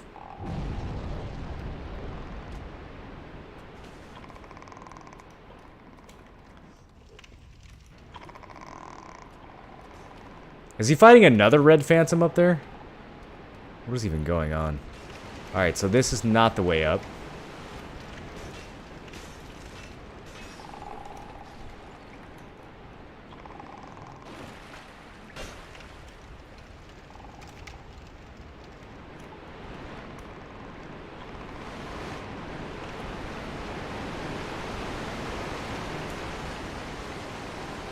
Making progress.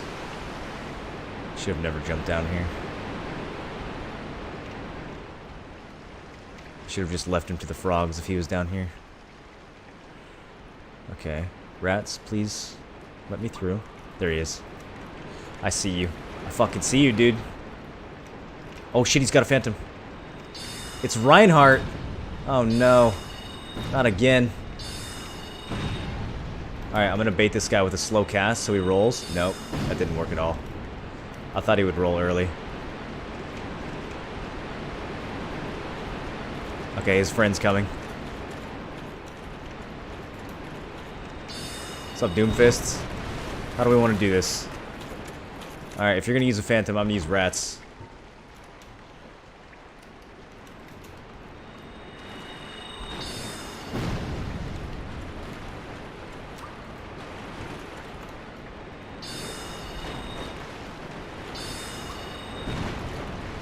Can't even hit Reinhardt, dude. Get in there, rats. Finish off that goofy helmet motherfucker over there.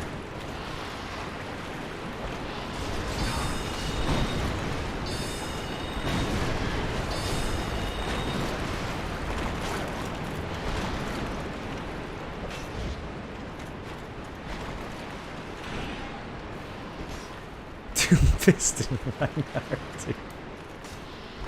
This is so fucking high level.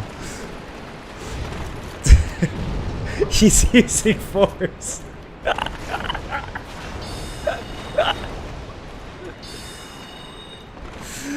Oh my god. No! No, Reinhardt got a hold of me. Shit.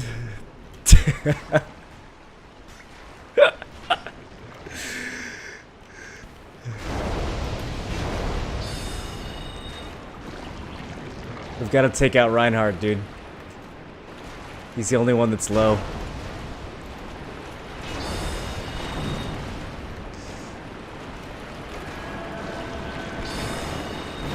Oh shit. Did he heal? What did he just do? Replenishment? Did he cast Magic Shield? This guy's full-blown Reinhardt RP. Like, Magic Shield and everything.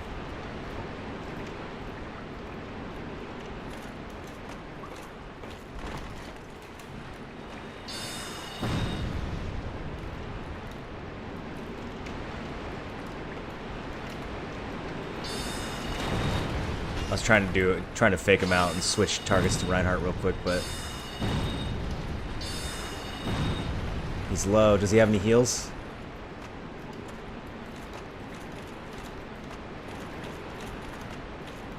I got plenty of shots left, dude.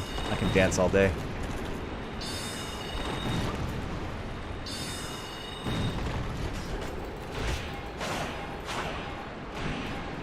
Holy shit, he's got so much stability. He's literally Reinhardt.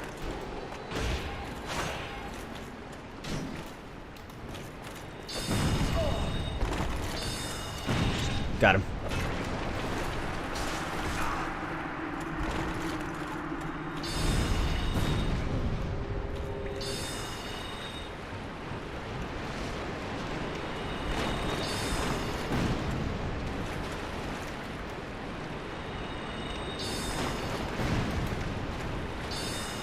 There we go. Trying to change up my cast times to fuck with him a little bit so he doesn't know what's gonna come.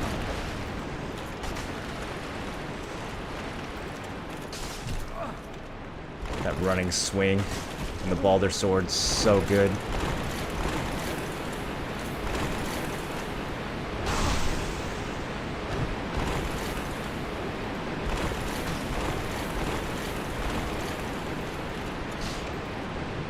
I was not expecting a heal there. I thought he was going to jump on the ladder.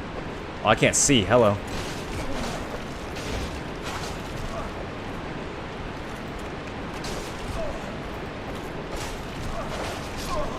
Good fight.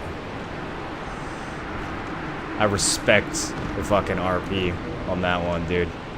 That was a hell of a fight to go out on. Oh my god.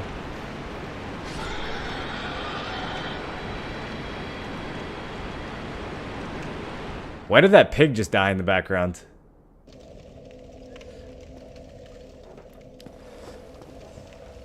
Holy shit. Well, we're not going to top that. That was definitely the best PvP that we're going to get all night. I need to go eat, boys. I'm out of here. I might be back tomorrow, or I might take the day off. I'll be back on Tuesday for sure. One way or the other, though. I'll probably do a short stream tomorrow. Just for like a few hours.